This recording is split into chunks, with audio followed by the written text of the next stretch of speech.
His soul was cast into Xiangjiang in the 1970s. The founder of Lu's garments, Lu Shi, had suddenly passed away, and the entire family was waiting like vultures to carve up the inheritance. No one knew that the heir Lu Zhao was no longer the Lu Zhao they once knew. After awakening the multiple disguise system, he gained countless hidden identities: financial prodigy, business tycoon, stock market operator, international capital hunter. Relying on memories of the coming decades, he began to prelay his plans in real estate, finance, trade, and manufacturing. Just when everyone believed the Lu family was about to decline, Lu Zhao started madly harvesting wealth from across the globe. From a garment factory on the brink of crisis, he would rise to build a colossal commercial empire spanning 7 continents and 4 oceans. In this lifetime, he would not only become the richest man in Xiangjiang, but also the unseen king controlling capital across the world. On January 1st, 1970, at No. 22, Jind Road, Kowloon Tong, Xiangjiang, the story began. Lu Zhao's consciousness jerked awake on the bed. Before he could open his eyes, a tearing pain exploded in his head, followed by a vast tide of memories surging into his mind. After digesting the inexplicable memories, Lu Zhao sat dazed on the bed. He had transmigrated. The Lu Zhao of the 21st century had crossed over into the body of the Lu Zhao of the 20th century. He was now the eldest son of the Lu family of Xiangjiang, the 18-year-old owner of Lu's garments.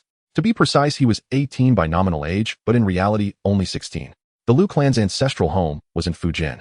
His father Lu Weiyong had come to Xiangjiang at the end of the 1940s, starting from nothing and single-handedly building what was now Lu's garments. Half a month earlier, Lu Weiyong had died unexpectedly in a car accident, and the eldest son Lu Zhao had fallen into a coma for the same half-month. If not for his transmigration, he would have remained unconscious, or rather slept forever. Having absorbed all the memories, Lu Zhao suddenly grew excited. He had arrived in Xiangjiang in the early 1970s, a land strewn with gold and overflowing with opportunity. At this time, the status of the Chinese community had risen significantly compared to the immediate post-war years. With the establishment of the Independent Commission Against Corruption in 1974, public security would also improve markedly. The so-called 4 great families of later generations were only just sketching out their entrepreneurial blueprints, and class solidification had yet to take shape. One could say that Xiangjiang at this moment was in the golden age of entrepreneurship. In his previous life, Lu Zhao had been deeply fascinated by history, especially the history of Xiangjiang, and was familiar with nearly every major historical turning point. He believed that as long as he was given a chance, he could forge the most formidable commercial empire in history. Just as the hot blood in his chest began to surge, a crisp chime suddenly echoed in his mind. Ding dong. Detecting the host's grand ambitions, the multiple disguise system has successfully bound. Multiple disguise system capable of providing the host with substitute identities that exist in the real world. The nationality of each disguise may be designated. The wealth of each disguise is bound to the host. Each disguise has independent consciousness, yet obeys the protagonist completely, and the protagonist may freely control their thoughts. Disguise No. 1. Pending activation, automatically unlocked when the host possesses 10 million Hong Kong dollars in liquid funds. It had arrived, the standard equipment of a transmigrator. Hearing the system's voice, Lu Zhao was unexpectedly calm, even feeling it to be perfectly natural. After digesting the system's explanation, he realized this system was practically tailor-made for him. Once he possessed 10 million in liquid funds, the system would mold a living person for him in the real world, whose appearance, gender, and age could all be specified by him, equivalent to another incarnation of himself in this world. With this heaven-defying assistance, many of the commercial schemes that had flickered through his mind could now be executed with far greater perfection. At this point in time, Chinese businessmen still faced no small amount of discrimination.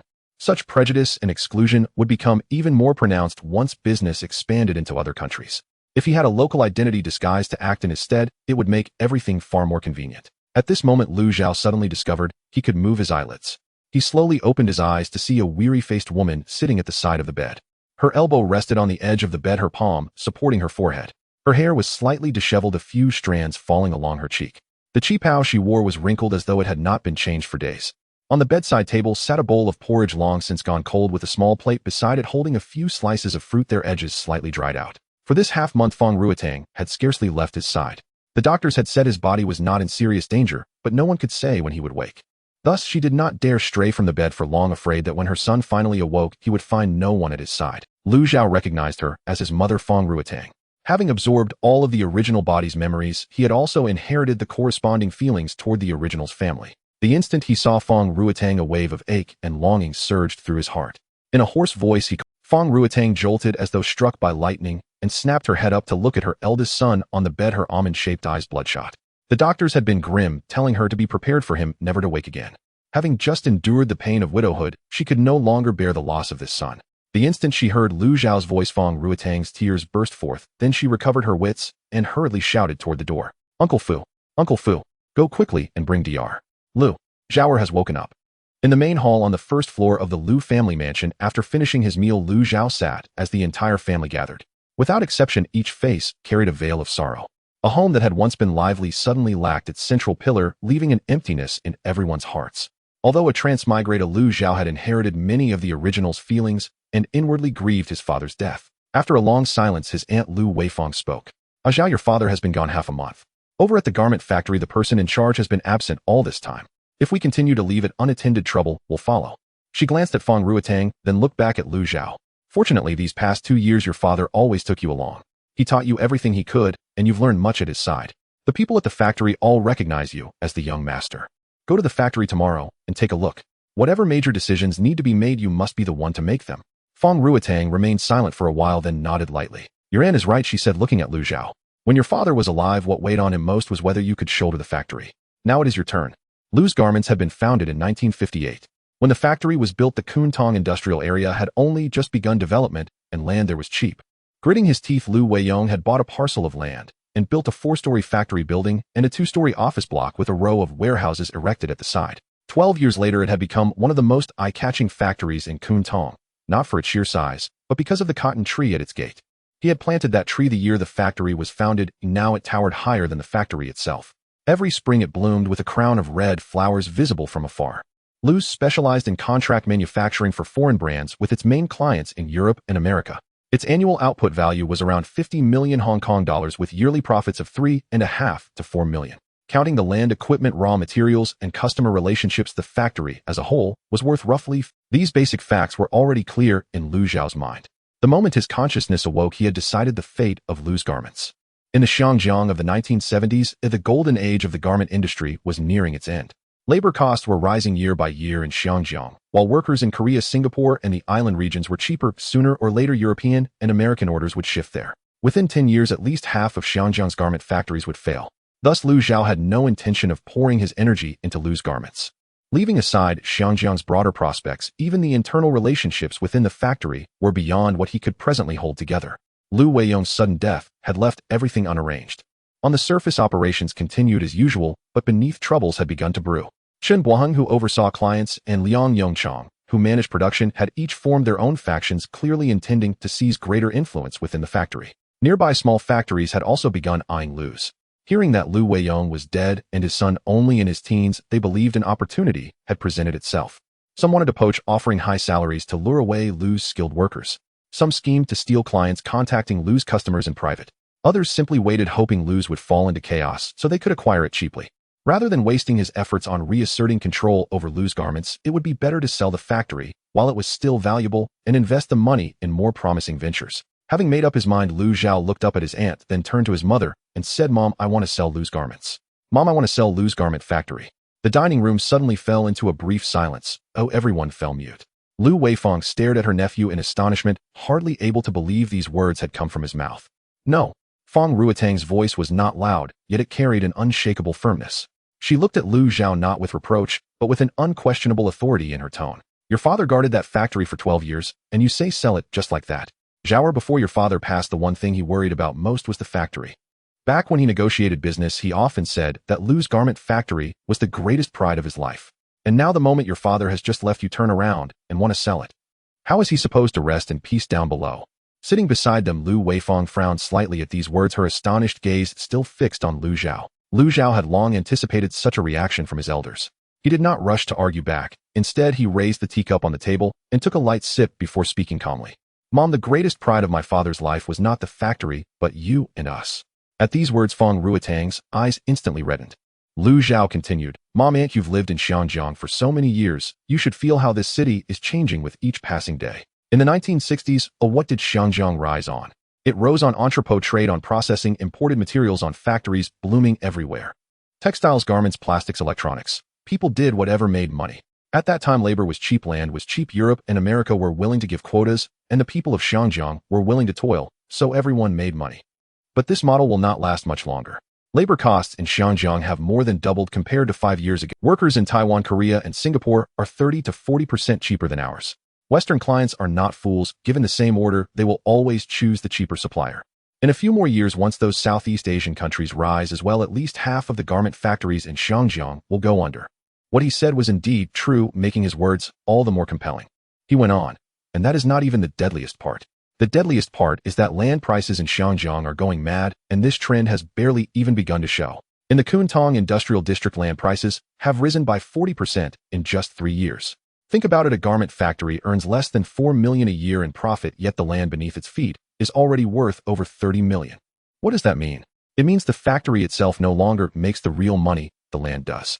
In a few more years, factory owners will all realize that tearing down their plants and selling the land earns far more than running the factory. When that time comes, who will still be willing to toil earnestly in industry? After listening to Lu Zhao's long discourse, Feng Ruotang was left stunned where she sat. Was this really something her own son had just said? Not long ago, she had discussed her 3 children with Lu Weiyong, and the one most likely to inherit the garment factory had actually been her second son, Lu Hui. If not for the sudden car accident that struck the Lu family, the rightful heir to Lu's garment factory should have been the second son, Lu Hui. But the accident had come without warning. Lu Hui was still in a muddled stage, unable not only to take over the factory, but even to manage his daily life without help. Ah Zhao, Lu Weifeng finally spoke. She was 42 this year, a full 8 years younger than Lu Weiyong. The siblings looked very much alike, with the same unyielding streak in their brows and eyes. When she followed her elder brother from their hometown in Fujian to Xinjiang, she had been only 15. He carved out the world. She stood at his side and helped. She had always managed the finances of Lu's garment factory. It is not that your mother and I fail to understand what you're saying, she said. But have you thought about what will happen to the more than 200 workers if we sell the factory? What about those old hands who have worked with your father for over a decade? Most of them are his fellow townsmen, villagers he brought along back then. If you now insist on selling and ignore whether they live or die, who knows how they will stab the Lu family in the back with their words. Lu Zhao, however, had long since thought through his countermeasures. And I will find them a good next employer, he said. Anyone who buys the factory and wants the orders must keep the people. I will write clearly into the contract that all workers must be retained and their benefits cannot be reduced. Seeing that his mother and aunt were still hesitant, Lu Zhao sighed softly and continued to persuade them. Mom, Aunt, the era of Xinjiang is nearing its end. Even greater upheavals lie ahead. There are just over 20 years left on the new territory's lease. The British will have to negotiate with the mainland sooner or later, and when they do, all of Xinjiang will be turned upside down. Those British firms and big property developers are already quietly laying out their plans. What they have their eyes on is not Xinjiang's industrial status, but its ports, its land, and its financial licenses. Faced with this immense tide of history, if Luz keeps clinging to that single plot of factory land, it will inevitably be eliminated. At these words, the color drained from the faces of Feng Ruotang and Lu Weifeng. You? Where did you hear? From my father, Lu Zhao replied without changing expression. He has taught me many things over the years. The people he took me to meet in the business world spoke of precisely these matters. Feng Ruotang looked at her son with a complicated gaze. She realized that although the person before her wore her son's face and spoke with her son's voice, the way he spoke and the way he thought were no longer quite the same. It was as if the same piece of clothing were now being worn by a different person. Zhao, Feng Ruotang's voice tightened.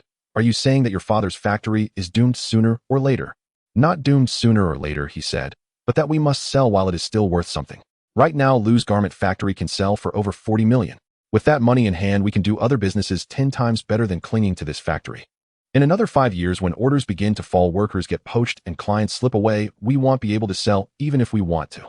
Feng Ruotang fell silent. Lu Weifeng too said nothing. What Lu Zhao had just said did not sound like a whim, but like a conclusion reached after decades of pondering. Feng Ruotang furrowed her brows and hesitating asked, Then who do you plan to sell to? A man named Lin Jingxing. Lu Zhao answered, searching his memory for the name. He is a Nanyang Chinese businessman who came from Singapore to Xinjiang 3 years ago and opened a small factory called Yongtai Garments in Kowloon. With political instability in Southeast Asia these years, he has been steadily shifting his capital into Xinjiang. Yongtai may not be large, but he has money. What he lacks is a foothold to break into Xinjiang. While my father was alive, this man often spoke to him about acquiring Lu's garment factory. Seeing that her son had even thought through the choice of buyer, Feng Ruotang finally realized that he had truly changed. He had truly been thinking seriously about this matter. Lu Weifeng sighed and turned to Feng Ruotang. Sister-in-law, perhaps we old relics really should give the young people a chance to show what they can do. The next morning in the Kowloon industrial area at the Yongtai garment factory, Lu Zhao was dressed in a deep gray suit, his hair neatly combed, standing at the entrance of the factory. Uncle Fu parked the car at the roadside not far away and did not come over. The morning in the Kowloon industrial area was bustling with the roar of trucks, the sound of machines operating, and the greetings of workers blending together. The air was filled with a mixture of machine oil and fabric smell. Lu Zhao was very familiar with this scent. The Lu family garment factory also had this smell. Yongtai Garment Factory was much smaller than Lu's, a 3-story old factory building with a layer of light yellow paint on the outer wall, some areas of which had already peeled off. There was a metal sign at the entrance with the words Yongtai Garment Factory written on it. Lu Zhao pushed open the iron gate and entered the factory. The first floor was the cutting workshop, where dozens of workers were busy. The cutting tables were covered with layer upon layer of fabric, and the electric knives made a buzzing sound as they cut through. Fine fabric scraps floated in the air, dancing in the sunlight streaming through the windows. A woman in her 40s sat behind a small table by the stairs, glanced up at Lu Zhao as he entered, and sized him up. "Who are you looking for?" "I am Lu Zhao from Lu's Garment. I am looking for Mr. Lin Jingxing. I made an appointment with him in advance." The woman flipped through a notebook on the table, found a name, nodded, and pointed upstairs. "The room at the very end of the second floor is the boss office." Lu Zhao climbed the cement stairs to the second floor. The second floor was the sewing workshop with over 100 sewing machines arranged in several rows. The female workers kept their heads down operating the machines, and no one noticed him pass by. At the end of the corridor was a wooden door, its paint peeling off, and on the door frame there was a handwritten A4 paper that said office. Lu Zhao knocked on the door. "Come in." Upon entering, he found the office was smaller than he had imagined. An old wooden desk was piled high with various document samples and fabric swatches.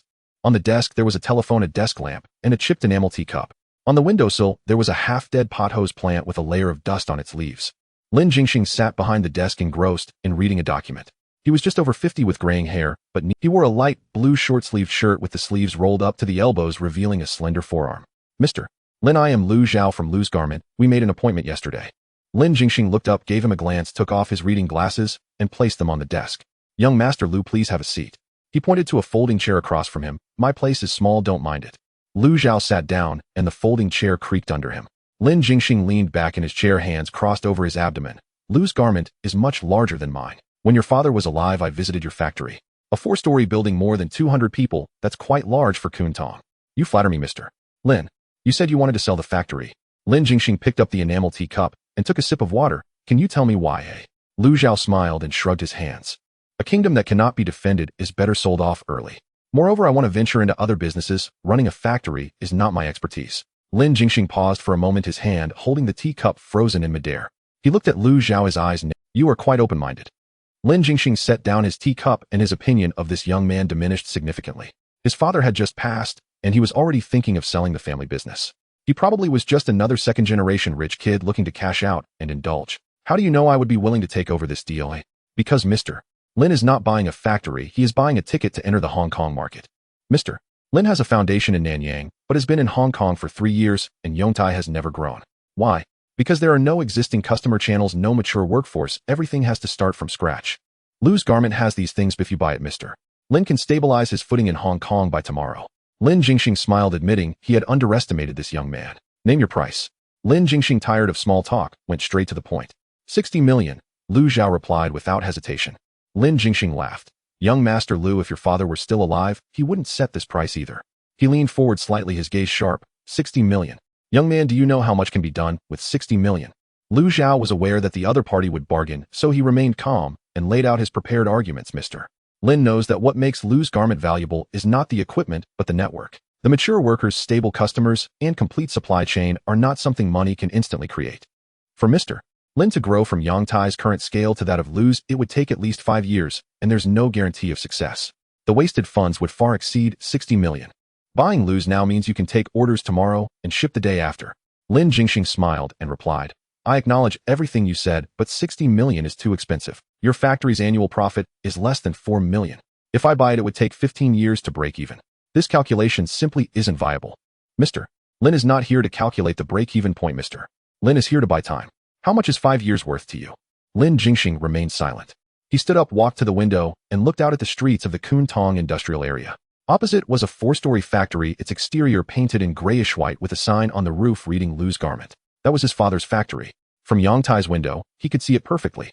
45 million, Lin Jingxing said as he turned around. 45 million cannot buy this ticket. Lu Zhao replied. Then how much do you think is appropriate? 46 million, not a penny more. 55 million, Lu Zhao said. Mr. Lin, this number represents the 12 years of accumulation of Lu's Garment. Workers, customers, channels, brand reputation. These cannot be created from scratch with 50 million. Lin Jingxing returned to his seat and took a calculator out of the drawer, pressing a few buttons. He turned the calculator around facing Lu Zhao. 48 million. A firm price, Lin Jingxing stated. Fine, let's settle this today and sign the contract tomorrow. If not, then find another buyer. I, Lin Jingxing, don't have to buy your factory. Lu Zhao looked at the number on the calculator, fell silent for 3 seconds. Then he smiled and extended his hand saying deal. Lin Jingxing shook his hand firmly. Young and promising, Mr. Lu, I hope we can have opportunities for cooperation in the future. 3 days later at the law firm. After signing the contract and completing all the formalities, Lu Zhao's account was credited with 48 million Hong Kong dollars. Looking at the figure on the bank receipt, Lu Zhao took a deep breath. Fong Ruotang sat beside him staring at the bank receipt with a somewhat dazed expression. Lu Weifong was sitting on the other side, holding a copy of the contract. Mom, the money has arrived. Lu Zhao handed the bank receipt to his mother.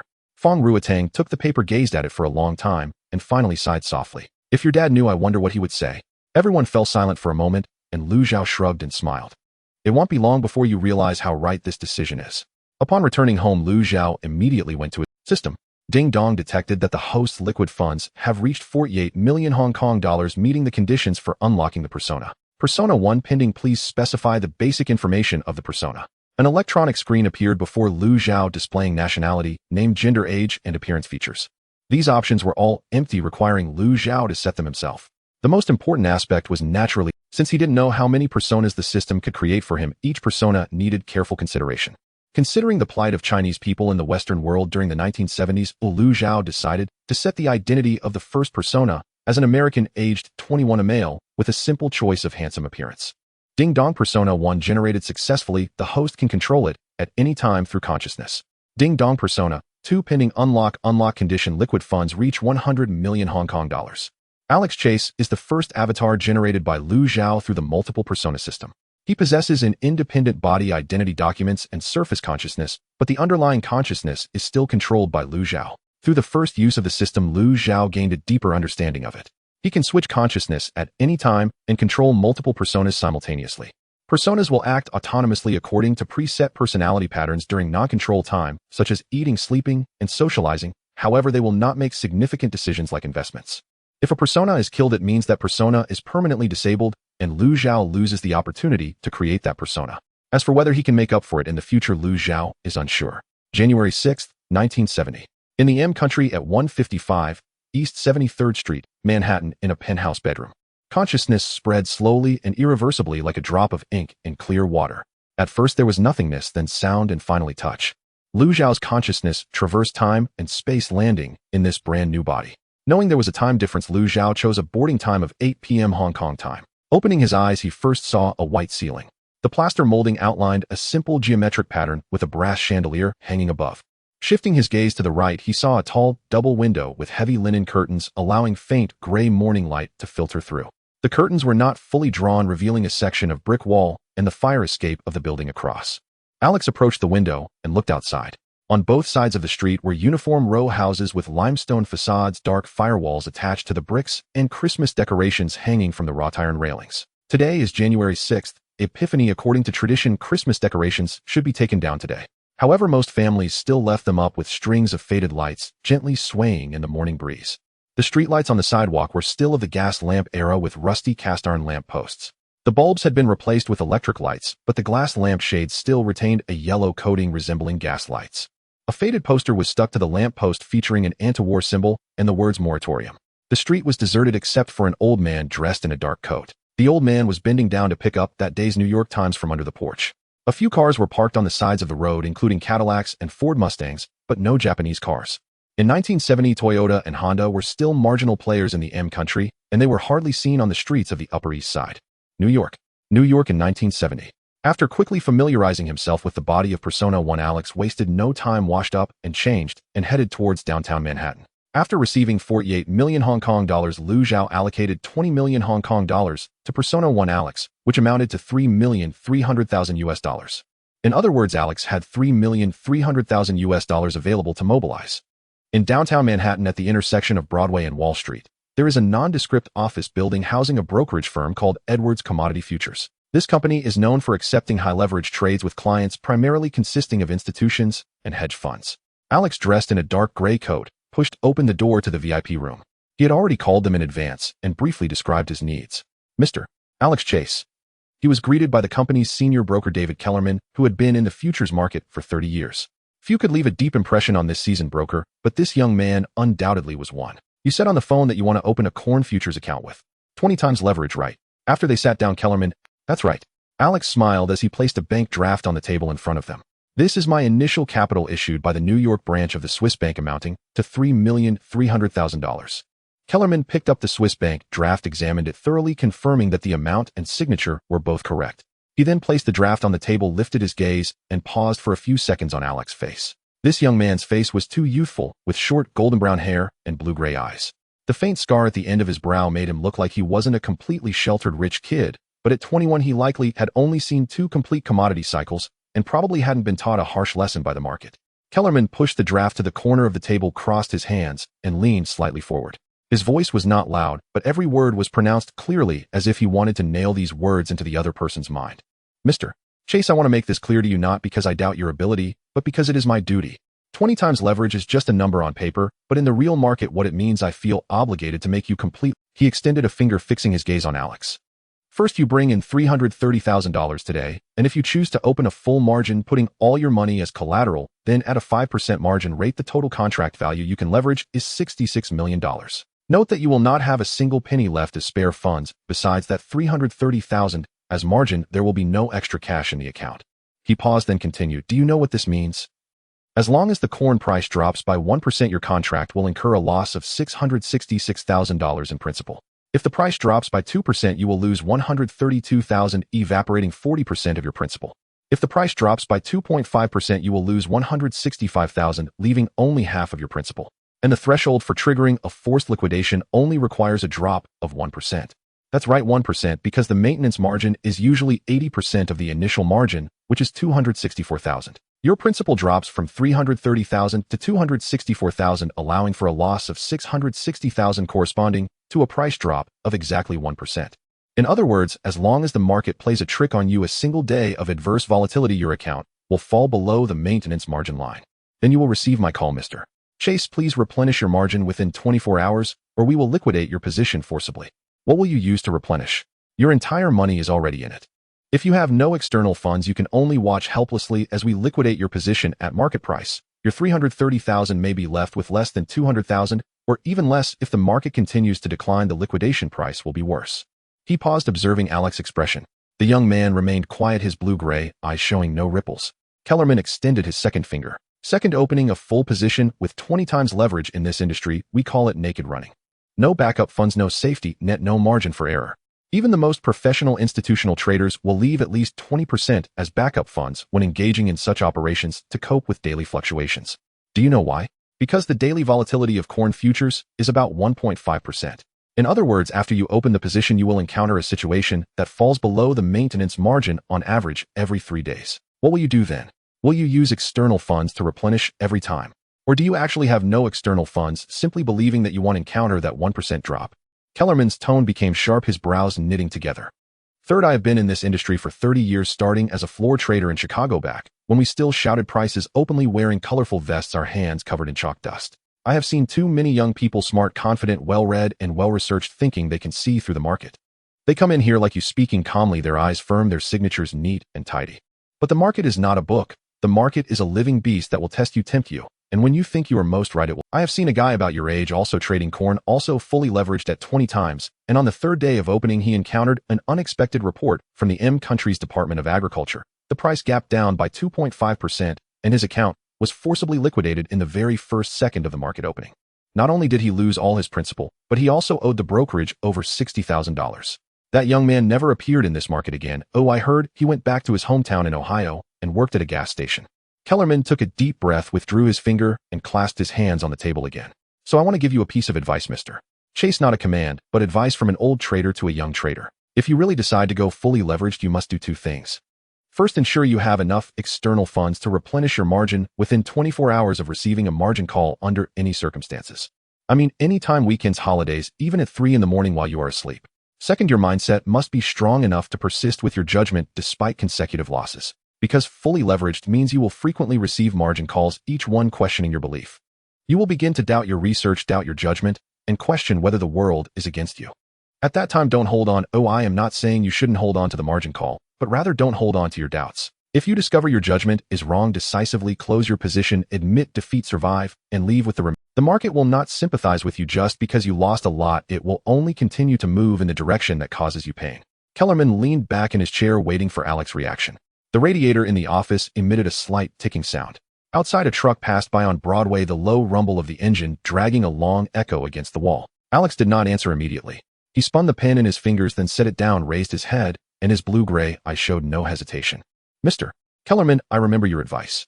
I have external funds available enough to cover any normal market. Kellerman stared at him for a full 5 seconds. Then he sighed, shook his head, and picked up the phone on the table. Jimmy, it's me, Kellerman. Help me open an account for corn futures, 20 times leverage, fully leveraged. Client margin 5% contract value cap, calculated at full client funds. Yes, full amount. Client name Alex Chase, account number you jot down. He recited a string of numbers, his voice carrying a weary tone of I have done my best. After hanging up, he pulled out a confirmation letter from the drawer, quickly filled in a few blanks with a pen, and then turned it around to push it in front of Alex. $1.35 per bushel, 48,890,000 bushels, total contract value $66 million. Your margin requirement is $330,000, and your account backup funds are 0. If you need to add margin, we will notify you by phone. If you do not replenish within 24 hours of the margin call, we will liquidate forcibly with no exceptions. He handed the pen to Alex. Alex took the pen, writing his name in the signature box of the confirmation letter. Kellerman looked at the signature and finally said, Mr. Chase, I wish you success truly. This industry needs some miracles. But I also hope you are really prepared with external funds, because according to historical volatility, you are likely to receive my first margin call within a few days. Alex tucked the pen back into the pocket of his coat, stood up, and adjusted the collar of his coat. Mr. Kellerman, I am ready not just with funds, but with conviction. By the way, regarding the margin call phone, I might not receive a single one. After saying that, Alex pushed the door open and walked out. As the door closed behind him, Kellerman sat in his chair, staring at the confirmation letter for a long time. The confirmation letter read, total contract value $66 million, margin $330,000, backup fund 0. He picked up the phone and dialed a number. Jimmy, keep an eye on this account. Send me an equity report every night after the market closes. Yes, the one for Alex Chase. Also, if his account falls below the maintenance margin, don't wait 24 hours. Notify me immediately. He paused and added, I want to see whether this young man is a genius or the next unfortunate soul to blow up. But no matter what, at least he has guts. Stepping out of the Edwards exchange, Alex pulled out a cigarette from his pocket and lit one up. This was a habit that the system had set for Alex. Lu Zhao had no habit of smoking, so after Alex instinctively lit the cigarette, his consciousness returned to Xinjiang. Recalling Kielman's words, Lu Zhao indeed felt a momentary fear. However, the corn blight that occurred in the Midwest of the United States in 1970 left a deep impression on him, as the reduction in corn production led to a continuous rise in corn prices for half a year, with daily drops not exceeding 1. The reason for this deep impression was that the legendary futures figure Richard Dennis made his first fortune from corn. Historical trends will not change, but Lu Zhao was also afraid that his crossing might cause a butterfly effect, so he left $28 million as external reserve funds in Xinjiang. Having completed the asset layout on the U.S. side for half a year, Lu Zhao turned his attention back to Xinjiang. The city, transforming from a colonial port to an Asian financial center, was currently in the quietest moment before dawn. In 1970, Zhangjiang's population had exceeded 4 million. Between 1945 and 1970, over 2 million people had poured into Xinjiang from the mainland. They brought capital and technology. Among these immigrants were Shanghai capitalists, Ningbo merchants, Guangdong craftsmen, and the first generation of industrialists who later became the economic backbone of Xinjiang. The past decade was the golden decade for Zhangjiang's industry, with the 4 pillar industries of textiles, garment manufacturing, plastics, and electronics taking shape, transforming Xinjiang from a transshipment port into an industrial city. As a latecomer, Lu Zhao knew that Zhangjiang's industry had reached its peak, and the financial sector was his primary investment target. Before 1970, Zhangjiang's stock market ecosystem was still under the old order, with the Xinjiang Stock Exchange being the sole player, having only a few dozen members, all of whom were British firms. The trading methods followed the old customs of the 19th century, with the market opening from 10 to 12 in the morning, and again from 3 to 3:30 in the afternoon. During this period, it was not impossible for Chinese people to buy stocks, but they faced disadvantages such as high transaction fees and lack of information, being constrained at every turn. Xinjiang was essentially a closed British club, with Chinese companies and ordinary citizens firmly kept out. The new order began on November 24, 1969, when Hang Seng Bank first publicly released the now famous Hang Seng Index, using July 31, 1964, as the base date, with an index of 158 points on that day. This was the first time the Xinjiang stock market had an authoritative barometer for market trends with stock market data making its debut on the financial pages of newspapers. Previously, the stock market was an arcane and lofty financial order for ordinary citizens. Now, through the Hang Seng Index, they could visually see the rises and falls of the market. A more significant piece of news emerged on December 17th, just 2 days after Liu Weihong's death, when the Far East Exchange founded by Li Fuzhou officially opened at 99 Queens Road. With low membership thresholds, flexible trading hours primarily conducted in Cantonese, and lenient listing standards, the establishment of the Far East Exchange opened a door for Chinese companies and ordinary citizens, allowing everyone to truly participate in the stock market. The triad of systems, politics, and economy gradually pushed the Xinjiang stock market toward its first major bull market. On January 6, 1970, the Hang Seng Index closed at 160 points. Liu Zhao repeatedly visited 6 or 7 brokerage firms on Snow Factory Street and Deveau Road in Central, and whenever those British brokerage firms heard 10 times leverage, they either shook their heads in refusal or imposed harsh conditions. One British manager even directly said, "Young man, this is not a casino. If you want to gamble, turn right. I can introduce you to some insiders." Until he walked into a newly opened Chinese brokerage firm. The owner of this firm was a newcomer who obtained a license from the Far East Exchange, surnamed, he in his 40s, wearing a pair of gold-rimmed glasses on his round face, and was worried about not having big clients. When Liu Zhao placed the HSBC bank draft on the table, boss, he looked down at the number, his pupils contracting, then looked up to size up the young man in front of him, who was just over 20. "Mr. Liu, 10 times leverage, are you sure?" "Sure. Buy all 40 constituent stocks." "Yes, buy all. Build the position over 4 months, no more than 200,000 per stock per day, do not affect the price." Bossy was silent for a few seconds, then extended his hand. "Deal."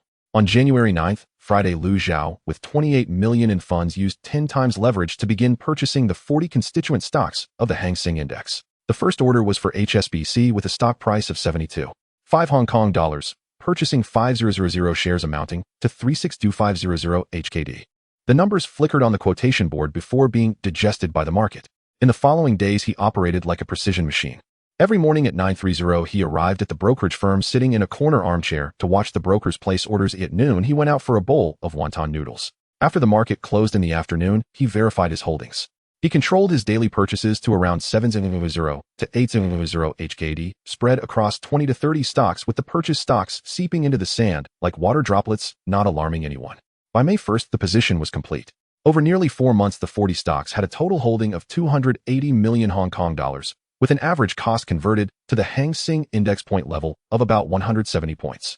During this period in Xinjiang, a bowl of wonton noodles cost only 0.7 Hong Kong dollars, and a newspaper cost just 0.2 Hong Kong dollars, while an ordinary worker's monthly salary was 200,300 Hong Kong dollars, and a 1750 square foot Seaview apartment in Mei Fu Sun Chen was only a few tens of thousands of HKD. Liu Zhao's 280 million holding could already be considered a significant player in the market. If this news were to spread, it would definitely cause a stir. Therefore, after steadily building his position in the stock market, Liu Zhao returned to his home. Unless there were fluctuations in the corn futures market on the U.S. side, this money would remain until the end of 1972 to welcome the first major bull market in Zhangjiang stock market. In fact, this bull market wouldn't peak until March 1973, but due to preparations for the gold market at the end of 1972, Liu Zhao planned to exit in batches at that time, keeping a portion to partake in the final madness of the stock market and invest the remaining funds into the more lucrative gold spot market. At the end of June in the United States, New York. On this day, the temperature in downtown Manhattan exceeded 90 degrees Fahrenheit, with the air as humid as a steamer. Alex, dressed in a light blue Oxford shirt and khaki pants, walked into Edward's company. Keelman had received the news in advance and was waiting early in the VIP room. He held a printed settlement sheet in his hand with an expression on his face somewhere between shock and ecstasy. "Mr. Chase, the closing price for corn today is 202, and your total equity after closing your position is 36.3 million, with a net profit of an astonishing 33 million. Alex glanced at the numbers, his expression showing little change. "Dear sir, are you sure you want to close the position now?" Many large investment banks on Wall Street are quite optimistic about the corn market, believing there is still room for growth. Hearing this, a slight smile appeared on Alex's lips. The past 6 months had proven that the history of this world was completely in line with his previous life, all events unfolding according to a predetermined trajectory. This gave him even more confidence. "Oh, is that so? My view is quite the opposite. The corn market has peaked, and those who continue to chase it are fools." Keelman looked at Alex and said with a smile, "Mr. Chase, so you are confident that you understand the market better than the professional forecasting departments of those large investment banks?" Chase shrugged and replied, "I don't understand the market, but I know how to make money, and that's enough." After saying that, he picked up the pen on the table and signed the confirmation slip. Mr. Hillman, please transfer this money to my account at Citibank. When Alex stepped out of Edwards Corporation, it was already past 3 in the afternoon. He didn't rush back to his apartment, but instead walked several blocks along Broadway, turning into a gray-white building where the Citibank private client office was located. The receptionist recognized him. For the past 6 months, he had visited every week or two either for transfers or inquiries, quietly sitting in the waiting area without ever rushing anyone. Thus, the receptionist had a very good impression of him, considering him a true gentleman. Young, handsome, wealthy, and never unkind to anyone. Mr. Chase, Mr. Thompson is waiting for you. The receptionist deliberately handed a glass of water to Alex as she approached, and he smiled and nodded as he took it, suddenly feeling something at the bottom of the cup. Upon taking it out, he found a note with a neatly written address. He glanced up at the receptionist, who was dressed in a professional skirt suit, as she returned to her desk, and threw him a flirtatious glance. The young woman's appearance also conformed to Eastern aesthetics, with large eyes, subtle makeup, and a curvy figure. Alex smiled knowingly, tucked the note into his pocket, and walked towards the VIP room. Thompson was a senior client manager at Citibank's private client office, in his 50s, with impeccably styled hair and a slow, deliberate way of speaking reminiscent of an old-fashioned British butler. Having worked in this field for over 20 years, he had seen various young people who became overnight millionaires, some through inheritance, some through horse racing, and others through stocks. However, he had never encountered someone like Alex, who transformed $3,300,000 into $36 million in just half a year. Please have a seat, Mr. Chase. Thompson indicated the leather chair opposite him. I heard you closed your position today. I just finished closing it. Alex sat down and placed a printed settlement slip on the table. $36 million. I would like to make some transfer arrangements. Thompson glanced at the numbers, his expression unchanged, merely nodding slightly. Congratulations, Mr. Chase. That's quite an impressive achievement. Thank you, but I need your assistance moving forward. Thompson looked up, waiting for him to continue.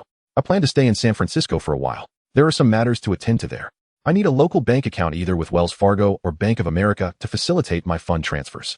Additionally, I need a lawyer, someone reliable, preferably local to San Francisco. Do you have any recommendations? Alex knew that asking the bank for such matters would not go wrong. Thompson leaned back in his chair, thought for a moment, and said, San Francisco. Are you looking to develop on the West Coast? You could say that. Thompson stood up, pulled a file from the cabinet behind him, flipped through a few pages, and then handed it. I have a few clients I've worked with in San Francisco, and if you need a lawyer, I recommend Harrison Chambers. Mr. Chambers is a senior partner at Chambers Webster Law Firm, specializing in tax and asset planning for high-net-worth individuals. He has handled West Coast matters for several of our clients and has a good reputation. What are his fees? He charges by the hour, approximately $200 to $250 per hour, which is reasonable for clients of your... Alex nodded upon hearing this. Please help me set up an appointment with him. He'll be in San Francisco next week and hope to have the Wells Fargo account opened before I arrive. Opening the account is straightforward. We have a partnership with Wells Fargo, and we can help you open an account at a different bank. Once you arrive in San Francisco, you just need to go to the counter to sign and confirm. Thompson paused for a moment before adding, Mr. Chase, may I ask what you will be doing primarily in San Francisco? Investing in a semiconductor company. Also, I want to meet some people. Thompson did not ask any further questions. He escorted Alex to the door and shook his hand. Wish you all the best, Mr. Chase. If you need anything, please feel free to contact me. As Alex stepped out of Citibank, he felt the note in his pocket. A thought crossed his mind, and he smiled as he turned and walked several blocks along Fifth Avenue. At the intersection of Fifth Avenue and 57th Street, Tiffany's blue awning stood out prominently in the afternoon sun.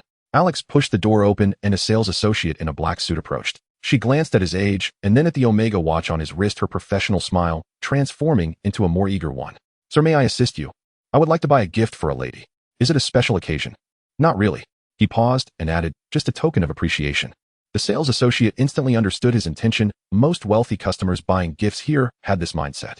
She smiled and led him to the jewelry counter. The glass case was filled with diamonds, sapphires, and pearls glimmering coldly under the spotlight.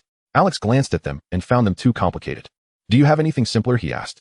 Upon hearing this, the sales associate thought he wanted something cheaper and took out another tray from below the counter. Inside were several entry-level Cartier pieces, delicate chains, small pendants, and simple rings. Alex's gaze fell on a bracelet. The platinum chain was as thin as a thread, adorned with a tiny round pendant about half a centimeter in diameter, set with a small diamond. It was almost unnoticeable unless one looked closely. How much is this? $2,800. That's too cheap. The sales associate's expression didn't change, but her eyes lit up a bit. She retrieved a deep blue box from the back of the counter, opened it, and inside lay a Bulgari necklace. The platinum chain was slightly thicker than the previous one, and the pendant was a teardrop-shaped ruby, not large, but with a vivid color resembling a drop of congealed blood. This is a new arrival. The ruby comes from Myanmar and is of pigeon blood red quality. It costs a bit more. Alex stared at the ruby for 2 seconds. It was red like lips, like nail polish, the color of some desire. He imagined how the necklace would look hanging just below her collarbone, then nodded in satisfaction. Wrap it up. The sales associate nodded happily and turned to get the packaging. Alex stood at the counter waiting for a few minutes, feeling that he should give her a card. But then he suddenly realized he didn't even know her name. The note only had the address without a name. The receptionist also didn't wear a name tag, or perhaps she did, but he didn't notice. Forget it. It's not important. After all, according to Lu Zhao's understanding, matters like this in the West are generally quite open. Knowing the other person's name isn't crucial. After tonight, perhaps the two would never contact each other again. The sales associate returned with a deep blue gift box tied with a black satin ribbon. Alex paid and placed the box in the inner pocket of his suit before pushing the door open and stepping outside. $11,000 for a ruby the size of a grain of rice. Yet he didn't feel any regret. Money spent on things that make one happy is never wasted. In the evening, Alex arrived in the outer Richmond district. It was much quieter here than in the city center, with rows of wooden houses painted in light blue, cream, and pale green, with wind chimes and potted plants hanging on the porches. In the distance, the sound of the Pacific Ocean's waves could be faintly heard, deep and continuous like some ancient breath. He found the house number from the note. A two-story wooden house with pale blue walls had several pots of geraniums on the steps. The lights in the upstairs windows were on, and the curtains were half drawn, revealing warm yellow light from within. He got out of the car, walked to the door, and rang the bell. After waiting about 20 seconds, the door opened. She stood at the entrance, her golden hair casually spilling over her shoulders. Wearing a loose white tank top with a low neckline, the small patch of skin just below her collarbone glowed pale and deep under the porch light. Below, she wore dark blue denim shorts, the cuffs rolled up, revealing her proportionate thighs. She was barefoot with well-groomed toenails painted a soft pink. Eileen leaned against the door frame, looked Alex up and down, and smiled, saying, "You really came." Her lips curled slightly, her voice carrying a hint of lazy inflection. Though Alex stood below the steps, his gaze was even with hers.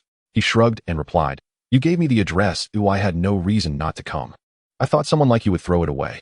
I don't have a habit of throwing things away." She laughed slightly and stepped aside. "Come in." Alex stepped inside and Eileen closed the door behind him. When he turned around, just as he was about to ask her name, Eileen jumped onto Alex, wrapping her arms around his neck. Alex's inner Lu Zhao was momentarily stunned. He had previously learned about some Western customs, but he didn't expect this young woman would be more exaggerated than he imagined. I still don't know your name." "Eileen. Do you like it, eh?" A week later in San Francisco. As Alex stepped out of the airport, the California sun spread like a thin layer of gold leaf on the ground, a stark contrast to the muggy heat of New York. He hailed a taxi and provided the address of a hotel on Market Street. The car drove north along Highway 101 with low-rise buildings and palm trees passing by outside the window. The skyline of San Francisco appeared faintly in the distance, intertwined with the red steel frames of the Golden Gate Bridge set against the light blue sky. After a quick freshen up at the hotel, he followed the address given by Thompson and arrived at the headquarters of Wells Fargo Bank, located on Montgomery Street. It was a neoclassical building with a granite facade, tall arched windows, and two cast-iron gas lamps. The lobby was adorned with marble flooring and had a high ceiling where echoes buzzed throughout the space. Alex approached the counter and announced his name.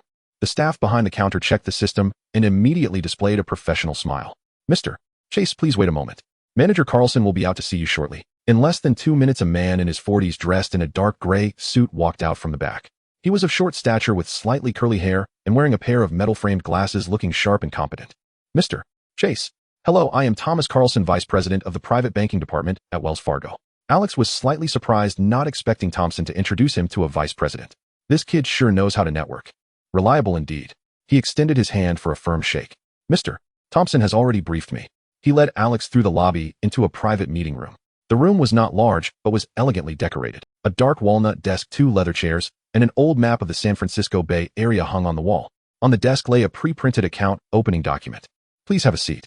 Carlson sat opposite him and opened a folder. "Mr. Thompson mentioned that you wish to transfer $2 million from Citibank to open a personal account with us. Would you like me to introduce our services?" "No need, a simple account opening will suffice." Carlson nodded and pushed a form over. "Let's start with this. May I ask your occupation?" Alex thought for a moment and replied, "Investor. Field of investment. Stocks, futures, private equity." Carlson noted a few words on the form without pressing further. He had seen many such clients, young with substantial funds, yet their backgrounds were quite obscure. Such individuals often represented deep-rooted interests, and Wells Fargo dared not ask too many questions as long as the source of funds was legitimate. "What is the source of your funds?" Carlson inquired. "Futures trading, corn futures done at Edwards in New York. I can provide the settlement sheets and tax documents later." Carlson nodded again, jotting down a note on the form. "All right, next is the proof of address." The account opening process was simpler than he had anticipated. Carlson had evidently prepared in advance, most of the information was already entered into the system, and Alex just needed to verify and sign. In less than half an hour, a brand new checkbook and a Wells Fargo debit card were placed before him. Mr. Chase, your account has been activated. The $2 million is expected to arrive tomorrow. Carlson stood up and extended his hand again. Welcome to San Francisco. If you need anything, please feel free to contact me. Thank you, Mr. Carlson. Alex put the checkbook and debit card into his bag, stood up, and prepared to leave. As he reached the door, he suddenly stopped and looked back. By the way, Mr. Carlson, do you know Attorney Harrison? Carlson paused momentarily before smiling. Mr. Chambers. Of course I know him. He is also our client. Are you looking for him? I mentioned I needed to find a lawyer, and Mr. Thompson recommended him. I have an appointment to meet him tomorrow. Carlson detected the subtext and replied with a smile. Well, you're in luck, Mr.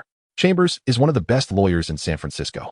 For any legal matters, he is definitely the right person to consult. Alex nodded and pushed open the door to leave.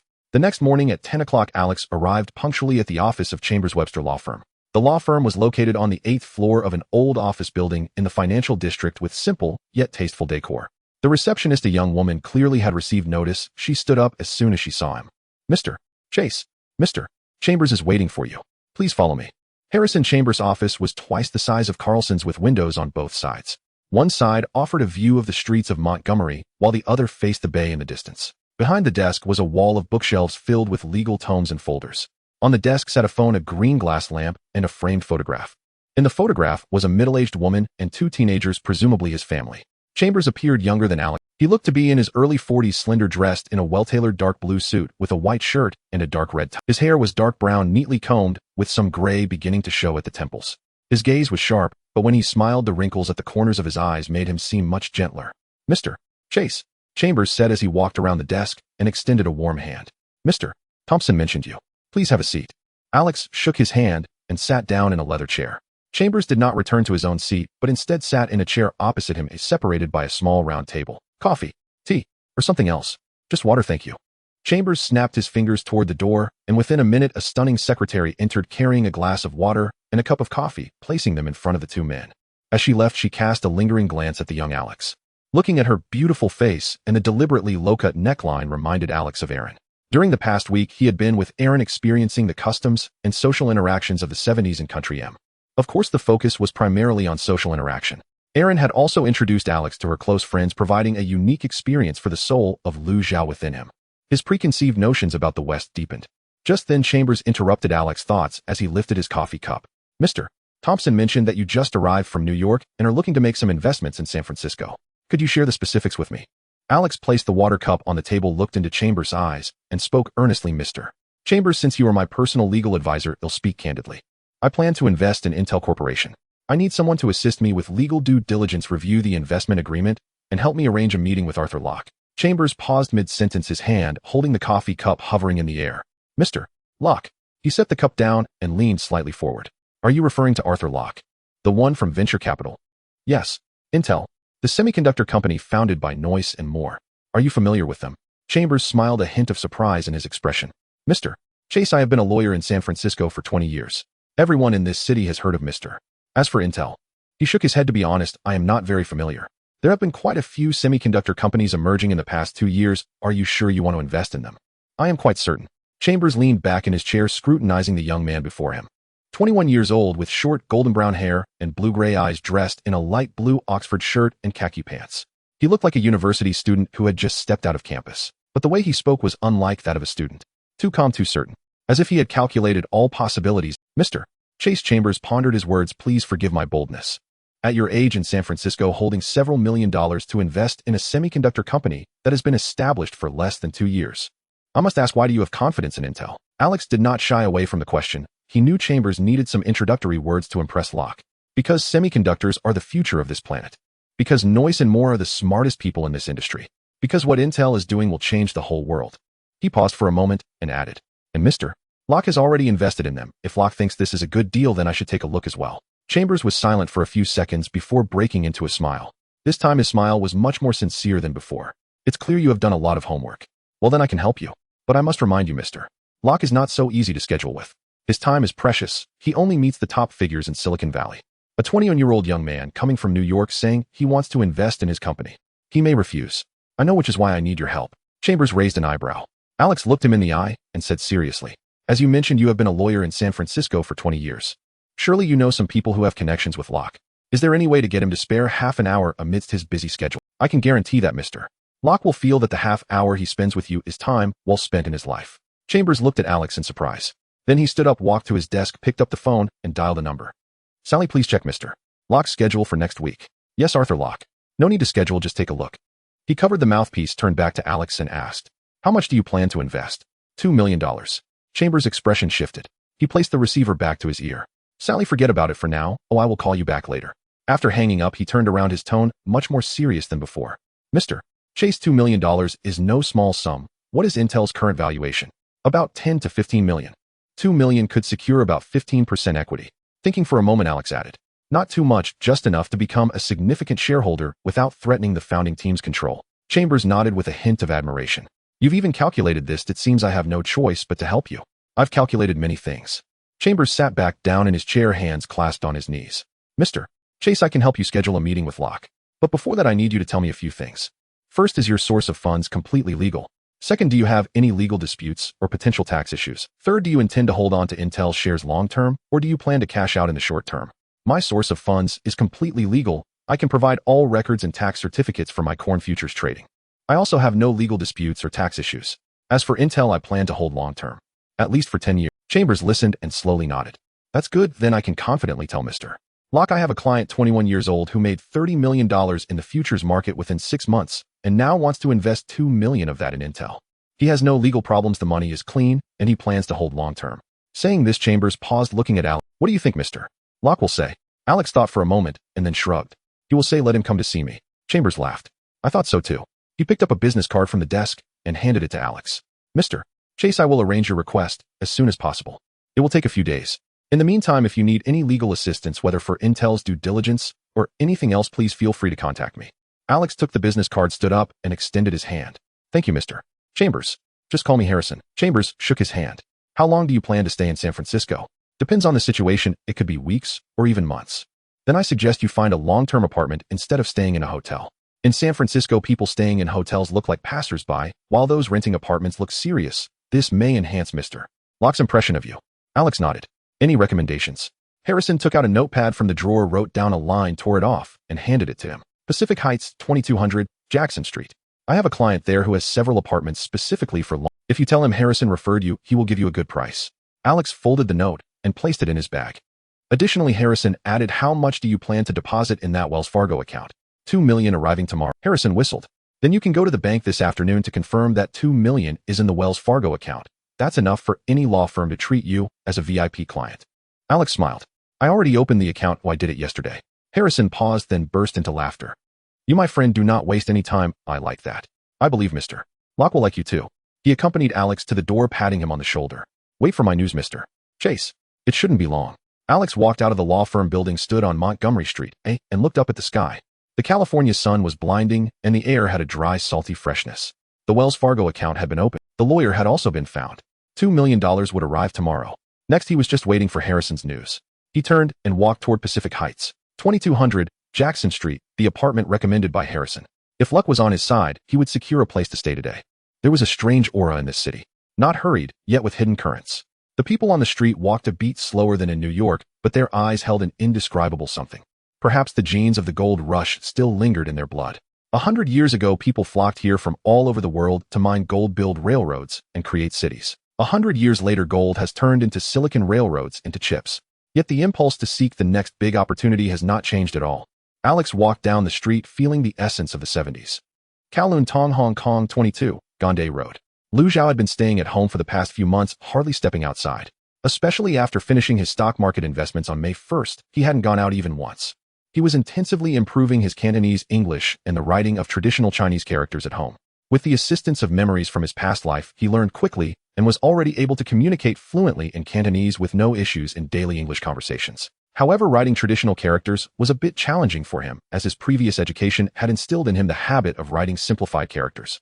Whenever he encountered a situation that required traditional characters, he would pause for a moment and take a couple of seconds in his mind before being able to write them. But that was already sufficient. On July 7th, Lu Zhao was practicing calligraphy in his study. The previous owner of this study was Lu Weiyong, and Lu Zhao had made no changes, retaining the decor style that his father had previously favored. There was a knock at the door, and his aunt Lu Weifang walked in. She was holding a newspaper, and Lu Xiao had developed a habit of reading newspapers, so he immediately recognized it as today's Hong Kong Commercial Daily. The headline on the financial page was written in bold characters. The Hang Seng Index breaks through the 200-point barrier, setting a new historical high. This marked the first time in history that the Hang Seng Index had surpassed the 200-point threshold, a landmark event in Hong Kong's history. The Hang Seng Index had only been released for less than a year, and ordinary citizens were still unfamiliar with it, but those in the financial and business sectors had already begun to pay attention. Lu Weifang had worked in Lu's Garment for 12 years in finance, making her very sensitive to numbers and market trends. Although she did not invest in stocks, she had a habit of reading newspapers every day. She recalled her nephew mentioning the stock market a while back. At that time, she had thought it was just Lu Xiao testing the waters, so she hadn't asked further. However, over the past few months, her nephew had been going to stock meetings daily, showing great interest in market movements. Coupled with the fact that her nephew had a large amount of disposable funds, she suddenly realized something: he was likely not being truthful. After entering the room, Lu Weifang first glanced at Lu Xiao's calligraphy, praised it a couple of times, and then got straight to the point, asking, Xiao, did you know the Hang Seng Index has broken 200 points? Lu Xiao looked up at his aunt, put down his brush, and smiled as he replied yes. Lu Weifang paused for a moment, locking her gaze onto his eyes and asking, how much have you invested in the stock market? 28 million. Lu Xiao didn't hide anything from his aunt. Lu Weifang was stunned, thinking she must have misheard. What did you say? Lu Xiao repeated himself. Lu Weifang felt a buzzing in her head. She looked at Lu Xiao, who had always been steady and measured in his actions since childhood. She had always thought he was the most like an elder brother among the three children. But now she realized she might have misjudged him. Steady. Would a steady person throw half of their family's wealth into the stock market? Xiao, do you know what you are doing? Such a big matter, why didn't you discuss it with us? 28 million, that is your father. She paused, knowing that was her brother's factory, the family business he had built up over 12 years, stitch by stitch. She hadn't stopped the sale because she understood and agreed with the reasoning Lu Xiao had presented. She even helped persuade her sister-in-law. But she hadn't expected that her nephew would take the money and engage in such a risky venture. You used 28 million to speculate in stocks. When did you start doing such things? Your father never touched stocks. The thing he hated most was speculators. Aunt, this isn't speculation. Lu Xiao replied calmly. Then what is it? Your father spent his whole life in real business, making fabric piece by piece painstakingly for 12 years to create that factory. Now you take the money from selling the factory and throw it into the stock market. What else could this be but speculation? Aunt, please sit down and listen. Lu Weifang paused, realizing she had stood up out of agitation. She took a deep breath and sat down in the chair opposite Lu Xiao. Lu Xiao didn't rush to refute her. He poured a cup of tea for his aunt and pushed it over before speaking. Aunt, you have managed finances at the factory for 12 years, so I won't explain some basics to you. The Hang Seng Index has risen from 160 points at the beginning of the year to 200 points now in just half a year.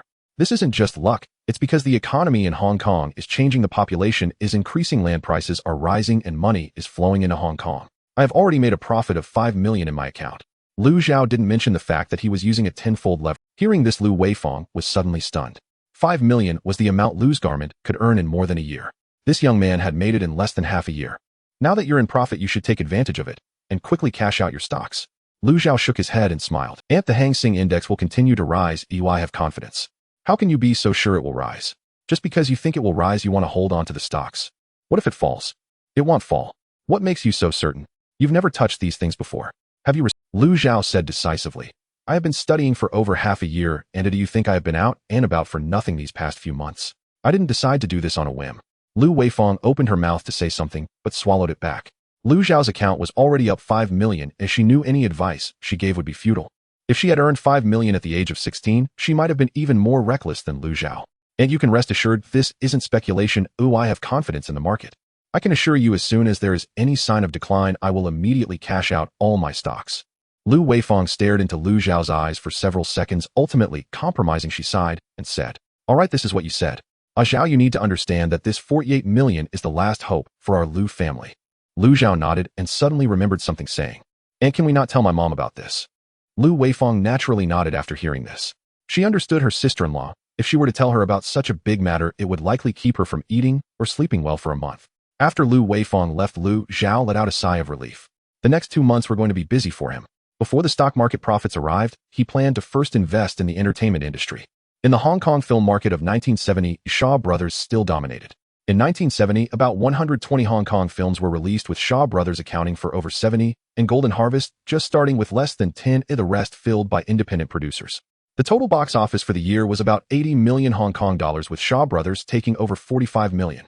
Since its establishment in 1958 by Run Shaw Brothers had built a vast film empire over 12 years. Shaw Brothers Studios in Clearwater Bay covers 650 square feet, housing 11 studios and producing more than 40 films each year, employing over 1,500 people.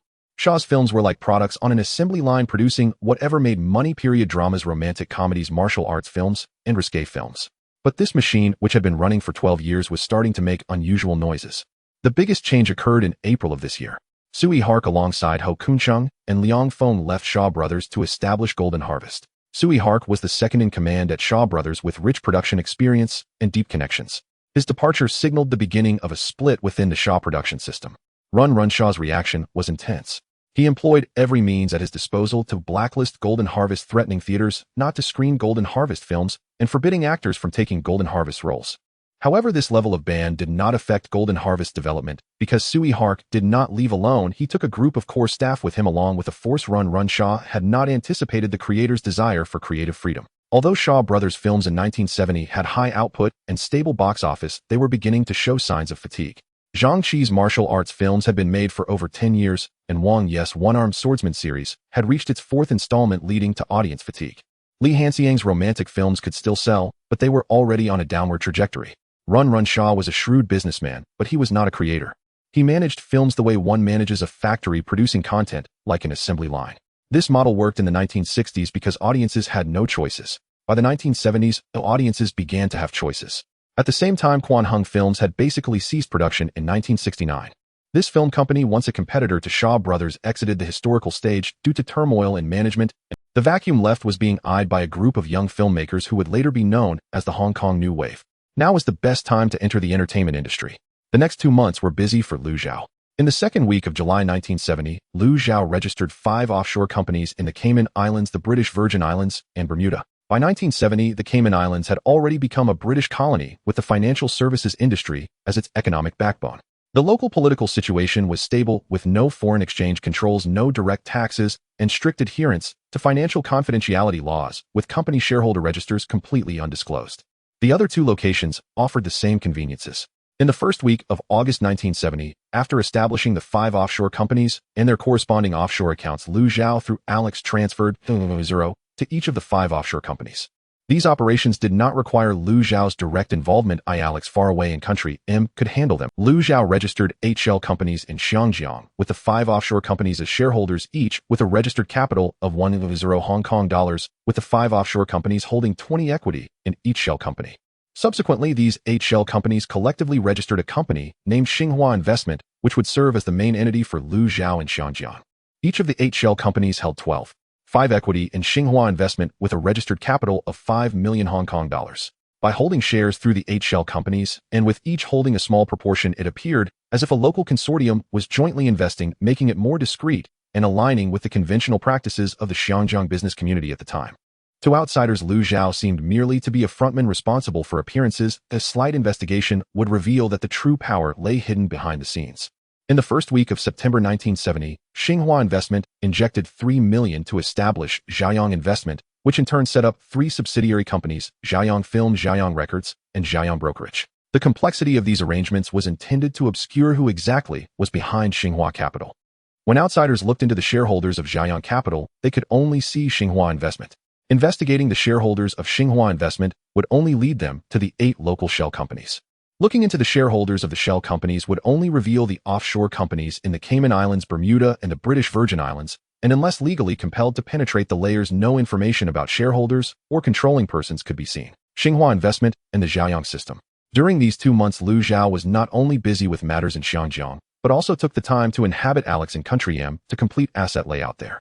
In July and August, Alex successfully established positions in 50 leading stocks, utilizing a principal of 25 million with a leverage of 20 times, resulting in a final acquisition cost of 500 million. During this period, he continuously negotiated with Locke, who eventually agreed to exchange 2 million for 15 of Intel shares, but the contract stipulated that Alex could not sell Intel shares within 5 years. The frequent operations on 2 fronts kept Liu Xiao's nerves in a state of high tension, making him realize that operating under an alias was not without its costs. As more aliases emerged, Liu Xiao needed to strictly control the time spent inhabiting each alias. He was uncertain if the system had a similar setting for mental values. The system did not provide any relevant prompts. If there was indeed such a setting, he needed to be cautious as he did not want to become mentally unstable, unable to distinguish reality from illusion. This was also the reason Lu Xiao had yet to unlock a third alias.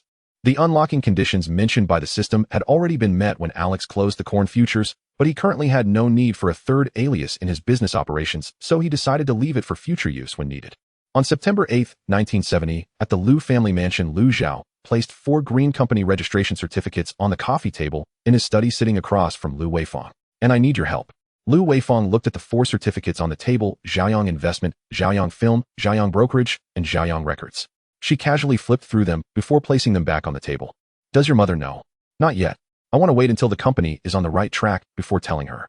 Lu Weifang fell silent for a moment, recalling the conversation from 2 months ago in the study. "What do you want me to do?"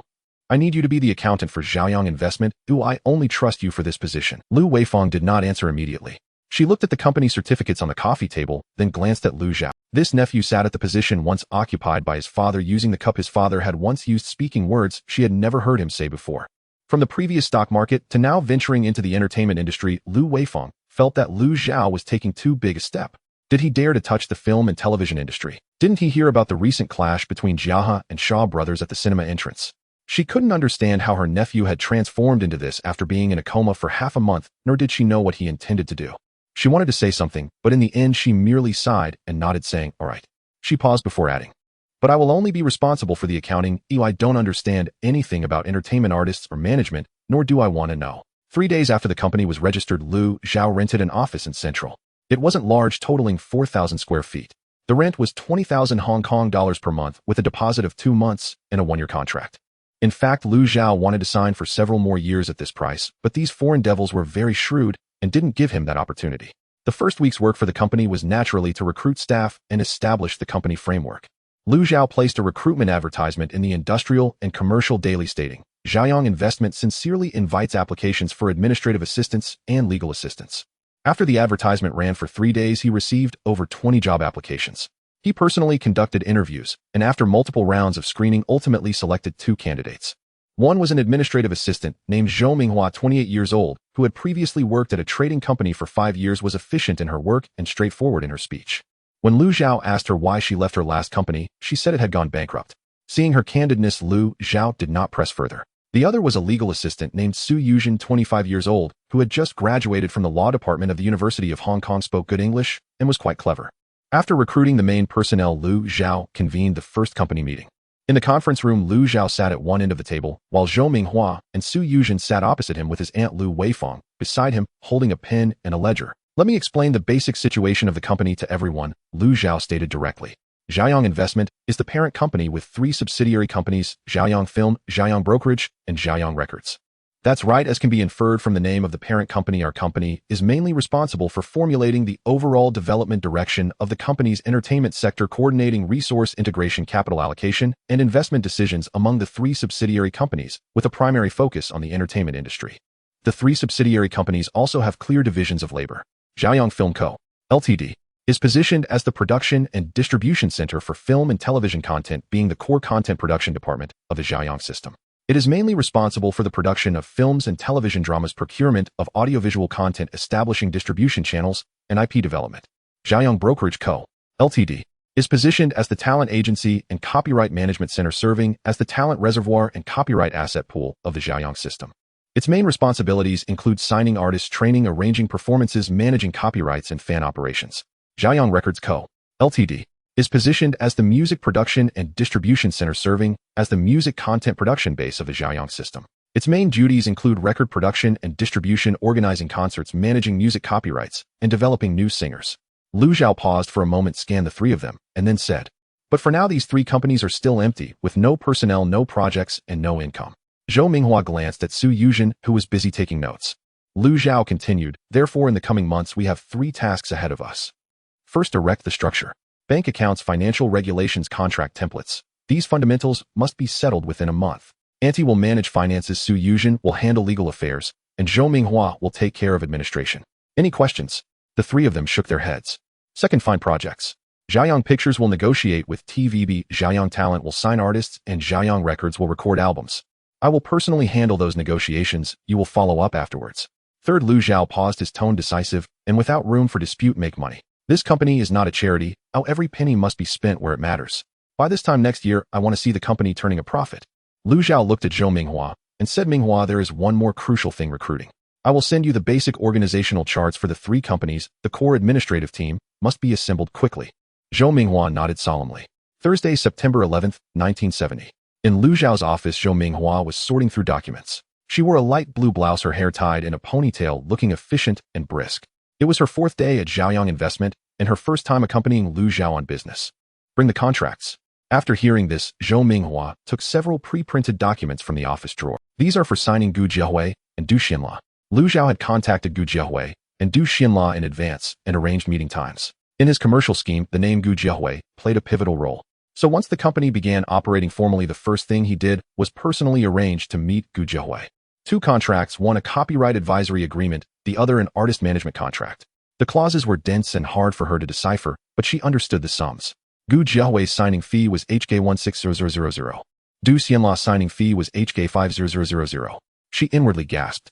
160,000. Enough for her to live frugally for years. Mr. Lu, shall we go now? Lu Zhao nodded. First to Gu Jiahui. He has a studio in Zhulongtang not far from here. He picked up his suit jacket and stood by the door, glancing back at her. Hold the contracts and take notes when we arrive. You need not speak. Zhou Minghua nodded, carefully placed the contracts in her briefcase, and followed Lu Zhao out the door. Zhulongtang, a quiet residential enclave. Gu Jiahui's studio occupied the 2nd floor of an old apartment building. There was no sign at the door, only an ordinary wooden entry. Lu Zhao knocked and waited about half a minute before the door opened. Gu Jiahui stood in the doorway in a dark gray wool sweater, his hair slightly disheveled. His fingers were long and knuckled the hands of someone who played the piano often. Come in, Lu, he said in a low, slightly hoarse tone. The studio was small, barely 20 square meters, with a piano, a desk, a few chairs, and walls plastered with musical scores. A tape recorder sat on the windowsill beside a stack of cassettes. The air carried a mingled scent of paper and piano strings. Unpleasant, if not outright foul. Lu Zhao sat in a chair, and Zhou Minghua beside him. She placed the contracts on the table. Gu Jiahui understood the purpose of their visit, but he did not immediately open the paperwork. He sat at the piano, idly pressed a few notes, then turned to look at Lu Zhao. Lu, I want to ask you a question first. Please, Gu, said Lu. Why do you want to make music? Lu Zhao was silent for 2 seconds. He had not expected the question, but answered smoothly. Because Xinjiang needs its own voice. People here listen to English songs and Mandarin ballads. Those are not our. What I wish to do is give Xinjiang people songs that belong to them, sung in Cantonese about Xinjiang, sung by Xinjiang people. Gu Jiahui regarded him with a gaze that was neither trust nor suspicion, but an appraisal. He was weighing whether the young man spoke from the heart or merely offered polished words of business. Gu Jiahui rose from the piano, went to the desk, and picked up the contract. He skimmed it, paused at the words HK 1600, then continued to flip through the pages. The term is 3 years, and all copyrights of works created during this period belong to the company. Yes, but you retain authorship and moral rights. The company will not alter your work without consent. What about the advisory fee? 5,000 a month. You need not be on duty here, simply offer your counsel. Gu Jiahui set the contract down and walked to the window to look at the street. Zhulongtang was quiet that afternoon. Cars passed only to fade away in the distance. I worked at Shaoshi for so many years and wrote so many songs, but none of the copyrights belonged to me, he said. Without the record company took the lion's share. I only received composition fees, perhaps a few thousand per song, and whether the song became a hit had nothing to do with me afterward. Lu Zhao said nothing. He understood that Gu Jiahui was not complaining so much as stating a fact. In that era of Xinjiang, the idea of artists or creators claiming copyright was a fantasy. The industry assumed that any song you composed belonged to the company. No one in Xinjiang had offered the conditions you proposed, Gu said, as he turned back to Lu Zhao. HK 1600 for 3 years of buyout, plus 5,000 a month, and authorship. What is your motive? For your talent, Lu replied, rising to stand by him and looking him in the eye. Gu, you are Xiangjiang's finest composer. Without you, I cannot make music. Zhaoyang Records may be a new company, but I hope to build it into something substantial, and with your help I believe we can make. Gu Jiahui studied him for a few seconds, then returned to the desk, picked up a pen, and signed the last page of the contract. Lu, I am not signing with your company for the money. I am signing because of what you said. Xinjiang people need their own voice. Lu stood, extended his hand, and said solemnly, Gu, may our cooperation be a fruitful one. Gu Jiahui grasped his hand. His hands were thin, but strong. May our collaboration be a good one, he replied. Watching from the side, Zhou Minghua felt an indescribable sensation. She had only been employed a few days and did not yet know Lu Zhao well. To her, this employer, not yet 20 years old, spoke and acted with a steadiness beyond his years. The corporate structures and operational plans he proposed were things she had never heard of even in school. She had a vague sense that she had chosen the right boss. After leaving Gu Jiahui's studio, Lu Zhao checked his watch. It was exactly 3 in the afternoon. Let's go to Du Xianla's place. He hailed a taxi and gave the address. In the car, Zhou Minghua could not help, but asked Lu, how did you know Gu Jiahui would sign? Lu gazed out at the passing streets and answered after a moment, because he is unwilling to accept his lot. Unwilling? She asked. He wrote so many fine songs at Shaoshi, but those songs were not his. The copyrights belonged to the record company. He was merely a composer. People like him never want only money. They want respect, the recognition that their work matters. Lu paused, smiling. That is what I offered him. Hearing this, Zhou Minghua nodded, enlightened. Du Xianla lived in an old Tong Lao in Wanjiao. The stairway was narrow, the light dim, and the paint on the walls peeling. Lu went ahead, and Zhou followed, clutching the briefcase tightly. At the appointed door on the 3rd floor, Lu knocked. After a while, the door opened. Du Xianla wore a loose t-shirt, her hair falling carelessly over her shoulders, and she had no makeup on. Her eyes were large and her lashes long. Even barefaced, she possessed an undefinable charm. Her voice had a lazy lilt. Come in, she added with a teasing air. My place is small, so you big shots must not look. Lu smiled and led Zhou Minghua inside. The apartment was indeed modest, barely 30 square meters, yet Du Xianla kept it tidy and presentable. Record covers adorned the walls. A small recorder sat on the table beside a few cassettes, and a pot of golden pot hose gleamed green on the windowsill. Du Xianla poured them tea, sat on the sofa, and propped up her leg. You just came from Gus' place. Did he sign? She asked casually. Her casual question was also a probe to gauge the elder's opinion of Jiayang Records. Signed, said Lu. He took the contract from Zhou and set it on the coffee table. Here is your contract. Have a look. Du Xianla flipped through it. She was not as meticulous as Gu as she glanced at the sums and the term and put it down. 3 years, HK 5000, a year signing fee, with a 3-to-7 revenue split based on performance. These terms are much better than what Polygram offered, she said. What terms did Polygram offer you? They provided no signing bonus. Only an 8,020 revenue split on album sales, with them retaining 80% and you receiving 20. They also offered a 3-year contract, but it allows for immediate termination at your discretion with no penalty.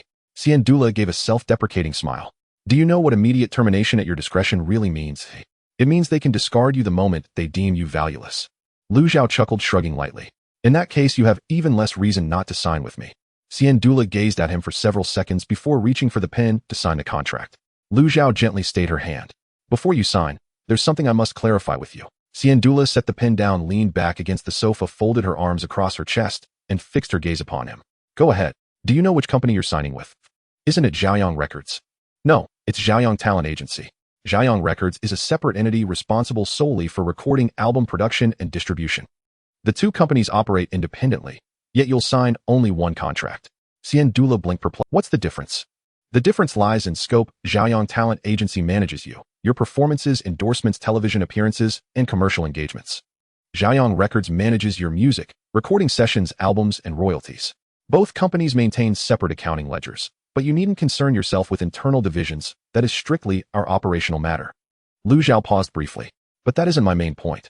He accepted a document from Zhou Minghua and placed it before Xian Dula. It was a single-page printed booklet titled Jiayang Talent Agency Artist Collaboration Handbook. Each clause meticulously drafted by Lu Zhao from memory of industry standards from his past life. Zhou Minghua had compiled it over several late nights at Lu Zhao's request. At the time, she'd been puzzled as to why such a document was necessary, yet now she understood. Take a look.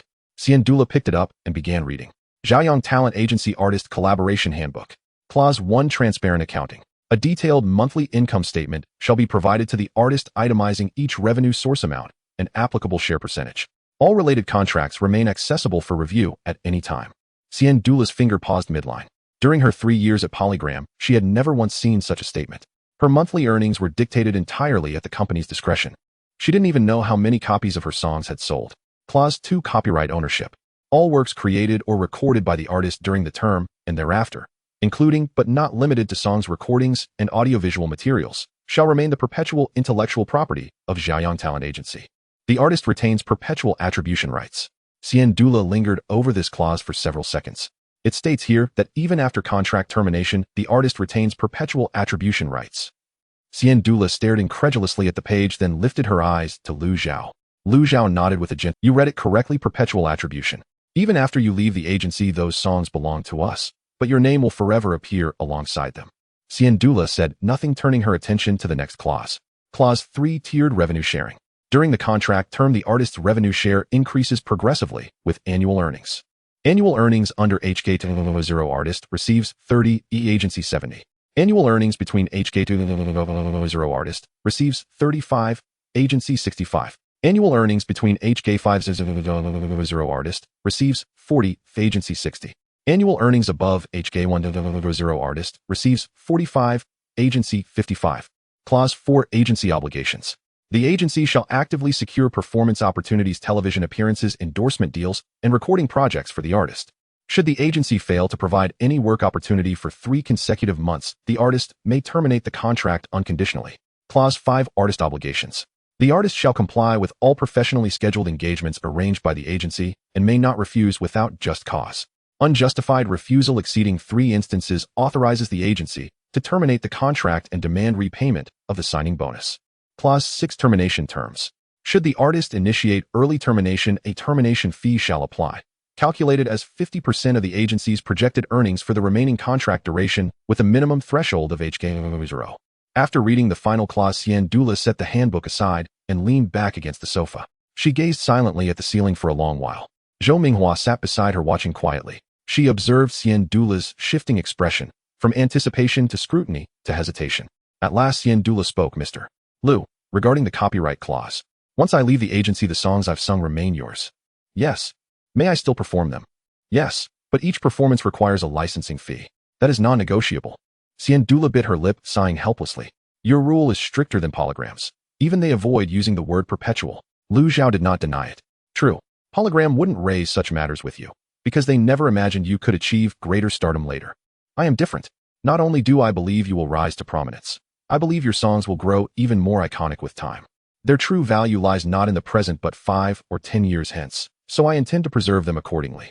Xian Dula studied him, her gaze inscrutable. You are refreshingly candid. Honesty is the bedrock of sustainable business. I am honest with you, as you must be with me, for our partnership to endure. I will not falsely assure you the copyrights belong to you only to surreptitiously reassign them through hidden contractual clauses. I state with full confidence you will earn more with me than anywhere else. Xian Dula remained silent for several seconds, then asked, You claim I'll earn more, but on what basis?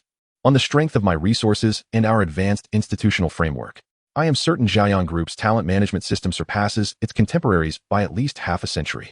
I've already secured composer Gu Jiahui to write exclusively for you, and I'm about to negotiate with TVB for a new music program where you'll premiere your songs. I have further plans, but those must remain confidential for now. Xian Dula held his gaze for a long while. Outside, the clamor of Mong Kok Market drifted in. The vendors' cries, the trolleybus bells, children's wails. These sounds seeped through the window, rendering the small room profoundly still. After deep contemplation, Xian Dula finally picked up the pen and signed her name on the final page of the contract. Her handwriting was delicate and precise, each stroke deliberate. Emerging from Xian Dula's apartment, dusk had nearly fallen. Mongkok streets teemed with pedestrians, and neon lights flickered awake, and the aroma of stir-fried beef chow fun wafted from nearby Dai Pai dongs. Zhou Minghua followed behind Lu Zhao, clutching 2 signed contracts. She glanced down, Gu Jiahui's and Xian Dula's. HK1600 plus HK500, HK200 total. She had joined the company less than a week ago, and already HK200 had been spent. Though it wasn't her own money, the sum unsettled her deeply. A woman who winced at spending 100 Hong Kong dollars now knew unequivocally that entrepreneurship was not her calling. Mr. Lu, where to next? Lu Zhao stood at the roadside observing the passing crowd, then pointed toward a nearby Dai Pai Dong. Let's eat first. Tomorrow, we meet Su Guanjia. The months from September to December 1970 were busy 3 months. The 3 companies under the Zhaoyang system made significant progress. First was Zhaoyang Investment, where administrative assistant Zhou Minghua was responsible for building the administrative staff for the 3 subsidiaries. By the end of December, Zhaoyang Investment and the 3 subsidiaries had recruited a total of 68 employees, including 8 in the finance department, 5 in the legal department, and 12 in the administrative department, with the remaining 43 assigned to Zhaoyang Film, Zhaoyang Agency, and Zhaoyang Records, covering positions in production agency, promotion, distribution, and copyright management. Aunt Lu Weifang established an independent financial account for Zhaoyang Investment, creating income and expenditure ledgers and contract archives for each company. To meet the space needs for personnel expansion, Lu Zhao rented an entire floor in the office building at 99 Queens Road. Similarly, the area was 400 square feet with rent and lease terms unchanged.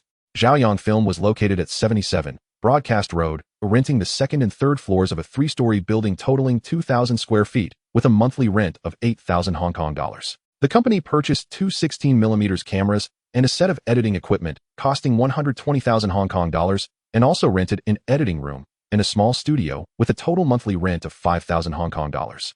Zhaoyang Film's first project was not a movie or TV drama, but a collaboration with TVB, the only free television station in Hong Kong, covering over 2 million viewers.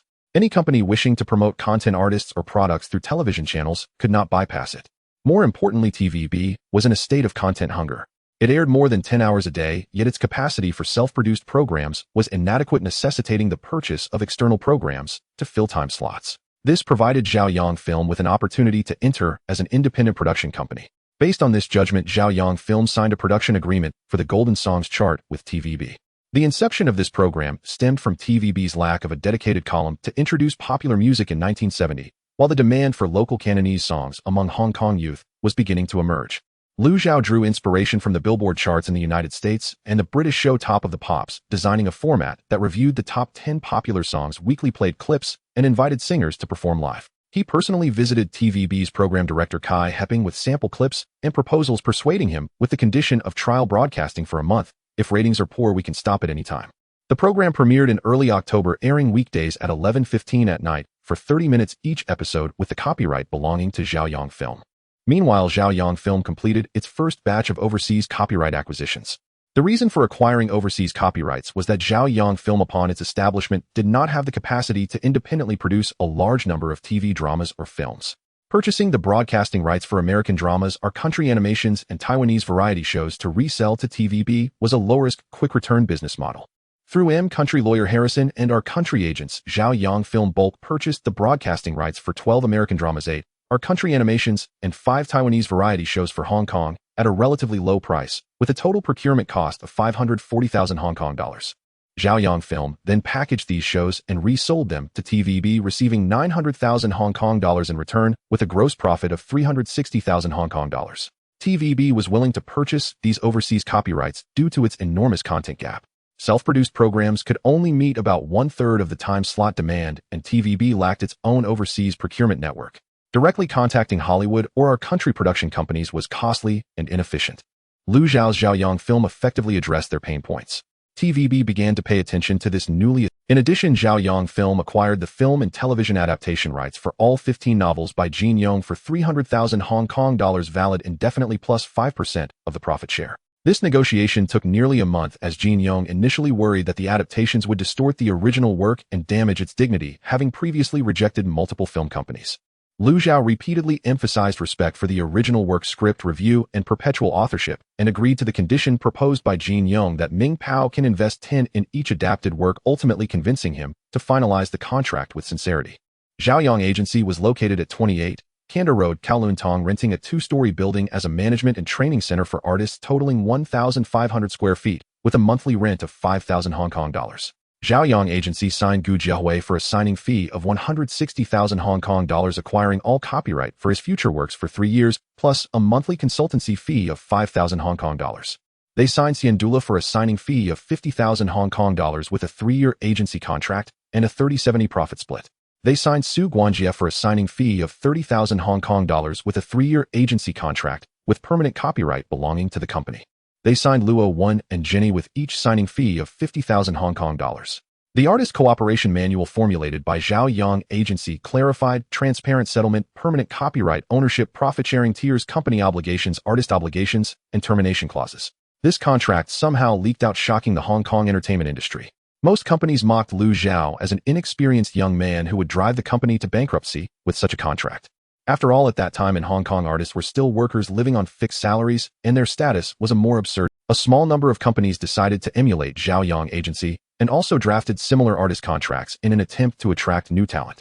By the end of December, Zhaoyang Agency had 5 signed artists with a copyright library accumulating a total of 40 songs. Zhaoyang Records was located at 33 Chatham Road South, Sim Sha Sui, renting a recording studio and an office totaling 1,800 square feet with a monthly rent of 6,000 Hong Kong dollars. The company purchased a batch of recording equipment costing 80,000 Hong Kong dollars. Zhaoyang Records was officially registered in September along with Zhaoyang Film and Zhaoyang Agency, but only began operations in December. The company began preparing its first Cantonese album, composed by Gu Jiahui with lyrics by Su Guangjie and sung by Xian Dula, expected to be released in the spring of 1971. Zhao Yang Records reached a preliminary distribution cooperation with EMI leveraging EMI's distribution network in Hong Kong. If the Golden Songs chart was a stepping stone for collaboration with TVB, then the next move was Zhao Yang Film's strategic play to break Shaw Brothers' monopoly. This was to sign Bruce Lee, who had failed to break into Hollywood. To secure Bruce Lee's contract, Liu Zhao constantly monitored his developments across the ocean in M Country. In 1978, Bruce Lee, recuperating from a serious back injury, became disillusioned with Hollywood and began reaching out to Hong Kong film companies. Shaw Brothers sent representatives to negotiate with Bruce Lee, but negotiations broke down due to their unwillingness to raise his salary or grant creative control. After learning this news, Liu Zhao decided to seize the opportunity that had belonged to Golden Harvest in his past life and preemptively signed Bruce Lee. He established Zhao Yang International Limited under Zhao Yang Investment, registered in the Cayman Islands and fully owned by Zhao Yang Investment. Contact and negotiations were executed through Alex in M Country. Ultimately, after multiple rounds of negotiations, Zhao Yang International signed a 3-year 3-film contract with Bruce Lee for a signing fee of $200,000 with a payment of $50,000 per film plus 20% of the global box office. A joint venture production company was established to handle the production of Bruce Lee's films, with Bruce Lee holding 20% of the shares and Zhao Yang International holding 80%. The Asian distribution rights for Bruce Lee's films were licensed to Zhao Yang Film. From September to December 1970, the three companies under the Zhao Yang system collectively spent about 1,500,000 Hong Kong dollars, all covered by funds allocated from M Country by Alex. The account balance still exceeded 250,000 Hong Kong dollars, sufficient to support the next phase. On the last day of 1970, the Liu family mansion was quieter than usual. Fong Ruotang had Fu Bo set up a charcoal stove in the living room. The winter in Xinjiang wasn't particularly cold, but she felt that having a fire was essential for celebrating the new year. Liu Hui sat on the sofa reading a comic book, occasionally laughing out loud at a volume of Old Master Q. His younger sister Liu Wan leaned on the coffee table, drawing using crayons to sketch a crooked Christmas tree. It was something taught in school even though Christmas had passed several days ago. Liu Weifang brought a pot of tea from the kitchen and placed it on the coffee table, glancing at the wall clock, which was just. Liu Zhao walked out of the study wearing a dark gray sweater, holding a stack of documents that his aunt had just organized regarding the annual account summary. He placed the documents on the coffee table in front of his aunt and sat down next to his mother. Fong Ruotang glanced at him and asked, "Are you done with your work?" Have something to eat. There are dumplings in the kitchen." Liu Zhao nodded but didn't move. The television was broadcasting a New Year's special program, with the host speaking auspicious phrases in Cantonese, the screen occasionally showing snowflakes, and the sound was intermittent. Liu Hui looked up briefly before returning to his comic. Liu Wan held up her drawing for Fong Ruotang to see. "Mom, look at the Christmas tree I drew." Fong Ruotang smiled and patted her head. "It's really well done." Liu Weifang sat in a corner chair holding a teacup, her gaze resting on the stack of documents on the coffee table. She knew what was written inside: the annual income and expenditure of the three companies in the Zhao Yang system, the cumulative number of copyrights, the progress of collaboration with TVB, and the contract status of Bruce Lee. There were also figures for the equity in the stock market account, a number she checked once a month, and each time she felt it was unreal. She glanced at Liu Zhao, who was leaning back on the sofa staring at the television with a blank expression. She knew he was lost in thought. In the distance outside the window, a faint sound of bells could be heard. Fong Ruotang said, "It's a new year." Liu Hui looked up. "Mom, Happy New Year." Liu Wan chimed in, "Happy New Year." "Mom, I love you." Liu Weifang put down her teacup and smiled for once. Sister-in-law. Liu Zhao watched the numbers dancing on the television screen. January 1st, 1971. He recalled last year's today, when he had still been lying in bed upstairs unconscious. A year had passed, and he had grown considerably. He was taller and stronger, and he could now speak English and Cantonese fluently. He turned his head to look at Fong Ruotang. His mother's profile appeared gentle in the glow of the charcoal fire, with a few strands of white hair at her temples. She had aged quite a bit this year. "Mom, Happy New Year." Fong Ruotang smiled and held his hand. "Happy New Year, Zhao." The charcoal in the stove crackled softly. The program on the television continued while the night breeze outside gently stirred the curtains. Lying in bed at night, Liu Zhao had just come off a flight from Alex's place. Alex had become quite the wealthy person in M Country, often finding himself in various high-end venues creating romantic encounters. Liu Zhao occasionally logged in to experience the real-life simulation game. After returning, Liu Zhao felt a bit exhausted. His physical fitness was still different from Alex. Although the body he controlled wasn't fatigued, the soul within him felt like it could no longer sustain the mental strain. Liu Zhao gasped for breath. He enjoyed using the sage time to think. Arriving in 1971 was undoubtedly the best time to plan for the film industry. His greatest bargaining chip was not the copyright of Jin Yong, nor the collaboration with TVB, but Bruce Lee. In his past life, after Bruce Lee returned to Hong Kong from 1971 to 1973, the 4 films he starred in continuously broke box office records in Xinjiang, becoming the undisputed box office king of that time. 1972 was even dubbed the year of Bruce Lee, as his films The Way of the Dragon and Fist of Fury claimed the top 2 spots at the annual box office, leaving other films far behind and showcasing his unparalleled box office appeal. It could be said that his emergence profoundly impacted and changed the power dynamics of Xinjiang cinema. Bruce Lee's success ushered in the era of martial arts films, making them the mainstream of Xinjiang cinema in the 1970s. Moreover, it directly helped his partner Golden Harvest rise rapidly to become the only force that could rival Shaw Brothers. In this life, Bruce Lee was intercepted by Liu Xiao, and he naturally had to make good use of this superstar. In early January 1971, the entertainment section of Industrial and Commercial Daily featured an inconspicuous short notice: Bruce Lee may return to Hong Kong for filming. Zhaoyang Media is rumored to be in contact. The message contained only 2 lines sandwiched between the press release for Shaw Brothers' new film and gossip about Cantonese film stars, and did not attract much attention. In the following 2 weeks, overseas Chinese daily Sing Tao Daily and Ming Pao successively published reports about Bruce Lee. Liu Xiao had Zhou Minghua contact acquaintances at the newspaper to provide exclusive material. Photos of Bruce Lee from his early days filming in Xinjiang, stills from the Green Hornet sourced from M Country, and a detailed interview article introducing Bruce Lee's journey from child star to Hollywood actor were gradually sent to the entertainment editors of several newspapers. The editors discovered that this young man named Bruce Lee was not the martial artist they thought had failed to make it in it. He had won the Cha-Cha Dance Championship in Xinjiang in 1958 and starred in The Kid at a young age. After going to M Country, he opened a martial arts school and starred in the Green Hornet, even accepting NBA star Kareem Abdul-Jabbar as a disciple, and Hollywood's big stars were also his students. These materials pieced together a complete narrative of born in Xinjiang venturing into Hollywood and returning with accolades. Ming Pao, which cooperated with Liu Xiao, devoted a large section to promoting Bruce Lee. The entertainment section dedicated half a page to a special feature on Bruce Lee titled From Xinjiang Child Star to Hollywood Hero. The legendary journey of Bruce Lee, concluding with this young man who left Xinjiang, is about to return to the place where he started. Industrial and Commercial Daily quickly followed suit with an even more direct headline: Bruce Lee, I didn't return because I couldn't make it. The article quoted Bruce Lee from an interview he gave in M Country, in which he said, I learned a lot in Hollywood, but now I want to come back and make films for the Chinese people. This quote was enlarged and bolded by the editors, printed in the most prominent position on the page. By late January, Bruce Lee's name began to appear frequently in the entertainment sections of Xinjiang newspapers. Some unearthed stills from his early film Thunderstorm, while others interviewed his relatives who remained in Xinjiang, and some wrote about his past with his master Ip Man. Several film companies began to publicly express interest in Bruce Lee. However, notably, the industry leader Shaw Brothers had no response at all. At the end of January, Zhaoyang Media issued a brief statement through Industrial and Commercial Daily. Zhaoyang Media has reached a cooperation intention with Mr. Bruce Lee, and specific details will be announced soon. When the news reached the office of Shaw Brothers production manager Fang Yihua was reviewing the annual release schedule. She put down the document she was holding, picked up the newspaper on the table, glanced at the statement, and frowned slightly. Zhaoyang Media. This name was not new to her. A few months ago, this company had produced a music program through TVB and had also resold a batch of overseas copyrights to television stations, making a small profit. In her view, this was a small production company that couldn't make it to the forefront. Yet such a company had signed Bruce Lee. Last month, due to Bruce Lee's frequent appearances in the newspapers, Fang Yihua had deliberately looked up information about him. She found that Bruce Lee's potential was still quite significant. She picked up the phone and called Xiao Yifu. Uncle Lou, Bruce Lee has signed with Zhaoyang Media. The news has already... There was a few seconds silence on the other end of the line. Xiao Yifu's voice betrayed no emotion. What are the terms? Fang Yihua recited in turn the conditions he had learned. To her ears, those figures were fantastical.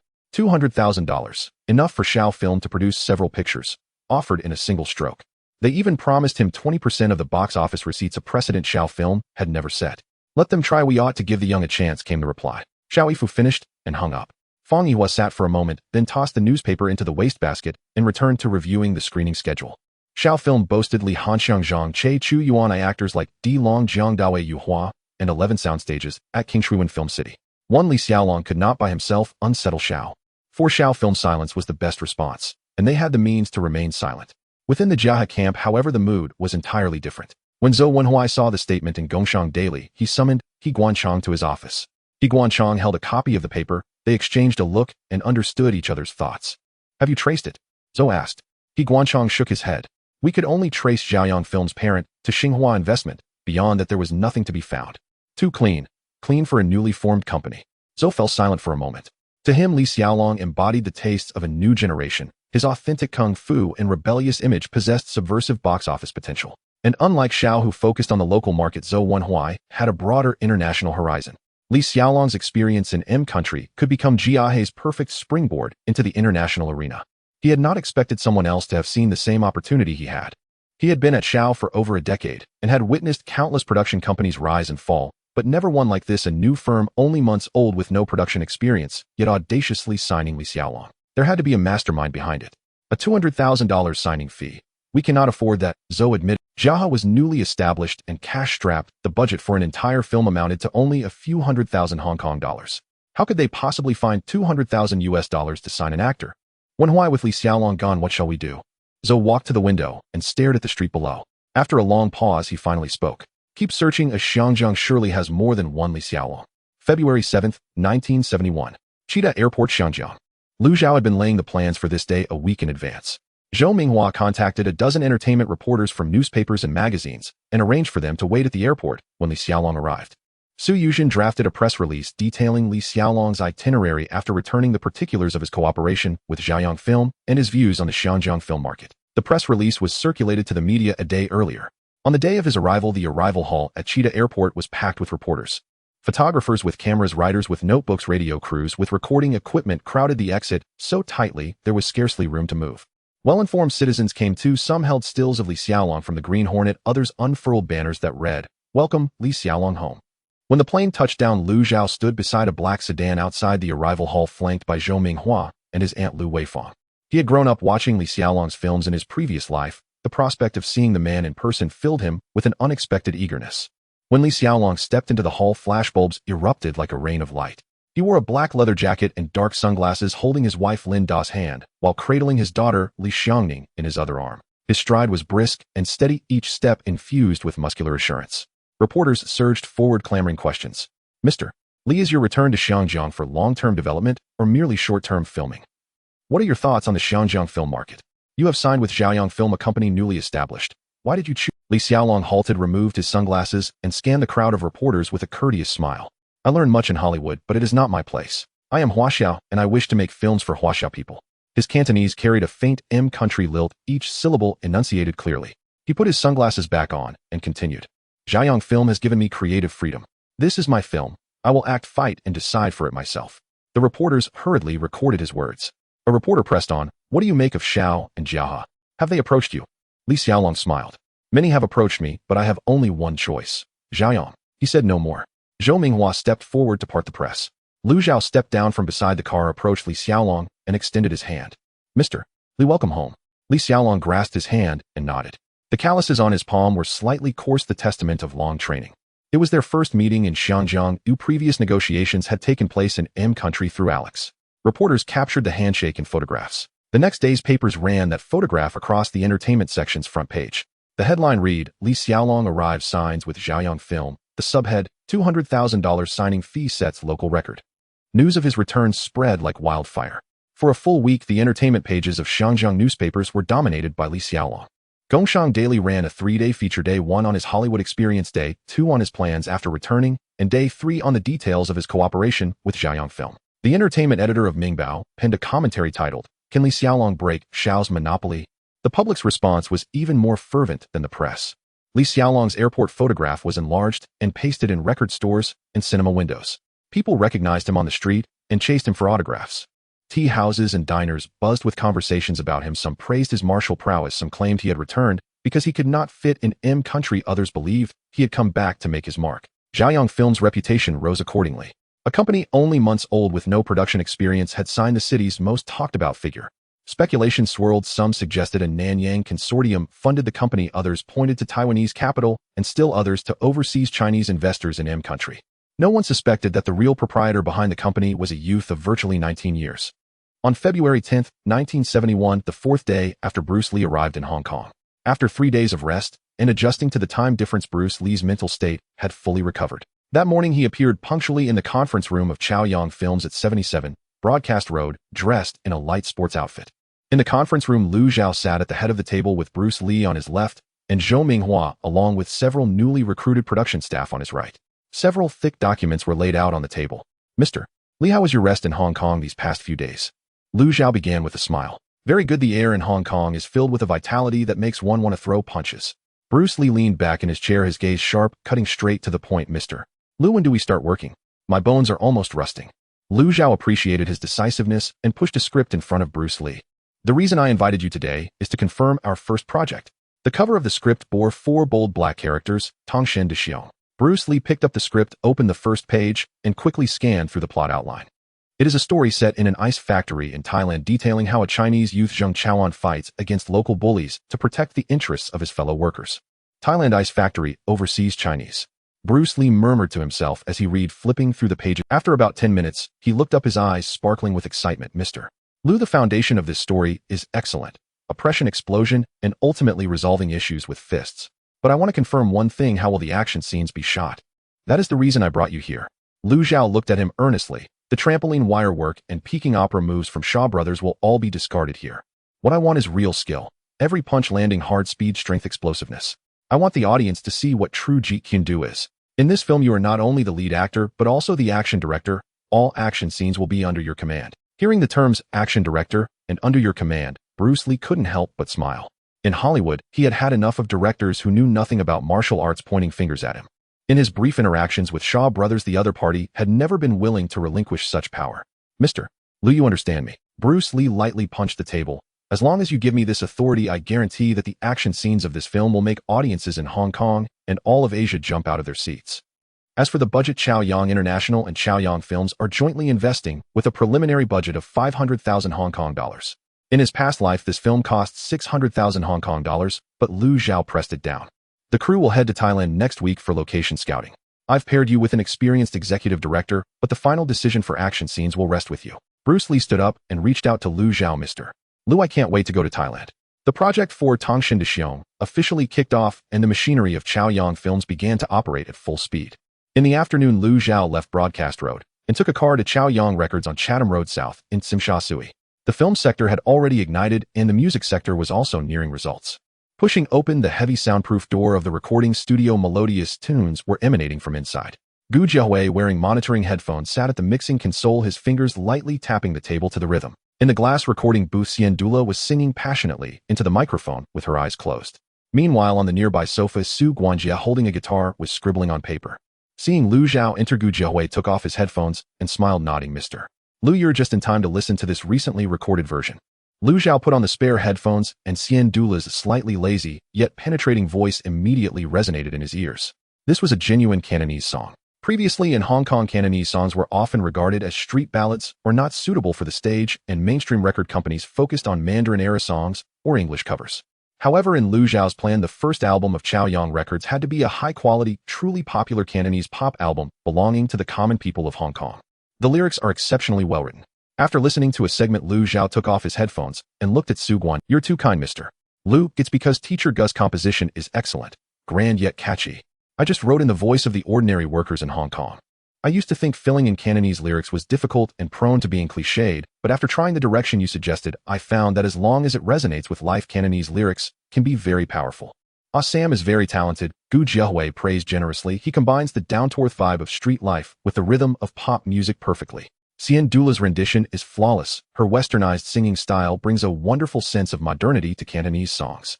Lu Zhao gave Xian Dula a thumbs up through the glass, and then asked Gu Jiahui, Teacher Gu, how's the progress of this album?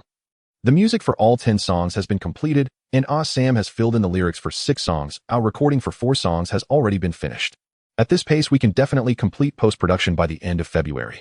Gu Jiahui spoke with confidence. Good. Lu Zhao nodded in satisfaction. This album will be scheduled for release in March 1971. This will not only be Chaoyang Records' first shot, but also a milestone in the music scene of Hong Kong. I want the people of Hong Kong to know that Cantonese songs can not only take the stage, but also become mainstream in this era. In the recording studio, Gu Jiahui and Su Guanjia exchanged glances, both seeing the anticipation in each other's eyes. Following such a bold visionary and young boss, they felt they were creating history.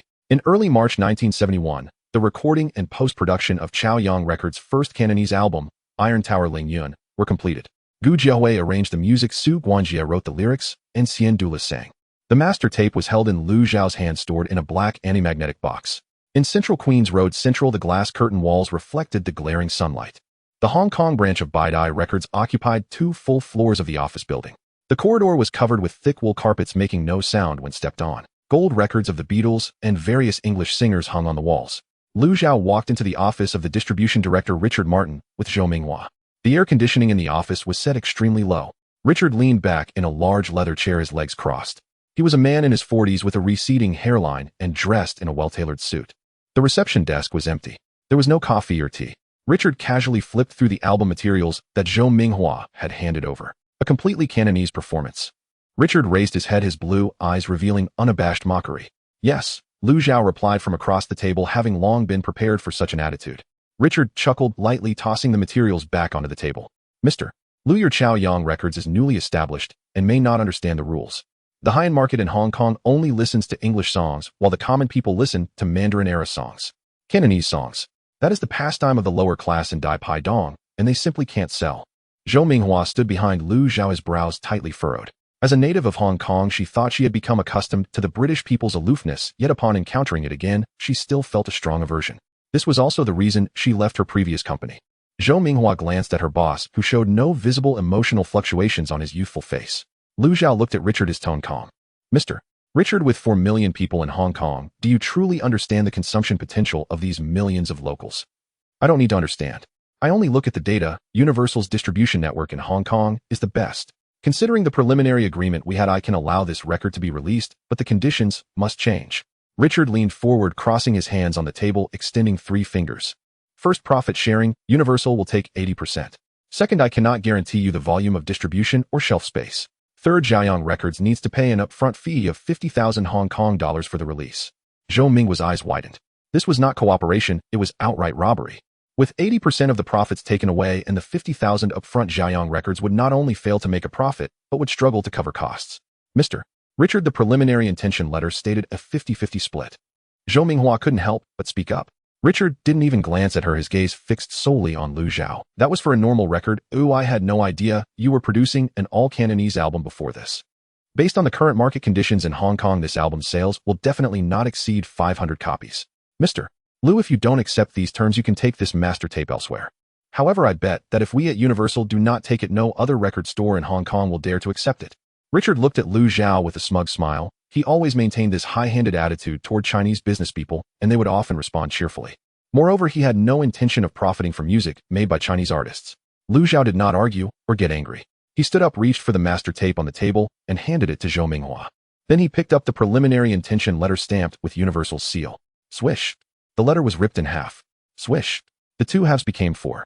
Lu Zhao raised his hand, and the shredded paper fell into the trash bin at Richard's feet. Richard's expression darkened instantly as he sat up straight. The rules are set by you, but Hong Kong is a Chinese city. Lu Zhao looked down at Richard. 500 copies. Mr. Richard, remember what you said today. Lu Zhao turned and walked toward the door. Minghua, let's go. The 2 pushed the door open, leaving Richard with a pale face. Thinking of the young man from earlier, he suddenly grabbed the phone on the table. Hello, notify all the record stores cooperating in Hong Kong that no music sent by Chaoyang Records is to be accepted. Sim Sha Sui Chaoyang Records. The break room outside the recording studio was filled with smoke. Gu Jiahui held a cigarette, his brow furrowed. Su Guanjie sat on the sofa, his hands unconsciously strumming the guitar strings. Xian Dula leaned against the window, watching the flow of cars below. Without the channels of a major record company, records could not enter the shelves of various audio and video stores. This meant months of hard work would go to waste. The air in the break room seemed to solidify. Gu Jiahui sighed, extinguishing the cigarette, but in the ashtray. The foreigners control the channels, they don't accept Cantonese songs. This route won't work. Lu, should we change a few songs to Mandarin? No change. But Lu, without Universal's distribution, we can't sell a single record. Su Guanjie stopped strumming the guitar strings. Lu Zhao turned around, looking at the future pillars of Hong Kong's music scene, before him, a smile appearing on his face. Who said records can only be sold through record stores? How many traditional record stores are there in Hong Kong? Dozens, at most hundreds. They are located in the bustling districts of Central Causeway Bay and Sim Sha Sui, where the people entering are either rich or noble. But how many cha cha and tung tea restaurants are there in Hong Kong? How many convenience stores and Dai Pai Dong street food stalls? Gu Jiahui was stunned. He vaguely understood his boss point and became somewhat excited, saying, thousands, even tens of thousands. These thousands of stores serve hundreds of thousands, even millions of ordinary citizens every day. Workers, students, neighbors. They are our true audience. Lu, do you mean? Zhou Minghua seemed to grasp something. Since they won't provide the channel, well, build one ourselves. Lu Zhao turned to Zhou Minghua. Minghua, go to Yao Ma Ti and purchase a batch of cheap cassette players in bulk. They don't need to have good sound quality, just loud enough to play on repeat. Let's start with 500 units. Zhou Minghua nodded gravely. Then find a printing factory to print the first batch of 5,000 cassettes overnight. The packaging must be eye-catching enough. Lu Zhao looked at Gu Jiahui and Su Guanjia. Once the machines are bought, set them up with our cassettes. Oh, everyone in the company, including administration and finance, will hit the streets. Go to Yao Ma Ti Mong Kok Sham Shui Pe and Kuntong. Find the owners of those tea restaurants and convenience stores. Tell them this player is a gift for them to use in their stores, and the tapes are free for them to listen to. The only requirement is that this album must be played during business hours every day. The break room fell silent. Everyone was processing this crazy plan. Moreover, leave 20 boxes of tapes with each store. If someone comes to buy, sell a box for $10. For every box sold, the owner gets $3. If it doesn't sell, we will buy it back at the original price. The owners bear no risk. They will get a free machine and commission, and there's no reason for them to refuse such cooperation. Su Guanjia suddenly stood up. The guitar hit the coffee table with a dull thud, but he was oblivious. Su Guanji's eyes were filled with shock. Gu Jiahui also widened his eyes. In record stores, customers actively seek out music. But in tea restaurants and convenience stores, music is directly fed into the customer's ears. Enjoying pineapple buns and sipping silk-stocking milk tea while listening to Cantonese songs that express the voices of working-class individuals. This level of penetration cannot be compared to dozens of high-end record stores. This is a blatant dimensionality reduction attack. We don't have to care about the foreigners' opinions. If they want to guard their high-end shelves, let them. We will occupy the streets and alleys of Hong Kong. Zhou Minghua looked at her young boss, her eyes sparkling. Lu, I will take a team to Yao Ma Ti immediately. We'll work overnight. The machines and tapes can be ready by tomorrow morning. Go ahead, let Hong Kong hear our voice. Central Universal Records. Richard held a cup of freshly brewed Blue Mountain coffee, standing in front of the floor-to-ceiling window. Director Zhaoyang Records hasn't contacted us again, nor have they sought out other distribution companies. The assistant reported from behind. Richard took a sip of coffee, a cold smile curling at his lips. They have nowhere to turn. That Cantonese album is just a pile of industrial waste. Just wait. As long as Zhaoyang Records still wants to sell records in Hong Kong, within 3 days that young man named Lu will come back obediently bringing money and an agreement begging me to release it. Richard turned and sat back in his leather chair, opening an English newspaper. At the same time, on the Kowloon Peninsula, trucks loaded with cheap players and tapes were leaving Zhaoyang Records. Zhou Minghua led dozens of employees dispersing into the streets and alleys of Mong Kok and Sham Shui Pe. The first player was plugged in at the cash register of a Cha Chan Tung in Yao Ma Ti. Xian Dula's lazy Cantonese singing mixed with the clinking of glass cups in the Cha Chan Tung drifted out into the bustling streets. Lu Zhao's ground promotion strategy was like a silent hurricane swiftly sweeping through the streets and alleys of Hong Kong. The staff of Zhaoyang Agency and Zhaoyang Records shed their office attire, transforming into the most grassroots salespeople. They paired up carrying cheap cassette players and eye-catching boxes of tapes, weaving through tea houses, ice rooms, convenience stores, and food stalls in Kowloon and the New Territories. In an old-fashioned ice room in Mong Kok, the owner, Uncle Bing, was wiping down tables, watching the two young men place a brand new player on the counter, his brow knitting tightly. Young man, I can't afford such foreign gadgets for my small business. Uncle Bing, no charge, it's a free gift. The employee smiled, wiping sweat off his brow, and upon realizing the young man knew him, Uncle Bing took a closer look and recognized him as the son of Aunt Wong from next door. Hey, aren't you from Aunt Wong's? Didn't your mom say you were working at a record store? Why are you out here selling electronics? The employee replied with a smile. It's me, Uncle Bing. This is our new way of selling records at Zhaoyang Records. All you need to do is agree to play our tape during business hours. We also have 20 additional boxes as backups. If customers want to buy, it's $10 per box, and you get $3 for each box sold. If they don't sell, we will buy them back at the original price, so you won't lose a dime. Uncle Bing looked at them doubtfully. Is there really such a good deal? You'll know once you listen.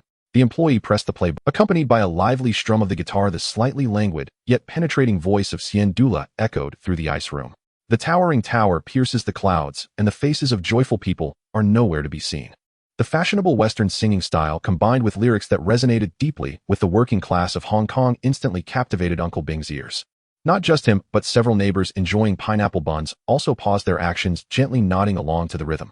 This song has some meaning, singing about our own Hong Kong people. Uncle Bing's eyes lit up, and he immediately agreed. All right, I'll keep the machine. The same scene was continuously played out in thousands of shops across Hong Kong. Initially, the shop owners had some doubts, but after listening, they unanimously accepted the terms. Within just 3 days, the melody of the tower piercing the clouds began to drift through the streets, neighborhoods, and buildings of Hong Kong. Whether in the markets of Sham Shui Pe or the industrial areas of Kuntong, diners sipped their silk-stocking milk tea while humming along to the rhythm. This truly grassroots Cantonese song quickly captured the public's ear with an unprecedented penetration, while Lu Zhao utilized Zhaoyang Films' collaboration resources with TVB. On the Friday night prime time of the Golden Melody charts, Xian Dula, dressed in a fashionable sequin gown, took the stage to perform the album's title track. The visual impact of television combined with the auditory onslaught of tea houses over 3 consecutive days caused the dual-pronged strategy to ignite the purchasing desire of Hong Kong citizens. By the 5th day, the consigned tapes in convenience stores and tea houses were sold out. The front desk of Zhaoyang Records was nearly overwhelmed with calls from shop owners requesting restocks. The first batch of 5,000 tapes sold out in less than a week. Liu Zhao decisively ordered the factory to work overtime to produce the second batch of 10,000, which also sold out in just 2 days. The previously suppressed market potential of Cantonese songs was thoroughly unleashed at this moment. The owners of traditional record stores who had once scoffed at the Cantonese album were now plagued daily by customers inquiring about it. Watching piles of cash being earned by the nearby tea houses and convenience stores, the record store owners could no longer sit idle and were forced to approach Zhaoyang Records humbly requesting to stock the album. In Central at the Hong Kong branch of Polygram Records, Richard Martin stood in front of the floor-to-ceiling window, watching the long line forming outside a large record store across the street, his face turning ashen. In his hand, he clutched today's Ming Pao. The entertainment section's headline boldly declared the Cantonese song craze sweeps Hong Kong, Zhaoyang Records creates a sales miracle. Suddenly he realized he had made an extremely foolish and enormous business mistake. Not only had he missed a gold mine, but he had also forced a powerful competitor out of his distribution channel. Go send someone to Zhaoyang Records immediately. Richard turned to his assistant, gritting his teeth, and said, "Tell Mr.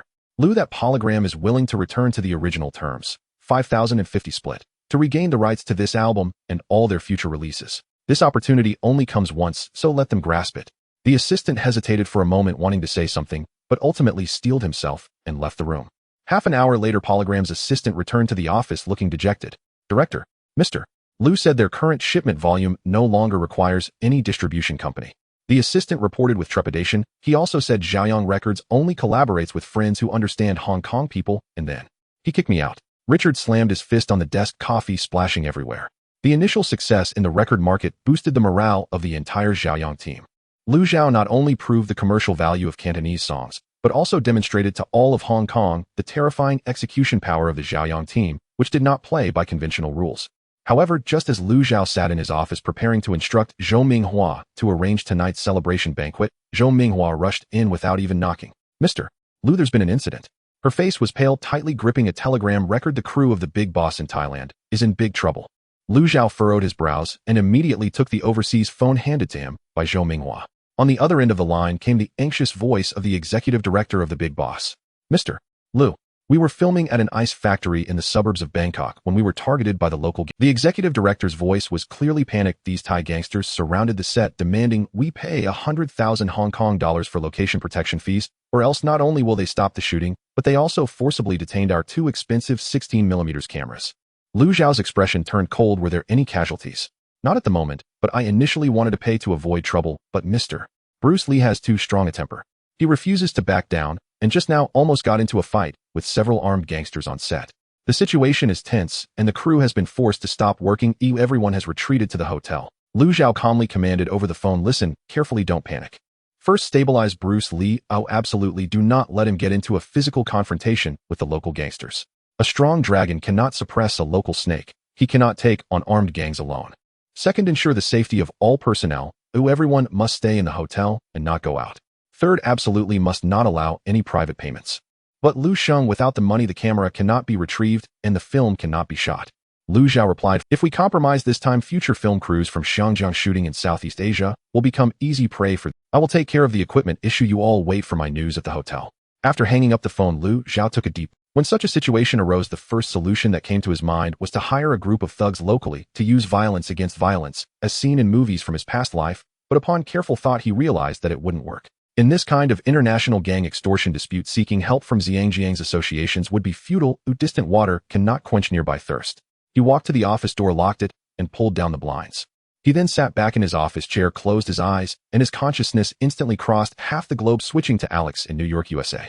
In a luxurious apartment in Manhattan, New York, Alex opened his blue-gray eyes. At this moment, Alex had already become a new wealthy figure on Wall Street, holding tens of millions of dollars thanks to his precise operations in corn futures and the Beautiful 50. He walked to his desk, picked up the phone, and directly dialed the number of his private lawyer Harrison in San Francisco. Once the call connected, Alex's tone was cold and assertive as he got straight to the point. "Harrison, a film crew I invested in Thailand has been illegally detained and extorted by local gangs. I need you to immediately use all available political and business resources, contact the U.S. consulate in Bangkok, and pressure them to rescue my crew." In the early 1970s, Thailand was heavily dependent on U.S. aid for both economic and military support. U.S. capital enjoyed almost privileged status in Thailand. Harrison, fully aware of the young tycoon's influence, took immediate action. In less than half an hour through Wall Street channels and Harrison's operations, Alex call directly reached the office of the commercial counselor at the U.S. consulate in Bangkok. Counselor, I am Alex Chase, a senior VIP client of Citibank and an investor in multiple multinational corporations. My film crew invested in the suburbs of Bangkok has been extorted by local gangs and even had expensive equipment. I expect the local government to provide me with an explanation. The counselor immediately expressed his apologies over the phone and promised to contact the local police to understand the situation.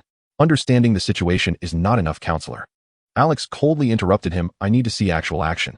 If Thailand cannot even guarantee basic property safety, I will have to join several major institutions on Wall Street to reassess the commercial investment rating for Thailand. I believe the Thai government would not want to see Wall Street's funds withdraw from Bangkok, would they? This statement carried. The counselor immediately realized the severity of the situation and repeatedly assured him, Mr. Chase, please rest assured I will contact the Bangkok police headquarters directly and ensure that your assets do not suffer any losses. This kind of dimension-reducing blow from top capital on Wall Street had a remarkable effect. 48 hours later, in the lobby of a hotel in the suburbs of Bangkok, members of the Big Boss crew were sitting together looking gloomy. Bruce Lee's face was pale, fists clenched tightly as he argued in English with the assistant director. Just then, a piercing siren suddenly echoed outside the hotel. Several military jeeps and police cars rushed in, completely blocking the entrance of the hotel. A Bangkok police chief with a high rank surrounded by heavily armed police officers strode into the hotel. Behind him, several police officers were carefully carrying two intact 16mm cameras. The chief walked straight up to the assistant director, his originally arrogant face now forced into an extremely respectful smile, even slightly bowing. I sincerely apologize for alarming everyone. The gang leader who extorted you has been completely apprehended, and we have dispatched personnel to patrol the filming site at the ice factory 24 hours a day for protection. This is your equipment, please accept it. The crew members were all dumbfounded. Just 2 days ago, the local bully who was arrogant and invincible had been uprooted by the highest-level local police in such a short time. Bruce Lee looked at the apologetic Thai police chief and then at the two recovered cameras, feeling an overwhelming. He certainly knew that this was the result of his boss operations. He had originally thought Liu Zhao was just a somewhat wealthy young boss, but now he held a deep respect for Liu Zhao, who was far away in Xinjiang, and the unfathomable mysterious power behind Jiayang Company. He completely retracted the rebellious attitude he had acquired in Hollywood, for he understood that the person he was following was not a simple figure. By mid-March 1971, the filming of The Big Boss in Thailand had fully resumed. The resolution of the gang issue gave the entire crew a new understanding of the power of Jiayang Company. Bruce Lee no longer had any concerns and devoted himself entirely to the shooting. His action design speed was extremely fast, often completing a shot in 3 takes, far exceeding the assistant director's expectations. Meanwhile, far away in Xinjiang, Jiayang Records had fully rolled out its ground promotion model. Sales data for Towering Inferno peaked in mid-March. The first batch of 5,000 cassette tapes sold out in less than a week, and a second batch of 10,000 was urgently reprinted, distributed to tea restaurants, ice rooms, and convenience stores in Kowloon and the new territories. By the end of March, the album sales exceeded 15,000 copies. On the streets of Mong Kok Sham, Shui Pua, and Kun Tong, one could hear the lazy yet penetrating voice of Sandy Lam everywhere. The ice room owners found that the stores playing this record had their afternoon tea revenue increase by an average of 10%, as customers were willing to stay a little longer to listen to the song Towering Inferno before leaving. Jiayang Records' front desk phone rang incessantly every day, filled with requests for restocking. Liu Zhao had Zhou Minghua form an 8-person distribution team specifically to coordinate with various districts' consignment points. By mid-April, album sales surpassed 30,000 copies. The entertainment section of Ming Pao published a review titled "The Golden Age of Cantonese Songs Has Arrived Ahead of Time." Richard Martin, the supervising director of Polygram in Hong Kong, was summoned back to London by headquarters at the end of April for a report. It is rumored that headquarters was extremely dissatisfied with his judgment errors. He not only rejected a lucrative opportunity, but also forced a potential new company to become a competitor. His successor is the Chinese manager Chen Yongkong, who took the initiative to meet Liu Zhao 3 days into his tenure, displaying a humble attitude. The two parties signed an overseas distribution agreement in early May. Polygram is responsible for the distribution of Jiayang Records products in Southeast Asia, excluding Hong Kong, with a revenue share of 6,040 in favor of Jiayang. Polygram will no longer interfere in the Hong Kong market, as Jiayang will self-manage its distribution channels. In mid-May, Jiayang Records launched the personal debut Cantonese EP of Sam Hui titled Just Like This, featuring 4 songs, including Tower High in the Clouds and Just Like This. The EP was produced using grassroots promotion methods with sales reaching 8,000 copies in the first week, once again proving the market potential for Cantonese songs. At the end of May, Gu Jiawei completed the creation of 10 songs for the second compilation album, Hong Kong Cinnamon, 6 of which were sung by Luo 1 and 4 by Jenny Sang, with recording work starting in June. In June, Tower High in the Clouds was released in a vinyl version due to market demand, priced at 18 Hong Kong dollars. The audience for vinyl differs from that of tapes, consisting more of middle-class families and audio enthusiasts. The first batch of 5,000 copies sold out within 2 weeks. By the end of June, total album sales, including both tapes and vinyl, exceeded 60,000 copies, becoming the best-selling local album in Hong Kong in 1971. Of these, the net profit from tape sales after deducting production, distribution, and retailer shares was approximately 80,000 Hong Kong dollars. The net profit from vinyl records was about 20,000 Hong Kong dollars. In July, Gu Jiawei began recording the second compilation album, Hong Kong Cinnamon. Luo 1 and Jenny Sang entered the recording studio for the first time, and their singing skills greatly satisfied Gu Jiawei. Meanwhile, Zhao Yang Records reached a cooperation agreement with LTV to provide weekly performance content for its music program Golden Melody Night, with a fee of 2,000 Hong Kong dollars per episode. LTV's audience demographic differs from that of TVB, leaning towards middle-aged individuals and housewives, which perfectly fills the gap in Zhao Yang Records' age coverage. Although the monthly income of 8,000 Hong Kong dollars is not substantial, it is enough to cover the operational costs of Zhao Yang Records. In August, total sales of Tower High in the Clouds surpassed 70,000 copies. Traditional record stores have already humbled themselves, actively posting Zhao Yang Records posters at their entrances. Cantonese songs are no longer seen as low-class entertainment, but have made their way onto the golden shelves of high-end record stores in Central. During the monthly meeting in mid-August, Lu Zhao remarked, "We are not selling records. We are changing an industry's prejudice against language." This statement made headlines in the business and entertainment sections of Mingpao. In September, Zhao Yang Records sent out the first batch of overseas orders with Polygram, shipping 5,000 tapes of Tower High in the Clouds to Singapore and Malaysia. Local distributors originally held a wait-and-see attitude, but the hot sales data from Hong Kong eased their concerns. By early October, the first batch of payments from Singapore arrived, amounting to 9,600 Hong Kong dollars. According to the 6,040 revenue-sharing ratio, the net profit for Zhao Yang Records was approximately 5,800 Hong Kong dollars. While the amount is not large, its significance is substantial, marking the first time Zhao Yang Records products ventured outside of Hong Kong, earning their first revenue from overseas markets. By the end of October, just before the release of The Big Boss, total sales of Tower High in the Clouds were capped at 75,000 copies. This figure may seem trivial in later years, but in 1971's Hong Kong, it was nothing short of explosive. The names Gu Jiawei, Sam Hui, and Sandra Ng became firmly associated with Cantonese pop music.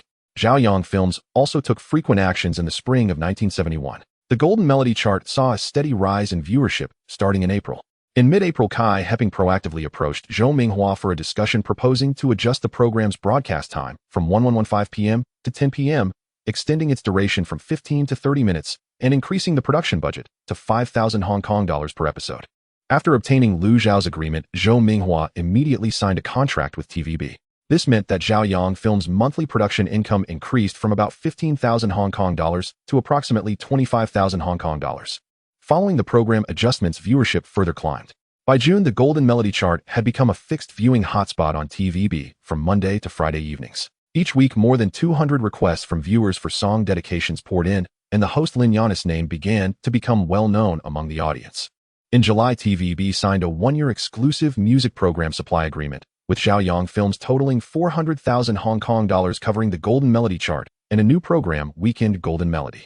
Weekend Golden Melody is positioned as a family-friendly music program, airing weekly, inviting 3 to 4 singers to perform live, interspersed with behind-the-scenes interviews broadcast on Sunday evenings at 8:30 p.m. In August, Zhao Yang Films signed a contract for television drama production.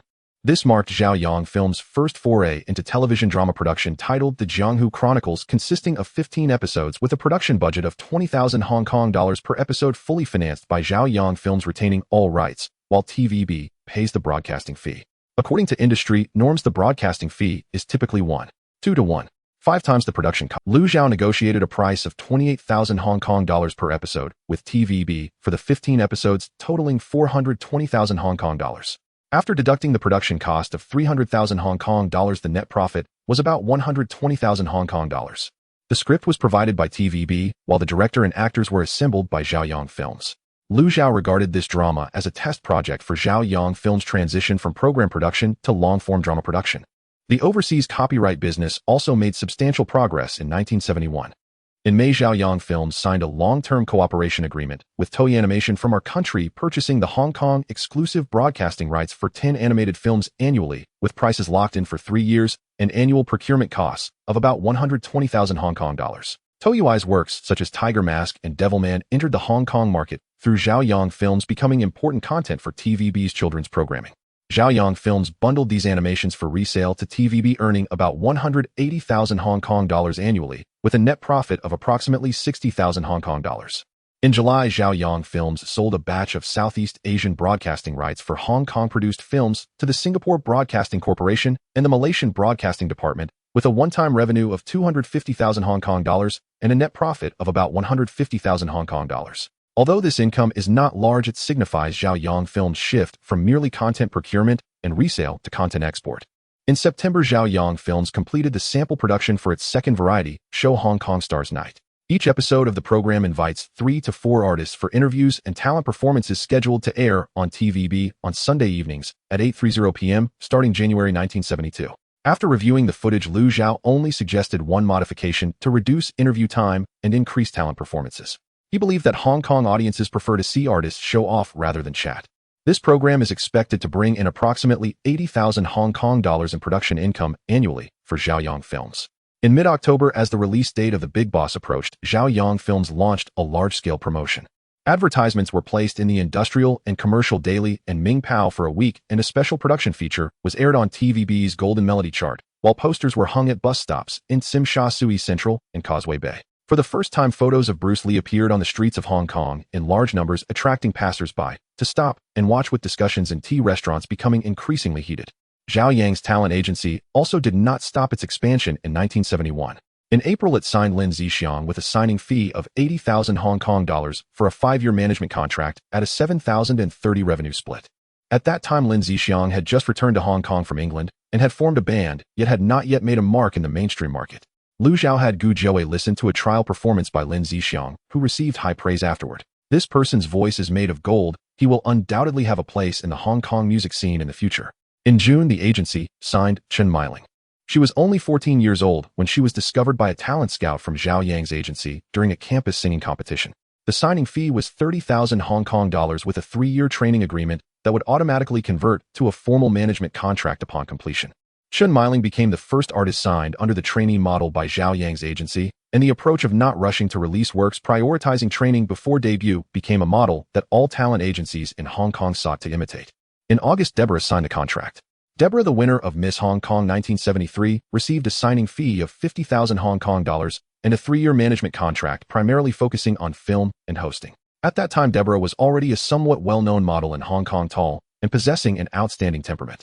Zhaoyang management positioned her as a triple threat in film, television, and music, but the first step was to showcase her in TVB's variety shows. The artist training system was officially established in May. Zhaoyang management rented a small building next to their office on Kang Ti Road in Kowloon to set up the Zhaoyang artist training class.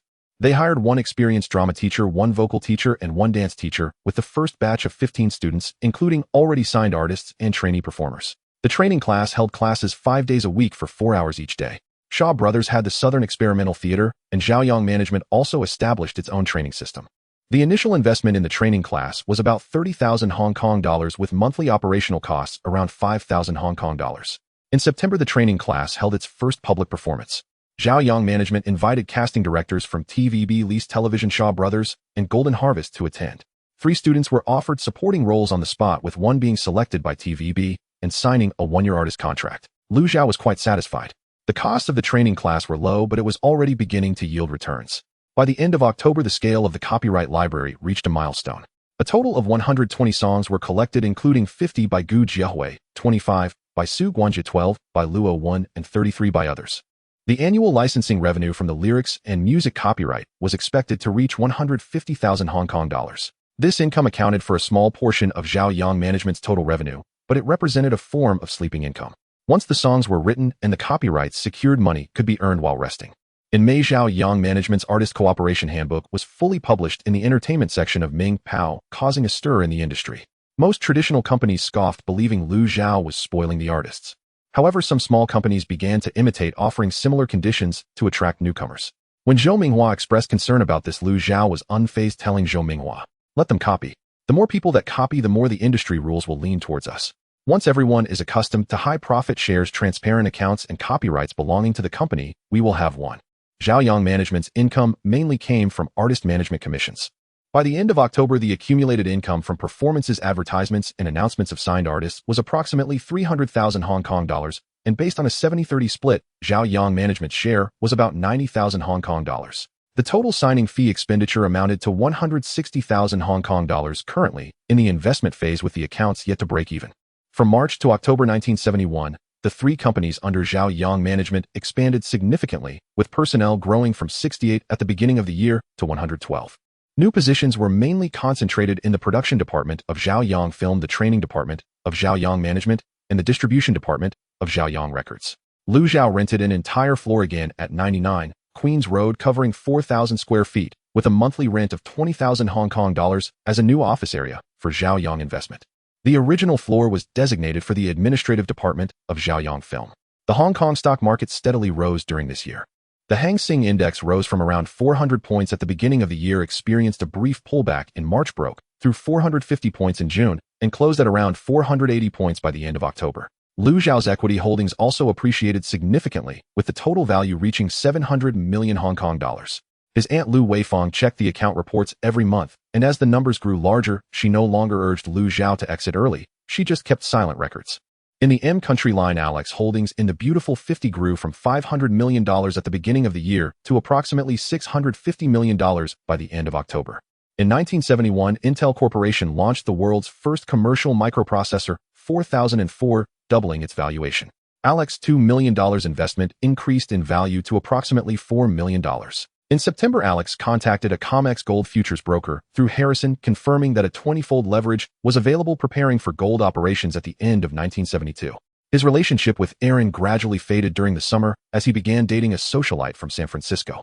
Liu Xiao strictly controlled the frequency of possession, limiting it to once a week to avoid mental fatigue. In terms of family relations, Fang Ruotang gradually realized that her son's business was substantial, but Liu Weifang only told her A Zhao is doing legitimate business and making a good profit. Fang Ruotang no longer asked questions and began to devote herself to taking care of Liu Hui and Liu Wan. In July, Liu Xiao used the stock market profits to replace the entire set of new furniture for the family, and Fang Ruotang felt a lump in her throat while touching the sofa. Liu Weifang's trust in Liu Xiao significantly increased in 1971. In September, she took the initiative to propose upgrading the financial system of Zhaoyang Investment, hiring an assistant to help manage daily accounts. In the industry, Shaw brothers still maintained a cold attitude towards Zhaoyang Film. Fang Yihua began to send people to collect information on Zhaoyang Film, but Xia Yifu never publicly mentioned the new company. In his view, Zhaoyang Film was no different from previous competitors, initially grabbing attention with unconventional industry rules to attract traffic, and then seeking Shaw brothers' protection once the company reached a certain scale to pursue merger opportunities and sell the company. He was already prepared for that young punk to come seeking collaboration with impressive company financial reports. On the other hand, Zhao Wenhui from Golden Harvest repeatedly expressed in public that we welcome cooperation with Zhaoyang Film, but Liu Xiao never responded. Seeing Zhaoyang Film's cold attitude, Golden Harvest turned to sign our country's martial arts film star Shin Takashi, attempting to explore new avenues. In early October, the Business Daily listed Zhaoyang Film as the most noteworthy entertainment company of 1972 in its year-end forecast. In a rare mention of a commercial company in Jin Yong's column, in Ming Pao, the young man named Liu is bold, daring to use newcomers' new songs and new methods. Worth a look. On October 31st, 1971, The Big Boss premiered at the Royal Theatre in Causeway Bay. Bruce Lee attended with his wife and daughter, while Liu Xiao quietly sat in the back row accompanied by Zhou Minghua. On the same day, Zhaoyang Records announced that the total sales of Towering Above the Clouds surpassed 95,000 copies, making it the best-selling Cantonese record since the opening of Hong Kong. After the first screening ended, the audience stood up and applauded, expressing great recognition of the film's plot and quality. After the screening, a long line formed outside the theater, hoping to get Bruce Lee's autograph. The next day, the front-page headline of the Business Daily read, Bruce Lee's whirlwind sweeps Hong Kong, first day box office breaks 300,000. After the release of The Big Boss, the box office performance far exceeded expectations. By the end of December, the local box office in Hong Kong had accumulated approximately 3,500,000 Hong Kong dollars, ranking first in the box office for 8 consecutive weeks. The film also performed explosively in Singapore, Malaysia, Thailand, and other regions, but overseas box office revenues would be received gradually in 1972. The preparation work for The Way of the Dragon began in November. Bruce Lee's value doubled after the release of The Big Boss, but his loyalty to Zhao Yang International remained high, and he had never contacted other companies. Liu Zhao and Bruce Lee renegotiated the salary for the second film, adding a $20,000 bonus on top of the original contract of $50,000 in recognition of the success of The Big Boss. Bruce Lee expressed satisfaction with this. The Way of the Dragon was set to begin filming in January 1972, with a budget of 800,000 Hong Kong dollars, and Bruce Lee would continue to serve as the lead actor and action director. Gu Jiahui was confirmed as the composer. In December, Zhao Yang International received the first overseas copyright advance payment for The Big Boss from a distributor in Thailand amounting to 50,000 Hong Kong dollars. On the last day of 1971, his aunt delivered the organized financial report to Liu Zhao's study. After chatting for a while, Liu Weifang left the study. Liu Zhao opened the financial report, which was clearly presented thanks to his aunt's top-notch business skills. After reviewing the reports from each company, Liu Zhao looked directly at the final summary of operating profits. With the steady progress of various projects, the net profit of the four companies under Zhao Yang Investment reached 516 million Hong Kong dollars. With the success of The Big Boss, Zhao Yang Film officially established its foothold in Hong Kong's film industry. Through dual-line operations, Liu Zhao's assets successfully exceeded 1 billion Hong Kong dollars, unlocking the third alias. As of now, Liu Zhao already had 2 idle aliases waiting to be used. The condition for unlocking the next alias is for the assets to reach 5 billion Hong Kong dollars. In mid-January 1972, the cold winds of Tokyo carried moisture as Liu Zhao concluded his week-long trip to Country R. The primary purpose was to renew the broadcasting rights for the series, such as Tiger Face Man, with Toei Animation, and finalize the animation introduction plan for Zhaoyang Film Industry in 1972. The negotiation process was smooth, with both parties enjoying pleasant cooperation. Liu Zhao's trip added vibrant strokes to the children's program landscape of Zhaoyang Film Industry. On the return flight, Liu Zhao chose the first class of Japan Airlines, with Zhou Minghua sitting by the aisle. The two spread out documents and discussed in low voices. Liu, the budget for the Fist of Fury has exceeded by 50,000 Hong Kong dollars, mainly due to Li's high demands for the scenes and martial arts props. Zhou Minghua flipped through the reports, speaking a bit quickly. However, it seems that the box office outlook is optimistic and should cover it. Liu Zhao turned a page of the document, nodding as he replied. The overspend was expected. Li's relentless pursuit of film quality is the living trademark of Zhaoyang Film Industry. This money is well spent. Zhou Minghua continued. The distribution progress of Nostalgia of Hong Kong and Southeast Asia is slightly slower than expected. Feedback from Singapore and Malaysia indicates that the local market needs time to cultivate an acceptance of Cantonese songs. Liu Zhao closed the document, resting his eyes. No rush, after all, it's cultural penetration. Taking time is normal. Zhou Minghua nodded, saying no more. She knew that Liu Zhao never fought an unprepared battle. At that moment, a young flight attendant pushed a food cart closer. In a neatly pressed uniform with her long hair styled back, she had a standard oval face, clear facial features, and an innate gentle beauty. Zhao Yaji. Her bright, clear eyes scanned the cabin's passengers and quickly noticed the young man who was. Just as the young man opened his eyes, Liu Zhao glanced at her name tag, Anji Chiu Zhao Yaji. His heart skipped a beat, and he felt a surge of joy. Having taken so many Japan Airlines flights, he finally encountered her. A glint of light flashed in Liu Zhao's eyes, but he remained calm, showing no signs of abnormality. While he pondered how to create a topic with her, as if a gift of fate, the plane suddenly encountered a slight turbulence, causing the food cart to shake. Zhao Yazi's hand trembled, spilling tea from the tray onto Liu Zhao's document bag. Her face flushed slightly as she quickly took out a tissue to wipe it, repeatedly apologizing. Liu Zhao waved his hand to indicate it was fine, and after she cleaned up, Zhao Yaji retreated with a slightly reddened face. Mid-flight, a drunken businessman from Country R, with a hint of frivolity, forcefully requested Zhao Yaji to drink with him, even reaching out to grab her wrist. "Sir, please behave yourself," Zhao Yaji, flustered, unconsciously blurted out in Cantonese. The man clearly did not understand her words and continued his persistent, disrespectful remarks. Liu Zhao closed the document and coldly spoke in fluent Japanese. "This lady has clearly declined. Please show some respect." The businessman from Country R turned to look at Liu Zhao. Seeing Liu Zhao dressed elegantly and exuding a calm demeanor, with Zhou Minghua and 2 accompanying personnel looking unfriendly, he instantly realized that the other party was not an ordinary tourist and sullenly returned to his seat. Before landing, Zhao Yaji specifically came to thank the first-class cabin. "Thank you, Mr. Liu." Her voice was soft. Liu Zhao looked at her, saying, "No need to be polite. It's good that you are fine." Liu Zhao then asked, "Is your name Zhao Yaji?" "Yes." "You seem young. Why did you choose to be a flight attendant?" "I just graduated from the academy and wanted to see the outside world. For a girl from my family, being a flight attendant should be the fastest way to achieve my dreams." Liu Zhao smiled as he handed her a business card, his tone calm but firm. "I am Liu Zhao from Xiangjiang Zhaoyang Investment. If you are interested in performing arts, feel free to contact me. I can help you realize your dreams." Zhao Yaji accepted the business card, her fingertips touching the thick card stock, politely thanking him. After the plane landed, once the passengers had disembarked, while Zhao Yaji was tidying the seats, she discovered that Lu Zhao had left behind a copy of the entertainment section of Mingpao. She picked up the newspaper, which happened to have an advertisement from Zhaoyang Film Industry recruiting new talent. After flipping through for a moment, she placed it in the lost and found feeling a ripple in her heart. After the flight, Zhao Yaji returned to the collective dormitory in Shangjiang. She repeatedly rubbed the business card with the image of the young man who had helped her in Japanese during the flight constantly appearing in her mind. Weeks later, Zhao Yaji encountered Xiandula on another flight to Tokyo. Xiandula was about to go to country or to record a new song, and they chatted in the lounge. Zhao Yaji mustered her courage to inquire about Zhao Yang's management. Mr.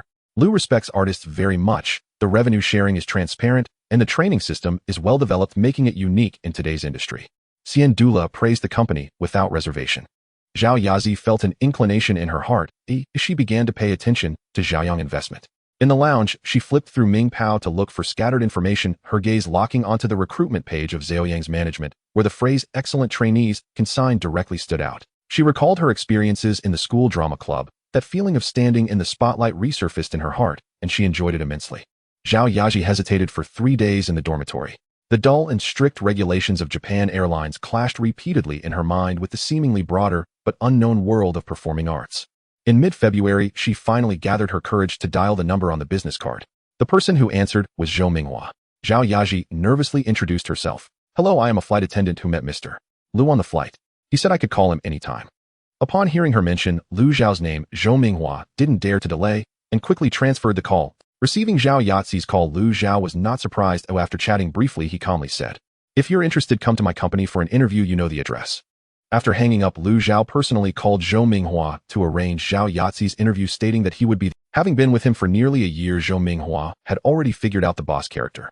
In the past, with so many actors signing contracts, the boss had never participated in the discussions. Today, however, he wanted to personally take part in the interview, which made her nosy heart start to stir. But gossip aside, the necessary arrangements had to be made. Zhou Minghua scheduled a meeting time for Wednesday afternoon. After hanging up, Zhao Yaji felt her heart unsettled for a long time. She submitted a leave request to Japan Airlines, feeling anxious inside, but she decided to see what this so-called entertainment empire was like. In early March, Zhao Yaji arrived at 99 Queens Road Central. Dressed in elegant casual attire, she walked into the office with a hint of shyness.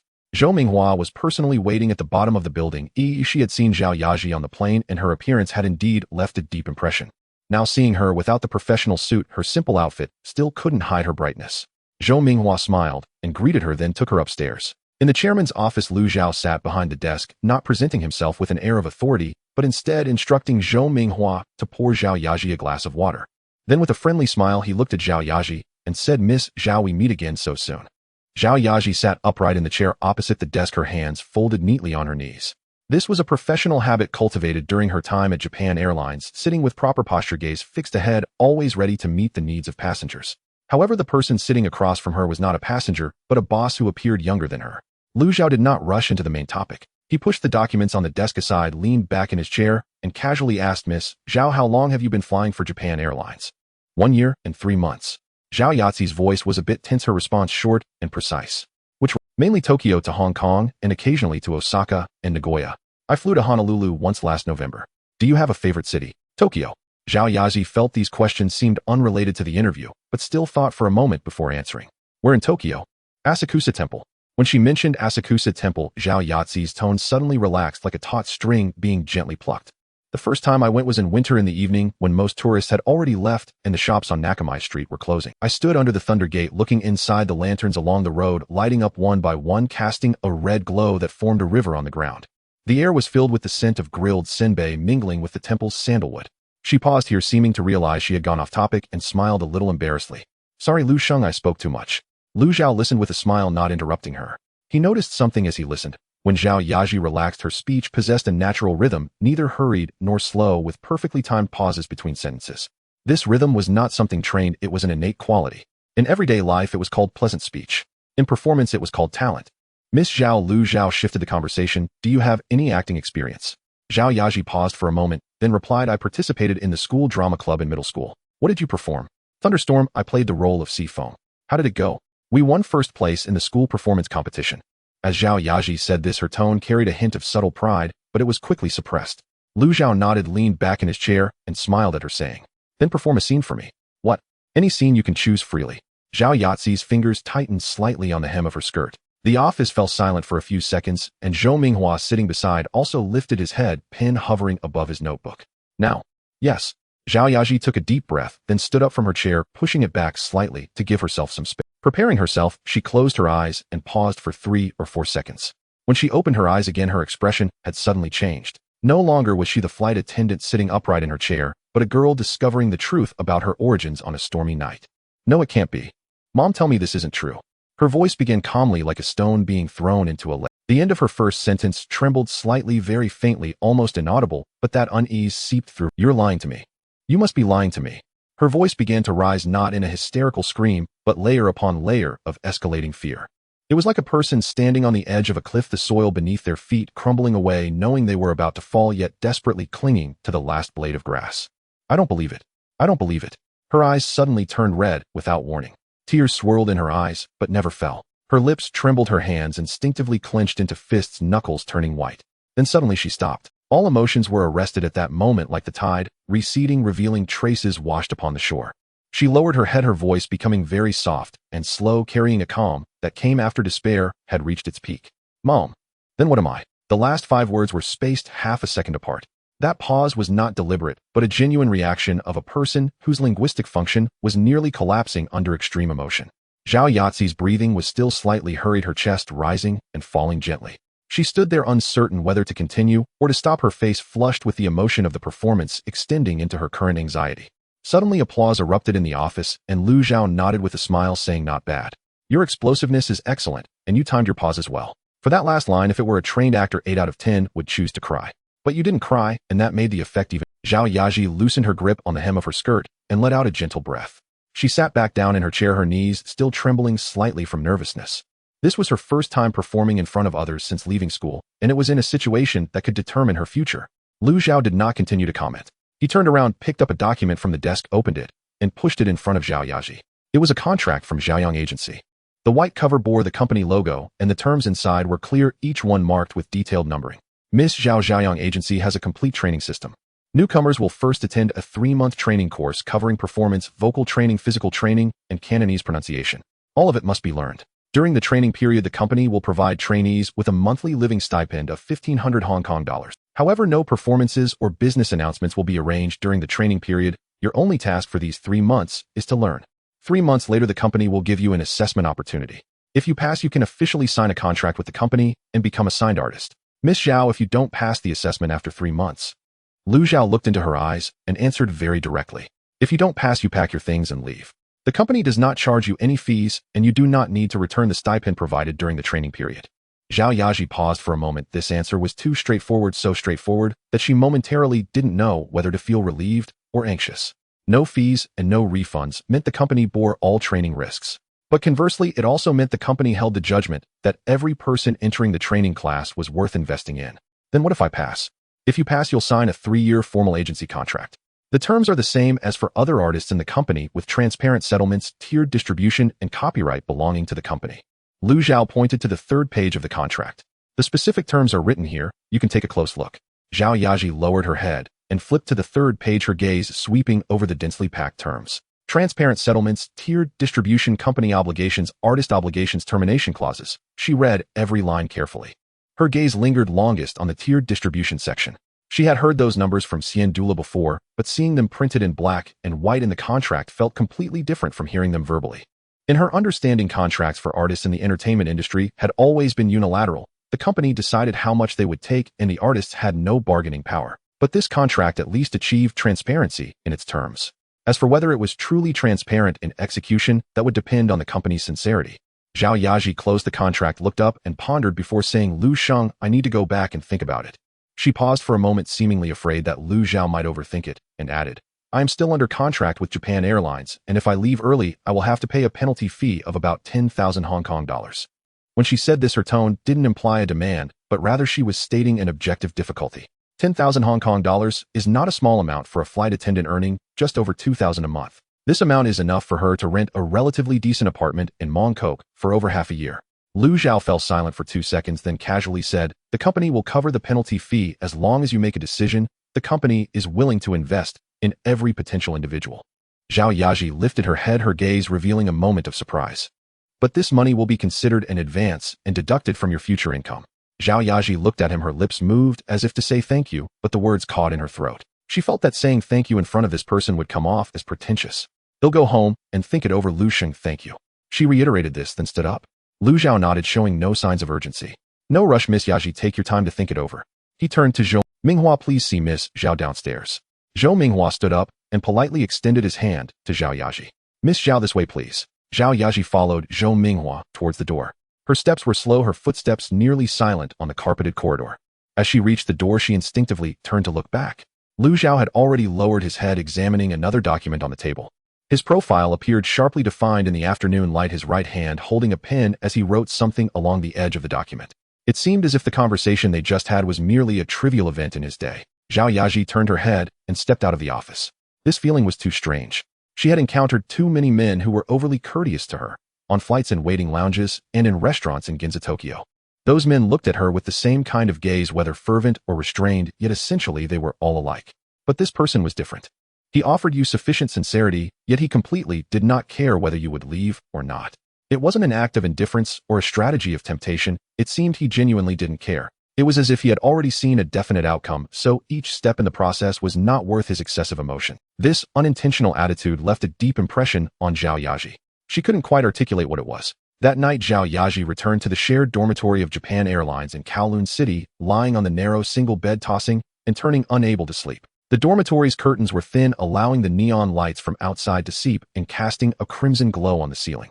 Her roommate in the adjacent bed was already asleep, and the sound of her even breathing was particularly clear in the quiet room. Zhao Yaji quietly pulled out the business card Lu Zhao had given her on the plane from beneath her pillow. It was a thick white cardstock printed exquisitely with only a few lines of text: Zhao Yang Investment Company, Lu Zhao Chairman. Below were the phone number and address. There were no flashy titles, no unnecessary embellishments. She flipped the card back and forth, her fingertips brushing against the edge of the cardstock. The slightly rough texture made her feel grounded.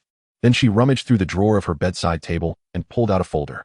Inside were the reports about Zhao Yang Company that she had cut out from newspapers over the past few months. The first page was the earliest one from the entertainment section of Ming Pao, titled Cantonese Song Fever Sweeps Hong Kong, Zhao Yang Records Creates Sales Miracle. It was a report on the success of Cindy Wang's album, Towering Clouds, accompanied by a photo of her performing on TVB's Top Chart. The second page was from the industrial and commercial daily, titled Bruce Lee's Storm Sweeps Hong Kong, Opening Day Box Office Breaks 300,000. The photo showed Bruce Lee in a white tang suit, his gaze fierce, with a long line of people queued outside the Royal Theatre in Causeway Bay. The third page was an interview from the Chinese Times titled, Gu Jia Hui I Choose Zhao Yang, because they respect me. The article mentioned the conditions Lu Zhao offered to Gu Jia Hui: a signing fee of 1,600, a monthly consulting fee of 500 Hong Kong dollars, and permanent authorship rights. Behind all these matters stood the same person. That person looked younger than her. Zhao Yaji put down the clippings and stared blankly at the ceiling. She recalled a phrase Lu Zhao had said during the interview that afternoon. It wasn't said while discussing terms, but rather in a moment of her hesitation, when Lu Zhao casually remarked, while looking outside, "You can fly for a lifetime and see all the world's scenery, but no one will remember you." He said this without even looking at her, his gaze focused on the bustling street scene of Queen's Road outside. "But if you stand in front of the camera, everyone in Hong Kong will remember your face." Zhao Yaji closed her eyes. The roommate next door turned over the blanket, rustling softly. From afar, the low rumble of an aircraft engine could be heard from the direction of Kai Tak Airport. A night flight was taking off. She had been with Japan Airlines for over a year, visiting Tokyo, Osaka, Nagoya, and Honolulu. Each city was beautiful, and every takeoff and landing made her heart race. But she also knew that the essence of being cabin crew was service, serving tea and water, bowing and smiling, dealing with all sorts of passengers.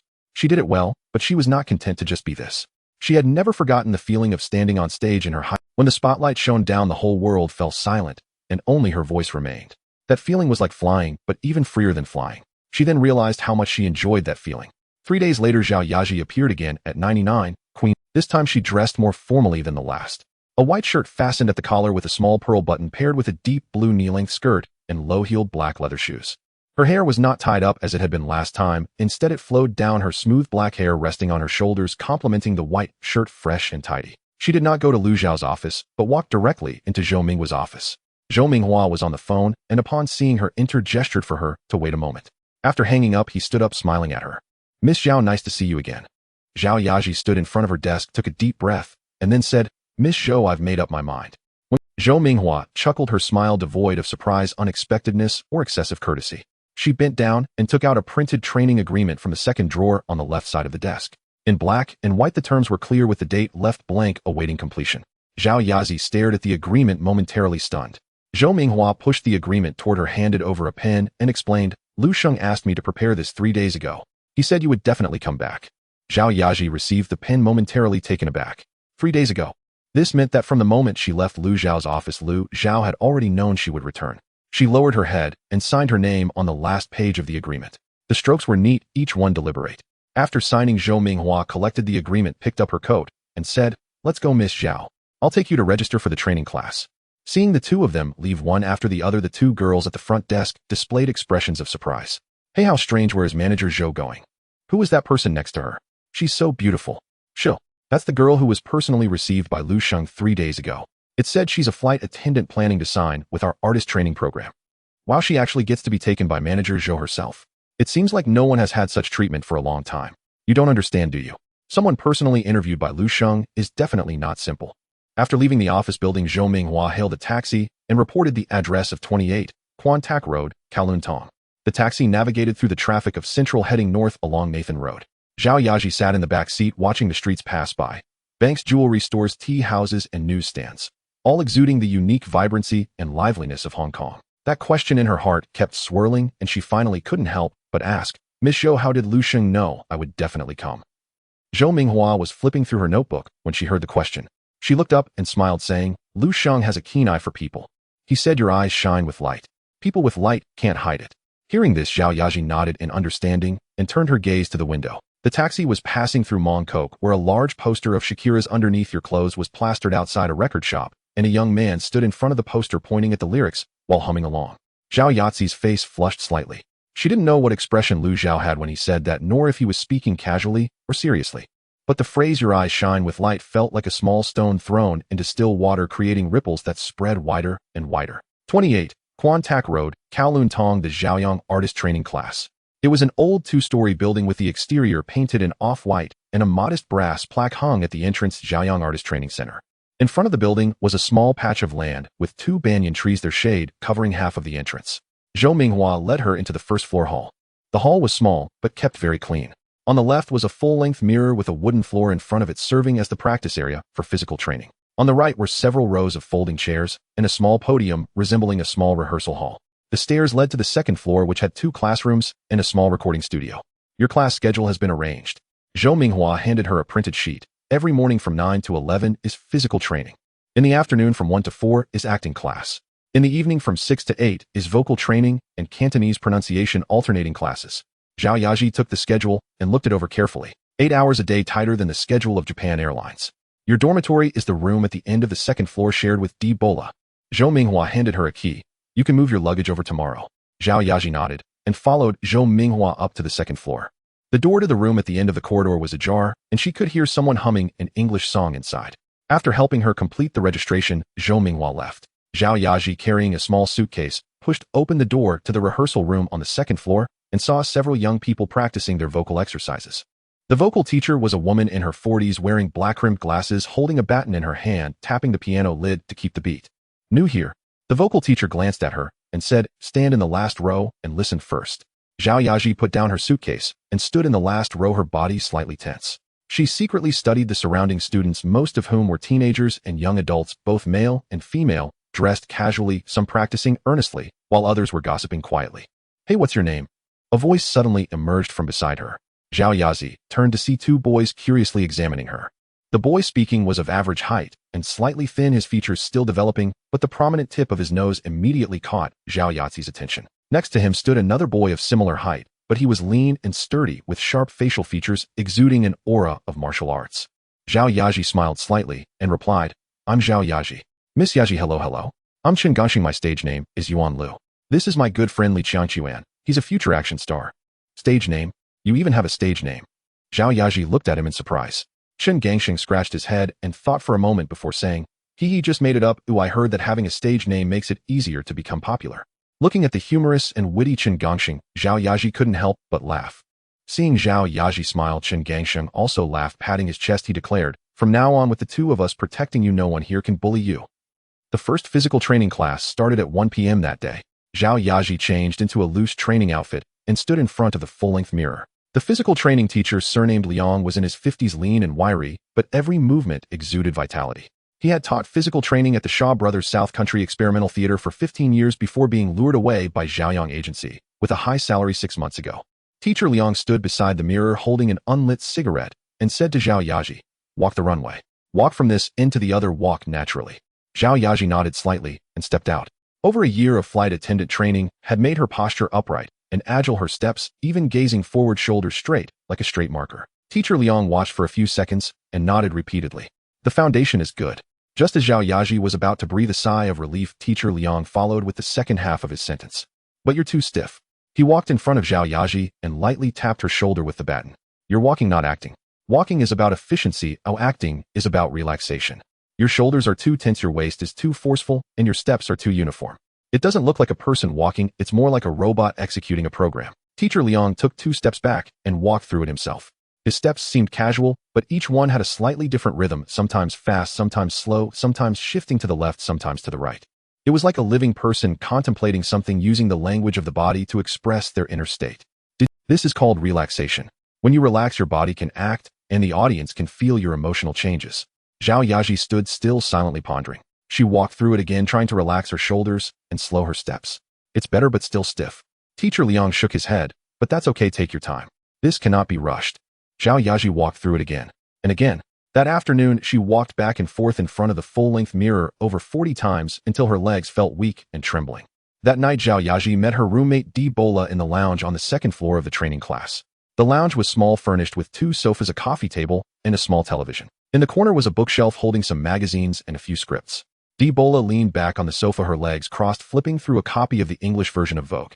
She wore a loose silk nightgown, her hair casually tied back, yet even in such home attire, her model-like aura and curvy silhouette were undeniable. Hearing footsteps, she looked up and surveyed Zhao Yaji. "New here?" "Yes." Zhao Yaji approached and sat down on another sofa. "Hello, my name is Zhao Yaji." Di Bola. The other party put down the magazine, leaned forward, and her scrutinizing gaze became more direct. "What did you do before?" "I was a flight attendant for Japan Airlines," Zhao Yaji answered obediently. "A flight attendant?" Di Bola raised an eyebrow. "What made you think of switching to this?" "It was a coincidence." Zhao Yaji thought for a moment and decided to tell the truth, saying, "I met Lu Sheng on a flight. The Lu Zhao of Zhaoyang Investments. He gave me a business card and said I could contact him if I was interested in acting." "You met him on a flight?" Di Bola paused, her flipping of the magazine. "Yes, I was working at the time when a passenger from our country got drunk. Lu Sheng helped me out." Di Bola set the magazine down, leaned back on the sofa, and a subtle smile curved her lips. "You're quite—" Those 4 words were spoken lightly, as if casually tossed off, yet Zhao Yaji read something else in her companion's eyes, a subtle, ineffable nuance. Zhao Yaji could not tell whether the remark was praise or meant something else. She did not press the matter, they traded a few more remarks about the training class daily routine, how the schedule was arranged, which instructors were strict, and whether the cafeteria food was any good. Di Bola spoke bluntly, without circumlocution, her manner refreshingly forthright. Zhao Yazi's first impression of her was favorable. "Teacher Liang in physical training is very stern," Di Bola said abruptly, "but he truly has skill." Zhao Yaji nodded and filed the remark away in her mind. Back in her room, she lay on the narrow single bed, her whole body aching. Outside, Jiulong Tang was profoundly quiet, a world apart from the bustle of Wangjiao. A distant bark or two, then silence. She closed her eyes, and in the company of soreness and fatigue, drifted slowly to sleep. A week later, on a Monday morning, a black sedan stopped at 28 Jindao. The driver stepped down, opened the rear door, and Lu Zhao emerged in a dark gray suit. Since the founding of the Zhaoyang Artiste Training Class, this was the first time Lu Zhao had come in person to inspect. The training class administrative head, surnamed Wu, was a capable man in his 30s. He had clearly received no prior notice. When Lu Zhao appeared in the hall, a flicker of panic crossed his face, but he quickly composed himself and greeted him with a smile. "Mr. Lu, what brings you here? You didn't tell us in advance. I could have." "No need to fuss over me. I'm just looking around," Lu Zhao said, waving his hand. "Is Teacher Liang here?" Yes. Teacher Liang is in the rehearsal room on the 2nd floor." Lu Zhao nodded, went to the office on the 1st floor, and spoke separately for about 10 minutes with physical instructor Liang Xingyuan and vocal teacher Wang Liwa. Liang Xingyuan reported on the students' overall progress, noting that most newcomers' fundamentals were weak, particularly body control and emotional expression, which would require at least half a year of systematic training before they could be camera ready. Wang Lihua mentioned a few students with promising vocal qualities and suggested increasing the hours of vocal instruction. Lu Zhao listened while flipping through the students' assessment records. The tables were densely filled with each person's scores and comments. The handwriting was a little scrawled, but the content was thorough. After reading, Lu Zhao closed the folder and in an even tone spoke. "Take me to the rehearsal room and have a look." Supervisor Wu was momentarily stunned. In the past, when Lu Zhao sent people to inspect, they only checked accounts and records. He had never asked to see the students training in the rehearsal room. Although he did not understand, he still nodded and said, "Very well, Mr. Lu, this way, please." None of Lu Zhao's subordinates dared to ask more, though each held his own conjectures. Only Zhou Minghua, who trailed Lu Zhao day after day, understood whom he had come to see. Walking half a step behind him, her gaze lingered on his straightened silhouette. The corner of her mouth curved slightly, then vanished. After nearly a year at Lu Zhao's side, she had learned the young boss modus operandi. He acted with clear purpose in all things and would never waste time without cause. That he should suddenly inspect the training class and specifically request the rehearsal room made the answer obvious to her. Zhou Minghua filed the matter away in her mind. She kept her counsel, but began calculating how to reallocate training resources for Zhao Yaji. Catering to the boss preferences was not flattery, but a professional manager's basic competence. A good administrative assistant anticipates needs before the boss asks.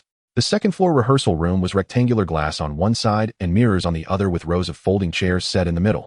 The soundproofing was poor. Muffled voices could be faintly heard in the corridor.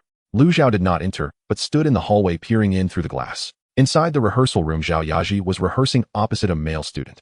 They stood facing each other roughly a meter. They were performing an argument scene. Lu Zhao could not make out the specifics through the glass, seeing only the two figures' expressions and body language. The male student's performance was competent. His voice projected and his movements were adequate, but it always felt like acting. Every gesture, every frown seemed premeditated and executed by rote. Zhao Yaji was different. Her lines were not entirely fluid. She faltered in two places, a half-second of hesitation before she recovered. Yet her eyes more than made up for the flaw. As the male student spoke, her gaze fixed on him, and an exquisitely subtle change passed across her pupils. Each emotional shift was not abrupt, but spread like ripples on water, one circle widening into the next. At the argument's climax, Zhao Yaji suddenly stepped back. That movement was not written in the script. It was a spontaneous choice in the moment. The backward step was small, but combined with her suddenly lowered gaze and a slightly trembling lip, her entire presence transformed instantaneously from an arguing wife into a woman with a broken heart. The male student had clearly not expected his partner to add that beat. Stunned for half a second, he reflexively resumed his line, but some of his force had ebbed. That single step between them became the scene's most charged moment. Watching as well, Zhou Minghua clicked her tongue in admiration and remarked, "Boss, Miss Yaji truly has a talent for performance. I'm already eager to see her on stage," she said. Hearing this, Lu Zhao nodded slightly and offered no further comment. Her words caused those nearby to startle. As Lu Zhao's administrative assistant, the company's second-in-command after him, Zhou Minghua had deliberately chosen her remark during the leader's inspection. It was certainly not without purpose. Everyone turned to look at the woman called Zhao Yaji in the classroom. Exchanging glances, they appeared to reach an unspoken consensus. Lu Zhao stood outside for a moment and then left. Zhou Minghua followed. The two walked along the corridor toward the stairs. "Minghua," Lu Zhao suddenly asked, "you still don't have a car, do you?" Zhou Minghua paused in surprise as she took the bus to work every day. Owning a private car was far beyond her reach. "No, I am saving to buy a flat," she began. "The company has a few spare cars. Go take a look and pick one for yourself. Oh, it will make running errands for me more convenient." Zhou Minghua looked up in astonishment and said, "Mr. Lu, is that appropriate?" Lu Zhao smiled without replying. What could be inappropriate? He thought to himself that the company was his to command, and he could do as he pleased. Seeing the boss let the matter drop, Zhou Minghua realized the decision was settled. She would have her own car. She also instantly understood why the boss would assign her a car and admired her own quickness. The afternoon on Jindao was very quiet. Sunlight filtered through the banyan, leaves casting dappled patterns on the ground. Lu Zhao got into the car. As the door closed, he glanced toward the second floor through the window. The rehearsal room's windows reflected the sunlight, obscuring the figures within. The car pulled away along Jindao. Lu Zhao leaned back in the rear seat, closed his eyes, and Zhao Yazi's figure replayed in his mind. Stars of Hong Kong in the 70s and 80s each possessed their own distinct beauty. The young Zhao Yazi seemed to have stepped out of an ancient painting. Her bearing fused the fresh innocence of youth with the soft, refined grace of an Eastern woman. She exuded a natural elegance, serene, yet warmly inviting. Her smile was beguiling, her eyes bright with life. Lu Zhao smiled to himself and instructed the driver to return to the company. In early March 1972, the filming of The Way of the Dragon entered its later stages. Lu Zhao sat in the office of Zhaoyang Film Industry at Broadcasting Road 77, flipping through the daily shooting reports sent back from the crew. Scattered on the desk were several stills featuring Bruce Lee in his iconic white Tang suit frozen in a midair kick. Even in photographs, one could sense the overwhelming power emanating from him. The executing director wrote in the report, Lee's demands for the action scenes have reached an almost obsessive level. A single fight scene was shot 12 times with the cameraman changing angles 3 times, yet Lee still felt that the speed of his punches was insufficient. It wasn't until the 12th take that he finally felt satisfied. However, after the shoot, he remained in place to adjust his breathing, throwing several punches into the air before he would leave. Lu Zhao glanced at this passage, a slight smile appearing at the corner of his mouth. He closed the report, leaned back in his chair for a moment, and picked up the intercom phone on the desk. Minghua, come to my office. Less than a minute later, Zhou Minghua pushed the door open and walked in, clutching a notebook ready to take notes. I have 2 instructions for you, Lu Zhao stated directly. First, there's a trainee named Chen Gangsheng. Please greet Supervisor Wu and have him report to the crew of the Way of the Dragon this week to participate in some stunt work. Zhou Minghua flipped through his notebook. Chen Gangsheng. Is he the one who goes by the stage name Yuan Lu? Yes, that's him. He is a disciple of Master Yuzhan Yuan coming from the 7 Little Fortunes. Placing him in the training class for voice and stage walking seems somewhat beneath his talent. Let him gain practical experience on set and arrange a role for him, one with lines not too many. Just 3 or 5 scenes will suffice. Zhou Minghua noted this down and looked up to ask what about his training classes. For now, they should be suspended. Practical experience is more important than classroom learning. Lu Zhao thought for a moment and added, additionally, Chen Gangsheng previously mentioned that he has a senior brother named Hong Jinbao, who is also a disciple of Yuzhan Yuan and currently working as a stuntman at Shaw Brothers with a low income struggling to make ends meet. Have Chen Gangsheng arrange a meeting with him. I want to see him. Hong Jinbao. Zhou Minghua wrote down this name in his notebook. All right, Lu Sheng, I will arrange it right away. The second matter, Lu Zhao stood up, walked to the window, and looked at the vehicles passing by on Broadcasting Road. I plan to establish our own cinema chain. Zhou Minghua's pen hovered in midair, stunned. A cinema chain? Yes. Lu Zhao turned around, his gaze calm, yet resolute. The box office success of The Big Boss has proven that we have the capability to create blockbuster hits, yet the screening rights and revenue share are entirely controlled by others. Shaw Brothers controls most of the screens in Hong Kong, and Golden Harvest is also vying for screenings. Without our own distribution channel, we will forever be working for others. He returned to his desk and sat down, pulling out a handwritten document from the drawer and handing it to Zhou Minghua.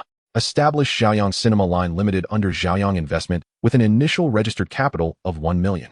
Zhou Minghua took the document and quickly scanned it. It was filled with Lu Zhao's neat traditional Chinese characters, densely packed with ideas and key points.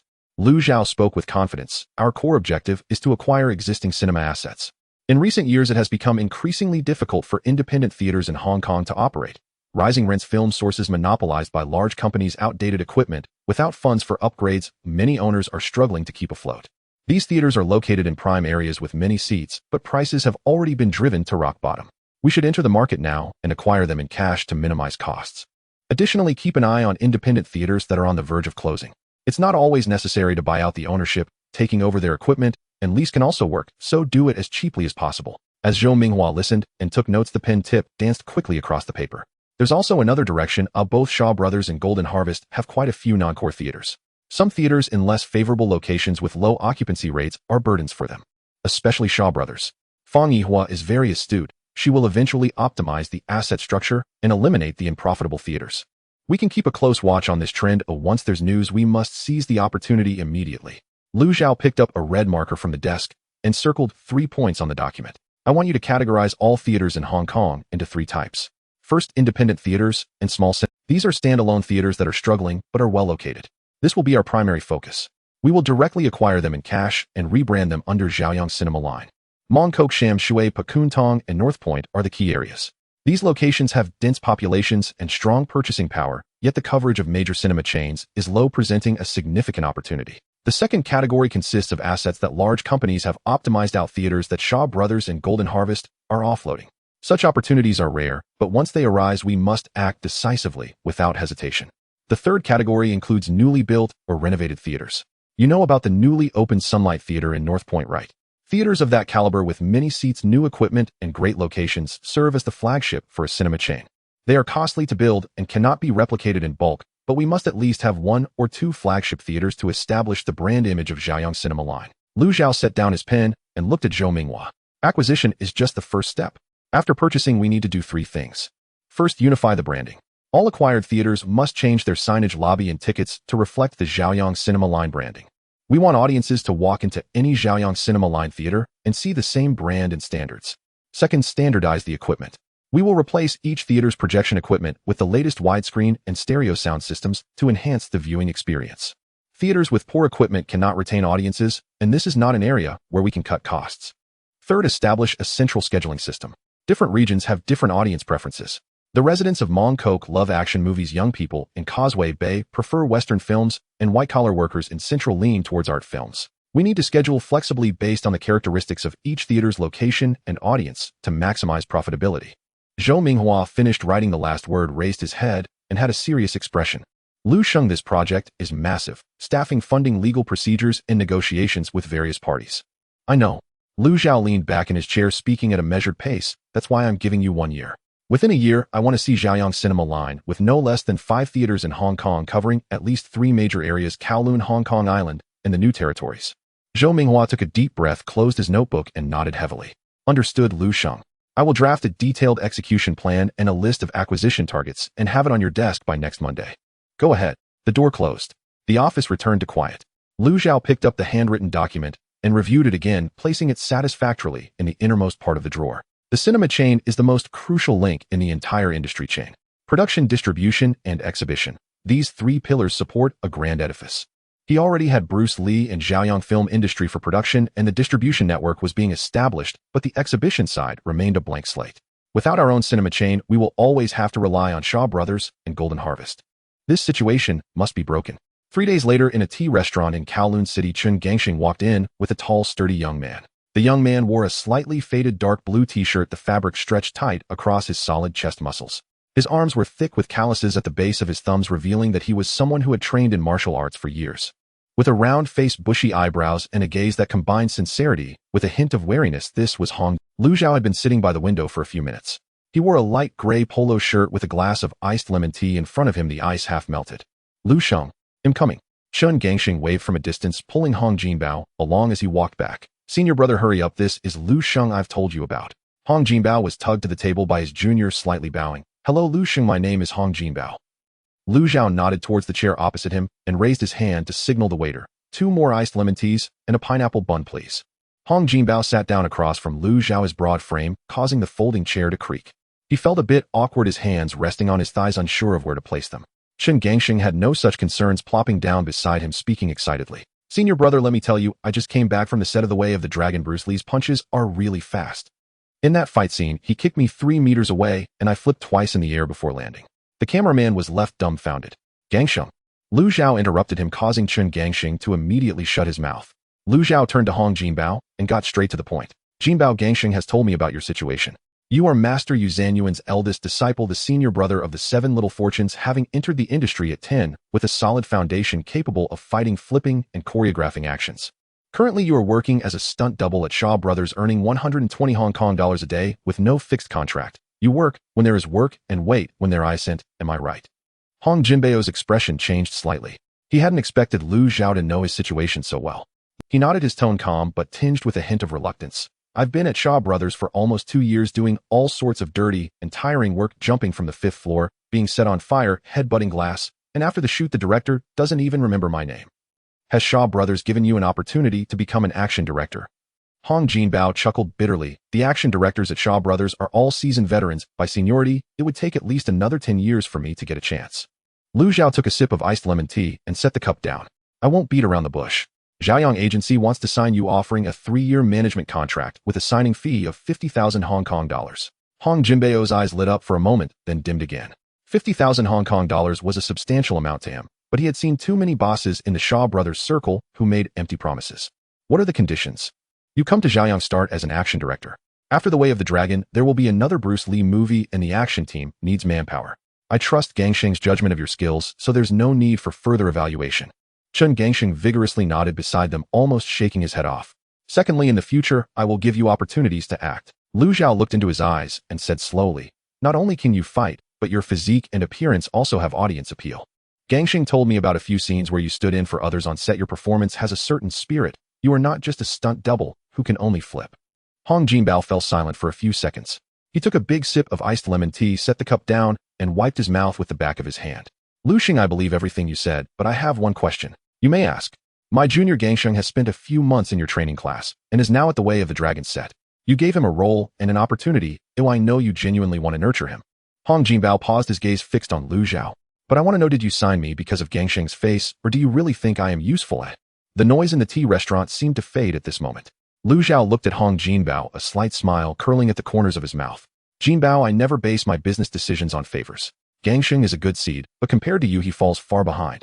You've been a stunt double at Shaw Brothers for 2 years. Those directors may not remember your name, but I do.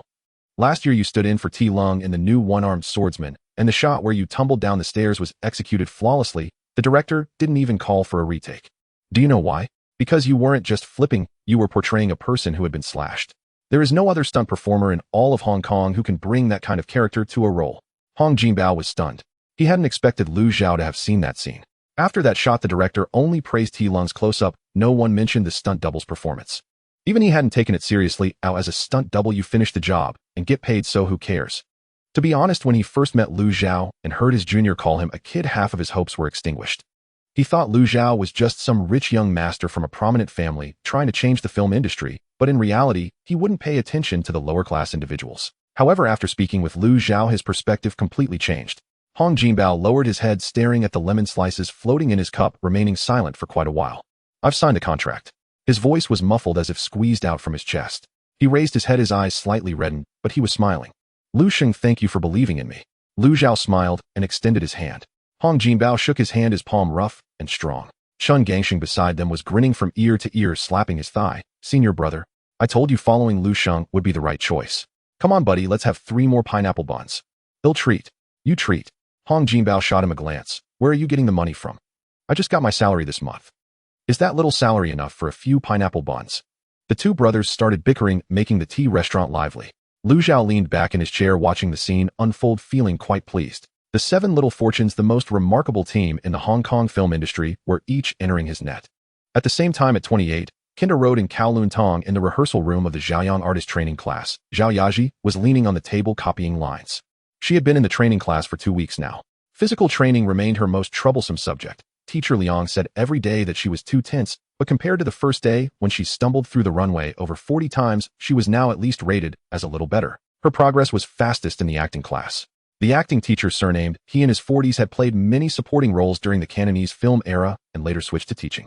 Teacher He's evaluation of Zhao Yaji was extremely perceptive, natural emotional transitions. Most importantly, she knows how to leave pauses. Many newcomers tend to pour out all their emotions at once, but she understands restraint. The vocal class gave a fair assessment after listening to Zhao Yazi's test performance. Teacher Wang Lihua said, her vocal condition is above average with a bright tone, but her vocal range is not wide enough. She lacks a bit to be a singer, but her singing ability is sufficient for film scores and will complement the visual effects well. As for the Cantonese pronunciation class, that was the most challenging area for Zhao Yaji. Having grown up in Hong Kong, her family spoke with a Chaozhou accent, and many of the pronunciation habits for Cantonese initials and finals were deeply ingrained, making correction extremely difficult.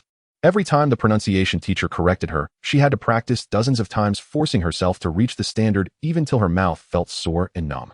Every night the rehearsal room lights stayed on till the end, almost always with Zhao Yaji. Other students gradually left before 10, but she remained in front of the mirror, repeatedly practicing what she had learned. Physical movements, lines, pronunciation again and again until the old man at the door knocked, saying, Miss Zhao, it's time to lock up, before she packed her things and returned to the dormitory. Deborah sometimes waited for her to come back, and sometimes had already fallen asleep. When she returned, she would lean against the headboard, flipping through magazines. As soon as Zhao Yaji walked in, she'd casually say, You were the last one again, her tone carrying an indescribable hint of something. Zhao Yaji smiled, took a shower, and went straight to bed. Her body had become increasingly toned from the intense training each day, and the muscle lines in her calves had tightened significantly. Moreover, what puzzled her was that all the teachers in the training class treated her very well, a kindness that set her apart from the other students. Everyone praised her when they saw her, which made her feel a bit light-headed, unsure if it was truly due to her talent. One evening in mid-March, after finishing her scene practice and stepping out of the training class, the sky was dimming and the streetlights on Kinder Road had just turned on. The residential areas around Kowloon Tong quieted down by evening, with only a few cars passing by, their tires producing a low hushed sound as they rolled over the asphalt. She walked along Kinder Road towards the alley, planning to buy a bottle of soda from the nearby convenience store. Just as she reached the banyan tree at the alley entrance, a familiar figure stepped out from the iron gate diagonally across. Lu Zhao was dressed in a white short-sleeved t-shirt and dark casual pants, wearing a pair of ordinary canvas shoes. One hand was in his pocket, while the other held a paper bag emblazoned with the logo of a bakery. Zhao Yazi's footsteps suddenly paused. It was then that she noticed the iron gate Lu Zhao had walked out of had a plaque reading No. 22, Jin Road. The training class was at No. 28, while Lu Zhao's home was at No. 22. The two locations were merely a few dozen meters apart. She had been here for 2 weeks, yet had no idea that her boss lived next door. Miss Zhao. Lu Zhao noticed her, as well slightly raising his chin and greeting his tone casual, as if in fact they were indeed neighbors. Lu Sheng. Zhao Yaji instinctively stood up straight, a habit formed from the training class, automatically switching to formal mode upon seeing her boss. Lu Zhao glanced at her, probably noticing her tensed shoulders and slightly raised chin, and smiled. Don't be so tense, I'm not here to inspect. Zhao Yaji relaxed a bit, her gaze falling on the paper bag in his hand. What do you have there? I bought some bread for my younger siblings. Lu Zhao shook the paper bag. My brother comes home from school and doesn't eat anything but pineapple buns. My sister is even worse, she insists on having coconut bread, but there's only one shop on this street that sells it, and it's quite expensive. As he spoke, his tone was entirely different from when he was in the office, sounding like an ordinary older brother complaining about his younger siblings' picky eating habits. Zhao Yaji suddenly felt a fresh sensation. The Lu Zhao she had seen since joining was always impeccably dressed, sitting behind a desk. That person always spoke with purpose, each word carefully chosen, every expression perfectly timed. But the person before her, wearing canvas shoes and holding a bag of bread, looked like just a 19-year-old youth. Yes, 19. Zhao Yaji suddenly remembered that Lu Zhao was actually younger than her. This realization left her feeling somewhat disoriented. The two stood under the streetlight, which cast a warm yellow glow, elongating their shadows and overlapping them. On finished training, Lu Zhao asked casually. I'm just wrapped up. How's it going? The training class. After a moment's thought, Zhao Yaji replied. It's okay, I can keep up with the performance and vocal classes, but... What is it? The Cantonese pronunciation class is a bit challenging. She smiled awkwardly.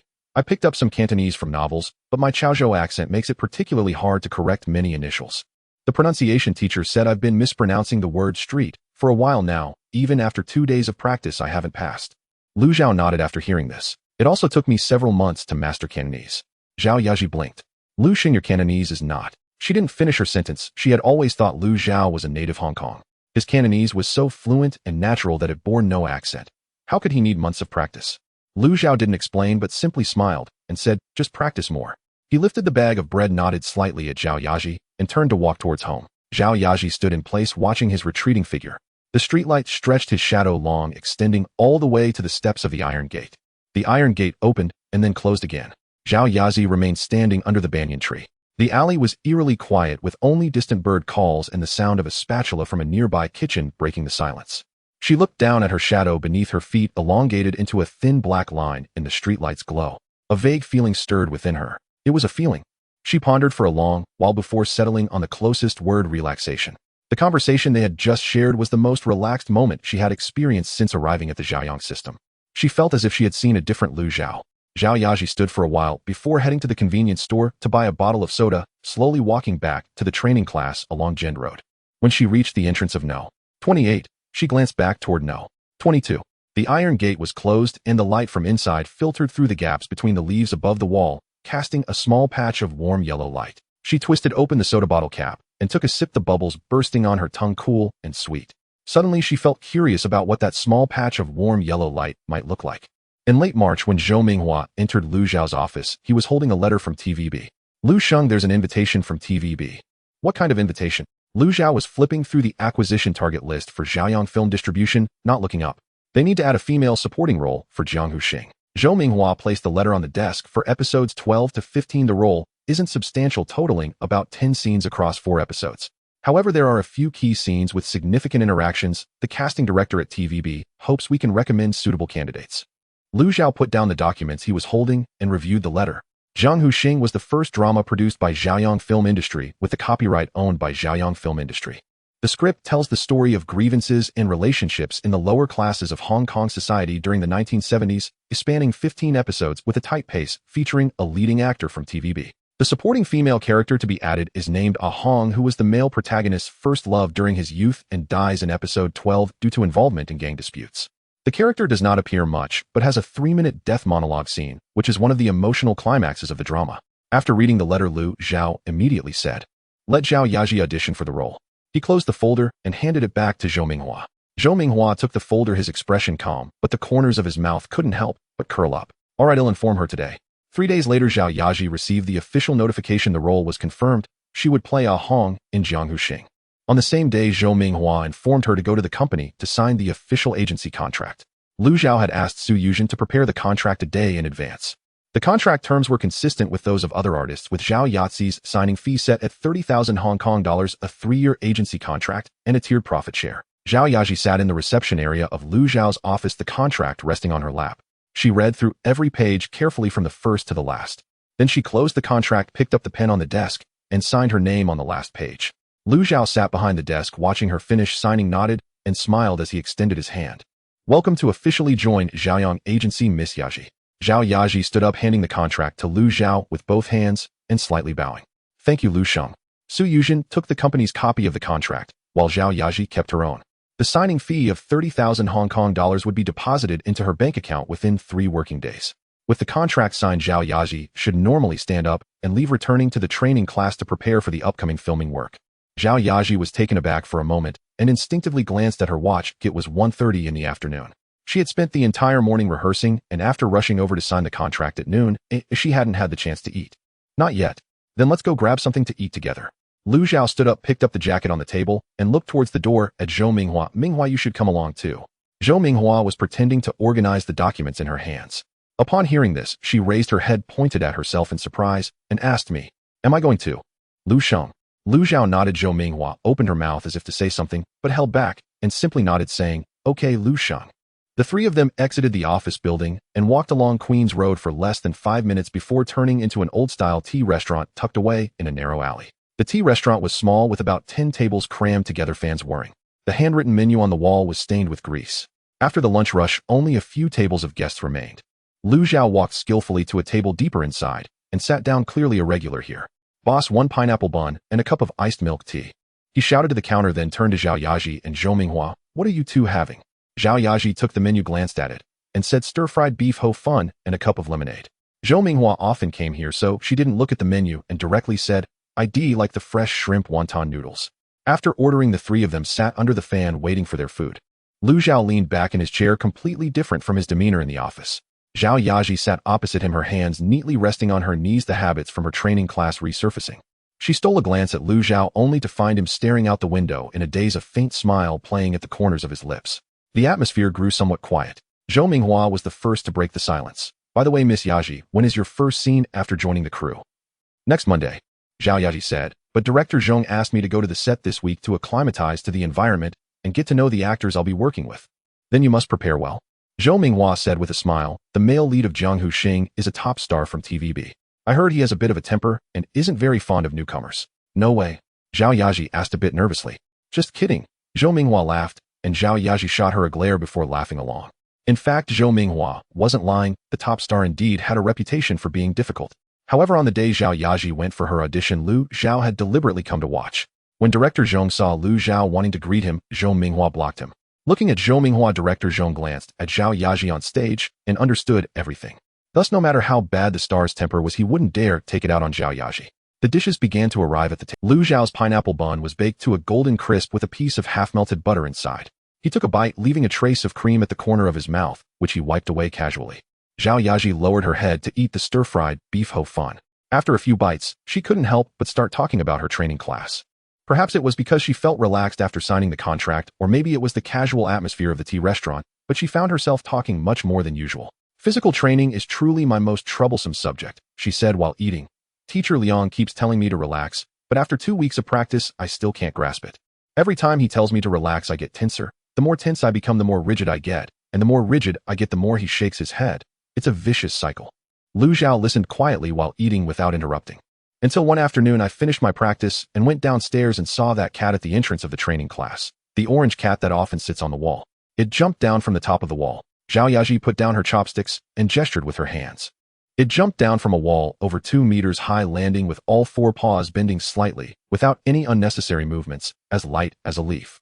The entire process was effortless yet full of strength. Her eyes lit up. At that moment, I suddenly understood. Relaxation isn't about letting go of all strength or not exerting effort. It's about shedding all excess energy and retaining only the core essence. The next day in physical training class, I no longer deliberately thought about the word relax. Instead, I thought about that cat. And as a result, Teacher Liang looked at my walk for the first time and said, "That's right." At this point, Zhao Yaji laughed, her face radiating genuine joy. After hearing this, Lu Zhao, with a mouthful of iced milk tea, chuckled after swallowing. "You're quite an interesting person." He said this casually, but at that moment Zhao Yaji lowered her head, her ears, the red spread from her earlobes upward like a droplet of ink falling onto rice paper, gently diffusing. She picked up her lemonade and took a sip, unable to suppress the warmth on her face with the drink's coolness. She dared not look up, merely staring at the lemon slices in her cup. Sitting next to her, Zhou Minghua observed everything. Her chopsticks were holding a piece of beef brisket suspended between her bowl and mouth. Her gaze swept over the tips of Zhao Yazi's flushed ears, then shifted to Lu Zhao's calm profile, before quickly returning. Having followed Lu Zhao for nearly a year and a half, this was the first time Zhou Minghua saw her boss treat a girl to a meal outside of work. No, to be precise, this wasn't outside of work. It's a celebration for signing the contract, perfectly justified. She understood why Lu Zhao insisted on bringing. Zhou Minghua stuffed the beef brisket into her mouth, chewed a couple of times, and silently added a new task to her to-do list after returning: to elevate Zhao Yazi's training resources to a higher level. In her view, this was not flattery, but a basic professional quality for a managerial professional. The fan in the tea restaurant whirred, stirring the napkins on the table. Outside on Queens Road, a double-decker buses rumbled by, blocking and then revealing the sunlight. After finishing their meal, Lu Zhao picked up the bill, glanced at it, dropped a banknote, and stood up. "Let's go, we have things to do this afternoon." He draped his jacket over his arm and walked toward the door first. Zhao Yaji and Zhou Minghua followed behind. As they stepped out of the tea restaurant, the sunlight suddenly enveloped Zhao Yaji, causing her to squint. She watched Lu Zhao's back ahead, the white shirt becoming somewhat translucent in the sunlight, vaguely revealing the outlines of his shoulder blades. Her gaze lingered on that figure for 2 seconds before moving away. At the intersection, Lu Zhao stopped, turned back, and said, "Miss Yaji, next Monday when you join the crew, perform well and don't feel pressured." Zhao Yaji stood up straight and nodded. "Okay, Lu Shang." Lu Zhao turned and walked along Queens Road towards the office building. Zhou Minghua quickly caught up, and their figures soon disappeared into the crowd. Zhao Yaji stood at the entrance of the tea restaurant, clutching the contract that belonged to her. The March sunlight shone on the white cover, the words Zhao Yang Management Limited reflecting a subtle sheen. She glanced down at the contract, and then up at the direction where Lu Zhao had vanished. Then she smiled slightly and turned to walk toward the subway station. Her steps were light, her shadow stretching behind her in the sunlight, following her step by step as she walked into the crowd of March. In early March 1972, at 22 Jind Road, Kowloon, Tong Lu Zhao's study was located on the west side of the second floor, with the window facing the old banyan tree in the garden. The setting sun filtered through the slats of the blinds, casting a warm orange glow on the desk. On the desk lay several documents, including a progress report on the acquisition of the Zhaoyang film line, a memo for the post-production editing of The Way of the Dragon, and a handwritten note detailing Lu Zhao's upcoming asset layout plan.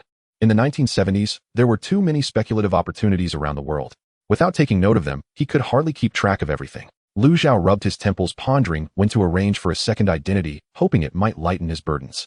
However, the characters generated by the system were entirely obedient to him, lacking any advantages and incapable of managing assets. After massaging his temples, Lu Zhao turned his attention to his new asset layout plan. He had been contemplating this matter since the second half of last year, but had held back from taking action. The reason was simple: at that time the Zhaoyang faction had not yet established a foothold, and opening new battlefields was a major taboo in business. But now things were different. The Brothers from Tangshan was a box office hit. The Way of the Dragon was in post-production. The grassroots promotion model of Zhaoyang Records had been successfully implemented, and the acquisition plan for Zhaoyang Film Line was steadily progressing.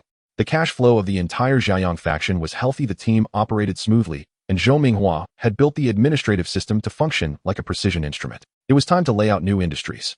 The real estate market in Hong Kong in 1972 was in a delicate window of opportunity. The Hang Seng Index had risen from over 400 points last year, and while hot money had not yet poured into real estate on a large scale, several key signals had already emerged. The first signal was the Hung Hom Cross Harbor Tunnel. This underwater passage connecting Hong Kong Island and Kowloon was expected to officially open in August this year, fully linking the traffic between Kowloon Peninsula and Hong Kong Island. This meant that the land value of Kowloon East and the new territories would be redefined. The second signal was the government's development plan for the new territories. Although specific policies had not yet been announced, Lu Zhao clearly remembered that in the mid to late 1970s, the British Hong Kong government would engage in large-scale development of new towns in the new territories, with Sha Tin Sin Wan and Tuen Mun emerging one after another. At that time, the price of farmland in the new territories would skyrocket, possibly by several times or even a dozen times. The third signal was the land prices themselves. Although land prices in the Hong Kong area had begun to warm up in early 1972, compared to the impending bull market, the current prices were almost a bargain. Especially for the plots in the new territories in Kowloon East, many were still being sold at agricultural and wasteland prices. This window of opportunity would not last long. Once the stock market bubble began to overflow and hot money flooded into the real estate market, land prices would soar like a rocket. By then, entering the market would mean buying at a high. In his second life, Lu Zhao naturally could not be someone else's pawn. He intended to be the sharpest scythe. Lu Zhao stood up and walked to the bookshelf, pulling out a map book of Hong Kong from the second shelf and flipping to the district map of Kowloon and the new territories. He circled several locations with a pencil. Hung Hom, Kun Tong Sha Tin Suan Wan. Then he picked up the intercom on the desk and dialed a short number. Andy, are you home? I have something I want to discuss with you. If it's convenient, please come to my study. On the other end of the line, Lu Weifang's voice held a hint of alertness. For over a year, every time her nephew said, I have something to discuss, the content that followed had never been trivial.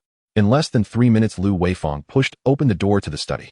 She glanced at the documents on the desk, her gaze lingering on the open map book for 2 seconds, her brow slightly furrowing. Zhao, what earth-shattering idea do you have this time? Lu Zhao smiled and poured her a cup of tea. Annie, please have it. Lu Weifang sat down on the sofa and took the cup, not in a rush to drink, but instead staring into Lu Zhao's eyes, waiting for him to speak. Annie, I plan to establish a real estate company. Lu Weifang's hand, which was caressing the rim of the cup, suddenly paused.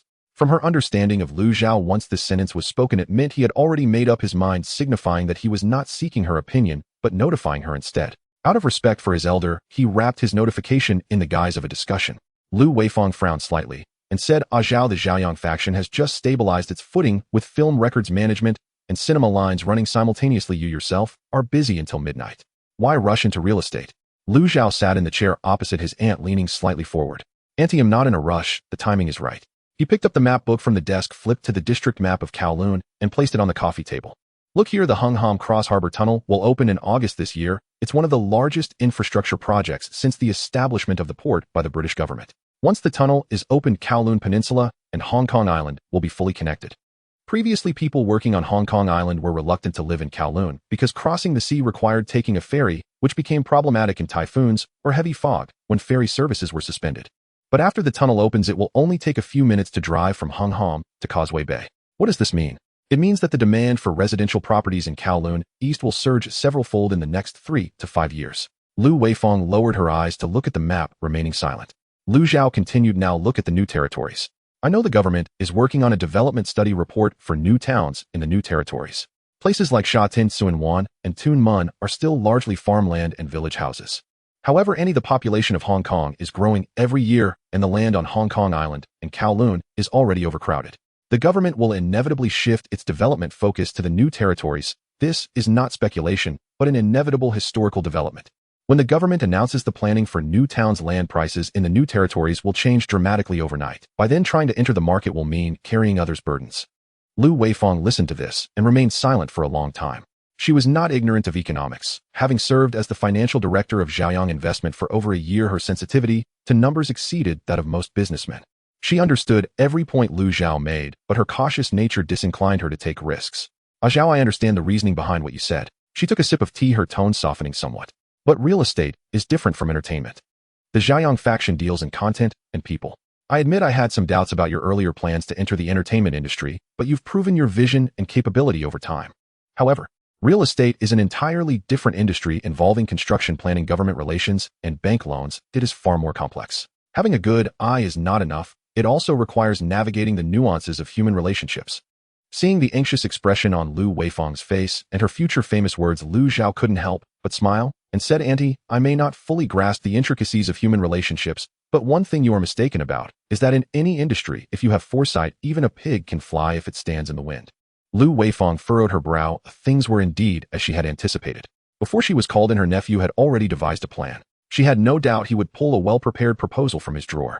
Lu Weifang sighed and asked helplessly, how much liquid capital do you have available to invest? 5 million, with subsequent acquisition funds allocated from stock market profits and the profits of the Zhaoyang faction. 5 million. Lu Weifang calculated in her mind. Given the current total asset scale of Zhaoyang Investment, 5 million in registered capital was not a lot, but the real estate industry is characterized by large initial investments and long return cycles. Subsequent investments are inevitable. What do you plan to do? Hearing this, Lu Zhao knew that his aunt was basically on board. In fact, he could completely bypass his aunt and start the company himself, but he currently lacked trustworthy subordinates. For financial management, he needed someone absolutely reliable, which was why he relied on Lu Weifang. The first step is to acquire land and old buildings in the new territories and Kowloon East at low prices. Once the land is secured, we won't rush to develop. Well, stockpile land and wait for prices to rise before making plans. The second step is to seize the opportunity this year before land prices rise, acquiring key plots in advance of major developers, especially in Shatin and Tsuan, one near the future MTR station. The third step is to establish a construction team to develop residential and commercial projects ourselves once we have sufficient land reserves. But the first two steps are the most critical.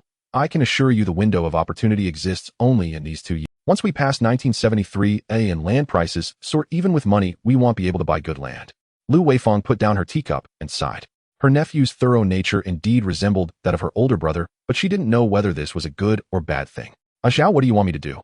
Lu Zhao had been waiting for this question. He smiled and spread his hands, saying, Auntie, you're the only accountant I trust right now. You've already become proficient in managing Zhaoyang Investments accounts. With an assistant to help handle daily matters, you won't need to monitor everything daily. But the new company I want to establish is different. The cash flow in the real estate industry is much larger than in entertainment, with transactions often involving millions or even tens of millions. I cannot entrust the accounts to outsiders. I would like to invite you to serve as the financial supervisor of Xingyuan Investment. Xingyuan Investment. Lu Weifang repeated the name. Yes, I want to name the new company Xingyuan Investment Limited. Lu Weifang remained silent for several seconds. Only the sound of cicadas from the old banyan tree filled the study, and in the distance the faint sound of a television could be heard where Lu Hui and Lu Wan were watching cartoons downstairs. Zhao, have you ever considered a question? Lu Weifang's tone suddenly became serious. Are you able to manage the Zhaoyang faction and real estate simultaneously? Lu Zhao gazed at his aunt, a warm current rising in his heart. In this timeline, she was the one who cared most deeply about his physical and mental well-being, second only to his mother. Aunt, that's precisely why I need to build an independent executive team. Xingyuan Investment cannot operate like the Zhaoyang Group, reporting every matter to me. I must appoint a general manager capable of standing on their own, responsible for daily operations and project execution. I will oversee only 3 things: strategic direction, major investment decisions, and financial auditing. I'll personally steer strategy, make final calls on key investments, and entrust financial auditing to you. All other matters, land acquisition negotiations, engineering coordination, government relations, will be handled by specialists. Lu Weifang's furrowed brow gradually eased. Her greatest fear had always been that Lu Zhao would micromanage every detail until he collapsed from exhaustion.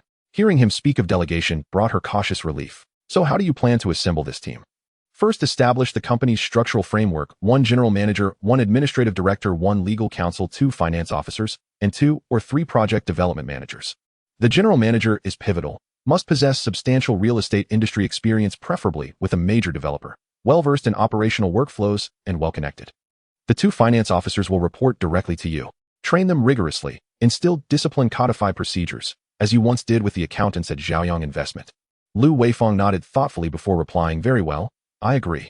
Then after a pause she added, there's one more thing, Zhao. Moi. Xingyuan Investment's office must not be co-located with the Zhaoyang Group. Lu Zhao paused briefly, then instantly grasped his aunt's intent. People in the real estate sector differ fundamentally from those in entertainment. They value prestige, location, and facade.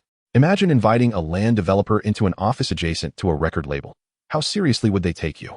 Keeping the 2 entities physically separate preserves distinct professional identities and prevents outsiders from conflating the 2 companies.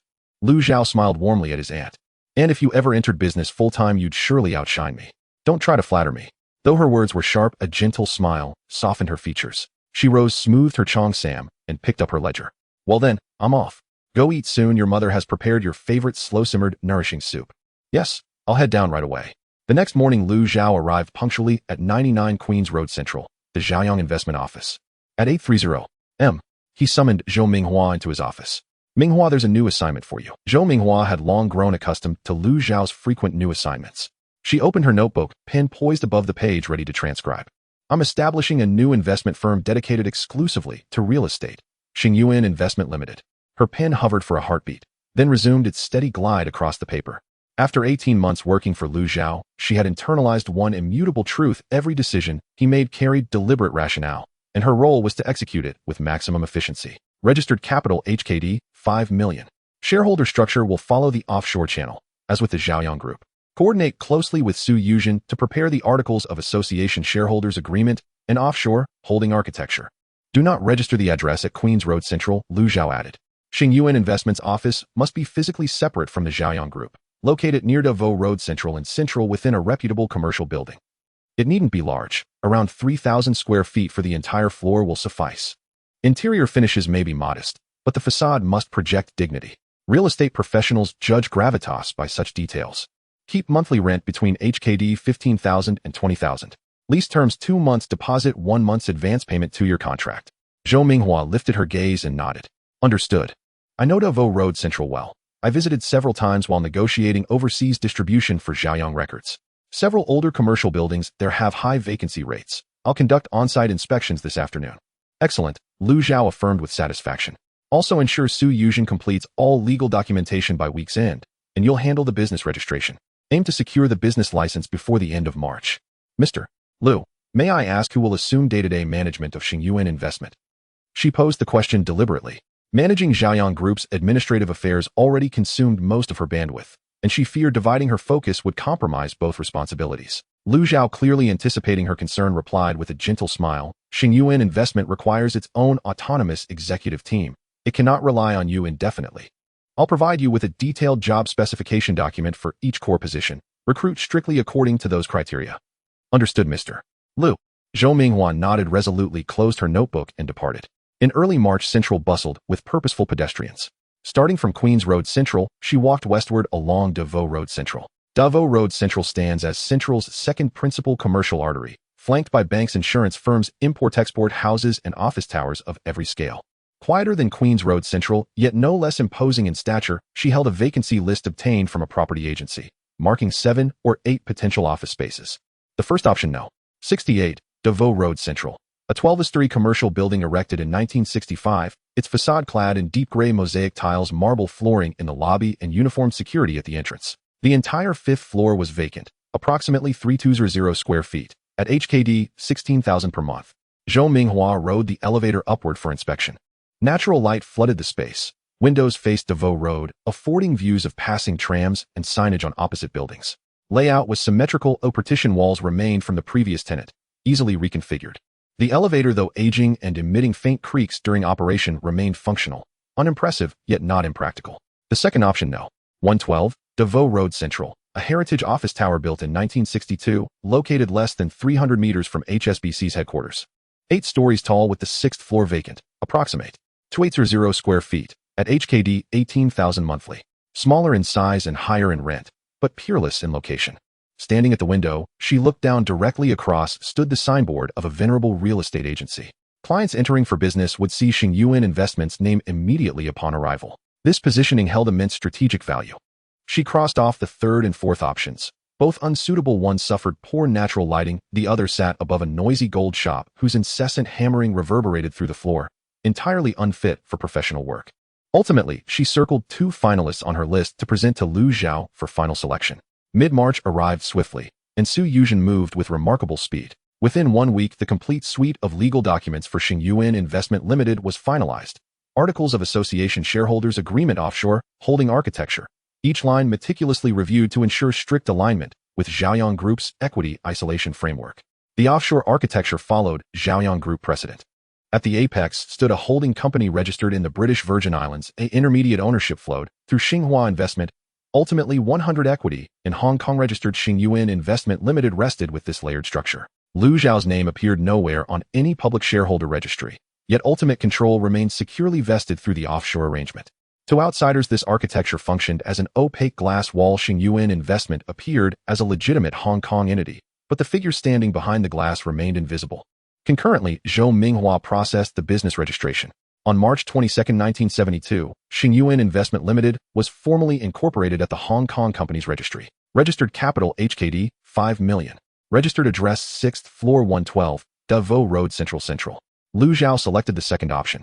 Though slightly smaller in area, location proved decisive. HSBC's global headquarters lay mere steps away, and across the street stood a distinguished real estate agency. For clients and partners, first impressions were already half won.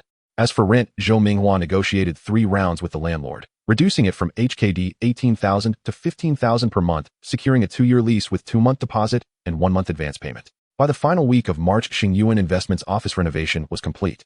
Partition walls employed lightweight steel framing and gypsum board. Office furniture was procured uniformly: 1 spacious general manager's office, 1 finance office, a 10-person conference room, and an open-plan workspace for remaining staff. 6 telephone lines were installed, 2 external, 4 internal. A fax machine was deferred pending future. Total renovation cost remained under HKD 30,000. Upon entering, a white reception desk stood to the left. Behind it, a black plaque embossed with golden characters, Xingyuan Investment Limited. In mid-March, as the framework of Xingyuan Investment was just established, Liu Zhao wasted no time in moving forward with the next steps. Under normal circumstances, the best time to bottom out in real estate in the past 2 years was after the 1973 stock market crash. However, there were certainly more people than just Liu Zhao who could see this opportunity in this era. If he waited until the crash occurred to make a purchase, he would likely run into large financial groups like GD. Therefore, Liu Zhao planned to take precautions and start small-scale land acquisitions now, both to warm up the company and to familiarize the newly established company with the business as soon as possible. He called Su Yuzhen to the new office at 112 Defu Road. The office still carried a faint smell of paint, with the window half open for ventilation, allowing the sounds of passing trams to be clearly heard outside. Su Yuzhen walked in as usual with a deep brown leather folder in hand. She wore a neatly tailored gray suit dress, round glasses perched on her nose, her gaze steady. Having worked in legal affairs with Liu Zhao for over a year, she had become accustomed to her young boss work rhythm of one document after another. Liu Zhao sat behind the desk in the general manager's office and pushed a handwritten memorandum to the center of the table. Yuzhen, we need to set up 2 wholly owned subsidiaries under Xingyuan Investment. Please note down the specific details. Su Yuzhen nodded and opened her folder, taking out a pen. Liu Zhao looked at her and said the first company will be called Xingyuan Real Estate Co. Ltd. The registered capital is 3 million Hong Kong dollars, and the business scope includes property investment, land acquisition, and real estate development. Su Yuzhen's pen swiftly moved across the paper, recording each keyword.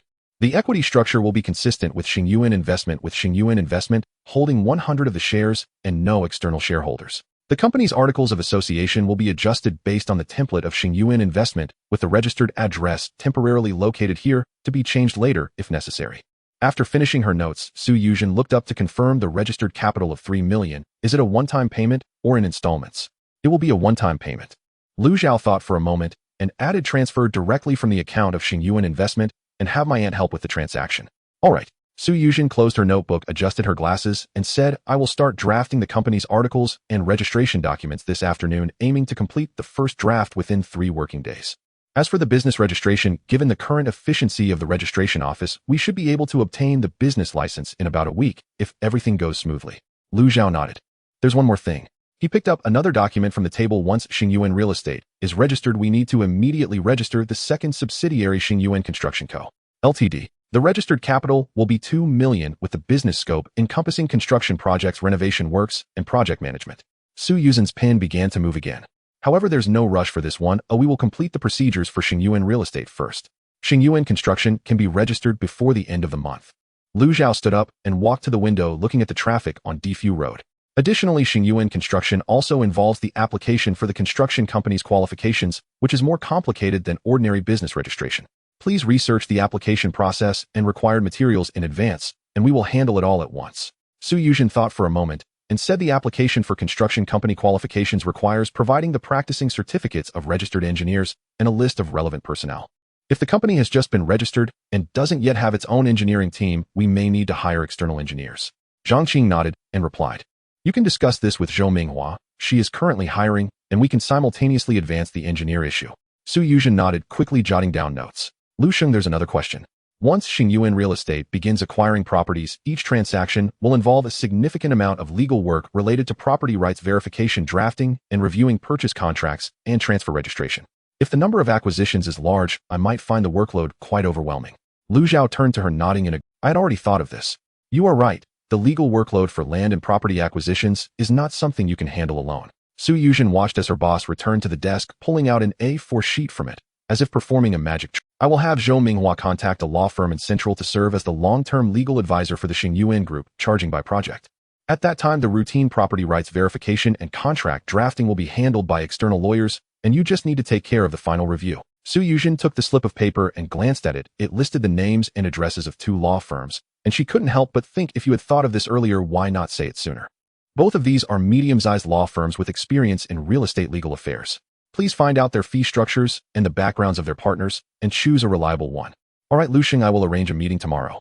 Su Yuzhen tucked the slip of paper into her folder, stood up, and took her leave. March 15th, Wednesday. Zhou Minghua stood at the entrance of Wuhu Street in Hung Hom, holding an open notebook in his hands, facing a narrow old street.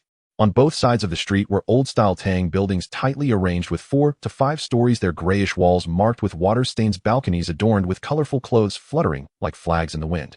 The ground floor was lined with small shops including grocery stores, herbal tea shops, tailoring shops, and shoe repair stalls with signs of varying ages hanging beneath the colonnades. The air was mixed with the scent of cheap laundry detergent and the salty smell wafting from the nearby docks.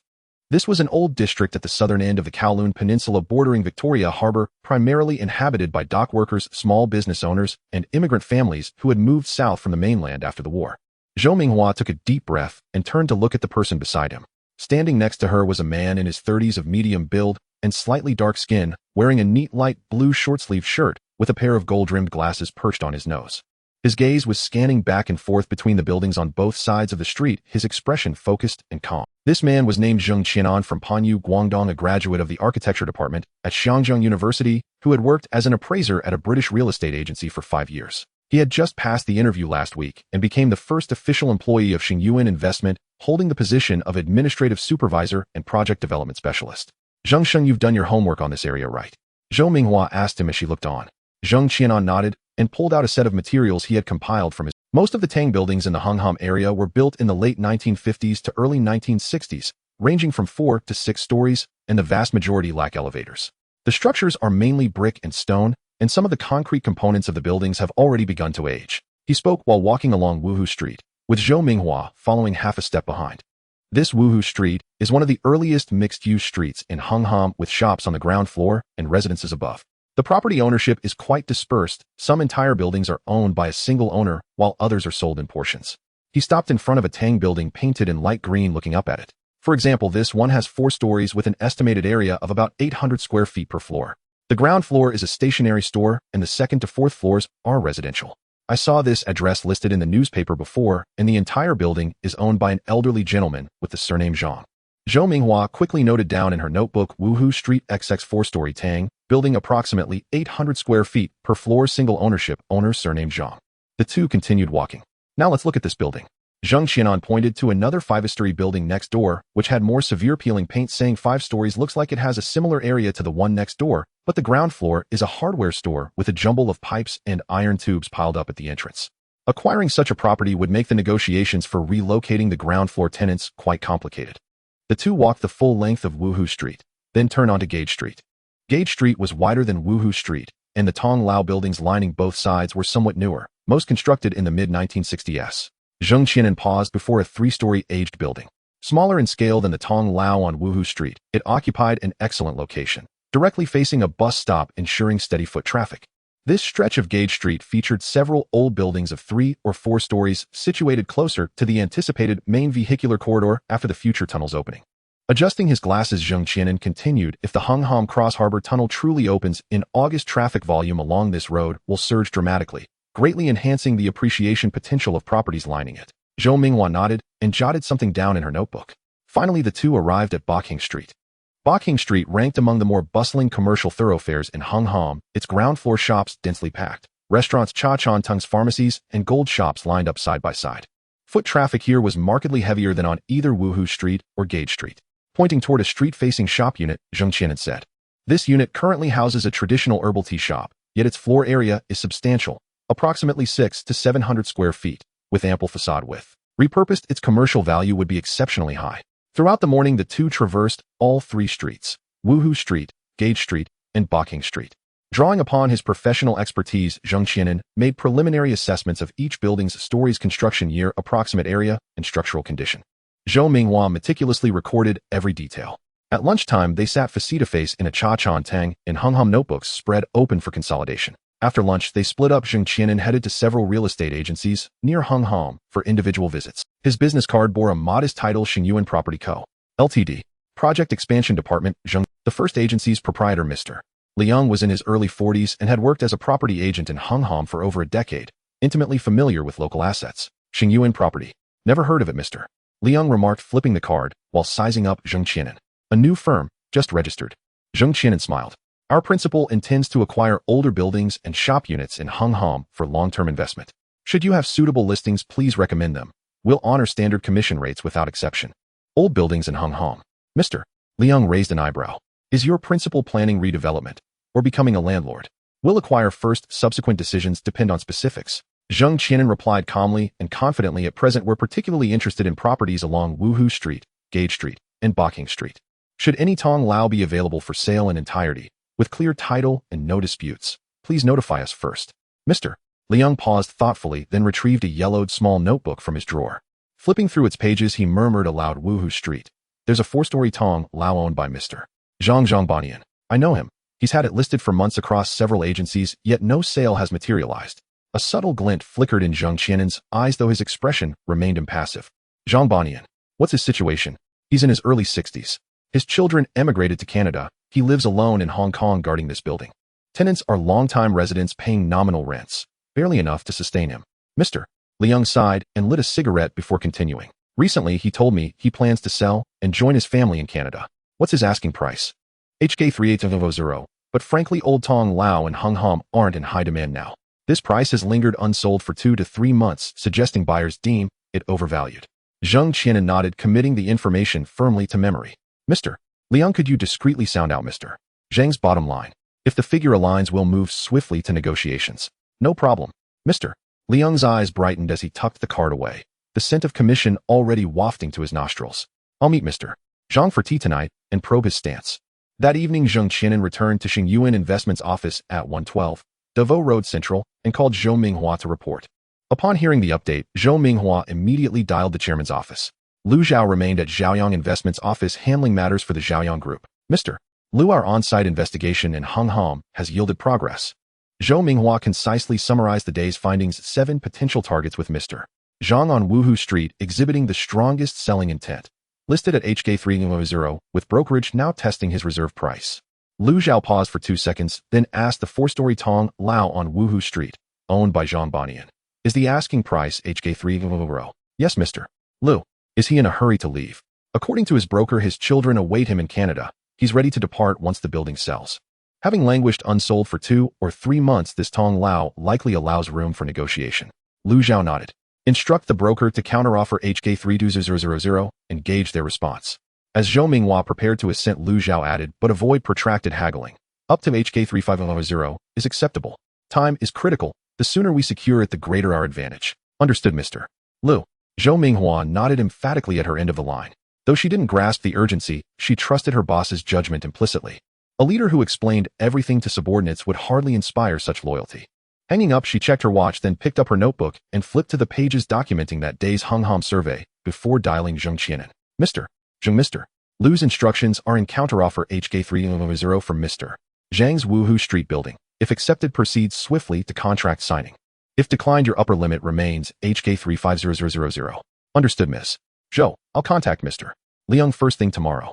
That same day, Su Yuzhen handed over to Zhou Minghua the task Lu Zhao had assigned, engaging law firms. One was Peterson Associates, a mid-sized British firm with offices on Davao Road Central and Central, renowned for its expertise in real estate law. The other was Fengxing Law Firm, a Chinese-owned practice with 5 partners, modest in size, but highly reputable and significantly more cost-effective than British firms. Zhou Minghua contacted both firms and scheduled meetings, the first for the following morning, the second for the afternoon. Conclusions emerged rapidly after the next day's interviews. Peterson Associates' partner adopted a cool, detached demeanor. Upon learning Xingyuan property was newly registered and its initial acquisitions comprised only a few Old Tong Lao and Hung Hom, his enthusiasm visibly dimmed. Title verification for Old Tong Lao is straightforward work. The British partner adjusted his spectacles, his tone laced with faint condescension. However, our current schedule is fully booked. For annual retainer arrangements, our minimum fee begins at HK 000. Suppressing an inward curse, borrowed from her young boss, Zhou Minghua smiled politely and took her leave. In contrast, Fengxing Law Firm offered an entirely different experience. Its managing partner, Fong Guodong, a forthright Cantonese man in his early 40s, met Zhou Minghua directly in his compact office in Admiralty and launched straight into business discussion. Title verification for old building acquisitions ranges from HK 300 to HK 500 per case, depending on complexity. Drafting and reviewing salient purchase agreements incurs an additional HK 200 per document. Bulk assignments qualify for negotiated package pricing. Fong Guodong quoted a reasonable rate. Mr. Fong, our first acquisition target is a 4-story Tong Lao on Wuhu Street in Hung Hom. Sole ownership. How long does title verification typically take? Under normal circumstances, searching land registry records, conducting due diligence, and issuing a legal opinion, 5 working days. If the title is clean and free of historical disputes, it may be completed even faster. Zhou Minghua nodded approvingly. That afternoon, back in her office, she drafted a long-term legal counsel agreement, which Su Yuzhen reviewed and revised before dispatching it via courier to Fangxing law firm. Fang Guodong countersigned the agreement the following day. Both parties agreed that Fangxing law firm would serve as Xingyuan Property Co. Ltd.'s long-term legal counsel billing per project, with no annual retainer threshold. The inaugural assignment comprehensive verification of all title documents for the Hungham Wuhu Street acquisition target to confirm absence of hidden disputes, uncancelled mortgages, or building code violations. With this legal pathway secured, Zhou Minghua exhaled deeply in relief. The overwhelming title verification workload previously shouldered solely by Su Yuzhen now had dependable external support. In late March, Su Yuzhen's work efficiency remained astonishing as ever. On March 24th, Xingyuan Construction Co. Ltd. completed its business registration. The registered capital was 2 million Hong Kong dollars covering construction projects, renovation works, and project management. The equity structure was likewise entirely held by Xingyuan Investment. Meanwhile, Su Yuzhen had already begun preparing the application materials for the construction company's qualification. She obtained a complete set of application guidelines from the Government Works Bureau, a thick stack of English documents translating and annotating each clause word by word. The qualification application requires submitting a list of registered engineers and proof of past project performance. Su Yuzhen confirmed each item with Zhou Minghua over the phone. The new company has no project performance, so this item will be left blank for now. As for the registered engineers, I have already contacted a retired structural engineer through lawyer Fang, who is willing to be affiliated with us as a consultant with a fee of 2,000 Hong Kong dollars per month. Then let's proceed with this plan for now. Zhou Minghua conveyed Lu Zhao's opinion. If the qualification application can be approved, great. If not, it won't affect the advancement of the acquisition business. We can formally apply later once we have developed our engineering team. A week later, Su Yuzhen neatly lined up the business licenses of Xingyuan Investment, Xingyuan Real Estate, and Xingyuan Construction on Lu Zhao's desk. These three thin pieces of paper represented the official establishment of three companies.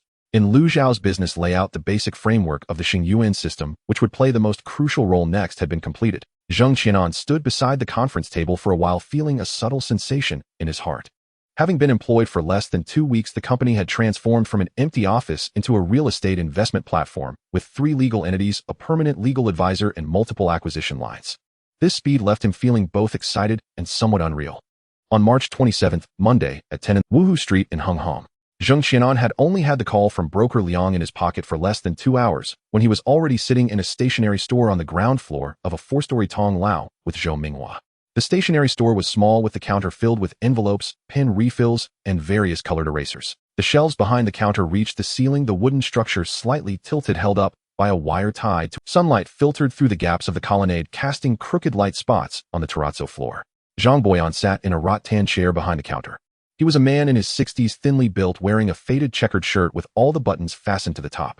His hair was graying, but neatly combed, his face gaunt with bright eyes, although the wrinkles at the corners of his eyes and mouth were deep, like they had been carved with a knife. Broker Liang sat beside him, acting as an intermediary. After introducing both parties, he stepped aside and waited quietly.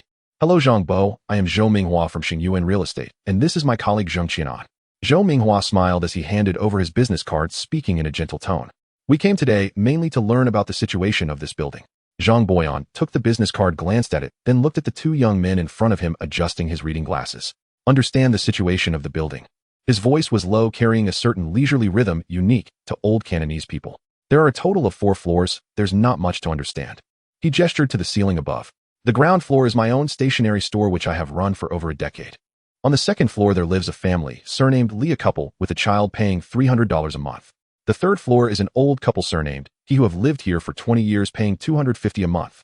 The 4th floor is vacant. The previous tenant moved out last year and has not been rented out since." Zhang Boyan clearly explained the situation of each floor, providing even the rent down to the last digit. As Zhou Minghua listened, he silently calculated in his mind. The 2nd floor was 300, the 3rd floor 250, totaling 550 Hong Kong dollars in monthly rental income. Even adding in the estimated rental value of the stationery store on the ground floor, the annual rental income of this building would not exceed 10,000 Hong Kong dollars.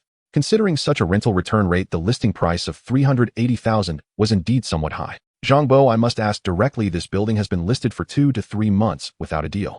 Zhou Minghua's tone was sincere and straightforward. "What is your bottom line?" Zhang Boyan fell silent for a while, then said, "My son has found a house for me in Vancouver and told me to go over early. At my age, I don't want to linger here, but 380,000 is the price I calculated. If it's less than this, I'd rather keep the house here than sell it." He paused and added, "I bought this building in 1958 for $70,000. I have lived in it for 30 years paying property taxes and fixing leaks every year. Offering you 380,000 shouldn't be considered too much, right? Zhou Minghua did not respond immediately. For an old man like Zhang Boyan, selling a house was no longer merely about seeking a price. This building contained over 30 years of memories. Rather than selling a house, it was more about letting go of memories of the past. Few people can easily let go of their memories of the past. Even if they ultimately make the decision at the moment of truly letting go, the heart still feels empty. Zhou Minghua said gently, Zhang Bo, I understand your feelings. However, to be honest with you, the price of 380,000 is indeed not achievable for the current market value of Old Tong Laos in the Hongham area. She took out a document she had prepared in advance listing several recent transaction records of old buildings near. Look, last month the 5-story Tong Lao on Winsaleo Street sold for 350,000, which is larger than yours and has one more floor. The 3-story building on Huangpu Street sold for only 220,000. Zhang Boyan glanced at the numbers, his lips moved, but he did not speak. Our company is sincere. We will pay in cash and handle the transfer without delays. You just need to collect the money. We are offering 320,000. Rather than quibbling over the 35 or 30,000 difference here, why not enjoy family time in Canada sooner? What do you think? Zhang Boyan frowned. 320,000. He shook his head. That's too little, too little. He looked down at the tea in his cup, which had gone cold, and fell silent for a long time. At least 36,000. Zhou Minghua felt he had a foundation and stood up to say, Zhang Bo, there's no rush. Think about it again. We will also discuss with our superiors and give you a reply within 2 days. Zhang Boyan nodded, standing up to see them to the door. After exiting the stationery store, Zhou Minghua and Zheng Qianan walked along Wuhu Street. Turning the corner and approaching a public phone booth, Zhou Minghua stopped, inserted a coin, and dialed Lu Zhao's. Lu Shang, we just finished talking with Zhang Boyan. His bottom line is probably between 350 to 360, while I offered 320, and he returned with 360. Lu Zhao smiled slightly. In business, it's always about bargaining, and since he didn't outright reject it, indicated that the old man still had room for negotiation. He said leisurely, tell Zhang Laobo that we offer a firm price of 340 to 50,000. If he agrees, we will sign. If not, we will look for someone else. He paused, adding, let him know we are prompt with payments, completing the remaining payment and property transfer within 30 days after signing. He's eager to leave, so we'll help him expedite the process, which is much more beneficial than arguing over $2,000. Zhou Minghua exhaled and replied, understood, Lu Shang. 2 days later, on March 29th, Liang Jingji responded. Zhang Banian accepted the price of 345,000 Hong Kong dollars. The signing news reached Lu Zhao's desk that afternoon. With the experience from the first signing, Zheng Qianan skillfully mastered the details to pay attention to during negotiations, and he was now able to handle the subsequent signings and surveying of new territories' land entirely by himself. March 31st happened to be the last day of the first quarter of 1972. As night fell, Lu Zhao sat by the window of his study at 22 Quan Tak Road in Kowloon Tong, flipping through Zheng Qianan's compiled Hongham Acquisition Progress Summary, and Zhou Ming was compiled Xingyuan Property Company Work Progress Report. Xingyuan Property had already spent 1 million Hong Kong dollars completing the acquisitions of the 4-story Tang building on Wuhu Street, the 3-story old building on Gilly Sea South Road, and the street-level shops on Baokili Street. The core team of the company was also fully established, and the preliminary exploration of new territories' land in Sha Tin Tsuen Wan and Kun Tong had been completed. The next step would be large-scale acquisition work. However, there was one issue that frustrated Zheng Qianan, which was the company's funding gap. Although land prices in the new territories were cheap, now there were many potential acquisition targets. If Lu Zhao's planned arrangements were followed and all target lands were acquired, the funding gap would reach several hundred million Hong Kong dollars. Currently, almost all of Lu Zhao's funds were invested in the stock market. Although his paper profits reached several hundred million Hong Kong dollars, he had no intention of selling. This money must not be touched, as the gold bull market of 1973 was the most critical part of his current. At that time, all the hot money would flow into the gold spot trading market. Any unnecessary expenditure now would reduce the returns from gold exponentially later. The situation with hot money in Country M was similar. To solve this problem, Lu Zhao decided to meet with Shun Bai, the then general manager of HSBC, who would later be known as the God of Wealth of Xianjiang, to see if he could borrow some funds from HSBC. HSBC had just introduced the preferential interest rate system last year, with the current rate being 0.8, and was actively expanding its credit business. As Shun Bai was British, directly scheduling an appointment with him might lead to disappointment given the current scale of Xinhua investment. Therefore, Lu Zhao decided to first contact Jin Yong to help arrange an informal meeting with Shun Bai. At this time, Jin Yong was the most renowned reporter and writer in Xinjiang, deeply connected with many social elites. His novels and essays profoundly influenced the entire Chinese-speaking world, making him a core figure in the cultural and intellectual circles of Xinjiang. Naturally, knowing a general manager of HSBC was not a problem. Jin Yong had a good impression of Lu Zhao. Upon learning that Lu Zhao's company was short on funds, he mentioned that Shunbai had just taken office as the general manager of HSBC and needed to establish his own achievements. He readily agreed to help arrange the appointment with Shunbai. On April 3, 1972, the spring races at Happy Valley Racecourse were in full swing. The stands were bustling with voices as the horse races were about to begin. The members' lounge area was much quieter, with green running tracks visible through the floor-to-ceiling windows, while inside were leather sofas and solid wood wine cabinets. Shunbai sat by the window holding a racing daily, occasionally looking up to glance at the horses on the track. Today he wore a dark, gray three-piece suit with his tie meticulously tied. Even during the relaxed weekend, this future big shot of HSBC maintained the demeanor of a British gentleman. Mr. Shin Jin-young entered, followed by a young man. I brought an interesting young person for you to meet. Mr. Shin. He turned around with a polite smile. He had seen too many Chinese businessmen coming to request loans and had long mastered a social mask for such encounters. Mr. Shin, this is Lu Zhao from Zhaoyang Investment, the son of Lu Weiyong from Lu's Garment. Jin-young introduced. Mr. Shin, I've heard much about your name. Lu Zhao extended his hand, neither humble nor pushy. Shunbai shook his hand, nodding politely. Lu Zhao, please take a seat. I've heard of your father's great name. It seems the apple doesn't fall far from the tree. Lu Zhao naturally knew this was mere flattery. How could the prestigious HSBC pay attention to his father's previous small business? Jin-young added. Last year he bought the film adaptation rights for all 15 of my novels. When we signed the contract, he detailed how he planned to adapt them. To be honest, I've written novels for half my life, and this is the first time I've met such a serious young person. This comment finally piqued Shunbai's interest. His eyebrows slightly raised. He understood Jin-young, who was always picky. For him to openly praise someone indicated something significant. He looked again at this young man who was in his early 20s but possessed a steadiness beyond his peers. His demeanor was poised, unlike the usual impetuousness of wealthy youths. You're overpraising me, Lu Zhao said humbly with a smile. I just believe that good stories deserve careful treatment. Outside the window, cheers erupted from the audience as a chestnut horse crossed the finish line first. Shunbai glanced over, feeling secretly pleased, and returned to the topic with a smile. It's truly rare for someone as young as you to have such insight. What do you think about the future development of Xianjiang? Lu Zhao knew the opportunity had come. He straightened up, speaking calmly. Mr. Shin, I believe there will be 3 major opportunities for Xianjiang in the next decade. Oh. Shunbai became interested, leaning slightly forward, adopting a serious listening posture. First, manufacturing will shift from Xinjiang to the mainland and Southeast Asia. Rising labor costs are an inevitable trend. It's better to transform early than to cling to factories. Second, real estate will become the pillar of Zhangjiang's economy. Population growth and land scarcity create a simple supply-demand relationship. However, the key is not to speculate on land, but to align with government planning and strategically position around infrastructure.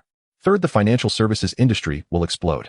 Zhangjiang's geographical position and legal system will inevitably make it the financial center of Asia, meaning future money will not be in factories, but in capital markets. Shunbai fell silent for a few seconds, his gaze sharpening. Each of these 3 judgments hit the nail on the head, especially the last one, which was precisely the strategic direction HSBC was currently pursuing. Interesting. Shunbai put down his glass and reassessed the young man before him.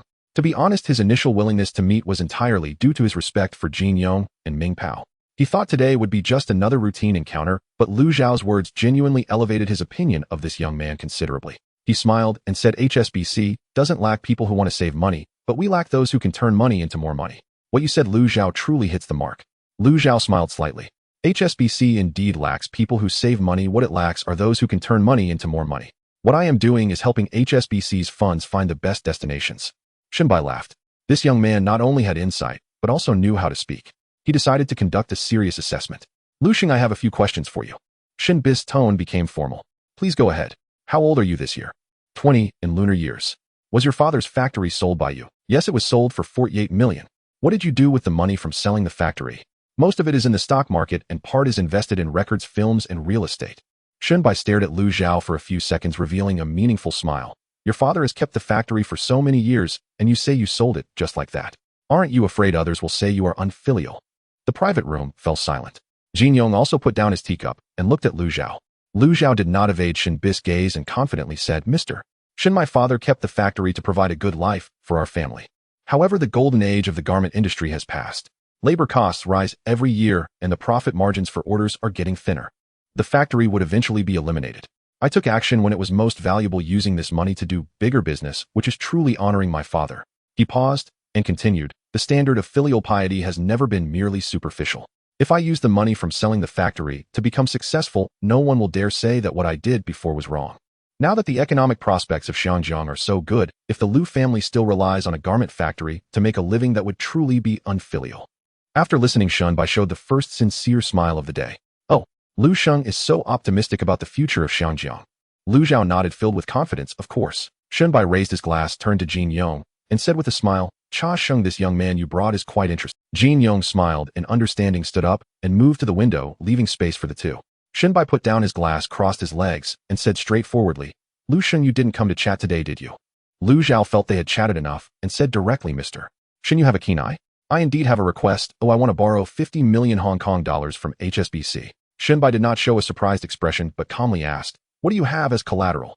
Lu Zhao replied without hesitation, the core assets of the Zhaoyang Group along with my holdings in the stock market as a credit endorsement.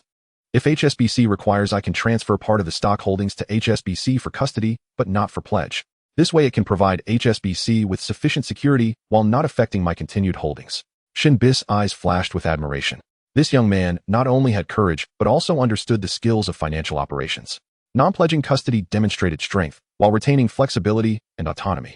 He had just taken office as the general manager and needed a significant deal to prove his vision. He planned to scout a seed player among Chinese real estate developers to support HSBC's strategy of fostering Chinese capital.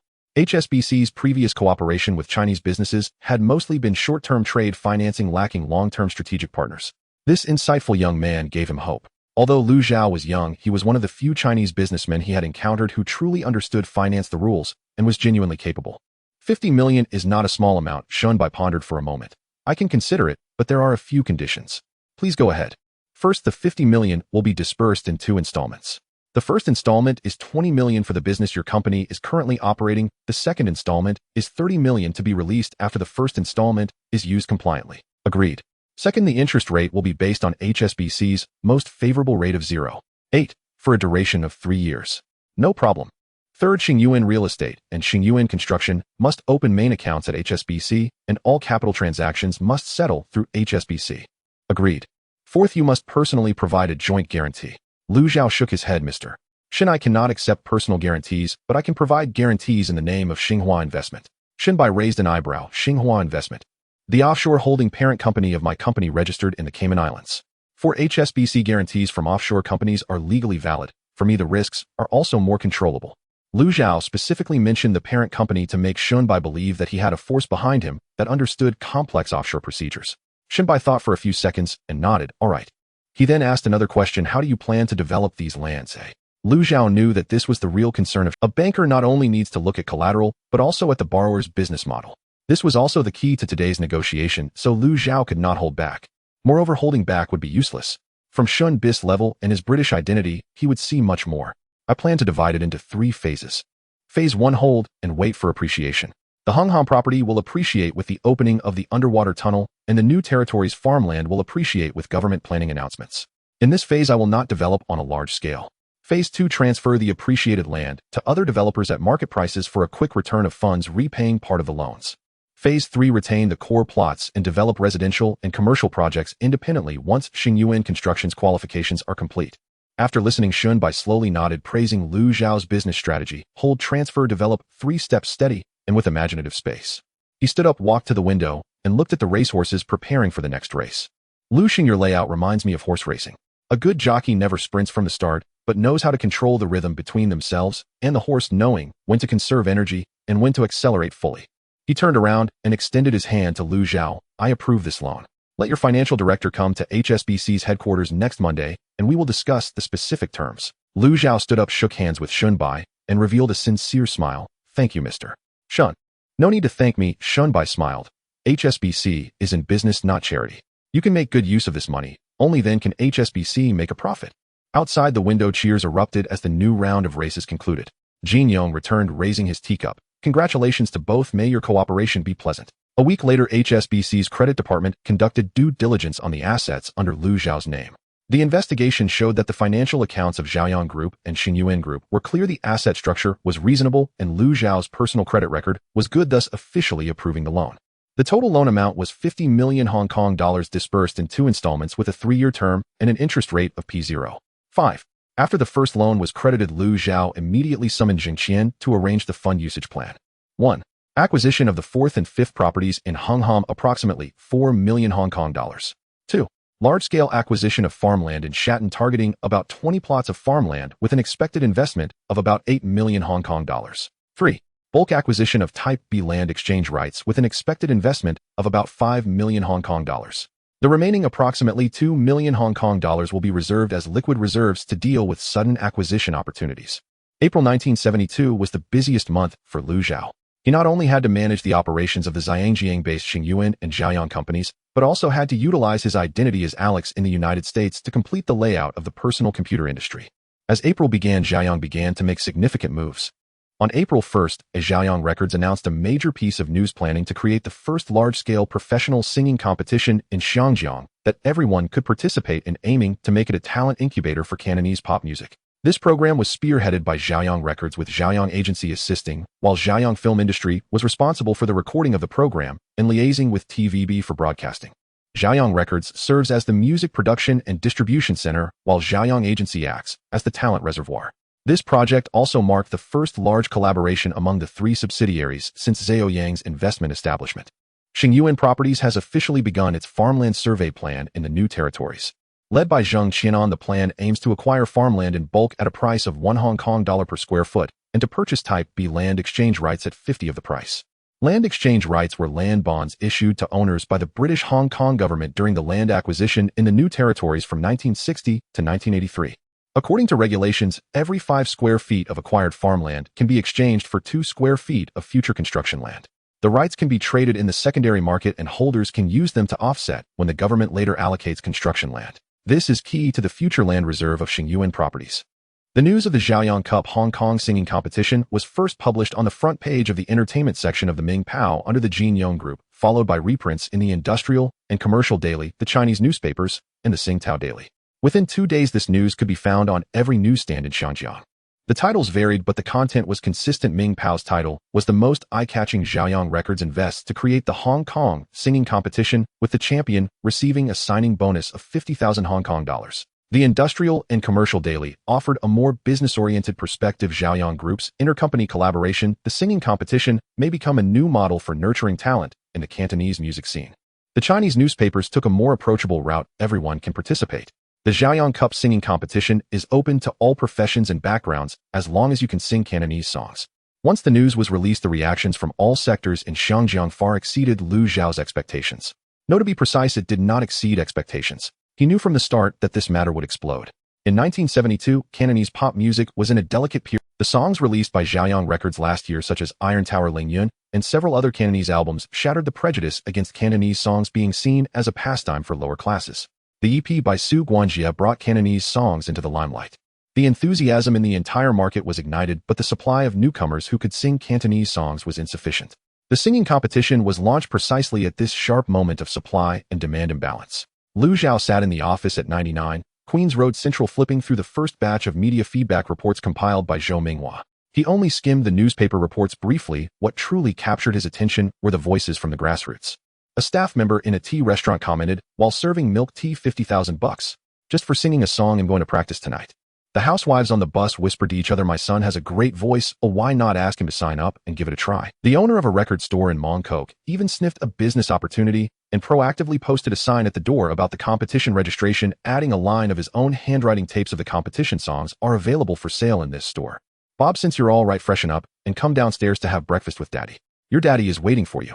Yes, Mom. On the last page of the report, Zhou Minghua wrote a note. As of 5 p.m. on April 3rd, the registration hotline for the 3 districts had received over 120 inquiries. On the same day at 1, Queens Road Central HSBC headquarters. It was lunchtime. Behind the counter in the second-floor lobby, a young woman sat at her workstation, holding a square-folded newspaper, her gaze fixed on a certain spot in the entertainment section. Her name is Yi Li, 22 years old, a counter clerk at HSBC. Dressed in the bank's standard blue uniform, her hair neatly tied back, revealing a face with soft lines and distinct features.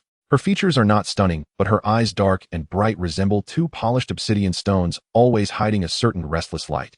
At this moment, that light was firmly captured by the headline on the newspaper. Open to everyone. She silently read through the competition introduction once again. Participation requirements: ages 16-35, no restrictions on profession or gender, limited to singing Cantonese songs. These 4 words were like a stone thrown into the deepest well of her heart, making a splash that echoed for a long time. Yili had been working at HSBC for 2 years. The daily work was simple and monotonous to the point of suffocation, checking deposit slips, counting small change, processing remittances for customers, stamping on invoices, repeatedly stamping several hundred times a day until her wrists felt sore. This job provided stable income and was respectable, which made her family very satisfied. But she was not satisfied. She loved singing since she was a child. In middle school, she participated in inter-school choir competitions. Her vocal teacher said her voice was excellent with a wide range, strong and rich in the mid-low register and bright and clear in the high register. If she received professional training, her future would be limitless. But training required money, and singing could not put food on the table. It was already difficult for her family to support her through school, and she had never dared to mention her musical dreams, such a luxury, to anyone.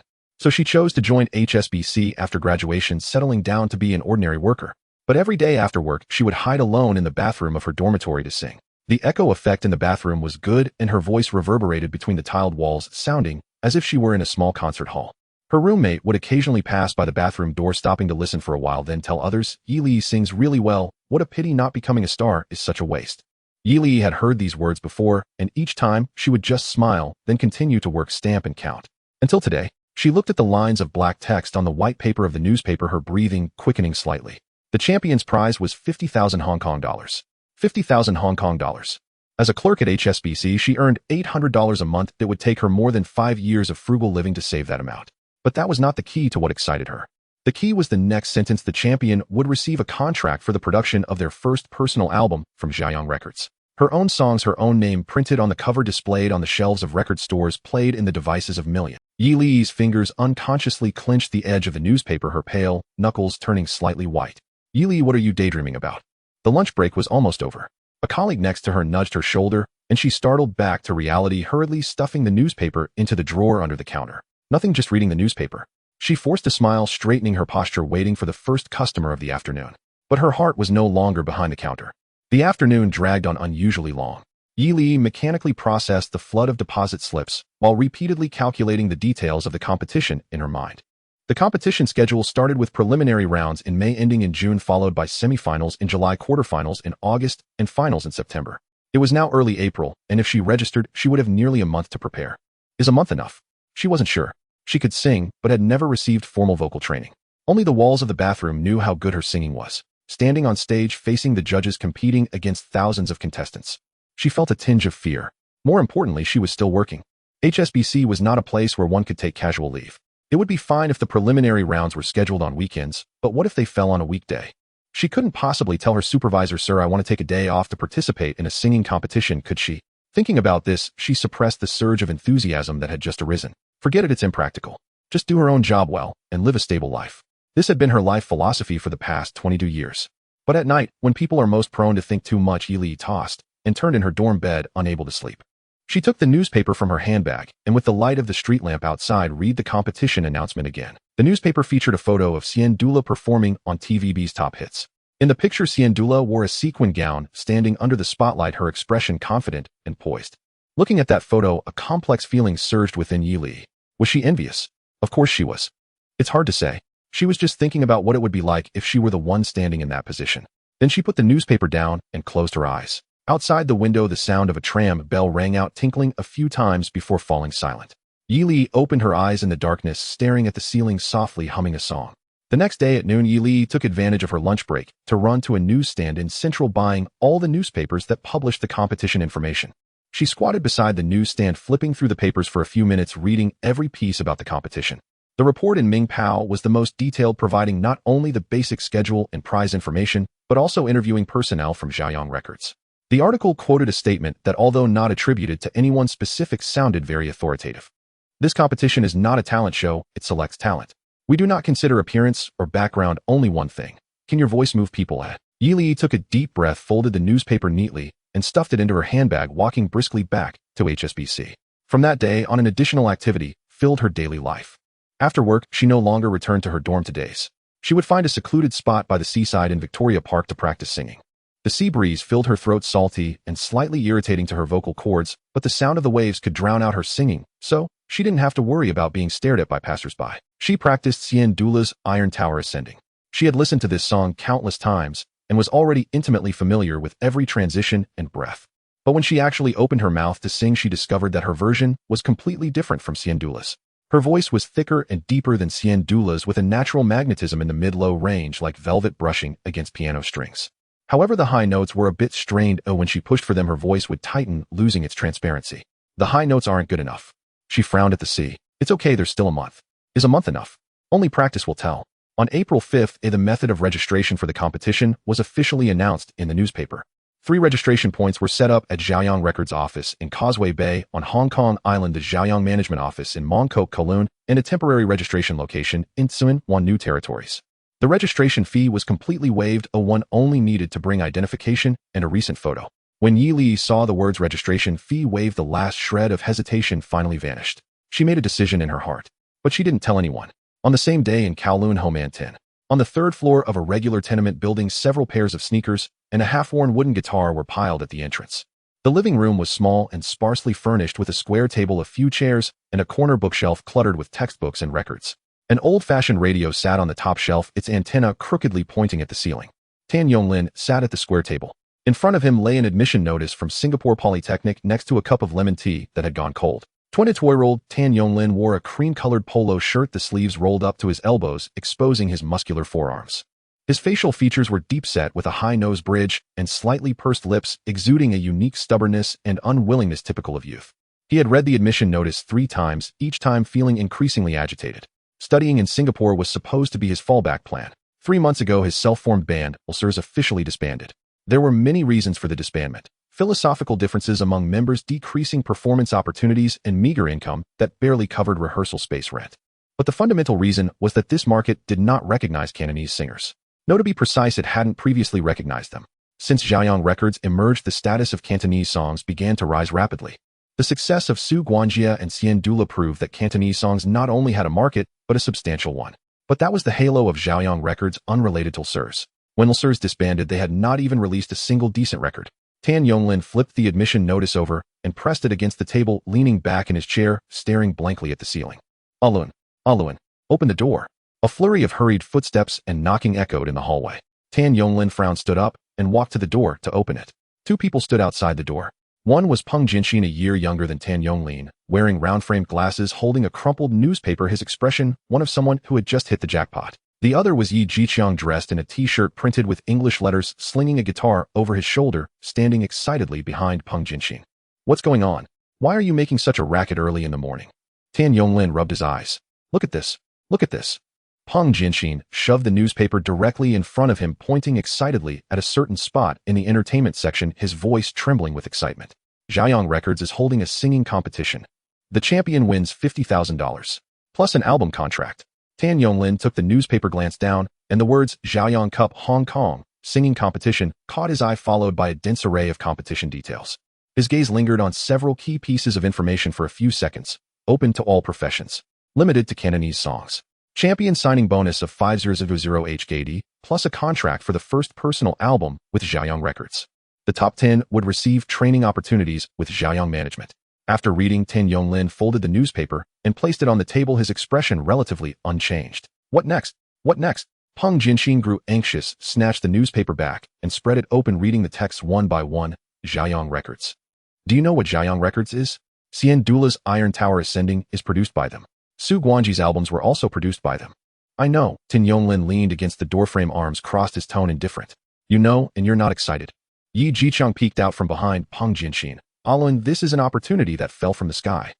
Tan Yonglin looked at his 2 childhood friends, remained silent for a moment, then turned and walked back to the living room, sitting down at the square table. Peng Jinshin and Yi Jiqiang exchanged glances and followed him inside. Ilan, I know what you're thinking.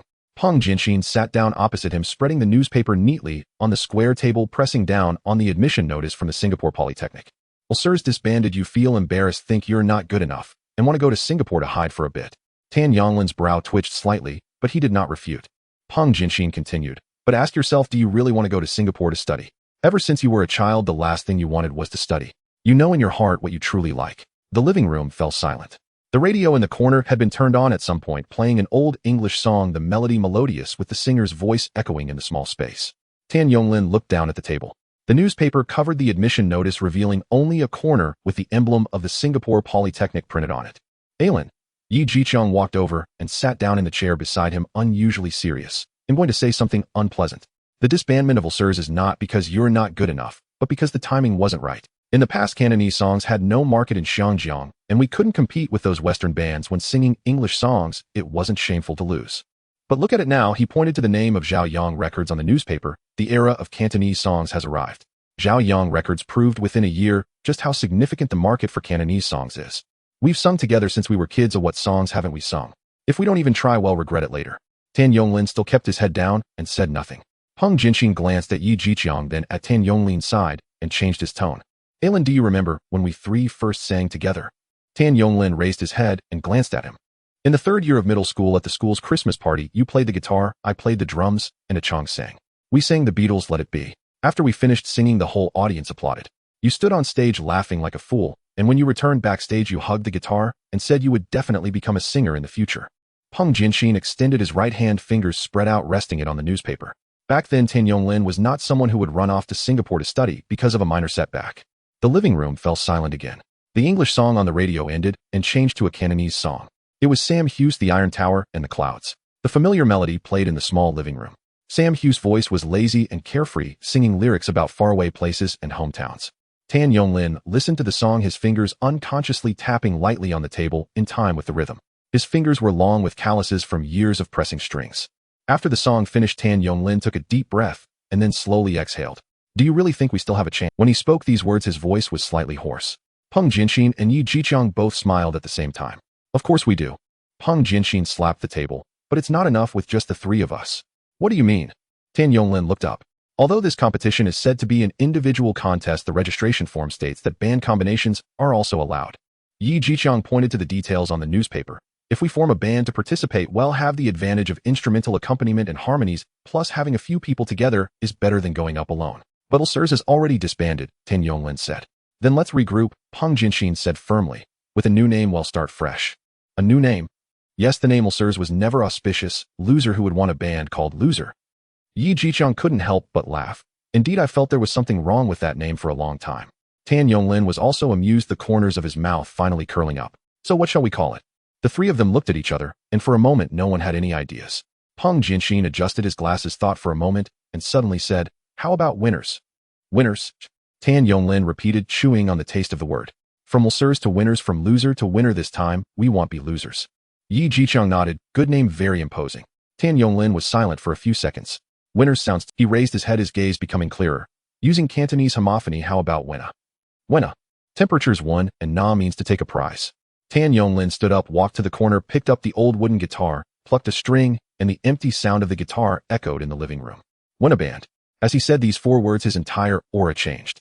The sense of despair and hesitation washed away like a tide, replaced by something he hadn't felt in a long time. Peng Jinxin sprang up from his chair, grasped Tan Yonglin's free hand, and shook it vigorously. Wenna band. It's settled. Yi Jiqiang also stood up. The 3 of them crowded into the small living room, discussing excitedly like they did in middle school. We don't have enough people, we need at least 5. They'll go call Alu, the taxi driver. Chun, he's a great drummer, I've played with him before. We also need someone to play bass. I know someone named Chun Bale, we played together in the school team. Alright, you guys go contact them first, arrange to meet tomorrow. Tan Yonglin sat back in his chair with the guitar. He glanced at the newspaper on the table, his gaze landing on the words Zhao Yang Records. He had been following this company for a long time. He didn't know Lu Zhao and wasn't familiar with the internal workings of Zhao Yang Records, but he could feel one thing: this company was genuinely serious about Cantonese songs. It wasn't a hobby or a trend, they treated it as a serious endeavor. Such an attitude was more enticing to him than any prize money of 50,000. Tan Yonglin lowered his head and strummed a complete chord, the clear sound of the guitar spreading out in the living room. Outside, Peng Jinxin and Yi Jiqiang had already run downstairs to make phone calls, their footsteps echoing in the staircase. The radio by the window just happened to start playing a song again, and from the crackling noise of the station, a young man's voice came through intermittently. It was Sam Hui singing a new song. Tan Yonglin listened quietly for a while, then softly began to hum along. His voice was completely different from Sam Hughes. Sam Hughes' tone was lazy and carefree like a gentle afternoon breeze, whereas Tan Yonglin's voice had an innate tension like a tightly strung string ready to produce the most intense notes at any moment. The window in the living room was half open, and the April breeze blew in, rustling the corners of the newspaper on the table. The words Zhao Yang Cup Hong Kong singing competition were clearly visible in the sunlight. The afternoon in Homanton suddenly became vibrant. April 8th. There were less than 2 weeks until the official registration opened for the competition, but the inquiry volume for the district's registration hotline had already surpassed 3,000 calls. Zhou Minghua's first task every morning was to compile the previous day's call records from each registration point, organize them into a report, and deliver it to Lu Zhao. The numbers were rising every day. Lu Sheng, based on the current inquiry volume after formal registration, starts the total number of participants in the district could exceed 2,500. Zhou Minghua stood in front of the desk reporting, "The originally planned audition venue may not be sufficient. We need to increase from 1 audition per district to 2 or 3. Lu Zhao flipped through the report and nodded. "The venue needs to be expanded and costs will increase. Draft a budget supplement plan for me. Additionally, the judging panel needs to be finalized and announced to the public as soon as possible, as both the audience and contestants need to know who will be on the judging panel." He put down the report and looked at Zhou Minghua. "Gu Jiawei, Sam Hui, and Sandy Lam have all confirmed, right?" Zhou Minghua flipped through her notebook. "Mr. Gu is the music director and chief judge, while Mr. Hui and Ms. Lam are guest performers and judges. Mr. He from TVB has also agreed to be a special guest judge. What about the media representative?" I contacted Mr. Wang Xiu, the editor-in-chief of the entertainment section of Ming Pao. He expressed a lot of interest, but needs to go through the internal approval process of the newspaper. Just give Mr. Cha a heads up, this will expedite the process. Understood, Lu Sheng. Zhou Minghua closed her notebook, was about to turn to leave, but remembered something. By the way, Lu Sheng, there is a clause in the registration details that allows for band combinations to participate in addition to individual entries. Should we emphasize this in our promotions? Currently, most inquiry calls are from individuals signing up. It seems there are very few bands asking. Lu Zhao smiled slightly. No need to emphasize it. Those who should come will come naturally. Zhou Minghua didn't quite understand the meaning of this statement, but she had grown accustomed to her boss occasionally saying things that sounded like Zen. She nodded, turned, and walked out. The office returned to silence. Lu Zhao leaned back in his chair, gazing at the bustling crowd on Queen's Road outside the window. The April sunlight shone on the glass, refracting tiny spots of light. The operations on this side of Xianjiang can be temporarily stabilized, and Lu Zhao intends to focus his main efforts on Alex and Country M. The year 1972 is a crucial time for Lu Zhao's layout in the future semiconductor industry. In 1972, Intel had just released the 8008, undergoing a strategic transition from memory chips to microprocessors, with its market value and influence far from reaching their peak. In 1972, Microsoft saw Gates still in high school and Allen in college. The two had just been introduced to the Intel 8008 chip, and the Trafo data project was yet to be completed. Intervening at this moment was the perfect opportunity to tie the rope to their feet before they took off. In 1972, Gary Kildall had just graduated with a Ph.D. from the Naval Postgraduate School and was developing a prototype of CPM for Intel's Intellect 8. He was both an advisor to Intel and an independent developer. At this time, he had not yet founded Digital Research, and the concept of commercialization had not fully formed. If Lu Zhao had connected with Kildall through Alex this year and provided financial support, he would have had a chance to directly control the CPM project, allowing DOS to bear the surname Lu from the start. In 1972, IBM's 801 RISC project had not yet started. This meant that the two core underlying technologies, instruction set architecture and operating system, were still in the laboratory stage with no commercial forces involved. KPCB and Sequoia Capital had just been established, and the entire venture capital ecosystem in Silicon Valley was still a desert. This meant that Lu Zhao's dollar capital faced almost no competition in this market, allowing him to become the first investor in numerous startups at an extremely low cost. Whether in microprocessors or operating systems, whether in RISC architecture or the venture capital industry, everything was on the eve of its infancy, and Lu Zhao needed to complete his important layout in semiconductors ahead of everyone else.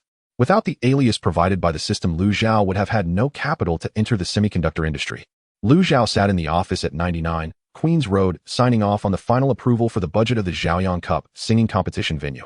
He put down the pen, rubbed his brow, walked to the floor-to-ceiling window, and pulled down the blinds. The office darkened. He leaned back on the sofa, closing his eyes. His consciousness sank. On April 8, 1972, Alex established a dedicated investment platform in Delaware Country M to unify the management of investments in the technology sector, naming the company Pioneer Capital. Harrison Chambers was formally hired as the company's legal advisor, and other basic employees were also recruited. The initial registered capital was $5 million, with $4 million remaining in personal accounts. The office was located in a nondescript two-story building rented on Sand Dunes Road in San Francisco, serving as the office for Pioneer Capital. Delaware is the state in Country M with the most complete and flexible corporate laws, where the vast majority of venture capital institutions are registered. At this time, Sand Dunes Road was far from commercialized, with the entire building's monthly rent being only $80. The entire street was very quiet, with the offices of KPCB and Sequoia Capital also on the same street. In 1972, The dual-line commercial landscape was emerging. San Francisco Pacific Heights.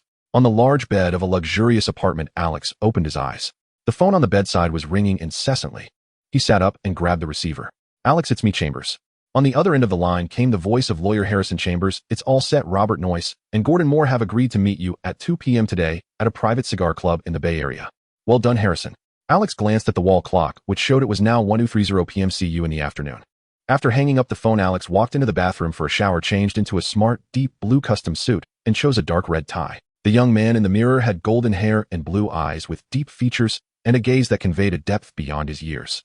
Half an hour later, he drove a Ford Mustang towards the Bay Area. The club was located inside a Victorian-style red brick building, quiet and private.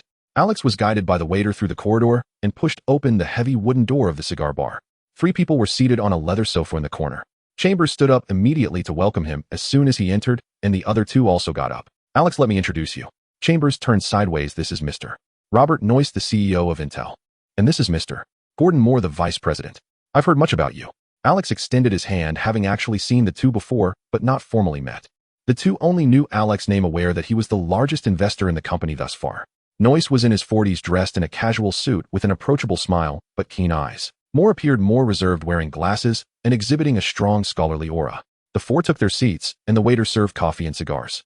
After exchanging a few pleasantries about the weather and traffic in San Francisco, Noyce picked up his coffee cup and got straight to the point. "Alex, thank you for your previous investment of $2 million in Intel. This funding has been tremendously helpful to us," Noyce said with a smile. "Intel is worth this investment," Alex replied, leaning back on the sofa and nodding with a smile. Noyce set down his cup and shifted the conversation. "However, I've always been curious. Young investors on Wall Street usually prefer quick entries and exits in pursuit of short-term returns. The semiconductor industry requires long-term funding. Why are you interested in us?" Alex sensed that this was the tech fanatics of Silicon Valley inherently held a natural vigilance towards Wall Street capitalists, especially a young speculator like Alex. They feared capital interfering with technology and were more afraid of capital pulling out halfway. Alex did not use those cliched financial terms to brush them off. He picked up his coffee, took a sip, and directly laid out the hard facts. "Because of the 8008 chip you just..." Upon hearing this, Moore, who had been silent, straightened slightly in his seat. The 8008 chip was Intel's first 8-bit microprocessor, which had yet to cause a significant stir in the market. The 4004 chip proved the feasibility of microprocessors, but its 4-bit architecture was only suitable for calculators. The 8008 chip has a richer instruction set and an addressing space of 16 kilobytes. It is no longer a mere computational tool. It possesses the embryonic form of a general-purpose processor. Moore's expression suddenly changed. He adjusted his glasses, and his gaze toward Alex became less guarded, and a Wall Street speculator could pinpoint the architectural differences between 2 generations of chips with such acuity. "Do you understand technology?" Moore asked. "A little." Alex put down his coffee cup, crossed his hands, and smiled as he said, "The primary market for microprocessors in the future will not be confined to calculators, traffic light controllers, or industrial machinery. It will become the core brain of humanity." "What core brain?" Noyce pressed. Alex leaned forward, articulating 5 words, slowly: "personal computer." The cigar bar fell silent for 2 seconds. Moore furrowed his brow, and the meticulous engineer shook his head, immediately raising a question. "That's impossible." "Alex, do you know how much an IBM mainframe costs right now? Hundreds of thousands of dollars. Even DEC's mini computers cost several tens of thousands, and they are as large as 2 refrigerators. Ordinary families cannot afford them, nor do they have a reason to purchase one. What would they do with a computer at home? Calculate those pitiful bills." Noyce nodded in agreement. "Gordon is right. The computing power of microprocessors cannot support complex computational tasks in the coming years. The concept of personal computers is too far off." Faced with the doubts of 2 founding figures in the semiconductor industry, Alex showed no signs of retreat. He even smiled slightly. "Mr. More Mr. Noyce." Alex's gaze swept over the faces of both men.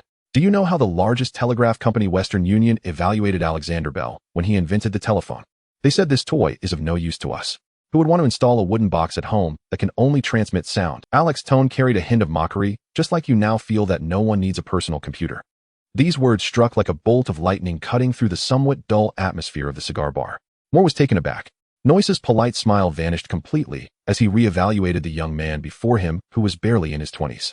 Not only did these words refute their doubts, but they also struck at the deepest fears of innovators blindfolded by the limitations of their era.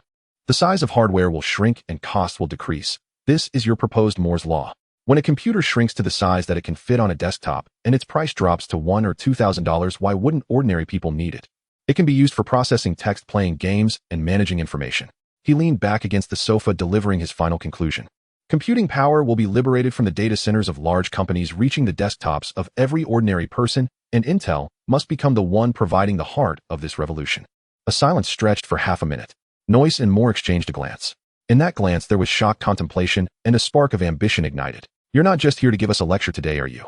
Noyce finally spoke, his tone much more serious than before. "Of course not," Alex replied. "I plan to increase my investment." He raised two fingers. $2 million. I want to increase Vanguard Capital's stake in Intel from 15% to 25%. Chambers beside him gasped quietly. He knew Alex had money, but the speed and audacity with which he was throwing it around still made him feel a chill. Noyce did not immediately agree, but instead asked a core question: what do we get in return? Besides money. Strategic partnership. Alex answered succinctly. "I'm not just giving money, I can also provide you with an ecosystem. No matter how powerful the hardware is, without software support, it's just a pile of useless silicon. I will utilize my resources to help you connect with software developers and find more applications for your chips. You just focus on making the chips smaller and faster. The rest can be entrusted to me." The negotiation entered a substantive phase. Faced with the grand vision Alex painted and the solid $2 million in cash, Noyce and Moore had little reason to refuse. Intel was currently in a phase of ramping up R&D investments and was desperately in need of funds. Half an hour later, the two parties reached a preliminary intention. Vanguard Capital would increase its investment by $2 million, raising its stake in Intel to 25% and obtaining the right to have regular strategic communications with the management. With the main business discussed, the atmosphere became relaxed again. The waiter brought in fresh coffee. Noyce leaned back on the sofa, seemingly recalling something, and casually mentioned it. "Alex, you just mentioned the software ecosystem, and it reminded me of something. We have an external software consultant named Gary Kildall. He has been using our 8008 chip to write a test program, something called CPM system." Alex's hand holding the coffee cup paused slightly in midair for half a second. Gary Kildall. He invented the first operating system designed for microprocessors, CPM, paving the way for the birth of personal computers, and is later referred to as the father of PC operating systems. This name held no weight in 1972, but in Liu Xiao's memory, it was akin to a glittering super. Before the emergence of Microsoft's DOS system, CPM was the absolute ruler of the entire 8-bit microcomputer era and the true ancestor of personal computer operating systems. If they could secure the CPM system along with Kildall himself at this time, it would be equivalent to seizing the throat of the future personal computer software ecosystem in advance. Alex's heartbeat quickened slightly, but his face revealed no emotional fluctuations. He steadily brought the coffee cup to his lips, took a sip, and then set it down. "A test program. Sounds interesting." Alex smiled casually at Noyce, saying, "I just happen to want to understand how current software developers are using your chips. Please help me arrange a meeting." Noyce, trusting the request, nodded. "No problem. Thank you." Alex stood up, adjusting the buttons on his suit. As he walked out of the club, the sea breeze from San Francisco blew against him. Alex turned back to glance at the red brick building, a confident smile curling at the corners of his mouth. 3 days later. Santa Clara, California. Alex parked his Ford Mustang in front of a gray-white bungalow. This was the external lab of Intel arranged by Noyce. He pushed open the door. The air was mixed with the scents of pine resin, solda, and stale coffee. The room was small, scattered with messy cables, soldering irons, and a few exposed circuit boards on the table. Gary Kildall sat with his back to the door in front of an Intellect 8 development system. He wore a checkered shirt, his hair slightly disheveled, and held a mug emblazoned with a Navy insignia in his right hand. On the screen, green characters were scrolling rapidly. Alex tiptoed over to stand behind Kildall. Kildall was completely unaware of the additional presence behind him, his attention entirely focused on the screen. The sound of keystrokes echoed in the room. 5 minutes later, Kildall slammed the return key. A line of prompts appeared at the bottom of the screen: compile successful. Kildall let out a long breath and took a large sip of cold coffee. "Gary, what you've written will run on millions of computers." Alex suddenly spoke up. "Uft." Kildall sprayed coffee all over the keyboard. He turned sharply, eyes wide, staring at the young man in a high-end tailored suit before him. "Who are you? How did you get in here?" Kildall grabbed a tissue from the table and hurriedly wiped the keyboard, feeling that this person must be out of his mind. Millions of computers. There aren't even millions of computers combined across all of M country. Robert Noyce sent me here. "Alex," he said, dragging over a folding chair and sitting down with ease. "I am the head of Vanguard Capital." Kildall paused in his actions. Noyce had mentioned that a Wall Street investor would come to see his test program, but he hadn't expected the visitor to be so young and to speak such outrageous claims right away. "Investor, sir." Kildall threw the dirty tissue into the trash, in his tone carrying the typical arrogance of a scholar. "If you're here just to have a good time, turn left when you exit. I don't have time to play house with a rich kid from Wall Street." Alex looked at the code on the screen, not angry but smiling as he said, "Layered design BIOS abstraction layer. You have completely decoupled hardware control logic from the file system." Kildall's expression froze. In previous programs, changing to a new machine required rewriting the underlying. Alex clasped his hands on his knees, saying, But with your system, developers only need to modify the BIOS layer, and the upper file system and applications can be directly ported. What do you call this? Oh, right, cross-hardware compatibility, right? Gildel looked at Alex's smiling face, his previously disdainful gaze instantly transformed into one of extreme shock. He had only been writing CPM for a few months, and even Noyce regarded it merely as a tool for testing the 8008 chip. This suit-wearing outsider had seen through the very soul of his code at a glance. Do you understand programming? Gildel asked tentatively. A little, Alex pointed at the screen. Your CPM is not just a testing tool, it is the universal language for all microprocessor computers. Gildel instantly sat up straight. He had encountered someone who could understand his thoughts for the first time. It was in fact, communicating with such a pure scholar was exceptionally easy. All one needed to do was to continuously affirm his proud academic knowledge. For Alex, the decades of accumulated knowledge from the future was the best stepping stone. Seizing the moment, he said, Gary, let's commercialize it. I'll invest $50,000 in research and development to help you bring this system to market. $50,000. In 1972, that could buy 2 garden villas in San Francisco with extra money left over to hire a professional housekeeping team to manage the villas. But Gildel just shook his head. I refuse. Alex raised an eyebrow. Thank you for your recognition, Alex. Gildel leaned back in his chair, his tone returning to calm. But CPM is just my side project. My main job is as a professor at the Naval Postgraduate School. Oh, I enjoy teaching and tinkering with new technologies in the lab. He spread his hands. Starting a company, running a business, dealing with the tax office and difficult clients. Gildel shook his head repeatedly. That's too troublesome. Oh, I don't want to be distracted by such trivial matters. This is typical engineer thinking. Proud, averse to trouble, completely ignorant of business. However, Alex was not surprised. On the contrary, he quite enjoyed dealing with such people. You are mistaken, Gary. You don't need to run the business. We can establish a joint venture. You won't have to invest a cent, and will directly receive 10% of the shares. Alex raised a finger. The remaining funding, marketing, company operations, legal, and tax matters will all be handled by you. Only need to stay in the lab and continue refining your code. This offer was extraordinarily generous. Gary could sense the sincerity from the other party. Such conditions were rare in the entire M country. But Gildel once again declined, saying, Alex, you don't understand. The current version of CPM is simply not It is full of bugs. The file management logic has flaws, and there are issues with memory scheduling.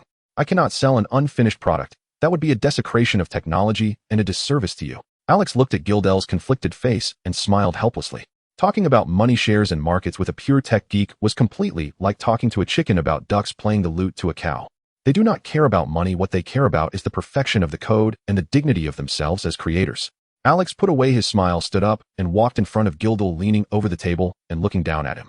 Gary, do you think that by hiding your code in the lab and slowly patching the bugs, it will forever belong to you? Alex's tone became stern. The microprocessor market is exploding. Intel's 8008 is just the beginning. Soon Texas Instruments and Motorola will follow.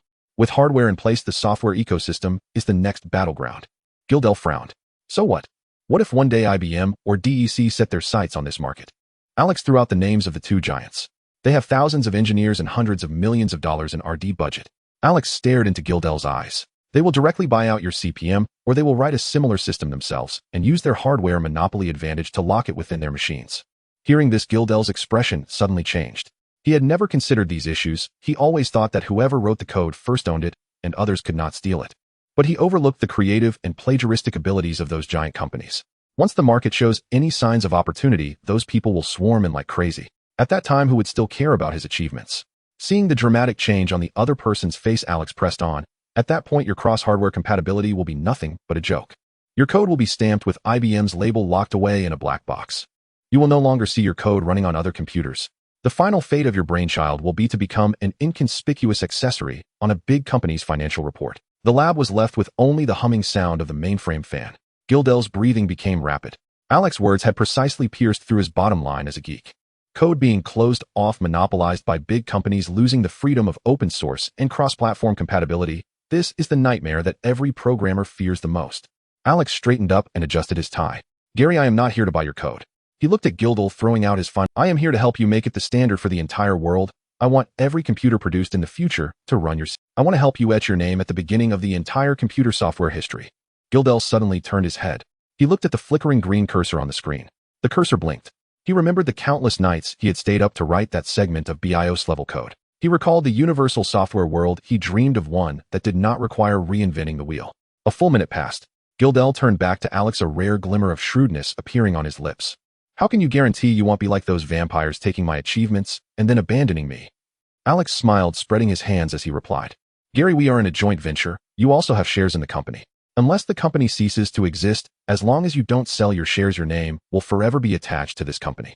The humming sound of machines in the laboratory filled the silence between the two men. Geardeal stared at the green cursor on the screen, his fingers hovering above the keyboard, but he did not press down. Alex's words earlier struck a chord with this geek. He was all too familiar with the ways of those big companies like IBM. Once they set their sights on a certain technology, they would employ massive legal teams and financial barriers to completely shut it down. Open source, sharing, cross-platform. These tenets that geeks hold dear are worth nothing in the face of capital. After a long pause, Geardeal let out a long breath. He turned around to look at Alex, who was sitting in a folding chair. You and Alex. I've got to admit, the idea of a standard for the whole world. It's crazy, but it appeals to me. To be honest, I can't if my code is destined to hit the market, I'd rather it be pushed by you. The two of them left the somewhat suffocating laboratory and found a semi-outdoor cafe at the corner of Santa Clara. The afternoon sunlight spilled onto the wooden table. Alex ordered an iced Americano while Geardeal opted for a double espresso. Alex took out a notepad and a Mont Blanc pen from his briefcase and pushed them towards Geardeal. Since we're forming a joint venture, we need a name. What ideas do you have? Alex unscrewed the pen cap. Geardeal took a large sip of his espresso, the bitter taste invigorating him. You provide the funds, you decide. He had no interest in this commercial packaging. Alex wrote a few letters on the notepad. Axiom software. Alex pointed to the words on the paper. In mathematics, an axiom is a self-evident foundation. Our operating system should become the underlying logic that all future computing devices must rely on. Geardeal looked at the line of text, his eyes lighting up. This name precisely hit the mark of his technical beliefs. With the name decided, next came the substantial profit distribution. Alex continued to write numbers on the paper. Pioneer Capital will invest 1.0 initially for a 90 stake. You will contribute your technology for a 10 stake and take the position of CTO. $100,000. Geardeal swallowed hard. He had previously refused a $5,000 research funding because he found it cumbersome. But now, with $100,000 in cash right in front of him, it was enough to buy the top-notch development equipment on the market and even hire a small team. Yet he still had his own principles. Money is no problem, and I have no objections to the shareholding. Geardeal placed his hands crossed on the table, looking straight at Alex. But I have one condition. I don't want to move to San Francisco, nor do I want to clock in at those crowded offices in Silicon Valley. He declared, I want to stay. I also have a teaching position at the Naval Postgraduate School. I enjoy the academic atmosphere there. If starting a company means I have to give up teaching, I'd rather forego this deal. Alex showed no hesitation and nodded directly. Sure. Alex's prompt response surprised Geardeal. The company can be registered in Delaware, but the actual office can be set in Monterey. You can keep your teaching position and work part-time on system development. I will send someone to handle the daily administration and finances. You and your team only need to focus on writing code. Geardeal was left speechless. With ample funds and no interference in personal freedom, even the office location was entirely accommodating to him. He could find no reason to refuse. Alex took out a pre-prepared standard investment letter from his briefcase. He flipped to the last page and quickly added a handwritten clause in the blank space with a pen. After finishing, he passed the document over along with the pen to Geardeal. Geardeal picked up the pen and scanned the handwritten text. All existing and subsequent versions of CPM, including future versions developed for 16-bit and 32-bit processors, the copyright and derived earnings shall exclusively belong to Axiom Software. Geardeal paused his pen and glanced up at Alex. Did all Wall Street capitalists have a touch of delusion? Geardeal silently scoffed. 8-bit microprocessors had just been rolled out, and Intel's labs had yet to even catch a glimpse of 16-bit. As for 32-bit processors, that was pure unrealistic fantasy. He felt that this young investor exhibited an excessive caution. Without overthinking, Geardeal directly signed his name on the last page. The pen tip glided across the paper, producing a rustling sound. Alex watched the flamboyant signature, lifted his iced Americano, and took a sip to mask the curve at the corner of his mouth. Geardeal had no idea what the name he had just signed would mean in the future. When IBM and Microsoft launched the century-long battle for 16-bit operating systems in the 1980s, this seemingly lengthy and absurd clause would become the absolute weapon that Liu Xiao would use to overturn the entire Silicon Valley poker table. After signing, Geardeal pushed the contract back, looking at the coffee cup on the table, and couldn't help but murmur, honestly, Alex, I still can't be sure who besides the geeks in the lab would spend money on this. Alex put away the contract and secured it in his briefcase. He looked at Geardeal with determination in his eyes. Gary, just focus on writing the code and making it run perfectly. As for selling it, you can leave that entirely to me. Geardeal nodded. Alex reached out and tapped the table, issuing the first strategic directive as the major shareholder of the company. The next development direction requires you to make an adjustment to the underlying logic. Ensure to reserve hardware interfaces in the system design, and absolutely do not bind CPM tightly to Intel's chips. Geardeal was taken aback. Not binding to Intel? Geardeal asked, puzzled, but right now they are the only ones who have released an 8-bit microprocessor. Who else can we optimize for if not the 8008? Alex shook his head. Others will come soon enough. Motorola Zilog. These semiconductor companies won't just sit by and watch Intel monopolize the microprocessor. In a few years, they will release competitive products that are more powerful and cheaper. Alex looked directly into Gear Deal's eyes. You need to ensure that your system, when facing chips from Motorola or Zilog, can achieve seamless compatibility by modifying only a small amount of BIOS layer code. What Axiom Software aims to do is capture the entire market's hardware base, not just be Intel's exclusive. Gildale looked at Alex, a wave of intense shock surging within him. This young man not only understood the underlying logic of software architecture, but also had a clear vision of the future trajectory of the entire semiconductor hardware market. This foresight and strategy made Gildale completely retract the last vestige of pride he held as a scholar. The dual-line commercial landscape of 1972. 1 week later, Monterey, California. Alex arrived in this coastal town on a United Airlines flight to inspect the office location selected by Gildale. The site was located in the next block to the Naval Postgraduate School, a 2-story standalone building. The first floor had been transformed into a spacious hardware laboratory, while the second floor housed the software development area and administrative offices. The initial investment of $100,000 had already been received. Gildale purchased the latest intellect development equipment and recruited 2 of his prized students as assistants. In the evening, the 2 left the small building and walked along the beach outside. The Pacific Ocean's sea breeze caressed the sand, and the waves rhythmically crashed against the rocks. Gildale removed his shoes and felt the soft sand beneath his bare feet. Everything had been operating in the most ideal state over the past week. He turned to look at Alex beside him. Alex, what kind of person are you really? Gildale shouted against the sea breeze. You understand technology, have money, and see problems farther than we who have dedicated our lives to research. If Wall Street were filled with people like you, Silicon Valley would have been bought out long ago. Alex had his hands in the pockets of his trench coat, gazing at the sunset glow on the horizon. I'm just someone who has seen the answers ahead of time, Alex casually remarked. Gildale took it as a joke and laughed along. After a week of interaction, Gildale's wariness towards Alex had completely vanished. This investor not only provided capital readily, but more importantly, he offered absolute respect to the technical staff. There was no outsiders meddling in the expertise of insiders, only precise control over strategic direction. A deep friendship beyond the relationship of capital and employees had been established between them. Alex stopped in his tracks, facing the vast Pacific Ocean. The sea breeze tousled his blonde hair. He quickly assessed the current asset landscape in his mind. On the other side of the Hong Kong Sea, the Zhaoyang entertainment empire was taking shape, and Xingyuan Properties was aggressively acquiring land reserves in the new territories. On the M side, $2 million had been invested in Intel, securing 25% of the shares and locking in the hardware foundation. $100,000 controlled Axiom Software, acquiring the copyrights for CPM and all its future versions, grasping the soul of software. From Silicon Valley to Monterey, from Noise to Gildale. The 2 top tickets to the personal computer era were firmly in his grasp. The opposite shore of this sea, Lu Zhao's consciousness traversed between 2 bodies, watching the rolling waves before him and listening to the chaotic cries of seagulls. The Pacific Ocean's sea breeze could not reach the Sand Dunes Road in San Francisco. Alex pushed open the glass door of the Pioneer Capital office. He had just wrapped up his Monterey itinerary and hadn't even taken off his coat before walking straight to sit behind the desk. Calling Michael Oakes, he pressed the intercom on the desk. Less than half a minute later, the door was pushed open. Michael, he was the project manager at Pioneer Capital, in his early 30s, having spent 2 years as an analyst on Wall Street, meticulous and rigorous in his work. Boss. Oakes pulled out a chair and sat down. Alex opened a drawer and took out a brown paper file, throwing it onto the desk and sliding it in front of Oakes. Oakes helped me make a trip to Seattle, Alex said in a flat tone, to contact these 2 people on the document. Oakes untied the tangled thread and pulled out the information inside. There were only 2 thin sheets of paper. He glanced at them and frowned immediately. Paul Allen, 19 years old, sophomore at the University of Washington. Bill Gates, 16 years old, high school student at Lakeside School. Oakes looked up, puzzled. Boss, we are a venture capital company. These 2 are still students. So what if they are students? Alex leaned back in his chair. They haven't even reached the legal drinking age, let alone sign legally binding business contracts. Oakes closed the documents. I don't understand their value in our investment landscape. You will know their value in the future. Alex did not explain, but instead picked up a notepad from the desk and pushed it forward. You just need to remember what's on. Oakes picked up the notepad. It was filled with dense and obscure assembly language code, along with a note about simulating the addressing logic of an 8-bit microprocessor instruction set using a macro assembler on the IBM System 360 mainframe. Oakes stared at these characters, completely confused. He understood some basic computer concepts, but this extremely specialized and complex underlying instruction set logic was far beyond his comprehension. Boss, what is this? The key to solving certain technical dead ends. Alex interlocked his fingers. You need to memorize and thoroughly study this logic. You don't need to know how to write code, you just need to know what problems this logic can solve.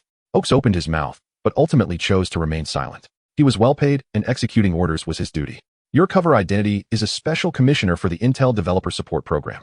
Alex continued to issue instructions. They are currently working on a traffic data analysis project called Trafo Data. You will represent Intel shareholders and express sponsorship intentions for this project.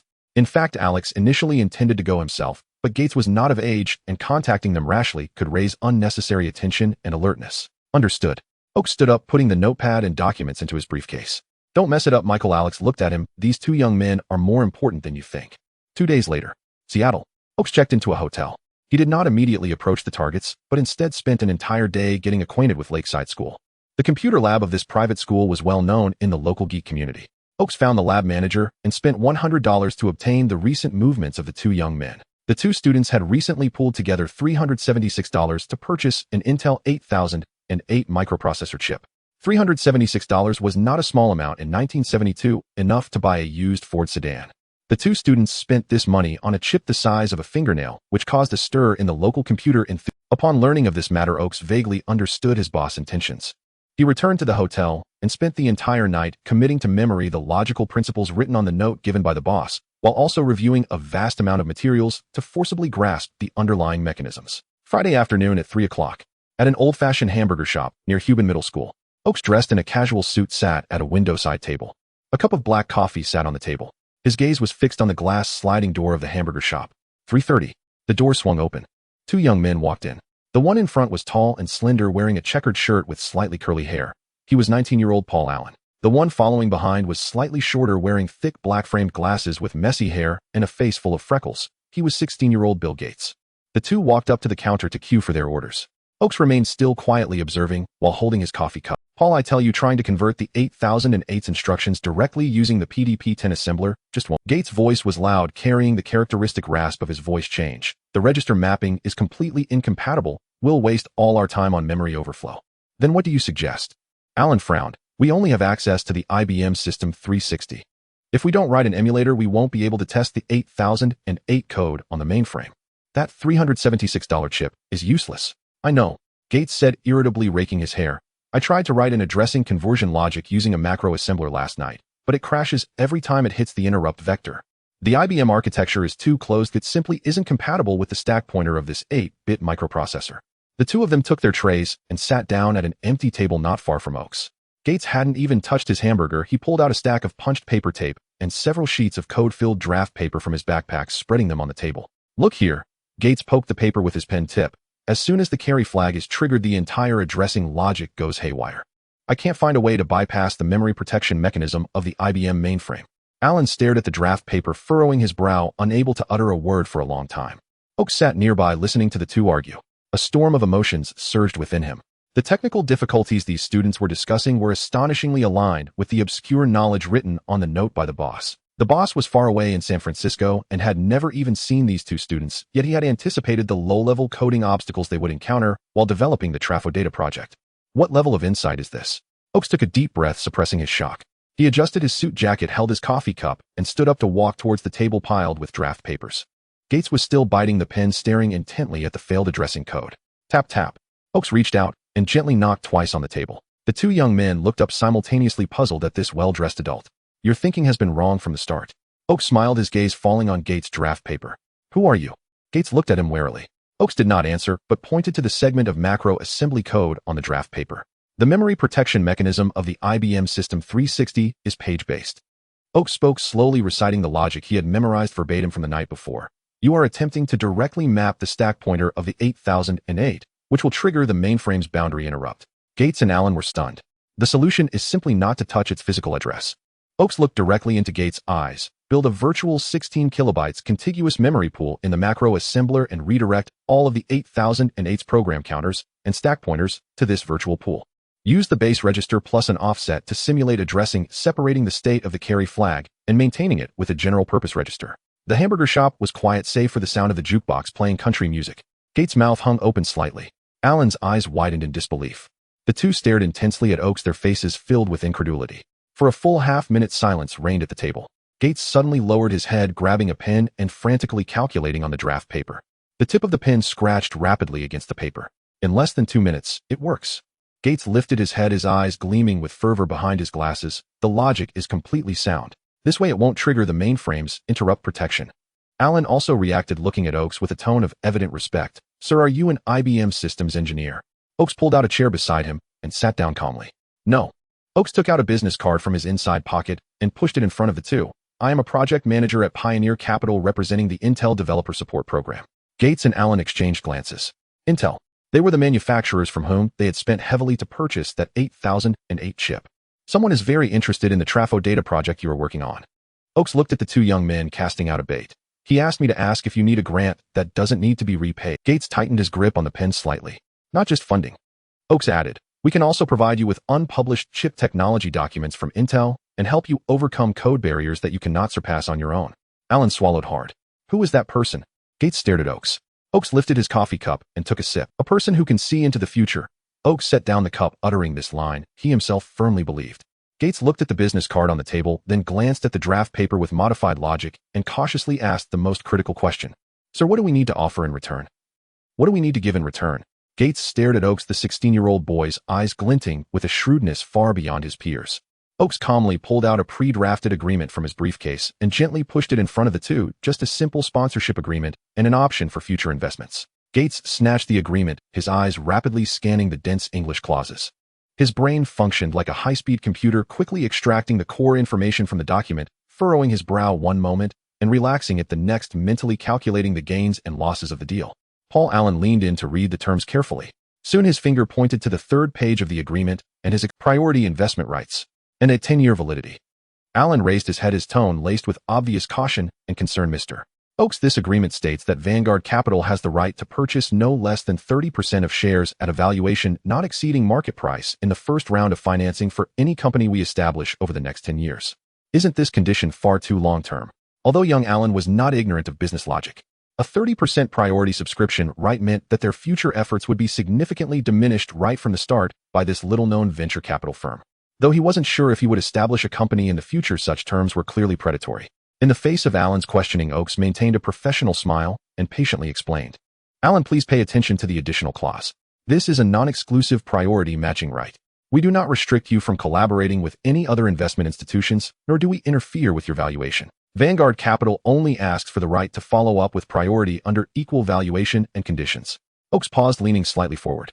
In other words, as long as your future company is excellent enough, you won't suffer any losses. You'll simply gain a financially strong long-term supporter. Oaks smiled and said, Allen, you must understand that when you plan to establish a company in the future, you will definitely need wealthy individuals to help you raise funds. We at Vanguard Capital are willing to notice you at the earliest stage, which means that when you need funding, you won't have to run around looking for others to give you money. You just need to give us a call and substantial hot money will flow into your company. Though Allen found some merit in this, his cautious nature still urged him to rebut, but Oaks decided not to give them any space for hesitation. He opened the briefcase again, resembling Doraemon's pocket, and pulled out a thick, tightly bound blue booklet, gently placing it on the table. The cover of the booklet bore several bold characters. Intel 8008 Microprocessor Advanced Technical Manual Confidential. Upon seeing this highly classified technical document that couldn't be bought anywhere, Gates and Allen's breaths caught instantly. Their eyes were fixated on the blue cover, their pupils igniting with uncontainable enthusiasm. This was exactly the core key they urgently needed to perfect their simulation program and streamline their foundational architecture. Gates took a deep breath, forcibly shifting his gaze from the document and grabbing Allen's arm. Paul, let's step outside for a moment. Mr. Oaks, excuse us for a minute. The two quickly exited the hamburger shop and arrived at the corner. The April breeze in Seattle carried a hint of chill, but their minds were racing. Bill, this is definitely a long-term trap. Allen whispered, his expression serious, that behind Thessine's boss named Alex isn't interested in the shabby traffic data analysis project we are working on. He is interested in us. 10 years. Do you know what 10 years means? Those little punks on campus wouldn't dare borrow loans with a 10-year term. He wants to buy out our potential for the next 10 years with a small sum and a document. I know. Gates shrugged, a shrewd look on his freckled face. But Paul, have you calculated what we need most right now? It's money, the logic to solve the interruption protection mechanism, and that damn Intel internal document. Gates grew more excited, speaking rapidly. What will happen in 10 years? Who knows? Maybe we won't even be able to start a company, or maybe we'll just go back to studying. But even if we plan to start a company, Mr. Oaks is right, we will definitely need investment, and instead of searching the streets for investors, we might as well let those who are familiar with US invest. Moreover, the agreement states that Vanguard Capital has no exclusivity clause, so we can choose not to accept their investment and seek more favorable investments for ourselves. Gates took a deep breath and continued, but if we can't secure these resources right now, our simulator will fail completely. Let's get the resources first, run the code, and worry about the rest later. Signing this won't be a loss for us." Alan looked at the genius before him, 3 years younger, but with ambition and decisiveness far beyond the norm, feeling a surge of hesitation within. However, after persistent persuasion from Gates, he ultimately sighed in resignation and nodded. The two reached a consensus and turned back to their seats in the hamburger shop. Without any hesitation, Gates directly picked up the pen on the table and signed Bill Gates in a flamboyant manner on the last page of the agreement. Though Alan still had some concerns, he followed suit and signed his name. "Wise choice, gentlemen." Oak smiled as he put away the 2 copies of the agreement and pushed a sponsorship check along with that precious Intel technical document in front of the two. He stood up, adjusted his suit, extended his hand, "Wishing your Trafo data project all the best, and I look forward to our future cooperation." Later that evening, in a high-end hotel in downtown Seattle, Oaks closed the door, tightly drew the curtains, and dialed a secure long-distance call to San Francisco. "Boss, the fish is on the hook." After the call connected, Oaks reported everything that had happened in the hamburger shop that afternoon, including Gates' micro-expressions, Alan's doubts, and the details of the final signing word for word to Alex. "Well done, Michael. Take the agreement and fly back to San Francisco immediately." On the other end of the line, Alex hung up the phone from his office at Vanguard Capital on Sand Hill Road. The sunset in San Francisco cast a warm glow on the large oak desk. The hardware titan of microprocessors, the father of PC operating systems, the future builder of a software empire. The cornerstone of the personal computer era had quietly come together in the spring of 1972 at an exceedingly low cost. Alex's lips curled into a satisfied smile, but that was far from enough. To support a massive tech empire, a few towering trees alone wouldn't suffice. A whole forest was needed as an ecological moat. Alex began to plan the next strategic move for Vanguard Capital. The first important plan, a comprehensive sweep of early-stage semiconductor startups. In 1972, Silicon Valley was witnessing countless startups sprouting in garages and makeshift laboratories, all revolving around the semiconductor industry. There are 3 core areas that Alex must firmly grasp: semiconductor design, manufacturing equipment, and EDA, electronic design automation tools. He established an ironclad rule for Vanguard Capital to invest in these early companies at an extremely low base price, striving to acquire more than 20 or even 30 of their shares. The investment strategy focused primarily on financial investment supplemented by strategic synergy, with a keen eye on companies capable of generating chemical reactions with the Intel 800-880-80 ecosystem. He aimed to build an invisible fence around Silicon Valley with dollars, ensuring that regardless of which company emerged in the semiconductor supply chain, Vanguard Capital could share in the spoils. The second important plan, to establish the Vanguard Future Technology Award. The semiconductor industry in 1972 was still in its early stages of wild growth. There existed a vast chasm between academia and industry, with countless foundational technologies capable of changing the world like RISC architecture and new programming languages still dormant in university laboratories lacking commercial pathways. More importantly, Vanguard Capital needed a reasonable and prestigious radar system to identify talents that had yet to leave campus. Alex quickly solidified the framework of the award in his mind. 1. Establishment date: fall 1972. 2. Selection scope: young scientists and engineers under 35 from around the globe, specifically targeting the fields of semiconductors, computer architecture, programming languages, and network communications. 3. Award setup: 3 to 5 winners each year, with each recipient receiving a tax-exempt prize of up to $2,000. In 1972, $2,000 was nearly equivalent to a year's salary of a top professor at a prestigious university in the U.S. Such a substantial prize would undoubtedly create a seismic shift within the academic and tech circles across North America. The most critical aspect would be the list of the selection committee. The first committee comprised Alex, Robert Noyce, Gordon Moore, Gary Kildall, and John Hennessy, whose academic prowess could fully uphold the award's prestige. Although Hennessy was merely an obscure young scholar in academia at that time, he would eventually become a pioneer of RISC architecture and even the president of Stanford University. Bringing him into the committee early would not only enhance the award's prestige at Stanford, but also bind this future academic giant to the cause. Without hesitation, Alex decided that the award ceremony would take place at Stanford University. As he gazed at his plan, a cold gleam of capital and strategy shone in his eyes. Once this award is operational, it would achieve a perfect trifecta. First, it would serve as a super talent capture mechanism, continuously supplying top-notch minds to Vanguard Capital and Axiom Software. Second, Vanguard Capital would establish itself as the definitive authority of tech talent scouts in Silicon Valley. Third, through this connection, he would be able to engage with future industry leaders earlier than emerging venture capital giants like Sequoia Capital and KPCB. With the layout established, the curtain rises. The technological hegemony belonging to Liu Zhao officially drives the deepest stake into the land of America. In April 1972, in the Federal Republic of Germany, Frankfurt, the distant church bells chimed 5 times, deep and lingering. The rough texture of the linen sheets pressed against his back and the goose feathers in the pillow made a faint rustling sound at his neck. Friedrich von Hoffmann's consciousness emerged from a void. He caught a whiff of a scent, the unique scent of an old house mixed with what old books and the lingering traces of candle smoke accumulated over the years. He opened his eyes. The ceiling was higher than typical buildings of this era. The plaster molding in the corners traced simple geometric patterns, and a brass chandelier hung in the center with a layer of dust on its lampshade. The curtains were not fully drawn, and a strip of gray-blue morning light squeezed through the gap, casting a slender beam of light on the dark oak floor. This was the top floor of an old apartment in the western district of Frankfurt. The house was a legacy left by his mother's family, having been hit by a bomb in 1944. Half of the east wing collapsed. It was hastily repaired after the war, but traces of smoke could still be seen in the corners. Friedrich inhabited the only intact room, which had once been his grandfather's study. He propped himself up and sat on the edge of the bed. The room was very quiet. Occasionally a car would pass by downstairs, the tires crunching over the cobblestone road, then returning to silence. The mornings in Frankfurt lacked the incessant wail of sirens, the clatter of garbage trucks at 4 in the morning, or the noise from the downstairs doorman's radio blaring from dawn till dusk. Here there were only church bells, birdsong, and the occasional passing car. He looked down at his hands. His fingers were long with distinct knuckles, his skin slightly pale, and there was a faint old scar on the back of his hand, a remnant from falling off the old house's wall at the age of 14. He stood up, his bare feet touching the cold floor, and walked to the window, pulling the curtains aside. Outside were the gray rooftops of Frankfurt's western district, covered with a thin layer of morning frost. In the distance, the skyline of the banking district emerged hazily in the morning mist. The Deutsche Bank's iconic twin towers had yet to be built, which would happen many years later. Further away, the surface of the main river reflected the gray-white daylight like a dim silver ribbon. After a simple breakfast, Hoffman donned the most presentable outfit in his wardrobe and stepped outside. A week later, Hoffman Investment Partnership was officially established with its registered location in Frankfurt and a registered capital of 500 marks, approximately 1800. The office was located on the 4th floor of an old commercial building in Frankfurt's banking district, covering about 80 square meters with a monthly rent of 600 marks. In 1972, the three-vested commercial layout.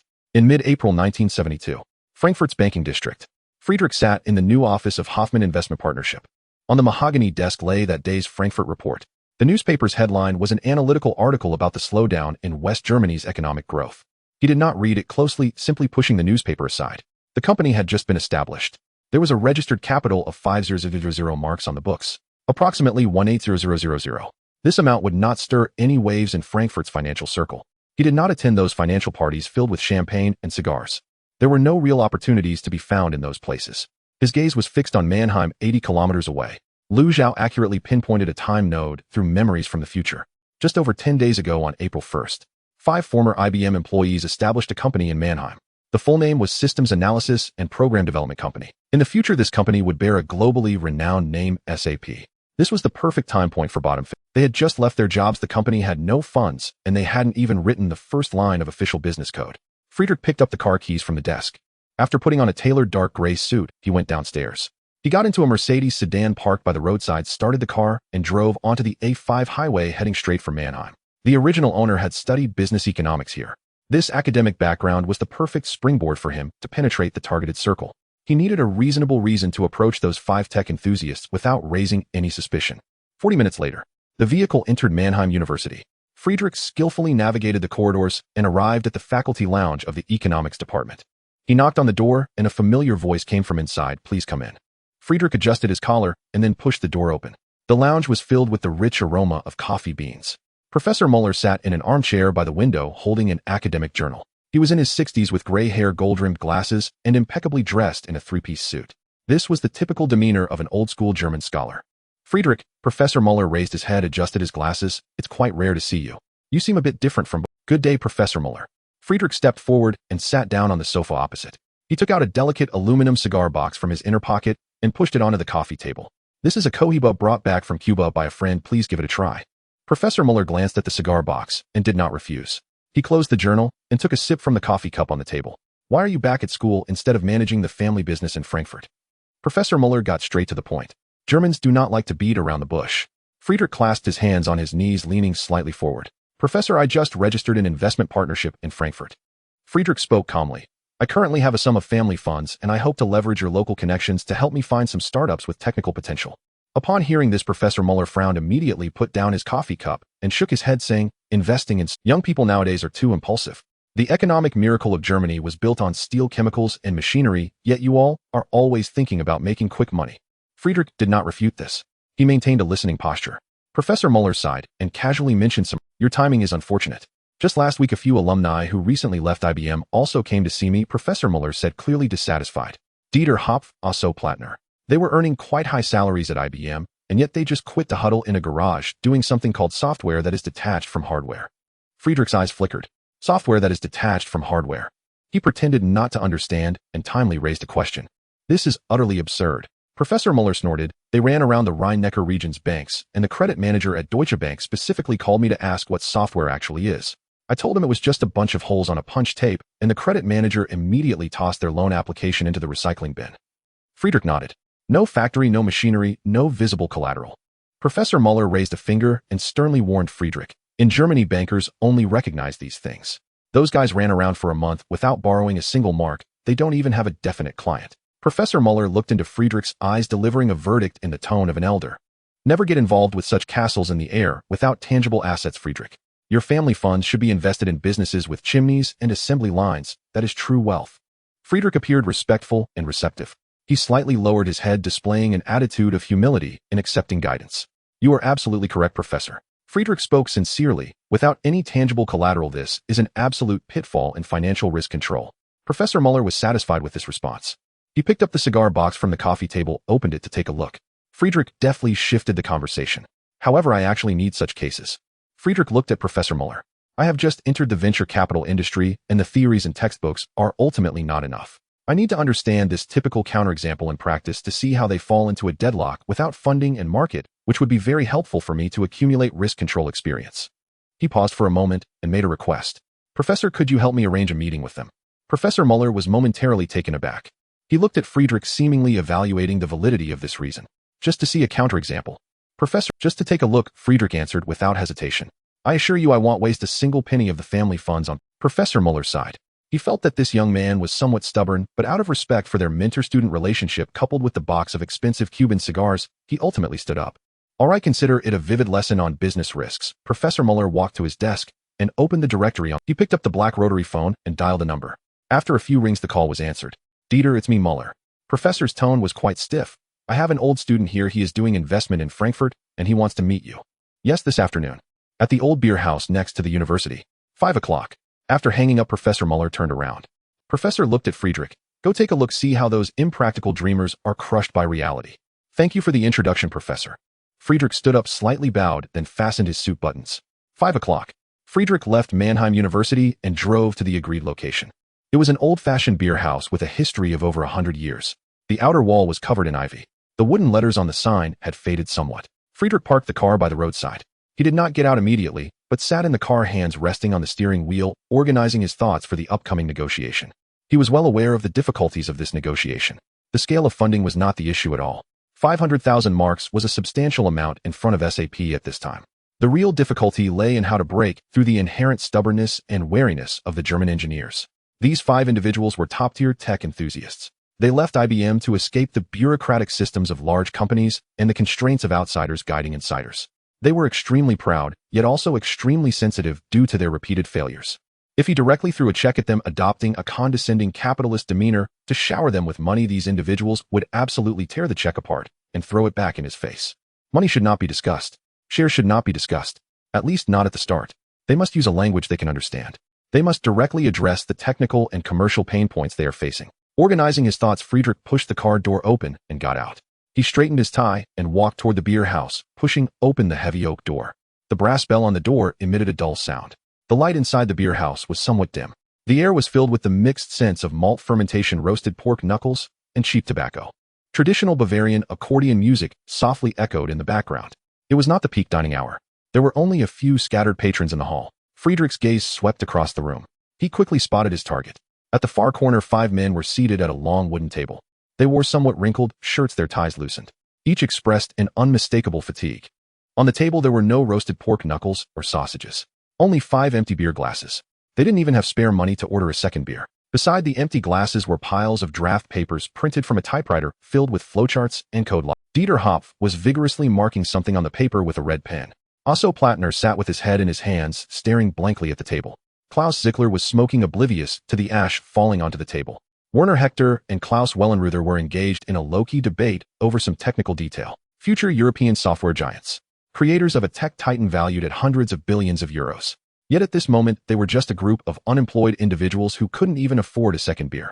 Friedrich stood at the door observing this scene, a slight smile curling at the corners of his mouth.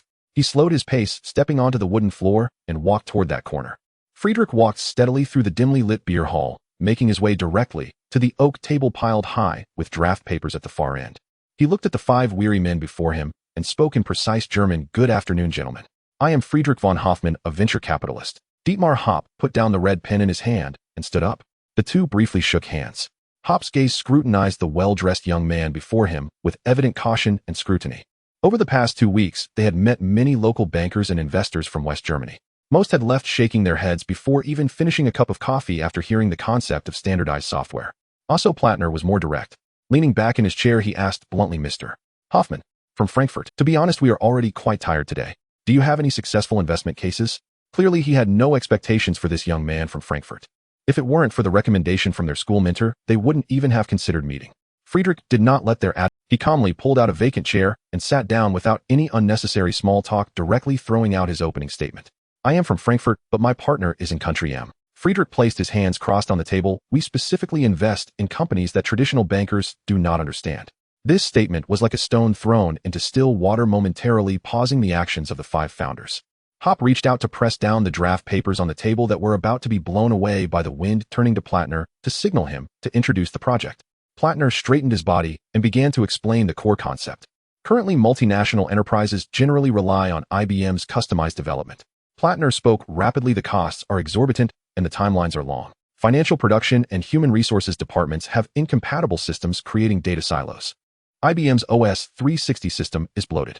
Every time a business module is added, the underlying logical code must be rewritten. What we aim to do is develop a set of standardized enterprise application software where clients only need to input parameters without modifying the code. Friedrich listened quietly, his gaze focused. He did not interrupt like other German investors demanding factory land deeds or hardware asset proof. After Plattner finished speaking, he picked up an empty wine glass and shook it, then irritably set it down. Friedrich lifted the water glass on the table, took a sip, and posed an extremely sharp question. "The concept is perfect." Friedrich set down the water glass. "But what makes you think that those large enterprises who are already accustomed to custom solutions will be willing to trim their processes to adapt to your standardized system?" Conflict erupted in an instant. Plattner's expression darkened, and he immediately retorted, "Because of cost. As enterprise scales expand, the maintenance costs of customized systems will grow exponentially. Standardization is the only way to reduce IT maintenance costs and break down data silos. The technical logic is flawless." Friedrich did not back down, "But you overlook human nature. Department heads are unlikely to relinquish their control over data. Standardization implies transparency, and transparency means a redistribution of power. Large enterprises have their own arrogance. Changing processes equates to disturbing the cake of management." The two sides engaged in a rapid-fire exchange concerning the boundaries of corporate management logic and software engineering. Professional terms were continuously thrown around. The other 4 founders watched Friedrich, their initial disdain turning into surprise. This investor truly understands software. Friedrich did not continue the debate. He raised his hand to interrupt Plattner. "I do not need to fully understand the complex assembly code on your table." Friedrich leaned forward, his gaze sincere, "But I understand a basic business principle." The corner fell into a brief. "You gave up IBM's extremely generous salary to struggle in a garage with punch cards. IBM is the company that understands enterprise needs better than anyone. Your choice to leave indicates that you see the blind spots overlooked by IBM's massive organization." Friedrich looked at the 5 individuals before him and stated his conclusion. When 5 exceptionally smart people make the same seemingly crazy choice at the same time, it is likely correct. The 5 founders exchanged glances. This was the first truly knowledgeable and respectful statement they had heard since leaving their jobs to start a business. Hopp's attitude underwent a significant shift. He took a deep breath, neatly stacked the scattered draft papers on the table to the side. Crossing his hands on the table, his tone became serious. "Mr. Hoffmann, how do you plan to invest?" The negotiations formally entered a substantive phase. Friedrich opened his briefcase, pulled out a simple letter of intent that was only 2 pages long, and gently pushed it to the center of the table. 15,000 German marks for 25 of your company's common stock. Friedrich revealed his bottom line. Plattner's brow instantly furrowed, and he immediately raised an objection. "That's too much. 15,000 marks is indeed a lifeline for us, but giving away 25 of the shares far exceeds our psychological bottom line." Hopp's attitude also became firm. "We need to buy equipment and rent an office. This amount is indeed tempting, but 25 voting rights are sufficient to veto our product direction at critical moments." He stared at Friedrich. We would prefer to finance through debt, or at most give away no more than 15 of our shares. We left IBM to pursue technical freedom and must not allow external capital to forcibly interfere with our future RD direction and product definition. Friedrich smiled. He did not engage in meaningless haggling over valuation and shareholding ratio, but rather introduced additional terms specifically designed to address the pain points of the geeks. He raised one finger.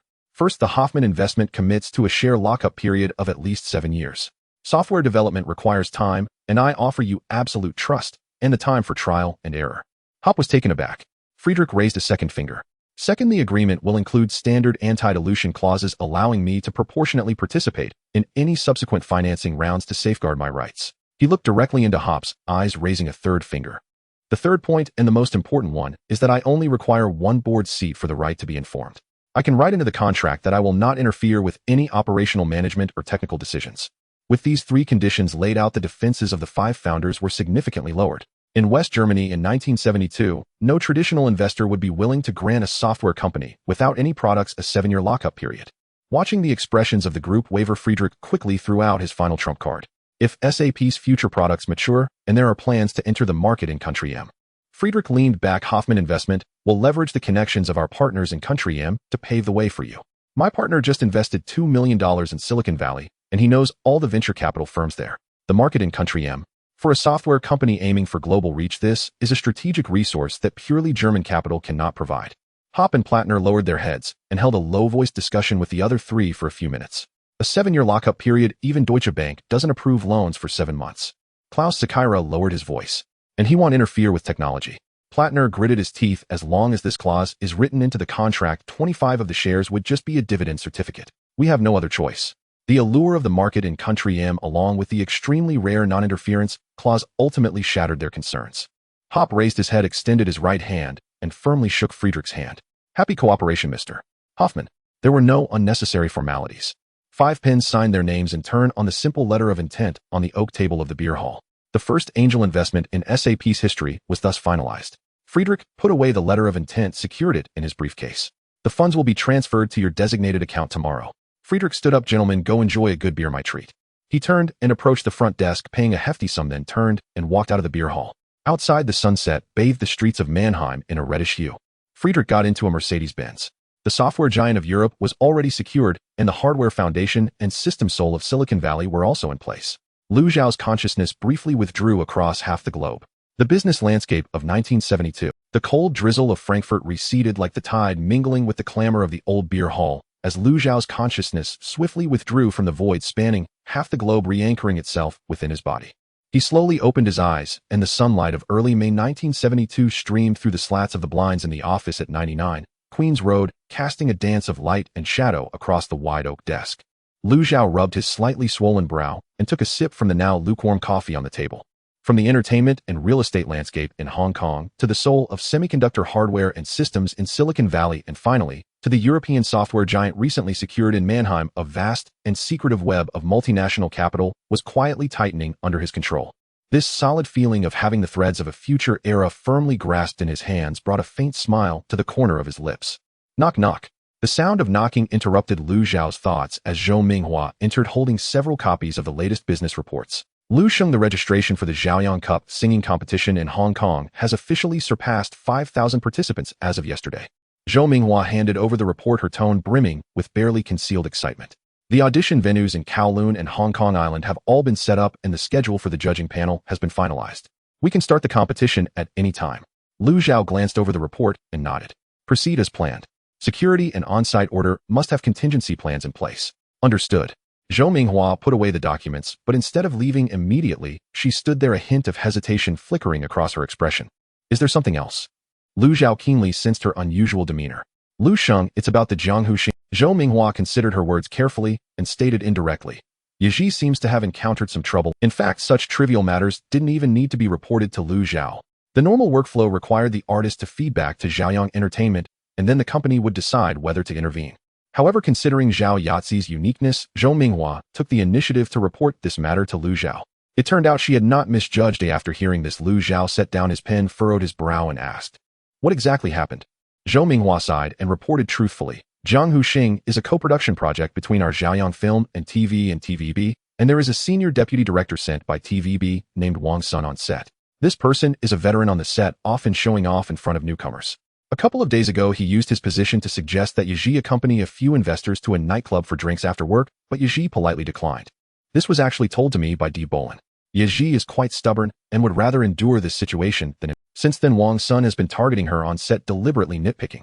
Zhou Minghua observed Lu Zhao's somber expression and tentatively asked, "Should I have the producer from Zhaoyang Film and TV talk to them?" Lu Zhao did not explode in anger, but calmly closed the folder in front of him. He stood up, put on the tailored suit jacket draped over the back of his chair, and said flatly, "No need for the producer to go. Prepare the car. I will personally visit the Qing Shui Wan film set under the guise of an inspection.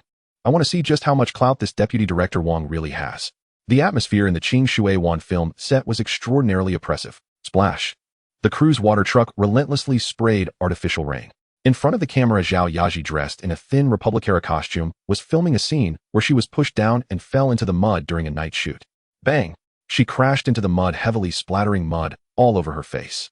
This was already her fifth fall in a row, and the thin costume clung tightly to her body, leaving her shivering from the cold, with dark bruises faintly visible on her knees. Cut! Behind the monitor, Wang Sun impatiently shouted into the intercom. Sitting with one leg crossed, holding a thermos cup, he scoffed. "Miss Zhao, can you even act?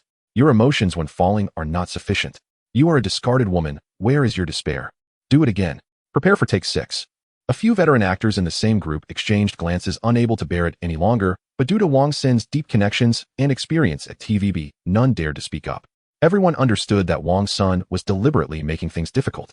Zhao Yaji bit her pale lips, and with her frozen hands she pushed against the ground and silently crawled up from the mud, wiping the dirt from her face, taking a deep breath, and preparing to return to her position for another take. Her inner stubbornness prevented her from wanting to back down, let alone embarrass Lu Zhao, who had personally discovered and recommended her to the production team. She could only bear this unfairness. Just as the script supervisor was about to clap the clapperboard for take 6, the edge of the film set suddenly fell silent. Wang Sun was puzzled by the sudden quietness of the set, but did not think much of it, and gestured for the crew to continue. The crew clearly saw Lu Zhao and the others, and their faces instantly paled. Seeing the crew standing there in a daze, Wang Sun angrily shouted, "Hey, what are you doing? Didn't I tell you to continue? Turn up the water, so her emotions can be better evoked." At that moment, Wang Sun felt someone approaching him, and the surrounding chatter suddenly ceased, becoming silent. Wang Sun turned around abruptly to see the big boss behind Zhaoyang Entertainment, and his expression changed slightly. He prided himself on being a veteran of TVB, having shown his face in front of Xiao Yifu and Li Xiaohua, and thus forced a calm smile. "Mr. Lu, why did you come in person?" "This. With a newcomer, it's natural to lack experience. I'm just trying to refine her skills to improve the quality of the series." Lu Zhao smiled non-committally, not responding to his words, but simply turned to look at the script supervisor beside him. "Bring up the playback footage from the earlier scenes for me to review." The script supervisor fumbled to rewind the tape. The black and white monitor displayed scenes of Zhao Yaji falling several times. Regardless of which incident it was, the action felt incredibly real. The tension in her eyes as she fell into the mud, a mix of restraint, grievance, and despair, was just right. After watching, Lu Zhao turned to Wang Sun. Although a slight smile graced his face, the sense of pressure emanating from his gaze made Wang Sun involuntarily swallow hard. Director Wang, Zhaoyang Film Industry has invested money in this production, and they demand efficiency and quality. Lu Zhao's voice was not loud, yet it resonated clearly throughout the quiet film set. "It's not about you wasting film here and flaunting your authority." He pointed at the monitor and decisively stated, "The third one, let's go with that." Wang Sun felt humiliated in front of the entire crew by a young man in his early 20s, and he was instantly filled with indignation. He held his head high, attempting to exert pressure by invoking the higher-ups from TVB. "Mr. Lu, you are indeed the investor, but on set the director holds the highest authority. I was sent by TVB's production department, and we must follow the rules. It's difficult for me to explain to supervisor. He, if you an outsider, direct us insiders." "Explain." Lu Zhao chuckled lightly, too lazy to even glance at him again, and directly turned to Zhou Minghua, saying, "Minghua, give supervisor He Zian from TVB's production department a call." Zhou Minghua immediately took out his mobile phone, dialed the number, and handed it to Lu Zhao. Once the call connected, Lu Zhao wasted no time briefly outlining the malicious delays in the production schedule and the unexplained film wastage. On the other end of the line, He Zian was startled to hear the big boss of Zhaoyang making a scene personally. Zhaoyang Film Industry is currently an important partner for TVB, and their collaborative music programs have received great responses at TVB. Moreover, TVB is eager to secure exclusive broadcasting rights for the upcoming highly anticipated singing competition in Hong Kong. He couldn't afford to offend this young boss. "Give the phone to Wang Sun," He Zian said with a forced laugh over the phone. Wang Sun took the phone tremblingly, and before he could speak, He Zian's furious reprimand came through. "Wang Sun, you idiot. Have you lost your mind? How dare you pull tricks when Mr. Lu has invested in this project? Apologize to Mr. Lu immediately and cooperate with the investors. If you can't handle it, then get out of TVB by tomorrow. Beep, beep, beep. The call ended. Wang Sen's face turned pale, instantly cold sweat breaking out on his forehead. He dejectedly put down the intercom, bent over, and repeatedly apologized to Lu Zhao. Mr. Lu, I'm sorry, it was my oversight. I was too demanding. I will arrange the next scene right away. The staff present watched this scene in silence, not daring to breathe. They looked at the young and capable Mr. Lu with a mixture of awe and respect. Lu Zhao completely ignored Wang Sen's flattery. He stood up and walked straight to the muddy center of the set. Zhao Yaji was still standing in the rain scene set, soaked to the skin. Lu Zhao approached her, took off his expensive designer jacket, disregarding the mud on it, and draped it over her shivering shoulders. Zhao Yaji looked up at Lu Zhao, who was so close. Her eyes were slightly red, and the strength she had been holding onto at the film set crumbled as she felt the warmth emanating from the suit. Lu Zhao gazed at her muddy, slightly disheveled, yet still beautiful face, gently saying, "That's a wrap, let's go. They'll take you to eat something warm to help you recover." Then amid the complex and envious gazes of the crew, Lu Zhao wrapped his arm around her shoulder and protected her as they left the set. Lu Zhao did not let the driver take the wheel, but drove the Mercedes himself. He did not take Zhao Yaji to a high-end Western restaurant in Central where one must sit upright, but after she changed into dry casual clothes in the van, he took her to a well-known dessert shop in Kowloon City. The shop was small, filled with the hustle and bustle of everyday life. 2 bowls of steaming ginger milk pudding were served at the table. Zhao Yaji cradled the porcelain bowl in her hands, feeling the warmth radiating through her palms, her previously tense and anxious emotions gradually easing. "Drink up to ward off the chill."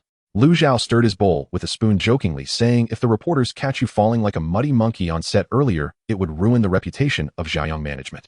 Zhao Yaji was amused by his playful joke, and the grievance that had lingered in her heart dissipated significantly. She realized that aside from the decisive businessman persona and the authoritative demeanor he held on set, the Lu Zhao before her actually possessed a warm and down-to-earth side.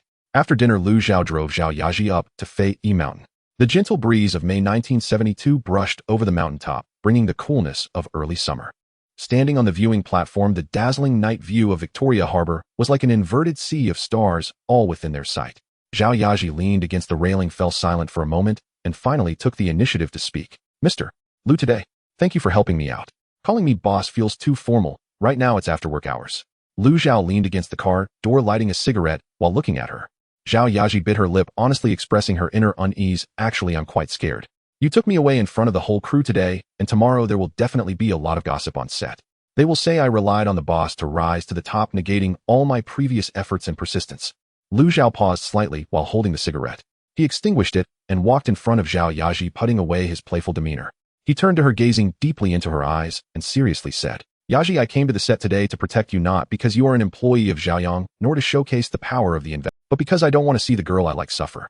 This frank and sincere confession burst forth like fireworks suddenly blooming in the night sky, making Zhao Yazi's heart skip a beat. She stood there frozen, her eyes sparkling with disbelief, her breathing quickening. As adults, how could she not have guessed at Lu Zhao's intentions? The evening breeze was cool, tousling her hair. Lu Zhao reached out, gently tucking a stray strand behind her ear. His fingertips brushed against her warm cheek, causing a slight shiver. Zhao Yaji did not shy away as she looked up at Lu Zhao, her eyes gradually shedding all doubts and unease, replaced by emotions of affection and relief. Lu Zhao leaned slightly down, naturally capturing her lips with his. From the initial gentle probing to feeling her shy yet passionate response, the two shed the constraints of their identities in the night of Fei Yi Mountain, achieving a significant breakthrough. After a long while, Zhao Yaji leaned against Lu Zhao's broad chest, listening to the steady rhythm of his heartbeat, feeling an unprecedented sense of security. Her cheeks flushed. Thankfully there was no one around, or she might have made the front pages tomorrow. Meanwhile, Lu Zhao held the beauty in his arms, his deep gaze looking over her hair, overlooking the night breeze atop Fei Mountain carried the coolness of early summer.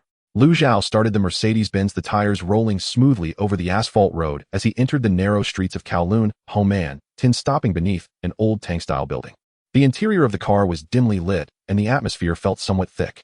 Zhao Yaji fastened her seatbelt and was about to push the door open. Lu Zhao leaned over and neatly adjusted her slightly disheveled shirt collar, smoothing out the wrinkles. "Get some rest early," Lu Zhao said. Zhao Yaji nodded and stepped out of the car.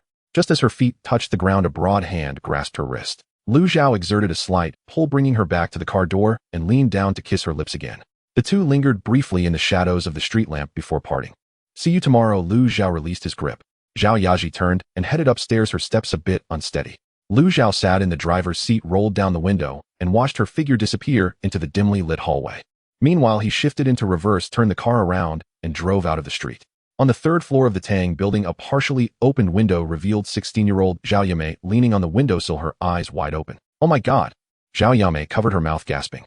She turned and ran to the living room, grabbing her mother Chen Rulin, who was sitting on the sofa watching television. "Mom, come quick. Look, it's fourth sister." Chen Rulin was forcibly pulled to the window by her youngest daughter, peering down.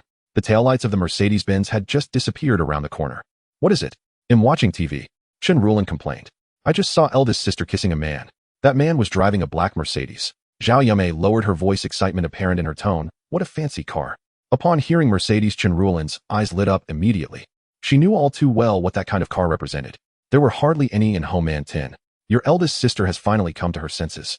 Chen Rulin clapped her thighs, asserting, "He must be a rich young man." "Yamei, you just don't understand," Zhao Yamei continued, nodding vigorously. "Eldest sister has been working at a film company lately. She must have caught the eye of some rich second-generation heir." In her mind, Chen Rulin quickly sketched a picture: her daughter marrying into a wealthy family and herself benefiting from her daughter's rise, moving out of the shabby Tang building and into a mansion with a swimming pool on the mid-levels. Familiar footsteps echoed in the stairwell. The key turned in the lock, twisting twice. The door opened, and Zhao Yaji stepped inside wearing slippers. As soon as she looked up, she met the keen gazes of her mother and sister. Both wore smiles they couldn't suppress. "Aji, are you in a relationship?" Chen Rulin approached, wearing a bead. Images of Fiji Mountain flashed through Zhao Yazi's mind, and her cheeks quickly flushed. She instinctively shook her head repeatedly. "No, Mom, don't jump to conclusions." "Eldest sister, don't pretend," Zhao Yamei teased, making a face. "Just now Mom and I were upstairs, and we saw you kissing that man in the Mercedes." Zhao Yaji froze, realizing she could no longer hide it. Lowering her head, she hung her handbag on the coat rack and quietly confessed, "Yes, we just confirmed our relationship." Chen Rulin immediately leaned in, firing off questions one after another. "What is his name? How old is he? What business does his family do?" Zhao Yazi felt a bit anxious inside. Lu Zhao was a big boss in the Zhaoyang system, and she was just an employee. If she revealed the truth to her mother, knowing her character, she would rush to the company to boast about it tomorrow, and she would truly become the woman who climbed the ranks through her boss. "His name is Lu Zhao, and he is an ordinary businessman." Zhao Yazi casually fabricated an identity. "An ordinary businessman can afford a Mercedes." Chen Rulin clearly did not believe her, staring into her daughter's eyes. "Is his family very wealthy?" Zhao Yaji could only nod vaguely in resignation. "His conditions are quite good." Upon receiving an affirmative answer, Chen Rulin's smile broadened, and then she threw out another question. "How many wives does he have?" Zhao Yaji was stunned. She looked at her mother in disbelief, her voice involuntarily rising a few notches. "Mom, what are you talking about? Last year, the Hong Kong government officially issued a decree to abolish polygamy. That decree applies to ordinary people like us." Chen Rulin waved her hand dismissively, a matter-of-fact expression on her face. "Real wealthy people in Xianjiang, who doesn't have 3 wives and 4 concubines? As long as they have money, they always find a way to legally take concubines." She grasped Zhao Yazi's hand, earnestly advising, "Aji, listen to Mom, even being a concubine is fine. As long as you can enter a wealthy family, you won't have to worry about food and clothing for the rest of your life. Just look at those big bosses' second and third wives who doesn't go out adorned in gold and silver." Zhao Yazi felt a sudden pang in her heart. Although her mother's words were crude, they tore open a reality of Hong Kong society. Lu Zhao was young and wealthy, holding vast resources. Would he really only have her by his side in the future? A whisper of doubt spread in her heart. "My affairs are none of your business. Your thinking is too backward." Zhao Yaji shook off her mother's hand and stormed toward her room. Bang! The door slammed shut. In the living room, Chen Rulin pursed her lips, secretly calculating, "This stubborn girl is really hard-headed. Ooh, I must find a way to enlighten her, so she doesn't let go of this golden opportunity."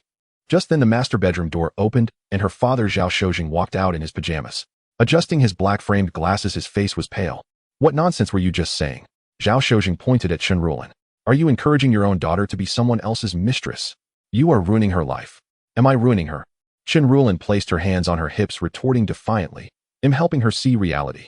Do you think reading a few books can put food on the table? If she misses the chance for wealth because of your outdated ideas, that would be the real harm. You are simply unreasonable." Zhao Shoujing trembled with anger. "Our Zhao family may not be extraordinarily wealthy, but we are absolutely honorable and cannot sell our daughter for glory. Honor can't buy rice. Honor can't pay the rent." Chen Rulin pressed on relentlessly. "Look at the business you've done your whole life. Did it ever lead you to a Mercedes? How much money have you made? After all these years, Xi has finally found a chance to rise. Don't be a hindrance." Zhao Xiaozhang's soft nature made him unable to counter his wife's relentless argument. He pointed at Chen Rulin for a while, finally letting out a sigh of resignation, shaking his head as he walked toward the kitchen. He poured himself a glass of water and drank it all, then retreated into the small study, shutting the door heavily. Inside the room, Zhao Yaji leaned against the wooden door, listening to the sounds of the argument outside gradually subside, her emotions remaining unsettled. It was 11 at night. Lu Zhao drove back to the Lu family mansion. He pushed open the ornate door and walked through the foyer into the living room. His mother Fong Ruotang was in a silk nightgown, sitting on the sofa flipping through a fashion magazine. Upon hearing footsteps, she looked up.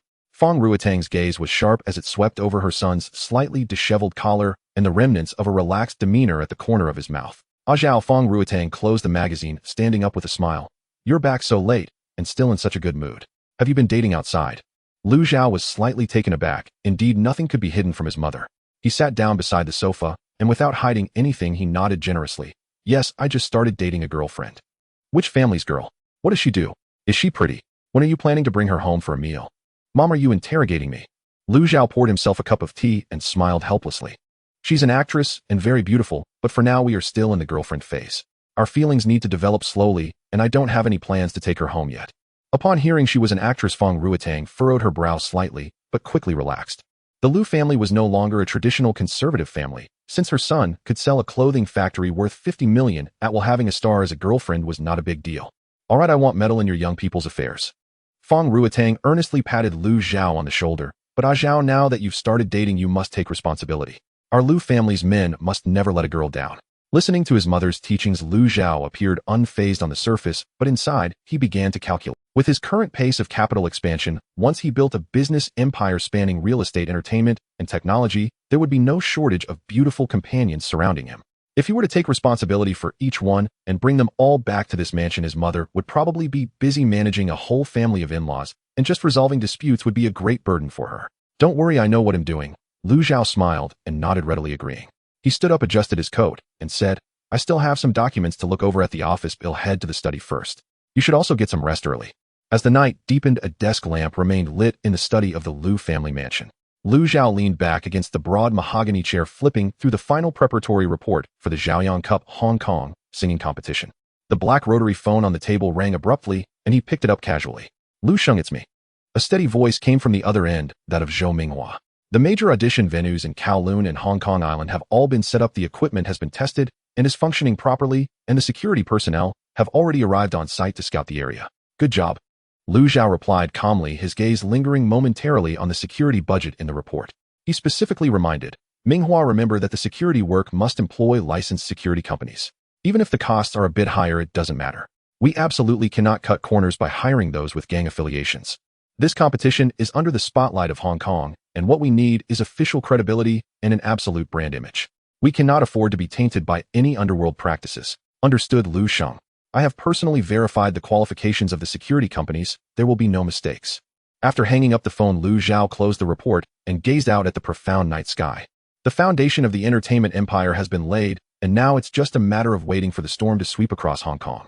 The next morning at the Clearwater Bay filming location, Zhao Yaji carried a canvas bag containing the script and a thermos, took a deep breath, and stepped into the film crew. Everything that happened yesterday felt like a dream, and she felt a bit apprehensive, unsure how to face the gazes of her colleagues in the crew today.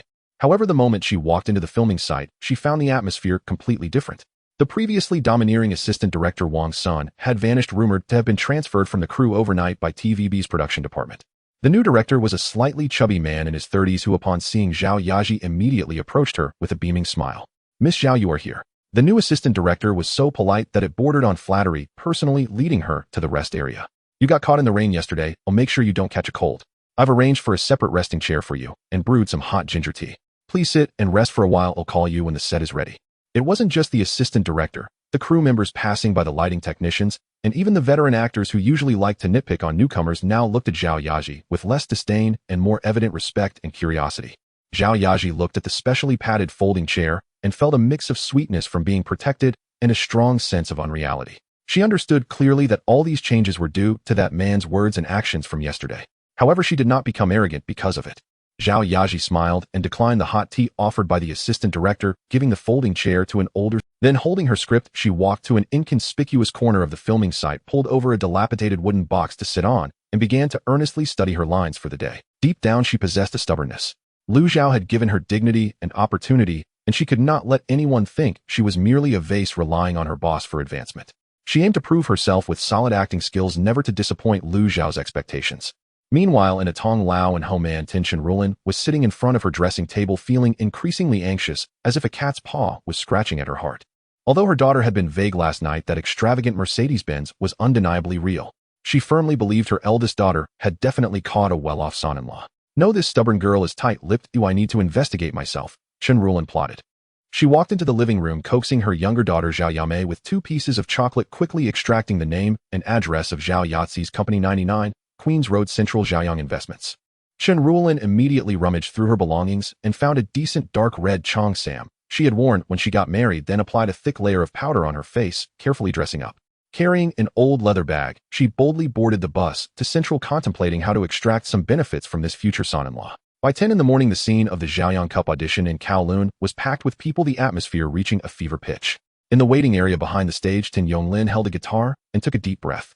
Beside him, the 4 brothers Peng Jianxin, Yi Jiqiang, Chunyu, and Chun Bail were nervously adjusting their instruments. They observed the various contestants around them, some warming up their voices, others nervously trembling with sweat pooling in their palms. Alan, it's our turn. Peng Jianxin pushed up his glasses, his voice somewhat tense. What are you afraid of? We are winners, the Wuna. Tan Yonglin's eyes sharpened, and that innate stage presence instantly returned to him. With a wave of his hand, he declared, let's go on stage. As the Wuna band took the stage, the powerful beats and bass waves instantly shattered the air in the venue. They chose not to perform a cliched English cover, but instead unleashed a highly rhythmic original Cantonese fast. Tan Yonglin's explosive voice, combined with the 5 members' seamless and vibrant stage presence, instantly ignited the audience's enthusiasm, with cheers rising higher and higher. At the judging panel, Gu Jiahui leaned forward slightly, his fingers lightly tapping the rhythm on the table. After the song concluded, a flash of amazement crossed his eyes. Without hesitation, he picked up a pen and drew a thick red circle around the name Wuna Band on the advancement list, marking it as a highlight. Meanwhile, Chenrulin had already arrived at the building located at 99, Queens Road Central. Looking at the impressive Grade A office building and the white-collar workers in expensive suits coming in and out of the lobby, Chenrulin couldn't help but feel a sense of intimidation. But thinking of the potential wealth and glory at hand, greed ultimately triumphed over her fear. She straightened her back, steeled herself, entered the elevator, and pressed the button for the floor where Zhaoyang Investments was located. Excuse me, ma'am, whom are you looking for? The receptionist politely stopped the wandering-eyed Chenrulin. I'm looking for your boss, Lu Zhao. Chenrulin lifted her chin, adopting an air of an elder. Do you have an appointment? Lu Sheng is currently handling business affairs, and it would be inconvenient to meet without an appointment. The receptionist maintained her professional smile. Upon hearing this, Chenrulin immediately became anxious, her street-smart temperament flaring up. She raised her voice and began shouting in the corridor. Appointment? Do I need an appointment to see him? You go tell him I am Zhao Yatsi's mother. I am his future mother-in-law. Let's see if he dares to keep me out. This outburst immediately drew the attention of employees passing by in the office area, and some even began whispering to each other. Zhou Minghua, who was outside checking accounts, frowned and stepped out upon hearing the commotion. She glanced at the fussing Chenrulin and quickly grasped the situation. Zhou Minghua did not treat her like an ordinary troublemaker and let the security handle her roughly because this involved the boss' private life. She quickly approached and gestured to the administrative staff. Please bring this lady to the VIP room No. 1 and serve her some good tea to calm her down. Then Zhou Minghua turned and walked toward the chairman's office, gently knocking on the door to report the situation outside to Lu Zhao. After listening, Lu Zhao did not feel embarrassed and erupt in anger. Instead, he set down his pen and leaned back in his chair, chuckling softly. Lu Xing, should I send someone from the legal department to talk to her? Zhou Minghua asked tentatively. No need. Lu Zhao stood up, adjusting the cuffs of his suit. This kind of petty woman won't understand the law if you explain it to her. If you lose your temper, she'll take advantage of it. To deal with greed, one must use a businessman's approach. Lu Zhao pushed the door open and personally walked downstairs to the reception room. Inside, Chenrulin was holding a delicate bone china teacup, looking around in awe at the company's luxury. When the door was pushed open and she saw Lu Zhao walk in, she was instantly stunned. The young man was handsome and tall, his presence as steady as a mountain. The oppressive aura of someone who had long occupied a high position made the words she had prepared to yell get stuck in her throat, leaving her feeling awkward and unsure where to place her hands and feet.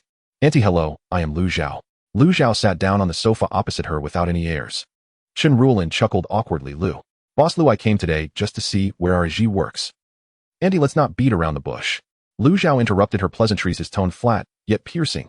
I know why you are here today. However, I will not give you a check to send you away. Oh, I came to settle accounts with you. Chenrulin froze, instinctively perked up her ears. Ye Ji is currently a key artist being cultivated by our Zhaoyang agency, and she is at the absolute peak of her career.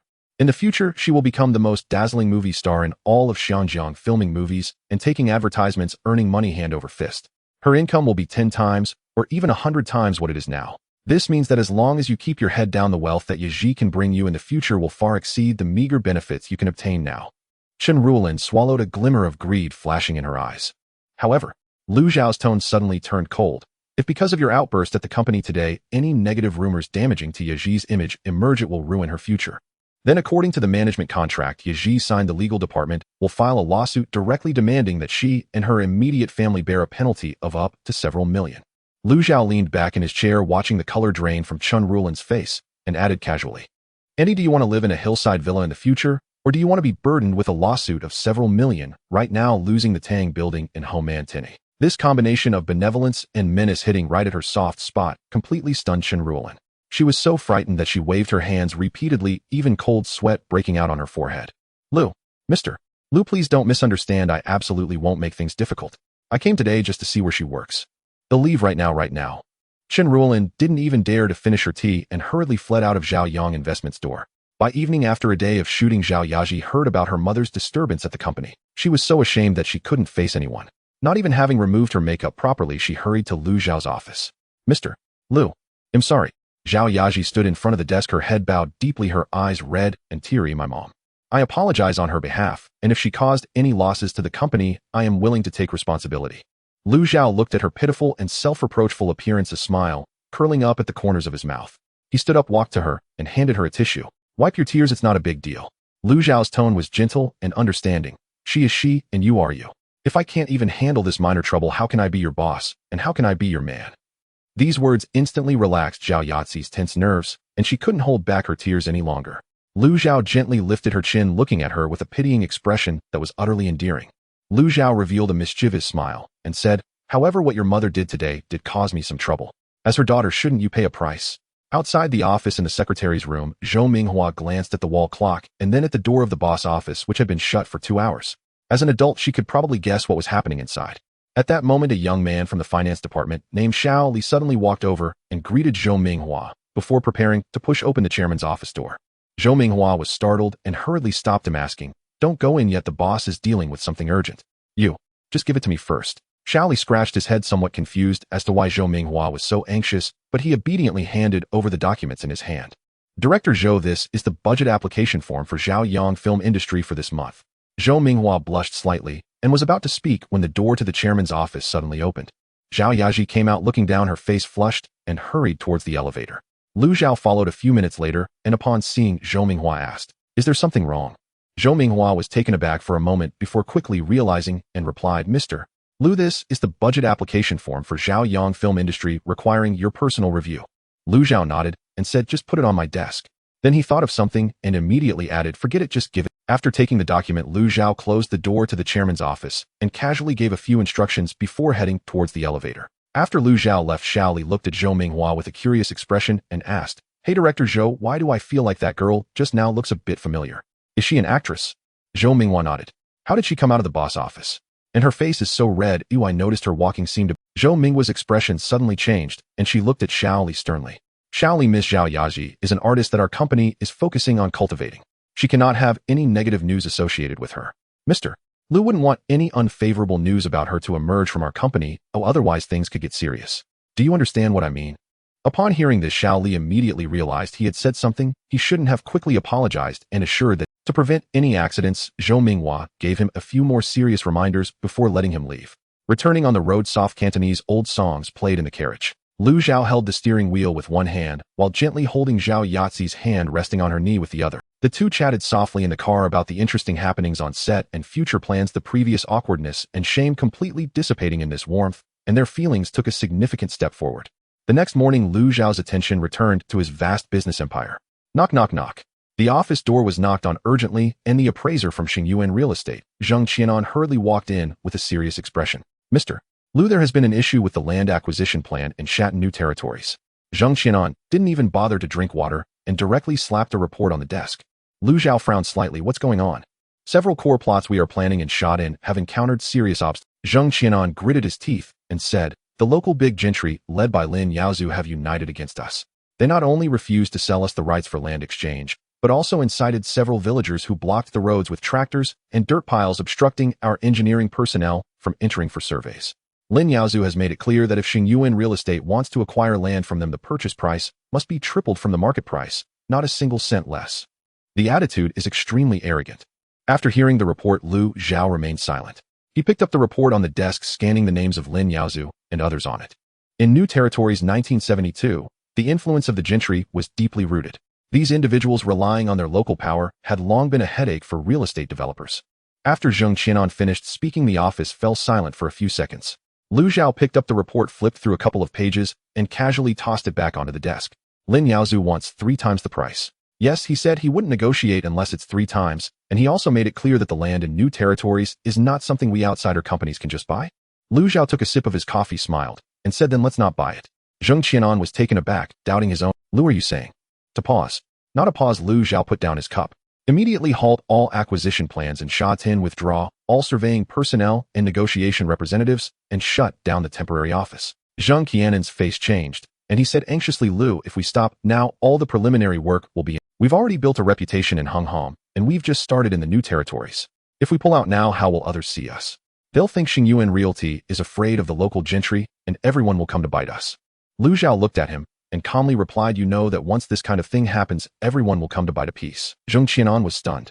Lu Zhao leaned back in his chair, speaking slowly with his hands crossed, and smiled. Lin Yaozu dares to ask for 3 times, not because the land is truly worth that much, but because he sees the market heating up. If we give in today, tomorrow the neighboring village will ask for 4 times, and the day after that another group will demand 5 times. Do you think we're just buying land? No, we're feeding the ambitions of the entire New Territories. Zheng Qianan's lips moved, but he did not refute. Qianan, what is the biggest fear in real estate? Before and after taking office, Lu Zhao had found special personnel to investigate his background, which was quite clean. Therefore, for the core leader of his real estate kingdom, Lu Zhao intentionally nurtured him and didn't mind sharing more. Zheng Qianan thought for a moment and replied, cash flow disruption. Lu Zhao nodded. Correct, but there's one more thing, which is having your bottom line figured out in advance. Lin Yaozu thinks I'm eager to enter the market, which is why he dares to raise the price. Lu Zhao chuckled. Then I'll let him know that I'm not in a hurry. Zheng Qianan looked at his expression, and the anxiety in his heart gradually subsided. It turned out that the boss was not backing down. He was waiting for the knife to fall. Compile a summary of the assets Xingyuan currently holds for me. Zheng Qianan quickly opened his notes and skillfully replied. As of yesterday, we have acquired 11 old-style Tanglu buildings on Wuhu Street and surrounding areas in Hungham, with 7 under single ownership and 4 with scattered ownership currently being advanced. In the Kowloon district, there are 32 scattered shops and old buildings.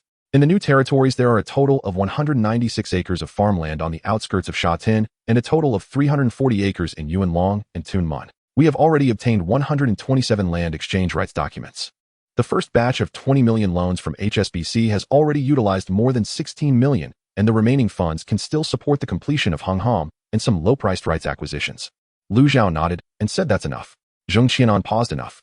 The initial phase stock is already sufficient. Next, Xingyuan Realty only has one strategy. Don't buy, don't sell, don't negotiate. For the first time in as many years as an appraiser, Zheng Qianan saw someone take a step back during the hottest time in the market. Lu, what if the market continues to rise? Then let others chase. Lu Zhao tossed his pen back into the holder. Zheng Real Estate is not about who buys more, but who can survive until the end. Hong Kong real estate is about to face a major earthquake. Right now, everyone outside believes that land prices can only rise, not fall. When they realize they are wrong, it will be too late. Zheng Qianan was slightly stunned, although he did not understand why Lu Zhao was so confident. But in these past few months, from the old buildings in Hungham to land exchange rights from HSBC loans to Xingyuan structure, Lu Zhao had stepped with precision at every turn. So precise that it was hard not to believe. I understand now, Lu. Zheng Qianan closed his notebook. Ill withdraw. Also spread the word that Xingyuan Realty's first phase acquisition plan has been completed, and the next step will be internal asset consolidation, halting New Territories acquisitions. In this way, the market will think we are not retreating, but taking the initiative to close. Correct. Lu Zhao smiled. After Zheng Qianan left, the office fell silent again. Lu Zhao stood in front of the map, gazing at the area of Shatin. Lin Yaozu wants to demand 3 times. No problem. After next year, he will let these people know what it means to have no buyers, even at a discount of 3 times. In Shatin New Territories. In the Lin clan ancestral hall, several gentry surrounded the octagonal table drinking tea. The table was filled with peanut sunflower seeds and a few plates of dim sum. Lin Yaozu, with a pipe in his mouth, sat in the main seat with a smile on his face. I have always said that the young men from the city have plenty of money and are anxious. A village head next to him laughed and said, Uncle Lin, do you think he really won't buy? Not buy. Lin Yaozu exhaled smoke. He has bought so many old buildings in Hung Hom and has come to the new territories to acquire rights. It's clear he wants to expand his real estate. These plots of land in Sha Tin are stuck in the middle. He can't go around them. Another person lowered his voice and said, "Isn't 3 times too harsh?" Lin Yaozu tapped his pipe. "If you don't go hard, he will think you're foolish. All those real estate developers on Hong Kong Island are making a fortune. While they are sipping soup, we can't even gnaw on bones." The others nodded. Suddenly footsteps were heard outside the ancestral hall. A young man ran in drenched in sweat. "Uncle Lin, the people from Xingyuan have withdrawn. Withdrawn. All withdrawn.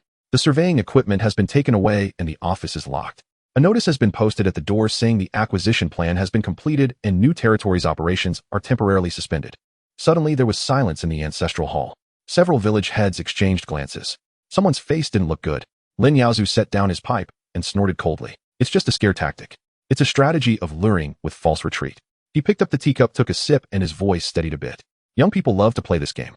His withdrawal now is to force us to lower the price. If we don't budge, he will naturally come back. What should we do?" Lin Yaozu slammed the teacup down heavily. "Whoever gives in first is the sinner of the entire village." His words were firm, but he glanced at the door of the ancestral hall. The Xingyuan Realty Jeep was indeed nowhere to be seen. 3 days later, the news spread throughout the real estate circle. Xingyuan Realty has suspended acquisitions in the new territories. The land prices in Sha Tin, which had originally been heated up, seemed to have hit a pause button. Several small real estate developers who were ready to follow suit stopped their actions. Real estate agencies began to adopt a wait-and-see approach. Even several landlords holding rights waiting for high prices stopped raising their offers daily. What the market fears most is not a drop, but having no one to take over. But on Lu Zhao's side it was as if nothing had happened. In the evening, after finishing several documents, he drove to the Kowloon Tong Training Center. Inside the training room, the wooden floor was soaked with sweat. Chen Gangsheng flipped over and landed effortlessly, throwing 2 punches. Hong Jinbao stood by, raising his leg to block his movements clean. Lu Zhao watched for a while from outside the glass, and then pushed the door in. "Lu." Several people immediately stopped. Lu Zhao waved his hand, "Continue, no need to hold back." Chen Gangsheng was a bit excited and performed another set of moves. After watching, Lu Zhao suddenly said that last move was very reminiscent of Bruce Lee. Chen Gangsheng was stunned. "Lu brother Long is the most popular right now. Oh, I wanted to learn a bit." "You can learn, but you can't become a second him." Lu Zhao walked to the center of the arena and pointed to his shoulder. "Bruce Lee played on the sense of oppression, the aura of a strong man, but you are different." Chen Gangsheng blinked. "Then what am I?" "Clumsy." The training room fell silent for a moment. Hong Jinbao couldn't help but laugh. Chen Gangsheng was also confused. Lu Zhao looked at him and explained, "You need to make the audience feel that you can be hurt, that you can be afraid, that you can fall hard, but in the next second you can get up and keep fighting. True skill combined with a bit of comedic rhythm, that's your future path." Chen Gangsheng lowered his head and thought for a few seconds, his eyes slowly lighting up. "Lu, I understand now." Hong Jinbao also stopped laughing and nodded seriously. "This direction is interesting." Lu Zhao patted Chen Gangsheng's shoulder. "Don't rush, there will be a time when you shine." Chen Gangsheng chuckled. If anyone else had said this, he would have considered it flattery. But since it was Lu Zhao, he believed it. After all, this boss had an uncanny ability to recognize talent. Currently, several artists that Zhao Yang's agency was focusing on cultivating had gained recognition in the market. After leaving the training room, Lu Zhao went to the resting area. Zhao Yaji had just finished her physical training, changed into a light-colored shirt, her hair simply tied up, holding a script. Upon seeing Lu Zhao, she paused for a moment, then displayed a sweet smile. Lu Zhao sat down and poured a cup of water for her. "Aren't you afraid of being seen today?" Zhao Yaji took the cup, shrugged, and pouted. "Even if I'm afraid, it doesn't matter. The whole company thinks I have a relationship with you anyway." Lu Zhao laughed. "So what do you plan to do?" "Work a bit harder, I guess." She opened the script. "At least when they say I rely on the boss, they can also add that my acting is indeed good." Lu Zhao burst out laughing. "Are you free this weekend?" "I have filming, but I can take the afternoon off. He'll take you out to see." Lu Zhao said, "It's been too tense lately. Let's change the atmosphere." Zhao Yaji looked at him and nodded okay. She paused and added, "But I don't know how to fish." "That's all right." Lu Zhao smiled and added, "You weren't going with me, just to fish anyway." Looking at Lu Zhao's mischievous smile, Zhao Yaji playfully punched his shoulder. On the weekend, Victoria Harbor. The sea breeze in May swept through the space between Hong Kong Island and Kowloon, dissipating the faint summer heat above the city. By the pier, a white private yacht quietly docked on the surface of the water, its streamlined hull glistening under the sun. The stern bore the logo of an offshore company under the Zhao Yang Group, understated, yet luxurious. Zhao Yaji stood on the pier holding a small wicker bag, gazing at the yacht before her, her eyes reflecting an unmistakable curiosity. She had flown on planes before and had seen the lifestyle of the wealthy.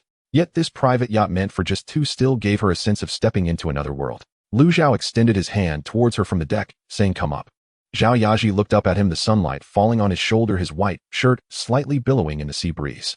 He appeared less sharp than in the office, embodying more of the relaxed and carefree demeanor of a young man. She reached out her hand. Lu Zhao gently tugged, helping her onto the deck.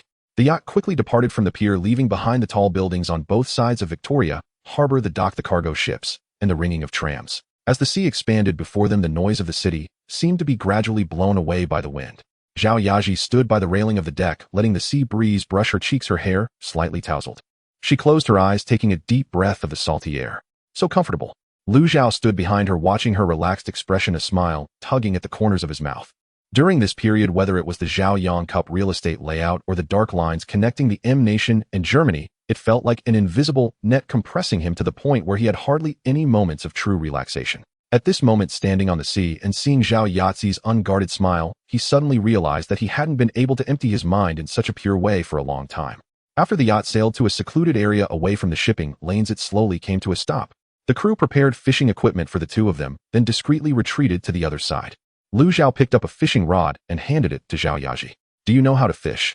Zhao Yaji took the rod, shook her head, and honestly replied, I don't know. Then I'll teach you. Lu Zhao stood behind her, his hands wrapping around her sides, holding her wrists, adjusting her grip. Zhao Yazi's body stiffened slightly. His chest nearly pressed against her back, and his warm breath brushed against her ear. Although she was learning to fish, her attention was entirely elsewhere. Lu Zhao whispered, don't grip too tightly, relax a bit. Casting isn't about brute strength, it's about using the rod's elasticity to send the bait out. As he spoke, he gently pulled her hand back, and then smoothly flicked it forward. The fishing line traced a silver arc falling into the distant sea. Zhao Yazi's eyes brightened. It doesn't seem too difficult. Lu Zhao smiled. After a few more tries, you'll get the hang of it. For the next half hour, Zhao Yaji was in high spirits. Yet despite her enthusiasm, her skills were far from proficient. On her first try, the fishing line got tangled in the railing at the back of the boat. On her second attempt, just as she cast the bait, the waves carried it off course. On her third try, when there finally seemed to be some action, she became overly nervous and jerked the rod too quickly, causing the fish to escape, leaving only ripples on the water's surface. Zhao Yaji was both angry and amused, stomping her foot. Is it doing this on purpose? Lu Zhao leaned beside her, smoking a cigar, chuckling so much that his shoulders trembled slightly. If the fish were playing tricks on you, it would be quite the clever one. Zhao Yaji shot him a glare. You're still laughing? Lu Zhao raised his hands in surrender. All right, I won't laugh. Just as she finished speaking, the fishing rod in Zhao Yazi's hand suddenly plunged downward. She was startled and instinctively tightened her grip on the rod. Lu Zhao? Lu Zhao quickly approached and supported her hand from behind. Don't panic, reel it in slowly. The fishing rod bent into a noticeable arc with something struggling fiercely beneath the water. Zhao Yaji was so tense that her palms were sweating, her mouth constantly asking, is it going to run away? Is it going to run away? No. Lu Zhao held her hand, his voice steady. Follow its strength, don't pull hard. Wait until it tires out before reeling it in. A few minutes later, a colorful grouper was pulled from the water, flapping its tail in the sunlight, spraying droplets everywhere. The crew hurriedly used a net to scoop the fish onto the deck. Zhao Yaji looked at the lively grouper in the bucket, excited like a child. I caught it. She turned to Lu Zhao, her eyes crescent-shaped, her face filled with unreserved joy. Lu Zhao looked at her, smile, feeling a moment of softness in his heart. Yes, you caught it. Lu Zhao reached out to brush aside her windblown hair, smiling as he said, thanks to you, we can have extra dishes tonight. Zhao Yaji pressed her lips together and smiled, her eyes gleaming with pride. After the fishing was done, the crew took the fish for processing. The two of them sat down beside the lounge chairs on the deck. An ice bucket held champagne, with fine droplets of water forming on the glass. The sea breeze came through, bringing with it a refreshing chill. Zhao Yaji leaned back in the lounge chair, holding a goblet, appearing much more relaxed than usual. Lu Zhao sat beside her, his gaze fixed on the undulating surface of the sea. Zhao Yaji turned to look at him. Don't you rarely rest like this? Lu Zhao nodded. That's true. Why? Zhao Yaji asked. You're already so wealthy. Why do you still push yourself so hard? Lu Zhao chuckled lightly. Money is just a tool, not the destination. Zhao Yaji seemed to understand somewhat. Lu Zhao gently swirled the champagne in his glass, his tone calm.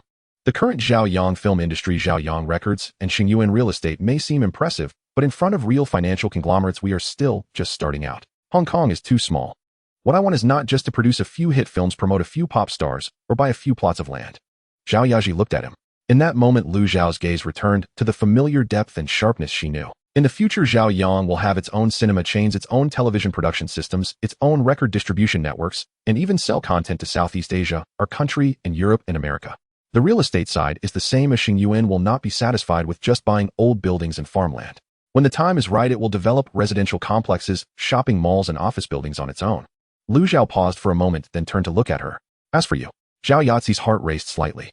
Me? I won't let you just play a supporting role in the series. Lu Zhao said. Next, I will have Zhaoyang film industry prepare a truly female-centric leading role drama. Zhao Yaji was taken aback.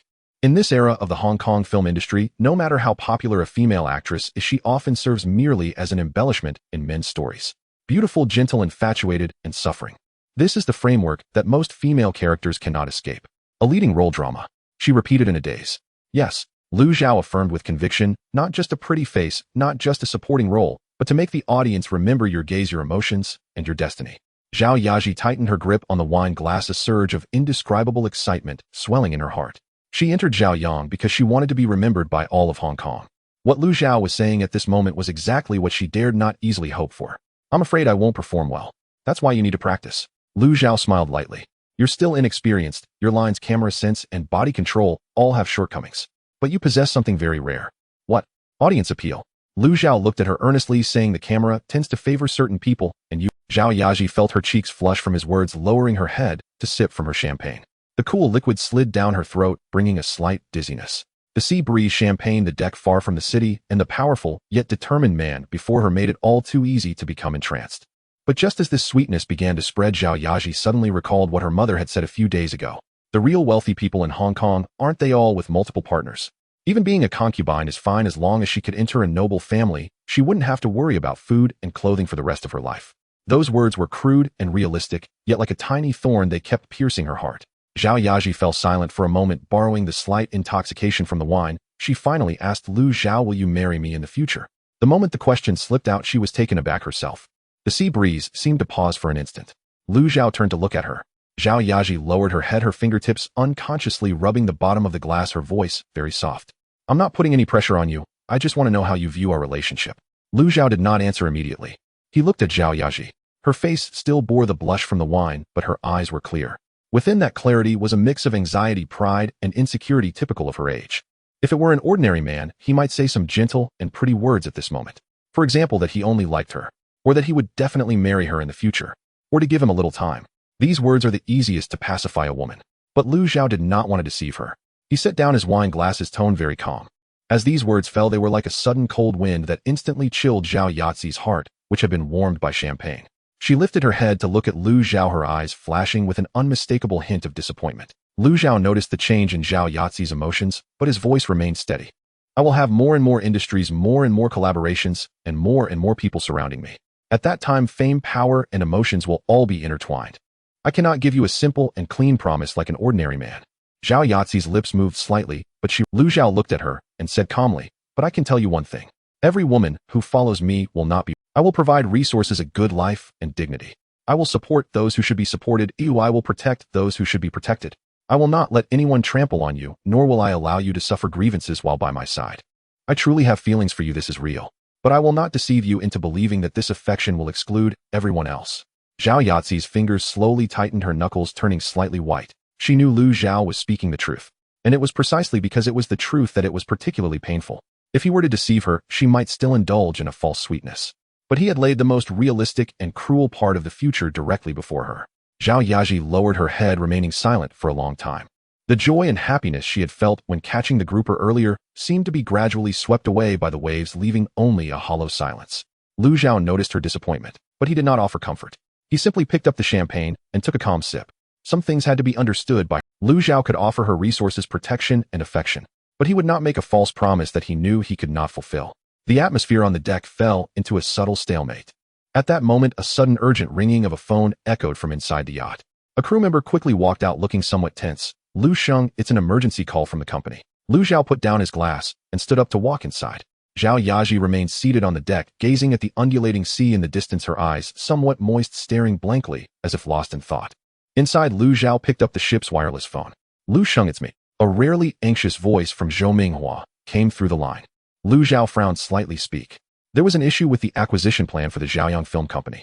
Zhou Minghua spoke quickly. The 5 independent theater owners who had originally agreed and were set to sign next week have collectively gone back on their word and are refusing to sell their theaters this morning. Lu Zhao's expression darkened. Have you found out the reason? We've discovered that Fang Yihua from Shaw Brothers and Zhou Wenhuai from Golden Harvest have secretly reached an understanding. Zhou Minghua continued. They have sent messages to all independent theaters in Hong Kong. Anyone who dares to sell their theater to the Zhaoyang Group or join the Zhaoyang Film Company will forever be cut off from Shaw Brothers and Golden Harvest film resources. Lu Zhao remained silent. Zhou Minghua continued on the other end of the line. It's not just the local theaters. They are also planning to use Shaw Brothers and Golden Harvest traditional distribution networks in Southeast Asia to boycott Bruce Lee's upcoming film The Way of the Dragon. They want to strangle us from both ends at the theater and overseas distribution. Lu Sheng, many people in the industry are now watching. Several theaters that were originally interested in contacting us have also started to back away. Lu Zhao listened without showing much emotion. He had anticipated that Shaw Brothers and Golden Harvest would retaliate. He just didn't expect that after fighting for so long, these two companies would temporarily set aside their grievances and join forces against Zhaoyang, a new entrant. Those on the old table are indeed most afraid of someone flipping it over. Lu Zhao said quietly, I understand. Zhou Minghua was taken aback. Lu Sheng, should I immediately convene a meeting with the film division? There's no rush. Zhou Minghua felt a bit more settled by his calm and almost indifferent voice. Lu Zhao hung up the phone and returned to the deck. Zhao Yaji looked up at him. She had already collected her emotions, but her eyes still bore a hint of gloom. Did something happen at the company? It's not exactly a crisis. Lu Zhao sat down beside her. Just that someone doesn't want me to have it easy, ha.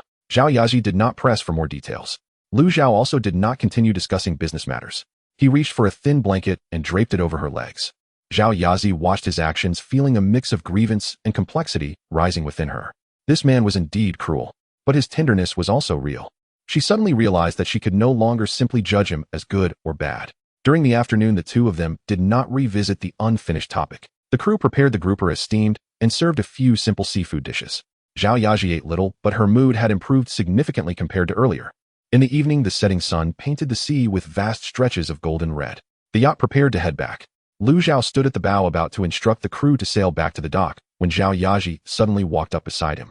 Lu Zhao, moi. She gazed at the sea and softly said, can we not go back tonight? Lu Zhao turned to look at her. Zhao Yaji did not look at him, her voice very soft. I don't want to go home. She didn't want to return to the crowded tenement building in Heung-Wan Tin, nor face her mother's insinuating inquiries, nor repeatedly chew on Lu Zhao's earlier words in that familiar yet oppressive space. Lu Zhao looked at her for a few seconds and nodded. All right. He turned to instruct the crew, anchor outside the harbor tonight and return to the dock tomorrow morning. Yes, Lu Sheng. Night fell. The yacht anchored on the calm sea away from the hustle and bustle. The lights of the harbor island flickered in the distance like a golden river floating in the darkness. Zhao Yaji leaned against Lu Zhao's embrace, listening to the gentle sound of the waves lapping against the hull, her mood gradually calming.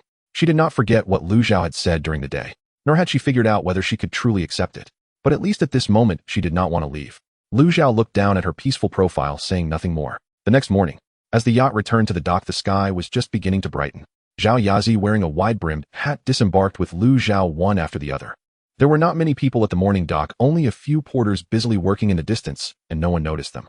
Lu Zhao personally drove her back to the vicinity of the Kowloon Tong Training Center. Before getting out of the car, Zhao Yaji held onto the door handle, paused in silence for a few seconds, then suddenly turned around and said, I haven't figured out what I said yesterday. Lu Zhao looked at her. Take your time to think about it. Zhao Yaji nodded. She opened the door to get out, took a few steps, then turned back to glance at him. Her eyes still held disappointment, but also a newfound clarity after the reality check. Lu Zhao watched her leave, then turned the car around and drove towards Central. Half an hour later, at Zhaoyang Investment, Lu Zhao pushed open the office door and casually draped his coat over the back of a chair. Zhou Minghua was already waiting inside with a thick stack of documents on the table. Lu Sheng, this is the list of theaters compiled overnight along with the primary film schedules from Shaw Brothers and Golden Harvest and their distribution network information in Southeast Asia. Lu Zhao walked to the desk and sat down, opening the first page. Zhou Minghua's expression was serious. Now the independent theaters in this harbor are threatened by them. Most do not dare to act unless we can provide a stable source of films, otherwise they will not risk offending Shaw Brothers and Golden Harvest to join the Zhaoyang film line. Lu Zhao flipped through the materials, his gaze growing colder.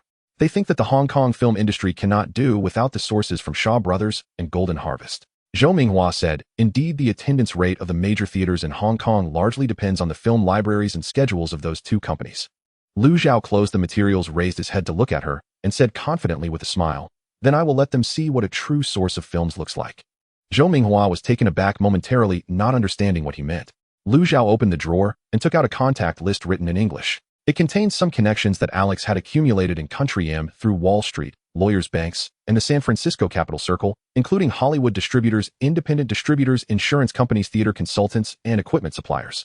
Lu Zhao pointed to the people on the list and said, if Shaw Brothers and Golden Harvest block the local sources, then I will introduce Hollywood blockbusters. If they use their Southeast Asian distribution network to block me, then I will bypass them and directly reconstruct the distribution channel with capital from Country M.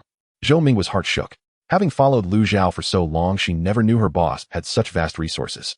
Lu Zhao continued, notify Zhaoyang Film Industry to suspend the regular acquisition negotiations with those 5 theaters. Additionally, establish a special team to study the renovation costs of theaters across Hong Kong. I want the most advanced projection equipment, a unified ticketing system, standardized decoration, and a uniform service process. Since they want to play the old-fashioned blockade, I will show them what a modern theater chain looks like. Zhou Minghua felt her breath quicken slightly as she listened. Lu Zhao stood up and walked to the window. The streets of Central had begun to bustle, trams moved slowly, and crowds flowed like a river. Whether it's Shaw Brothers or Golden Harvest, they think they control the lifeblood of the Hong Kong film industry. But they do not realize that true dimensionality reduction attacks have never been about winning against them on the familiar table, but rather overturning the table entirely. He turned around, his eyes cold. From now on, contact everyone on the list and immediately get in touch with the major Hollywood studios and North American theater consultants. I want to bring the foreign capital theater model, international blockbuster sources, and modern cinema management systems into Hong Kong in the shortest time possible. Since they have joined forces to block the road, Lu Zhao smiled lightly. Then I will open a road they have never. Central 99, Queens Road Central. Outside the office of the chairman of Zhaoyang Investment, the secretary's phone had been ringing non-stop since 9 in the morning. The news of Shaw Brothers and Golden Harvest joining forces to block the road had fermented overnight and was already causing a stir in the Hong Kong film industry. Some said Zhaoyang Film Industry was too ostentatious, having intercepted Bruce Lee and now wanting to touch the theater chain, which was inciting public anger. Others were gleeful, thinking that the young boss Lu Zhao had finally run into a real wall. After all, the rules of the Hong Kong film industry had not changed in decades. A new company that had just emerged for 2 years could not simply change them.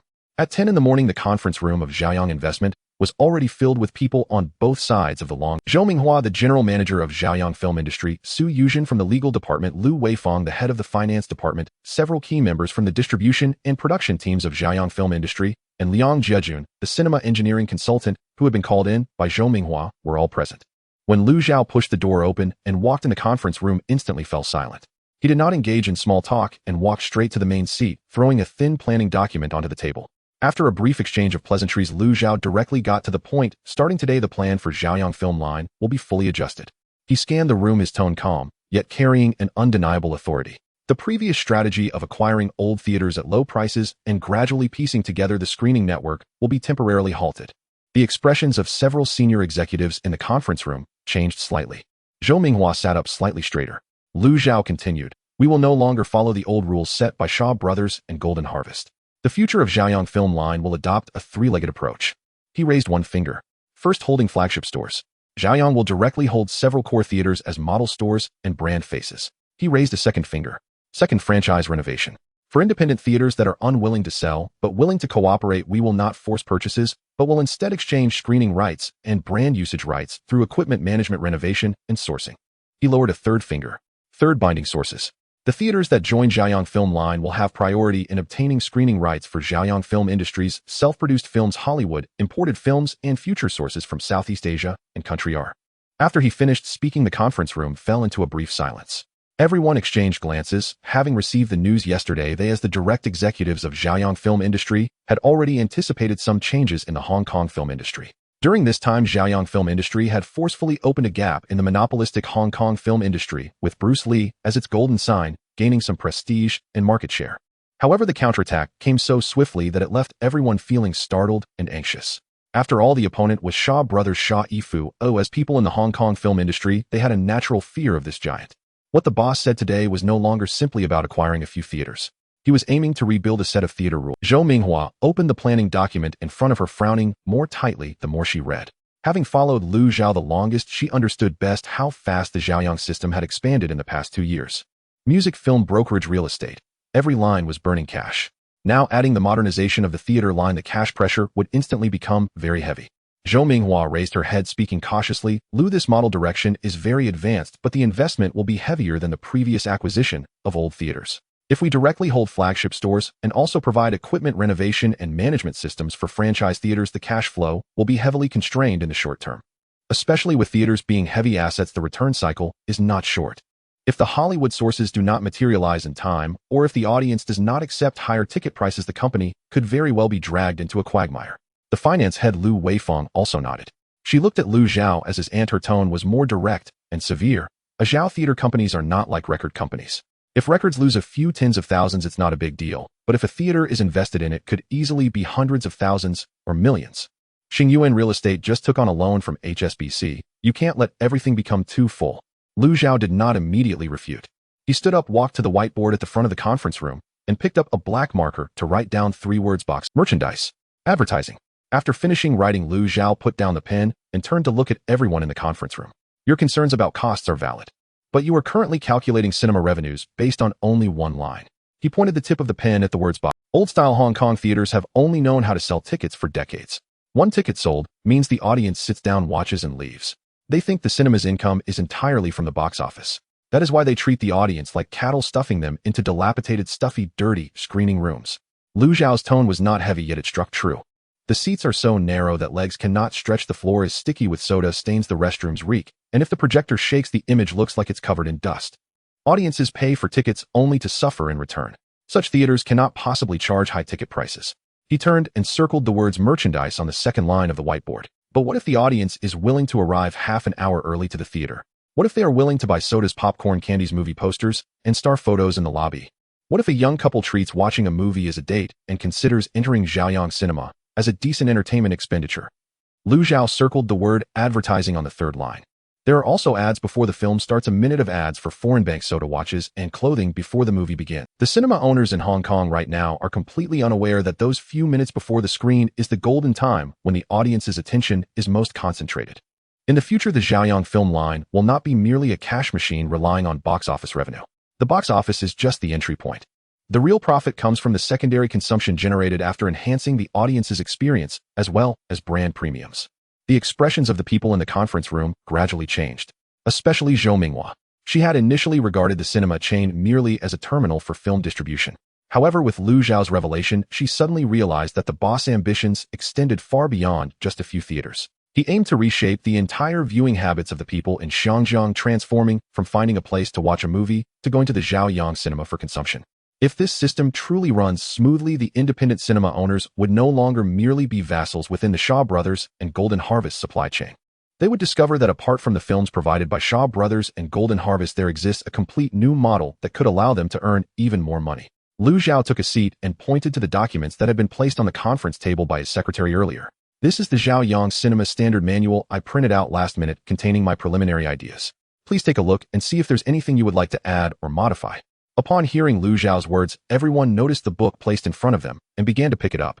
According to the Zhaoyang Cinema Standard Manual, all Zhaoyang Holdings stores and franchise stores must adhere to the following unified standards. The storefront design must adopt a consistent logo and style. The specifications, locations, and visual imagery of the ticket counters must remain consistent. Employee uniforms must be equipped according to a unified style, color, and material. The spacing of the seating must be set to fixed dimensions to ensure audience comfort and spatial standards. The cleaning processes, facility configurations, and sanitation indicators of the restrooms must follow the same set of standards. The inspection, maintenance, and replacement cycles of the projection equipment must strictly execute a unified. In addition, a tiered renovation strategy will be adopted for cinemas of different levels. Low-end cinemas can undergo refurbishment, mid-range cinemas can implement upgrades based on the existing structure, while core cinemas must be rebuilt according to flagship standards. Seeing that no one had raised any constructive opinions after reviewing, Lu Zhao turned his gaze to Liang Jiejun. The young man sitting further back at the conference table lifted his head. Liang Jiejun, 29 this year, was dressed in a sharply tailored gray suit, wearing a pair of thin-framed glasses. His demeanor did not resemble that of a local film worker from Xiangjiang, but rather that of a technical consultant who had just stepped out from the backstage of a London theater. He was one of the first to join Zhaoyang film industry. Having returned from studying in the UK, he specialized in architectural acoustics and indoor engineering management, having deeply participated in the modernization of sound, seating, and lighting in several established theaters and cinemas in London's West End. Zhou Minghua valued his credentials highly. During this period, several preliminary technical reports regarding the cinema chain renovation within Zhaoyang film industry were almost all done by Liang Jiejun and his team. However, his cold personality and lack of enthusiasm for socializing resulted in a low presence in the company. Upon hearing the boss call him, Liang Jiejun quickly stood up to respond. Lu Sheng. Lu Zhao looked at him. Manager Zhou holds you in high regard and recommended you as the engineering consultant for the Zhaoyang cinema renovation project. I've also reviewed your resume and the proposals you've worked on since joining the company. They are quite impressive. Therefore, the renovation project of Zhaoyang film industry will be entrusted to you. Do you have confidence? Liang Jiejun excitedly jumped up from his seat, nodding vigorously as he replied, I have Lu Sheng. Lu Zhao smiled and nodded, praising him with a few words before shifting the topic to other matters. The meeting concluded only by noon. After the meeting, Zhou Minghua followed Lu Zhao into the chairman's office holding the project proposal. Once the door was closed, the excitement on her face faded, and with some trepidation, she said, "Lu Sheng, your overall direction is fine, but the execution will be challenging." Lu Zhao sat behind the desk, gesturing for her to continue. Zhou Minghua opened the document and spoke quickly. Funding, film sources, and management. These three lines need to be advanced simultaneously. Funding can be managed, and you have connections in the M country for film resources, but no one in our company has practical experience in cinema operations. Zhaoyang Film Industry's most familiar business currently is producing programs, films, and distribution. However, a cinema is not a filming studio. Ticket sales, scheduling, cleaning, merchandise, equipment maintenance, and customer complaint handling are all tedious daily tasks. Lu Zhao interrupted with a smile. When Zhaoyang Film Industry was established, weren't we also starting from scratch? Once we've done it once, we'll gain experience. Zhou Minghua paused for a moment, then continued, but if the first model store fails, no one will dare to franchise afterward. Lu Zhao nodded in agreement, acknowledging this point. In fact, he had many more lucrative methods at his disposal and saw no need to waste his energy on this. However, if the cinema could truly establish itself, it would eventually become a mature cash cow. Moreover, what Lu Zhao valued most was the public influence of the film industry. Often a person's worth is not determined by themselves, but rather by how the audience perceives them. In his later life, Lu Zhao had a profound understanding of this, which is why in this life he intended to firmly hold the power of speech in his own hands. Even if it meant not earning money at first, or even incurring losses and hardships, these would all be worth it for the Lu Zhao looked at Zhou Minghua and continued, "So we mustn't rush. Oh, we shouldn't think of becoming fat overnight." Seeing Zhou Minghua's surprise, Lu Zhao picked up the project proposal from the table, flipped to the first page, and said, "We can break the cinema chain plan into 3 steps. The first step is to establish a flagship model store. The second step is to use the box office merchandise and advertising revenue data from the model store to persuade independent cinemas to franchise. The third step is to discuss scale and expansion. If each step is executed steadily, no one will dare." Finally, Lu Zhao looked at Zhou Minghua and said, "We should not compare with Shaw Brothers and Golden Harvest in terms of the number of cinemas. First, we must create a cinema they have never seen before, and then the market will provide us with a satisfactory answer." Zhou Minghua understood. She suddenly felt that the boss was playing a much larger game, and his vision seemed to extend far beyond the small chessboard of Shangjiang. Lu Zhao continued, "Shaw Brothers and Golden Harvest currently rely on film sources to pressure others, which is quite normal for independent cinema owners to fear them. However, people only fear 2 things. One is losing their current livelihood. The other is seeing others receiving a larger livelihood." Zhou Minghua couldn't help but laugh. "Lu Sheng, if Uncle Xiao Six heard this, he might lose sleep over it. Whether he sleeps or not is unimportant. What matters is that we must make the cinema owners lose sleep." Zhou Minghua composed herself. "I understand. We will start with the model store." Lu Zhao pressed the intercom and said, "Have Liang Jiejun come in." A few minutes later, Liang Jiejun entered with a full. He stood very upright. After being called out in the meeting, he was still in a state of excitement. In this era, those in engineering were most afraid of having no stage. Once inside, Lu Zhao got straight to the point, saying, "Jiejun, I need you to present me with 3 renovation budgets for cinemas within 7 days. Liang Jiejun immediately opened the folder. "Lu Sheng, what are the 3 standards?" "Low-cost renovation version, mid-range upgrade version, flagship reconstruction version." The low-cost version is aimed at small cinemas, replacing seats, renovating restrooms, repainting walls, servicing projection machines, and enhancing the basic experience. The mid-range upgrade version adds air conditioning, sound systems, ticket counters, and a unified storefront. The flagship version must have a complete lobby, merchandise area, advertising spaces, poster showcases, a lounge area, and couple seats. Liang Jiejun initially took notes, but upon hearing the last 3 words, he suddenly froze and asked in confusion, "Couple seats?" Zhou Minghua glanced at Lu Zhao. Lu Zhao leaned back in his chair and smiled. 2 people sitting a bit closer, the armrests can be lifted, making the seating more comfortable. Liang Jiejun adjusted his glasses, his expression somewhat peculiar. Zhou Minghua cleared her throat. Lu Zhao looked at the 2. "Don't think wrongly. I'm talking about a consumption scenario." Liang Jiejun. "Boss, the more you speak, the more you stray. It's hard not to stray." Lu Zhao tapped the table. "Where can young couples in Xiangjiang go for dates? Tea restaurants, seaside parks, dance halls. If the Zhaoyang cinema is clean, decent, and comfortable with new films to watch, why can't they consider watching a movie as a date? The couple seats can be sold at a higher price. Sodas and popcorn can be priced higher, and movie posters can be sold in batches. This would increase consumption capacity." Zhou Minghua lowered his head, suppressing a laugh. Liang Jiejun was silent for 2 seconds, then nodded seriously. "Lu Sheng, I understand." Lu Zhao looked at him. "Don't just focus on the engineering budget. I need you to mark the customer flow lines, product display positions, and advertising locations after each type of renovation. I want the future Xinjiang to have theaters that are no longer just simple movie screening boxes, but a machine that continually generates profit for me." Liang Jejun closed the folder and said seriously, Lu Sheng, within 7 days I will definitely provide you with a satisfactory plan. Go ahead. After Liang Jejun left, Zhou Minghua placed another report on the table and reported, Lu Sheng, there's one more thing. The second round of auditions for the Zhaoyang Cup is scheduled for late May. The 3 districts of Hong Kong Island, Kowloon, and the new territories will advance simultaneously. The number of applicants has far exceeded expectations. Mr. Gu Jiahui will lead the judging panel with Su Guanjie, Dula, and Luo when taking turns to judge. TVB is preparing to send a crew to film behind-the-scenes footage. Lu Zhao flipped through 2 pages and then closed it saying, when the time comes, inform TVB not to just film the singers singing, but to capture more behind-the-scenes moments. Zhou Minghua looked up. What do you mean? Lu Zhao helplessly and patiently explained, we can explore more about why factory female workers come to sing. Why do bank clerks take time off to compete? Why don't student bands go to school? Why do nightclub performers want to step into the sunlight? Everyone has a story behind them. The Zhaoyang Cup is not just a competition. It is a large-scale drama that brings together the dreams of ordinary people in Xiangjiang. Zhou Minghua's eyes lit up. As soon as these words were spoken, she immediately understood how the program should be made. Simply singing is a competition. With stories, it reflects the emotions of the times. Lu Zhao continued, additionally, it is very important to allow TVB to film behind-the-scenes footage, but the editing rights must remain with us. I don't want them to turn the Zhaoyang Cup into an ordinary talent show. Zhou Minghua nodded. I will discuss it with them. She turned to the next page and said, there's also someone you are concerned about, Yi Li. Lu Zhao paused for a moment and asked, did she pass the first round? She did, Zhou Minghua said. She sang very steadily on stage and Mr. Gu gave her a high score. However, she has been hiding the fact that she is a HSBC employee.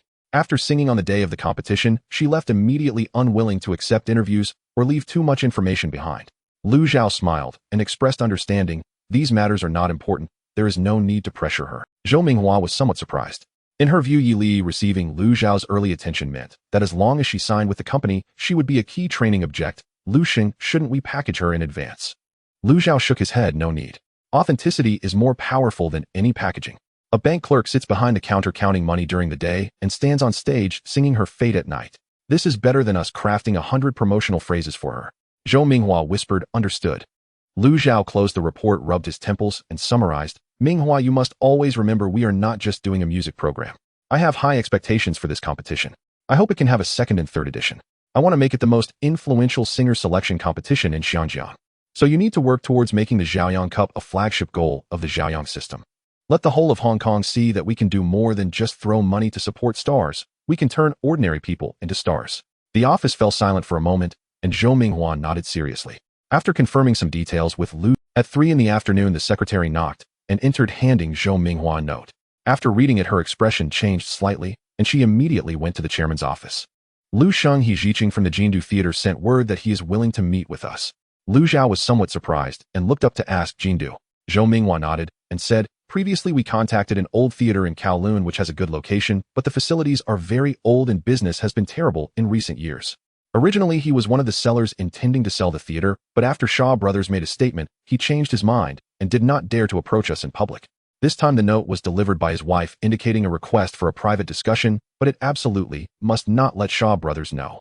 Lu Zhao did not speak immediately. After thinking for a moment, he said, in that case, let's not rush to meet him.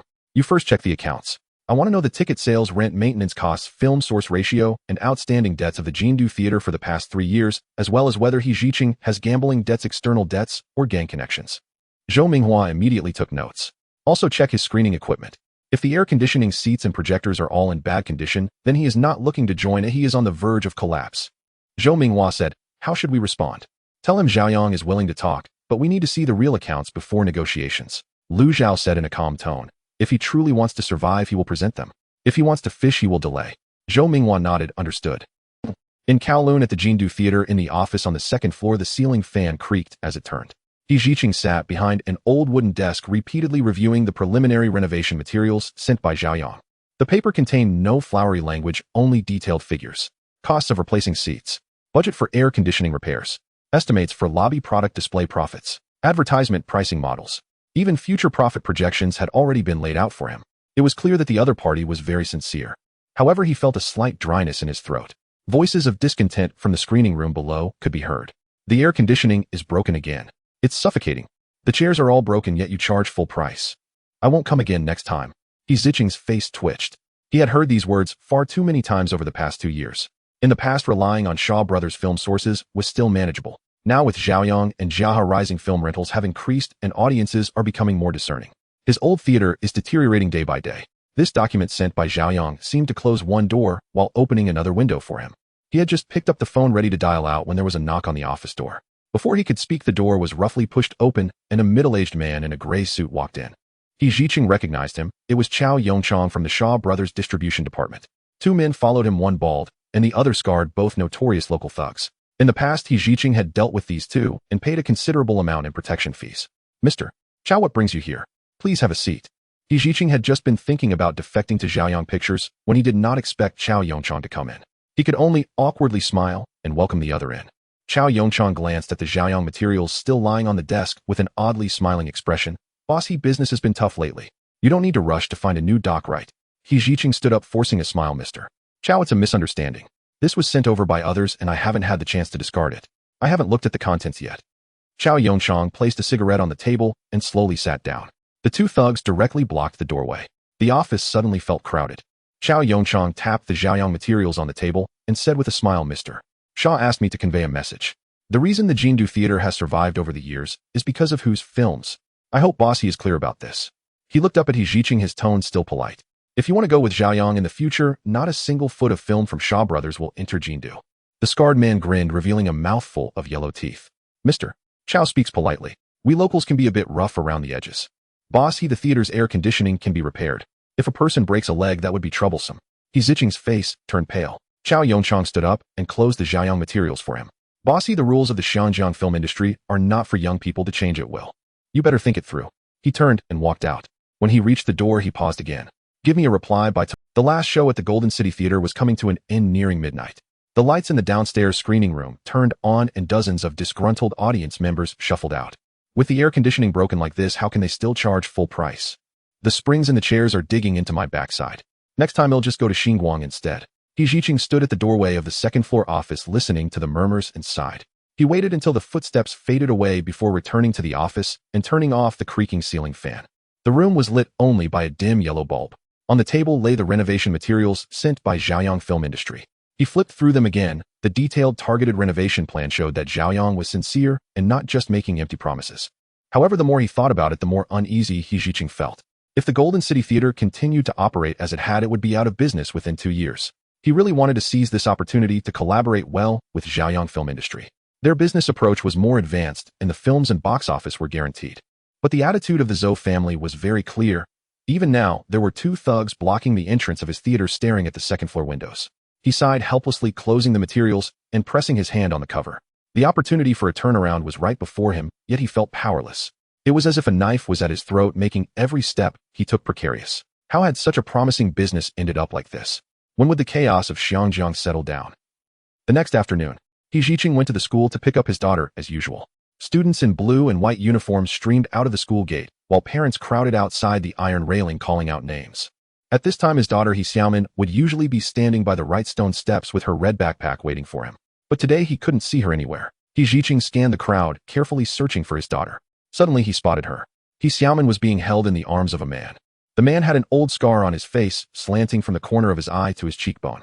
He was holding a bag of colorful fruit candies and was smiling as he wiped the sugar smudge from the little girl's mouth. He Ziqing's legs went weak. He had just seen this man in the office yesterday. The scarred man looked up and beamed at him. Are you here to pick up minor? He Ziqing hurried over, nervously nodding. Xiaomin, come here. The scarred man did not immediately let go. He looked down at the little girl and smiled. Your daughter is really well behaved. When I asked her name, she told me right away. When I asked where she lived, she answered too. He Ziqing's back broke out in a cold sweat. After saying this, the scarred man finally handed He Xiaomin back and casually patted He Ziqing's shoulder. He, the little one, is really cute. Minor said you're the most disobedient at home. Next time if you're disobedient again, I'll have to teach you a lesson for Minor. Xiaomin still didn't know what was happening, raising the candy in her hand. Daddy, Uncle gave me candy. Uncle also said he would protect me in the future, and if you don't listen, he will come to our house to deal with you. He Ziqing quickly picked up his daughter and repeatedly nodded, saying, thank you, Scar brother, I will behave. The scarred man smiled and lit a cigarette. That's right. You know I value brotherhood. For friends I would go through fire and water, but for enemies. Umph. When He Ziqing returned home, his face was still pale, and it took him a long time to recover. He Tai was in the kitchen serving soup, and seeing him come in with the daughter frowned and asked, what's wrong? Are you sick? I'm fine. He Ziqing coaxed his daughter into the room and closed the door. He Tai sensed something was wrong and lowered her voice. What happened? He Ziqing sat at the dining table and recounted what had happened at the school gate. He Tai nearly dropped the bowl in her hands. She quickly steadied herself against the table's edge, her voice trembling. I told you. Why did you have to mess with Xiaoyang when you had a good thing going with Shaw Brothers? Now look, they've found minor at. He Ziqing did not refute. He took out the crumpled candy wrapper from the side pocket of his daughter's backpack. It was colorful and crumpled. The delightful patterns that were supposed to be vibrant looked eerily terrifying to him. The living room light was off. The couple sat at the dining table on opposite sides, neither daring to speak loudly. Their neighbor knocked on the door to borrow soy sauce. Knock, knock. He Tai jumped at the sound.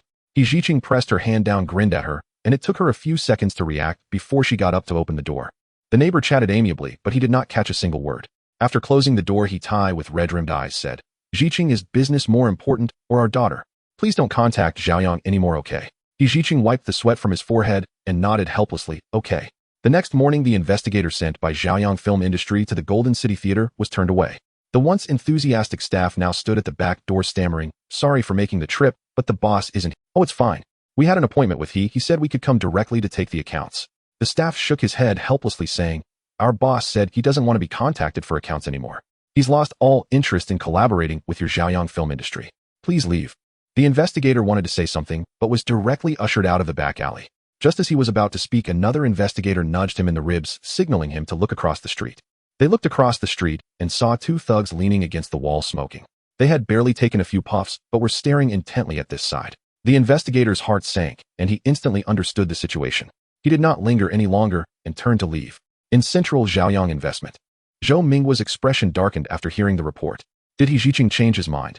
The investigator, suppressing his anger, replied, not only has he changed his mind, but it seems he's also being watched. I inquired nearby, and yesterday a scarred man appeared at the gate of Boss He's daughter's school, even buying candy for the office fell silent. Zhou Minghua immediately took the records to see Lu Zhao. Lu Zhao was flipping through the Hollywood film distributor list. After hearing Zhou Minghua's report, he closed the materials. Lu, this is no longer a simple business competition. They've actually sent the underworld to threaten the families of the targets. Lu Zhao smiled wryly, understanding such matters very well. This is how Xiangjiang was during this period, with thugs everywhere and the hands of big shots everywhere. After a moment, he said, since it has come to this, let's stop all contact with the Golden City for now. Zhou Minghua was taken aback. Stop now? Yes. Lu Zhao looked at her. Withdraw all personnel. Do not send anyone to the Golden City, and do not privately seek out that scarred man. Zhou Minghua clenched her teeth. But if we retreat, the other theater owners will be even more afraid of Shaw Brothers. They are already afraid. He Ziqing is not a traitor. He is being choked at his lifeline. What kind of small boss with a wife and children can withstand the pressure of the gang for us?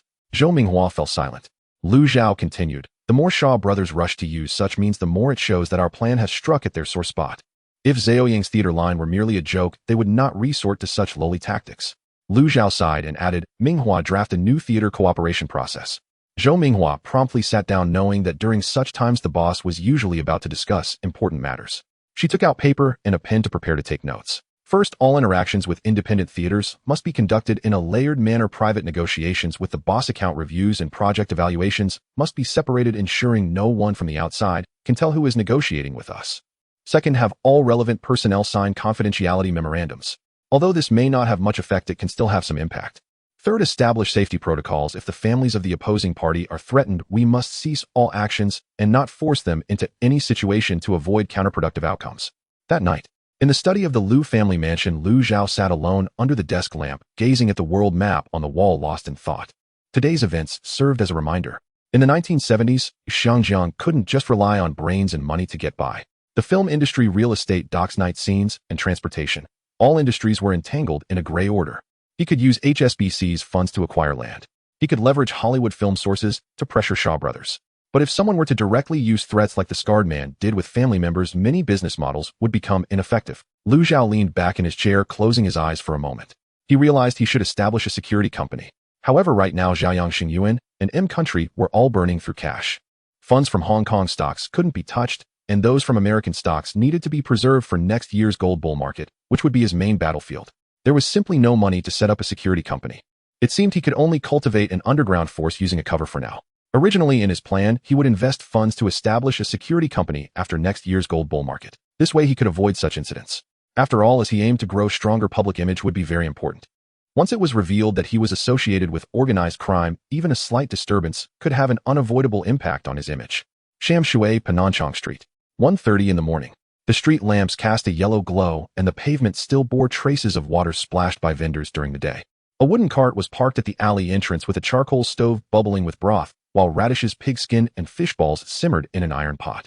An elderly couple tended the stall. The old woman was in charge of cooking the noodles while the old man collected the money. Chen Yaodong squatted by the wall holding a bowl of cart noodles that cost $2. The elderly couple occasionally glanced at him. They had been doing business on this street their entire lives and had never seen this young man before.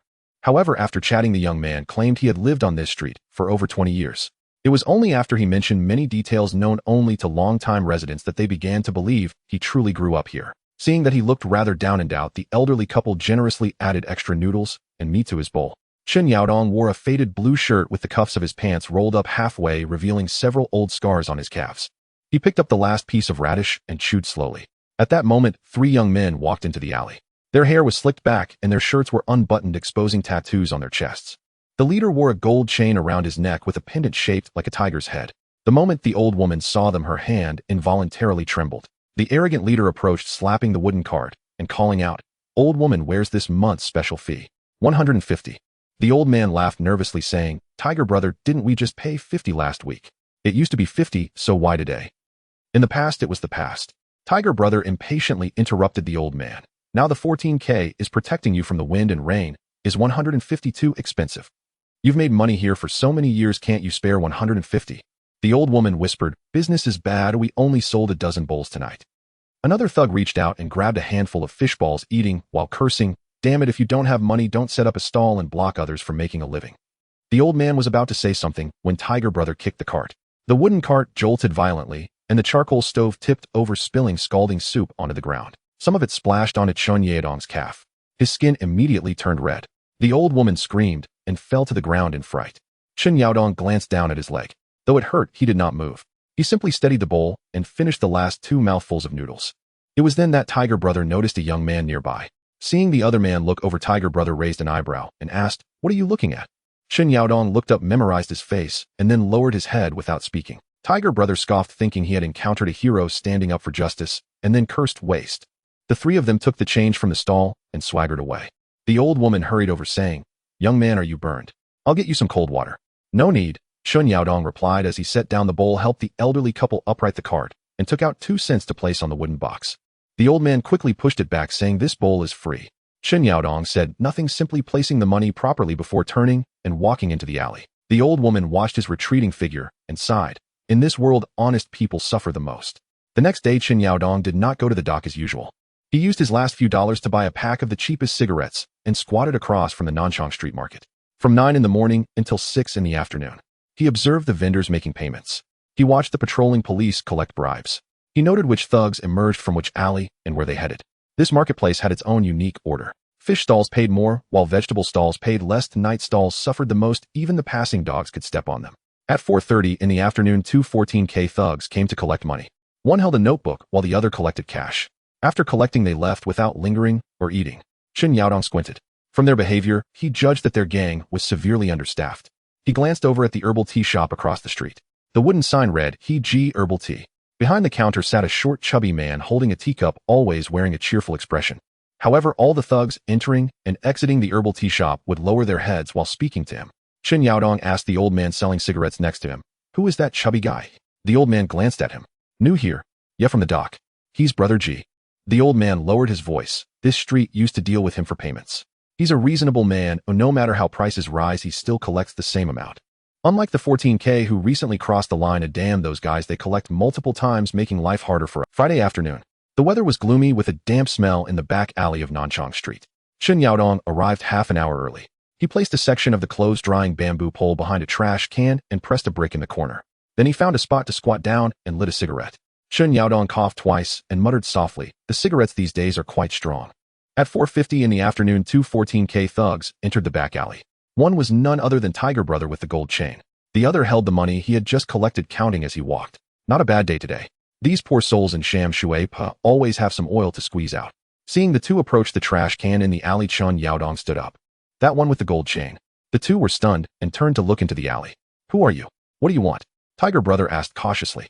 Chun Yaodong stared at Tiger Brother and asked expressionlessly, "Do you remember the night you burned my leg?" Tiger Brother was taken aback then laughed. "So it's you, huh? What didn't you get burned enough that night?" After saying that, Tiger Brother swaggered over with his cigarette in hand. Chun Yaodong didn't wait for him to finish his sentence and swept the bamboo pole horizontally. Smack! The bamboo pole accurately struck his chubby face, leaving a crimson mark instantly. Tiger Brother fell backward, blood spurting from his nose. The other thug reacted quickly, reaching for his waist. However, Chun Yaodong didn't give him time to react. He discarded the broken bamboo pole and grabbed a brick, smashing it down on the thug's knee. "Opt!" The scream echoed in the narrow alley. Chun Yaodong followed up with a kick, sending the thug against the wall. The entire process took less than 3 minutes. Seeing the two men writhing in pain on the ground, Chun Yaodong squatted down and rummaged through Tiger Brother's pockets. He counted the money in his hand, totaling $376. Tiger Brother, covering his face, muttered through gritted teeth, "You're dead. The 14K won't let you go." Chun Yaodong looked down at him. "Then make sure to tell them that the one who beat you is Chun Yaodong." After saying that, he turned and left. The alley was left with only the groans of the two men.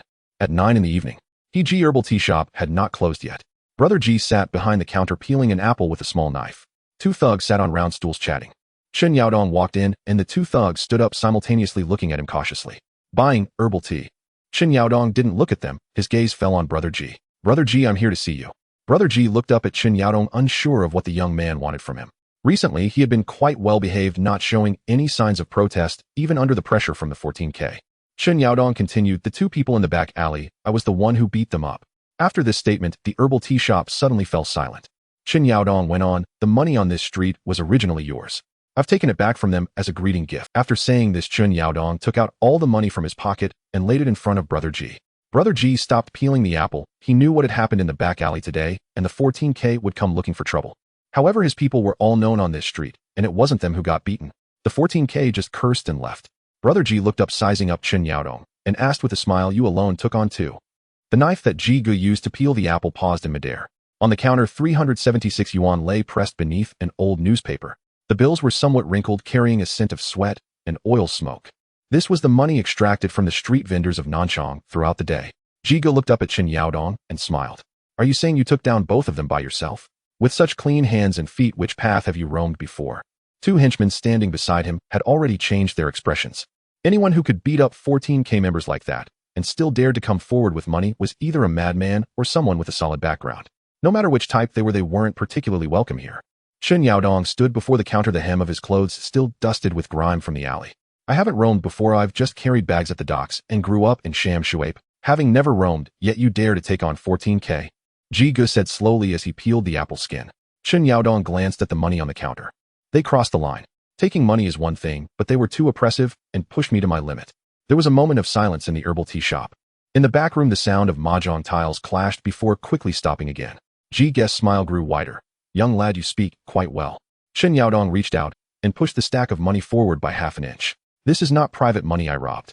It's what they collected from night stalls, fish markets, and cart noodle stalls. I haven't touched a single cent. Ji Gu, consider this my gift to you upon our meeting."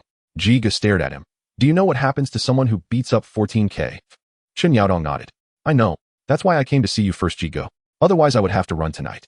Upon hearing this, the two henchmen exchanged glances. This kid was quite straightforward and shameless. Ji Gu's smile suddenly faded. He placed the small knife on the counter with the tip pointed at Chun Yaodong. "Shut the door." The henchman by the door immediately pulled down the iron gate. The gate slammed down with a muffled sound. Another henchman circled behind Chun Yaodong, pressing his shoulder down with considerable force. Chun Yaodong did not resist, allowing himself to be pushed down on the table. Someone stepped forward beside him, directly lifting his shirt, checking his waist sleeves and pant legs, searching thoroughly. Ji Gu raised his teacup and slowly took a sip. "You hit people, bring money, and announce your name. Each step is too smooth enough that it feels like someone taught you. Now you tell me you haven't roamed before. Do you think him a fool?" Chun Yaodong indeed hadn't roamed before, given that this body had only just come to be tonight. However, he had watched enough crime dramas and police films in his past life to have a decent understanding of the ins and outs here. Chun Yaodong looked at him and helplessly smiled. "Since that's the case, search me thoroughly to avoid future doubts." After a moment, the henchman responsible for searching shook his head at Ji Gu. Ji Gu stared at him for a long time before suddenly pushing the stack of money back. "If you really have the guts, take this money to buy a knife and go deal with that brat with the tiger head gold chain tonight." The two henchmen by the door's eyes lit up. Ji Gu's suggestion was clever. It could eliminate the opponent without his own people getting involved. If it succeeded, the one taking the blame would just be this young lad. I've already robbed their money today. If I take out the person responsible for this area afterward, 14K will definitely bring dozens of people into I've already robbed their money today. If I take out the person responsible for this area afterward, 14K will definitely bring dozens of people into Nanchang Street tomorrow, and then a clash will be unavoidable. No one spoke in the herbal tea shop anymore.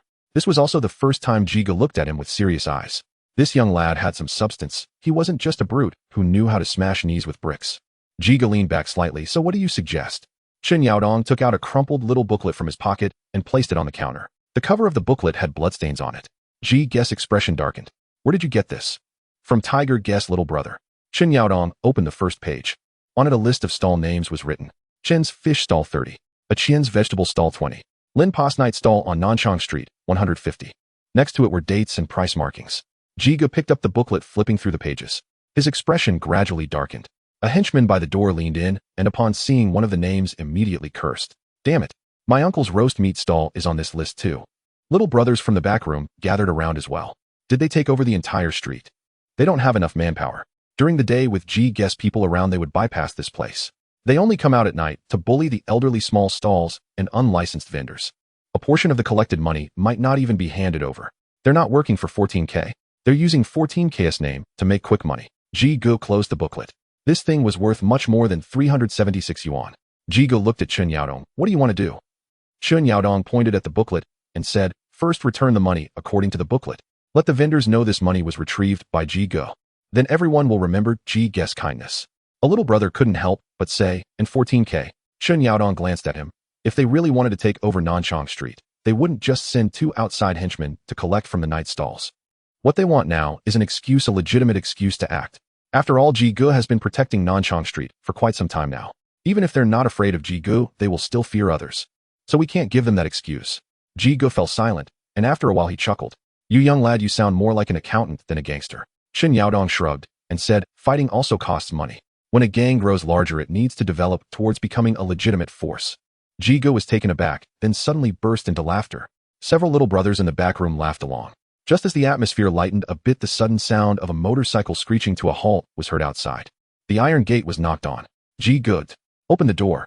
The henchman by the door's expression changed, its scar face. Ji Gu pressed the collection booklet beneath his palm and raised his chin. Open it. The iron gate was pulled up halfway.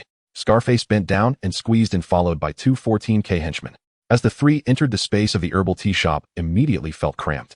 Scarface scanned the room and first noticed Chen Yaodong, then the booklet on the counter. His face changed immediately. Ji Gu, we need to take this man away. Take who? Ji Gu asked with a smile. Scarface pointed at Chen Yaodong. The one who beat up our brother. This has nothing to do with you. Hand him over, and we can all keep this civil. Ji Gu picked up his herbal tea. The people of Nanchang Street came into my shop for tea, and you say it has nothing to do with me. Scarface took a step forward. He did not look at Ji Gu reaching out to grab the booklet on the counter. Chen Yaodong was quicker. He pressed his palm on the booklet, dragging it towards himself. Scarface's eyes turned fierce. Do you want to die? Time flew by, and in the next 2 months Lu Zhao and his 3 aliases experienced rapid development. On the entertainment front of the Zhaoyang system, after the operations in June and July, the Zhaoyang Cup ignited emotional resonance across Hong Kong, with its narrative of ordinary people's dreams becoming the most influential and compelling grassroots competition in recent years. The cinema prototype store began construction in a discreet manner under the shadow of Shaw's suppression, accumulating strength for breakthroughs in the industry in the second half of the year. In the real estate sector of the Xingyuan system, Xingyuan properties fully transitioned into a dormant phase, focusing on asset maintenance and market reconnaissance, establishing a comprehensive intelligence and target system for large-scale stockpiling after the 1973 stock market crash. Alias number 3 Chen Yaodong gained the trust of Brother Ji with accounting-style wisdom, accumulating grassroots reputation through free nightclub patrols, quietly laying the first foundation in Shamshuepa. In Country M in June, Alex completed the core layout of the early establishment of Pioneer Capital with the priority investment rights agreement from Gates and Allen documented by AUX in San Francisco. The team at Axiom Software in Monterey officially began operations with Gary Kildare leading 2 graduate assistants into the kernel optimization phase of CPM 1.0. The legal due diligence and signing of Calma's EDA tool investment were completed, marking the first move of Pioneer Capital in the upstream of chip design. Simultaneously, Alex initiated 2 new agendas, firstly arranging for Harrison's law firm to contact several independent production companies and distributors in Hollywood to pave the way for introducing Hollywood film sources to the Zhaoyang cinema. Secondly, he discreetly reached out to the founders of Mostek and Zilog through connections at Intel, preparing for the next stage of the entire semiconductor industry chain layout. In July, Alex met with venture capital pioneer Eugene Kleiner at the Sand Dunes Road office in Silicon Valley, where they exchanged views on the semiconductor and software sectors over coffee, leaving Kleiner deeply impressed by Alex's forward-looking strategies at Intel and CPM. This chance encounter sowed the seeds for future joint investments between Pioneer Capital and KPCB in certain projects, while the preparations for the Pioneer Future Technology Award entered the stage of forming the judging panel. Through Noyce's connections, Alex successfully invited young scholar John Hennessy from Stanford University in the field of computer architecture to join the judging panel. With Noyce, Moore, and Kildare confirmed, the inaugural judging panel's four-member list was finalized. The nomination for the first awardees was simultaneously launched. Names like Alan K. Xerox PARC Graphical Interface, Dennis Ritchie Bell Labs, C Language Unix, and Chuck Thacker, designer of Alto Personal Computer Hardware, appeared on the candidate list. In Germany, in June, Hoffman's first investment of 3.0 marks to SAP officially arrived, and the five founders rented their first formal office in Mannheim. The RF Financial Accounting module also entered the formal development stage. Friedrich visited Mannheim once a month to drink beer and chat with Hoppe and Plattner, keeping track of the development progress. He consistently upheld his commitment of non-interference in operations, only providing strategic advice, such as suggesting SAP consider multilingual and multi-currency support in product design to prepare for future internationalization. In July, Friedrich established a stable operational rhythm in Frankfurt's banking district. Through Professor Muller's alumni network, he began to connect with other tech startups in Germany, focusing on early projects in industrial automation and precision manufacturing. At the same time, he submitted a SAP business briefing to Alex each month, maintaining information synchronization between the two aliases. The first product prototype of SAP began limited trials among small and medium-sized enterprises in the Rhine-Neckar region. July 1st, 1972, Hong Kong. In 1970, Liu Xiao used a principal of 28 million Hong Kong dollars, employing 10 times leverage to purchase 40 stocks included in the Hang Seng Index. The total holding amount reached 280 million Hong Kong dollars. After the favorable markets of 1970 and 1971, the stock market in 1972 surged even more rapidly. In 1972, the Hong Kong stock market, stimulated by favorable factors such as Nixon's visit to China and improvements in Sino-American relations, saw the Hang Seng Index continuously rise after hitting a low of about 323 points at the beginning of the year, entering a fierce bull market. By July 1st, the Hang Seng Index had risen to 500 points, and Liu Xiao's holding market value had reached 824 million Hong Kong dollars.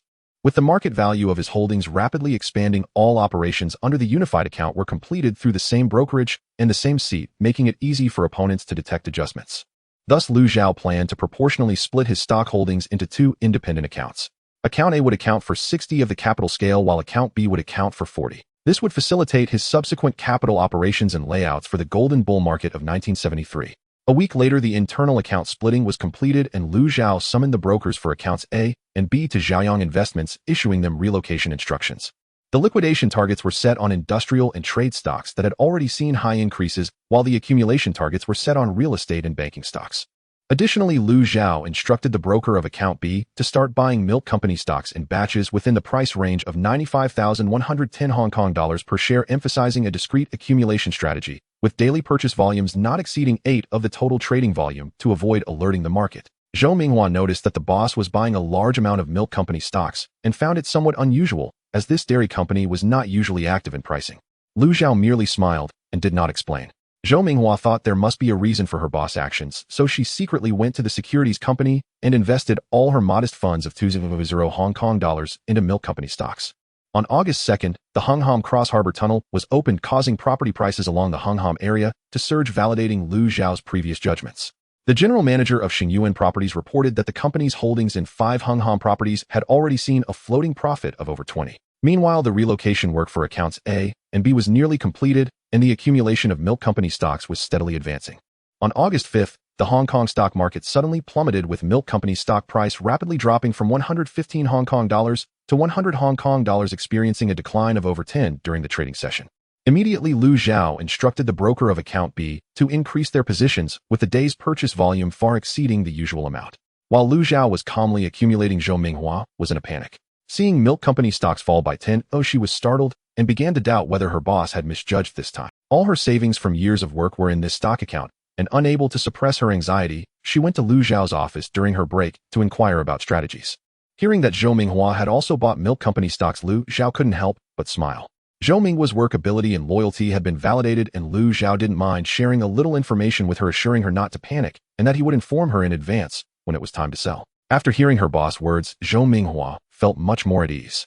By the end of August, the milk position in Lu Zhao's account A accounted for about 30, while account B accounted for about 50, with the average purchase cost controlled in the range of 100,105 Hong Kong dollars.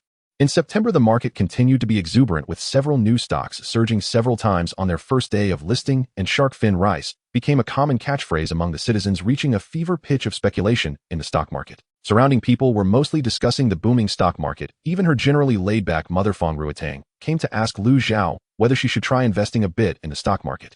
Lu Zhao gave his mother 2.0 Hong Kong dollars as living expenses each month, and by now she had also saved quite a bit of spare cash. Worried that she might get anxious at home, Lu Zhao arranged for a trusted broker for her, advising her to buy a few designated stocks, including Milk Company. In September, the fragrant harbor of Hong Kong still felt the lingering heat of summer.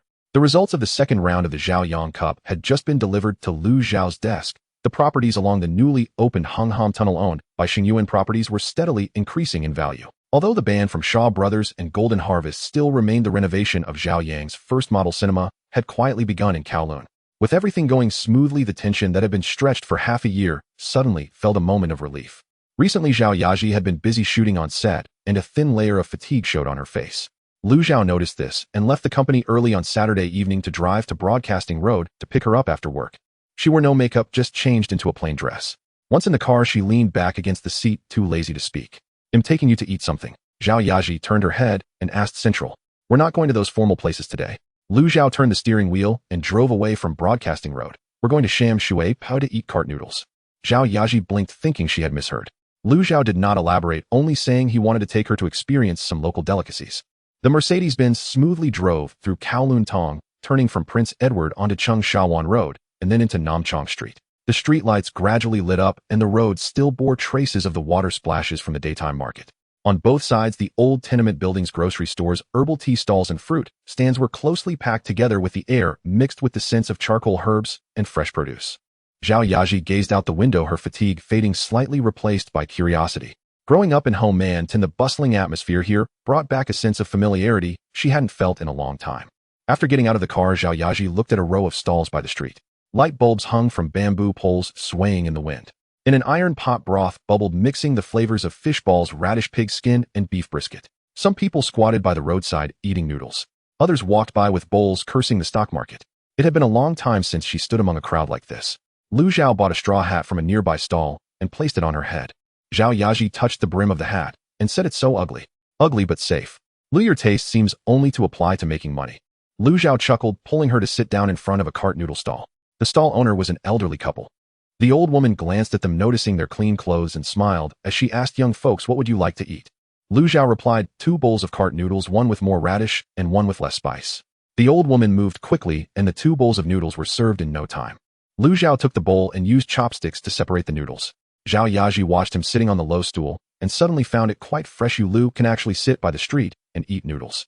Even if I earn a lot of money, I can't forget my roots," Lu Zhao said, blowing on the steam. Zhao Yaji stuck out her tongue. She knew Lu Zhao's family background, having always been the rich son of the Lu family. What hardships had he ever faced? She picked up a piece of radish and said softly, "I thought a person like you would only look up. Looking up is to understand how to walk the path." Lu Zhao looked at the people coming and going by the street. Looking down is to know where the money comes from. Zhao Yaji paused. She realized that even eating a bowl of cart noodles, Lu Zhao could bring in the essence of business school. "He truly is my man," Zhao Yaji thought with pride. Just as they had eaten a few bites, a commotion suddenly erupted at the street corner. A young vendor pushing a wooden cart was blocked by 2 ruffians. One of the tall, skinny thugs slapped the cart and said, "New around here. Don't even know the rules. Setting up a stall on Nam Chong Street without paying the tea money first." The young vendor smiled apologetically. "Bro, it's my first day opening the stall. I haven't made any money yet." The other thug spat, "You dare to open a stall without making any money? Do you think this is a charity?" Zhao Yaji also noticed the commotion and curiously whispered, "Are they collecting protection fees?" Lu Zhao turned his head and smiled, nodding. The tall, skinny thug noticed the gray sedan parked by the roadside and saw Lu Zhao and Zhao Yaji sitting at the stall. He walked over and knocked on the table. "New faces, huh?" Lu Zhao looked up. The tall thug turned and saw Zhao Yaji, his eyes brightening as he grinned. "Brought your girlfriend out for fun? You should at least give the locals some tea money, right?" Zhao Yaji suddenly felt a bit nervous. Lu Zhao looked at him. "When did this street become yours to collect tea money?" The tall thug's expression darkened. "You asking me?" Another thug approached, deliberately raising his voice. "Do we need to submit an application to you for doing our business?" The surroundings grew quieter. The old man opened his mouth wanting to advise Lu Xiao to say less, but hesitated to speak. The tall thug reached out to grab Lu Xiao's collar. Just then someone shouted from the end of the street. Dong Gu is here. The movements of the two thugs instantly stopped. From the direction of the herbal tea stall, Chen Yaodong was approaching with two men. He wore an ordinary short-sleeved shirt with rolled-up sleeves and a pair of old cloth shoes. No gold chains, no flashy shirts, and no entourage clearing the way. Yet upon his arrival, several nearby vendors visibly relaxed. The tall thug forced a sneer. Who do you think you are to meddle in 14 Burmese Chot's affairs? Chen Yaodong didn't look at Lu Xiao.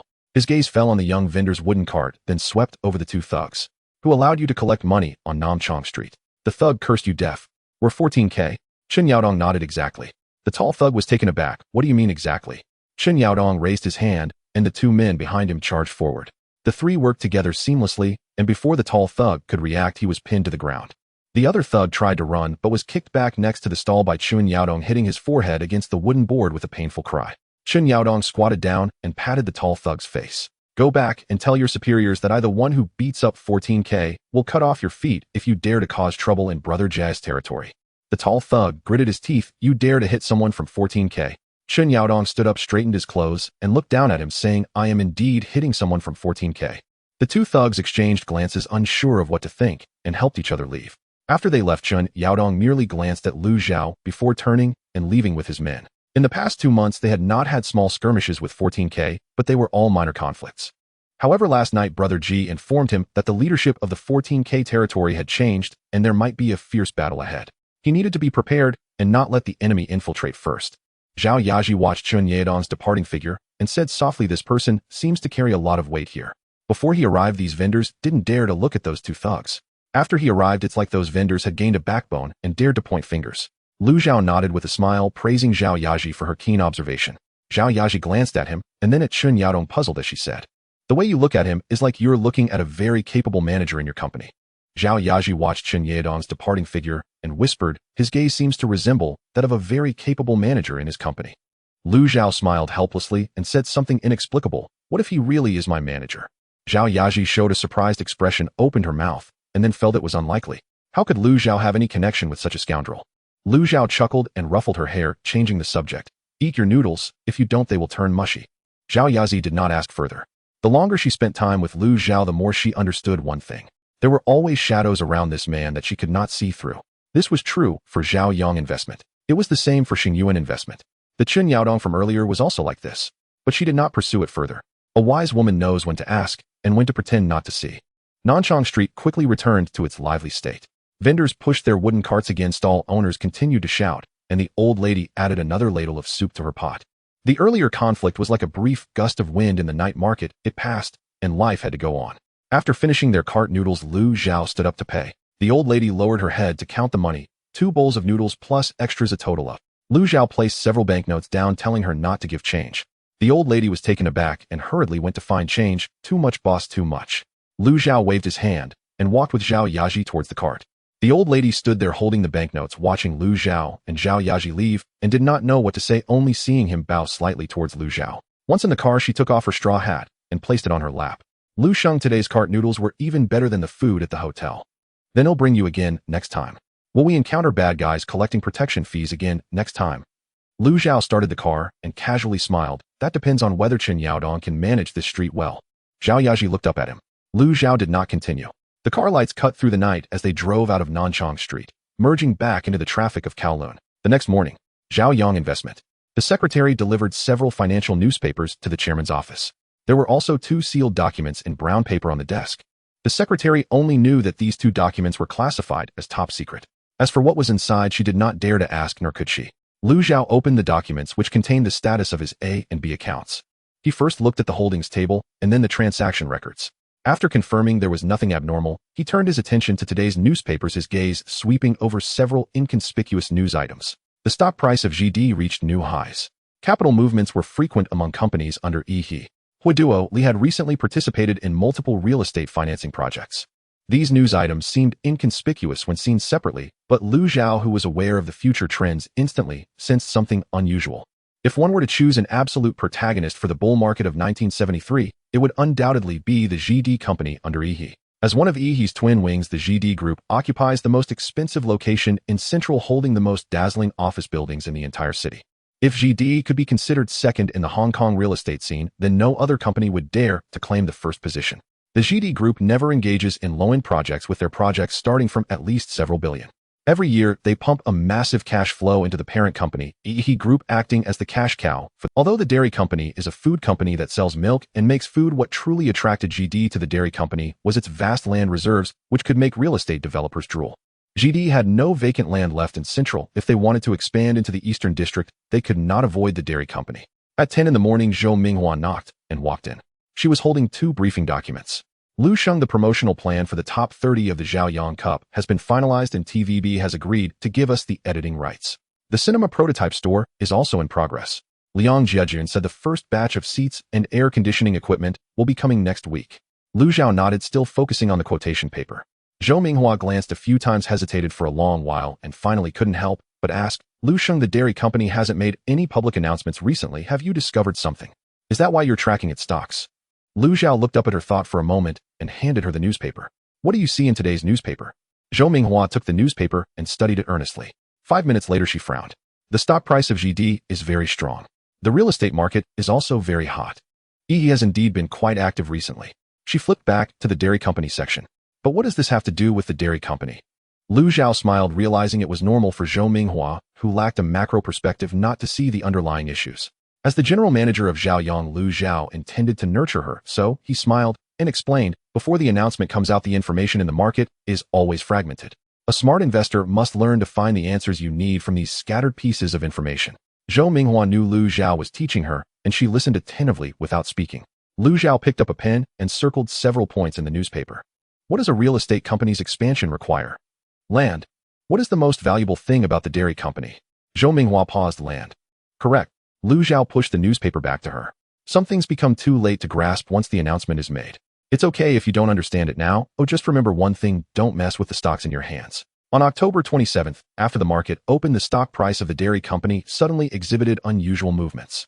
In front of the quotation board, a group of stockholders was stunned for a few seconds before erupting. 125. 130. It's up again.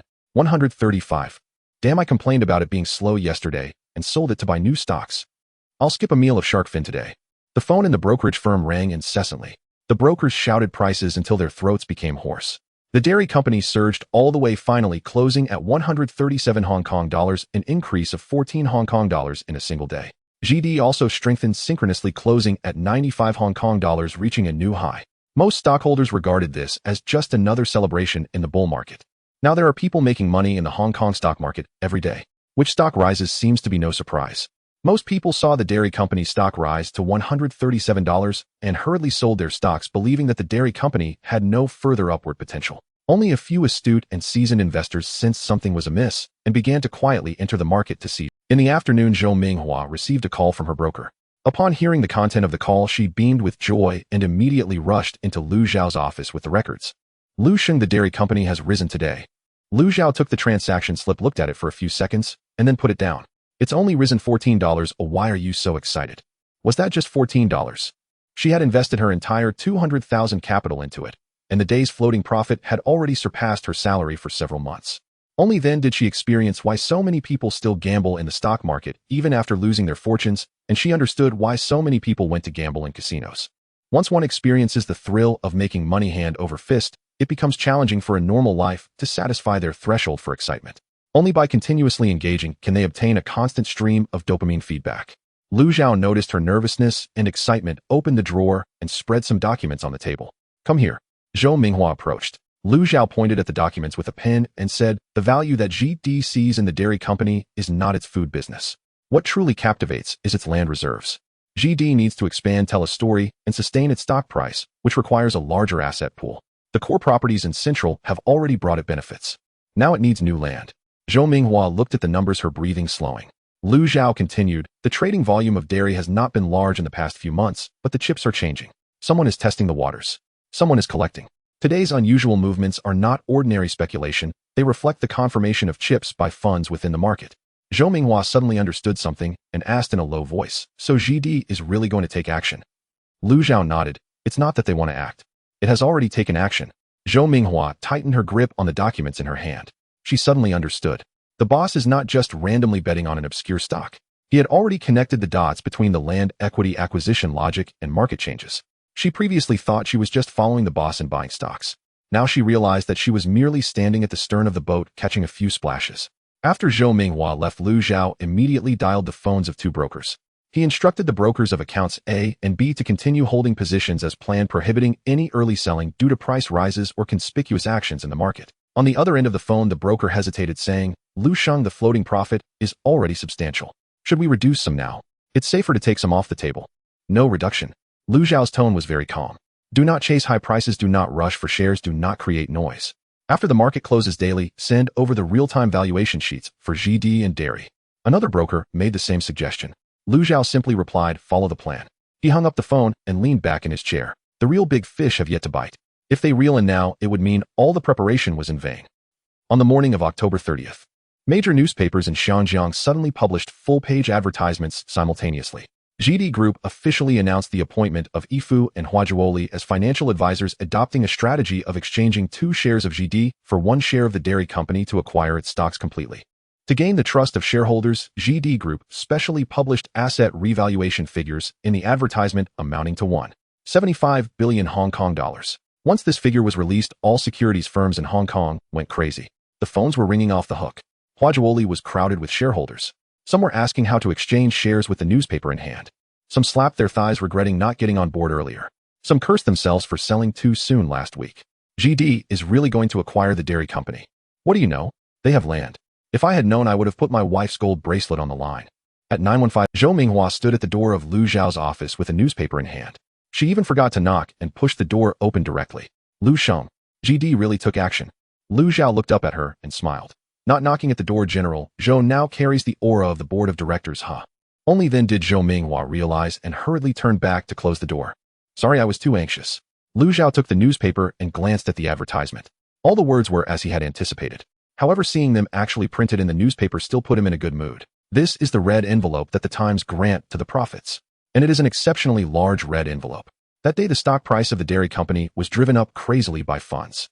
The closing price that day was 196 Hong Kong dollars, a single day surge of 28.6. The next day, the stock price of the dairy company broke through 200 Hong Kong dollars directly. GD also rose to 104 Hong Kong dollars. The Hang Seng Index soared to 623 points that day, breaking the highest trading record in the 4 stock exchanges of Xinjiang, reaching 44.33 billion Hong Kong dollars. In the office, Zhou Minghua rushed in with her latest account statement. This time she remembered to knock. But before the door opened, her voice had already floated in. "The dairy has risen. GD has also risen." She spread the statement on Lu Zhao's desk, pointing at the profit column. "Lu Sheng, did I calculate this account incorrectly?" Lu Zhao glanced over. "Not incorrect. Congratulations, General Zhou, you are now a beneficiary of the stock market as well." Zhou Minghua looked at the string of numbers, feeling a bit like laughing, but also a bit afraid to laugh. With a principle of 2,000, a significant profit was gained in a short time. This money came too quickly, unreasonably fast. The stock market really can make people lose their minds. Lu Zhao closed his position statement. In accounts A and B, the floating profits from GD and dairy stocks had exceeded 370 million Hong Kong dollars. Zhou Minghua stood in front of the desk and suddenly asked, "Lu Sheng, when do we sell?" Lu Zhao calmly shook his head. "Not yet." Zhou Minghua was taken aback. "Even with this situation, it's not time yet." Lu Zhao smiled. "Since GD has fired the first shot, it won't be the only one wanting to take a bite. This piece of fat meat, everyone wants a bite. It won't be easily swallowed in one go." Zhou Minghua's eyes shifted. "Do you mean that others will come out to compete?" Lu Zhao put down the newspaper and nodded. "Not competing, but resisting." Zhou Minghua immediately understood. "The board of directors of the dairy company." Lu Zhao nodded. "Zhou Xinyan has been running the dairy for so many years. His family is also well respected in Xinjiang. He can't just watch GD swallow the company with a few shares." He thought to himself that although he had been navigating the business world for many years, his later years were quite tragic.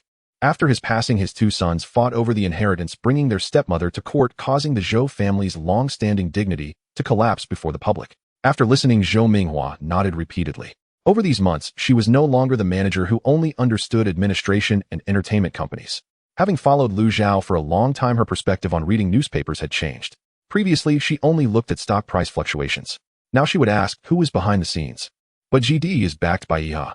Zhou Minghua frowned. Yifu and Huazhuoli are also on their side. Can the dairy really withstand this? It's difficult. Lu Zhao replied succinctly.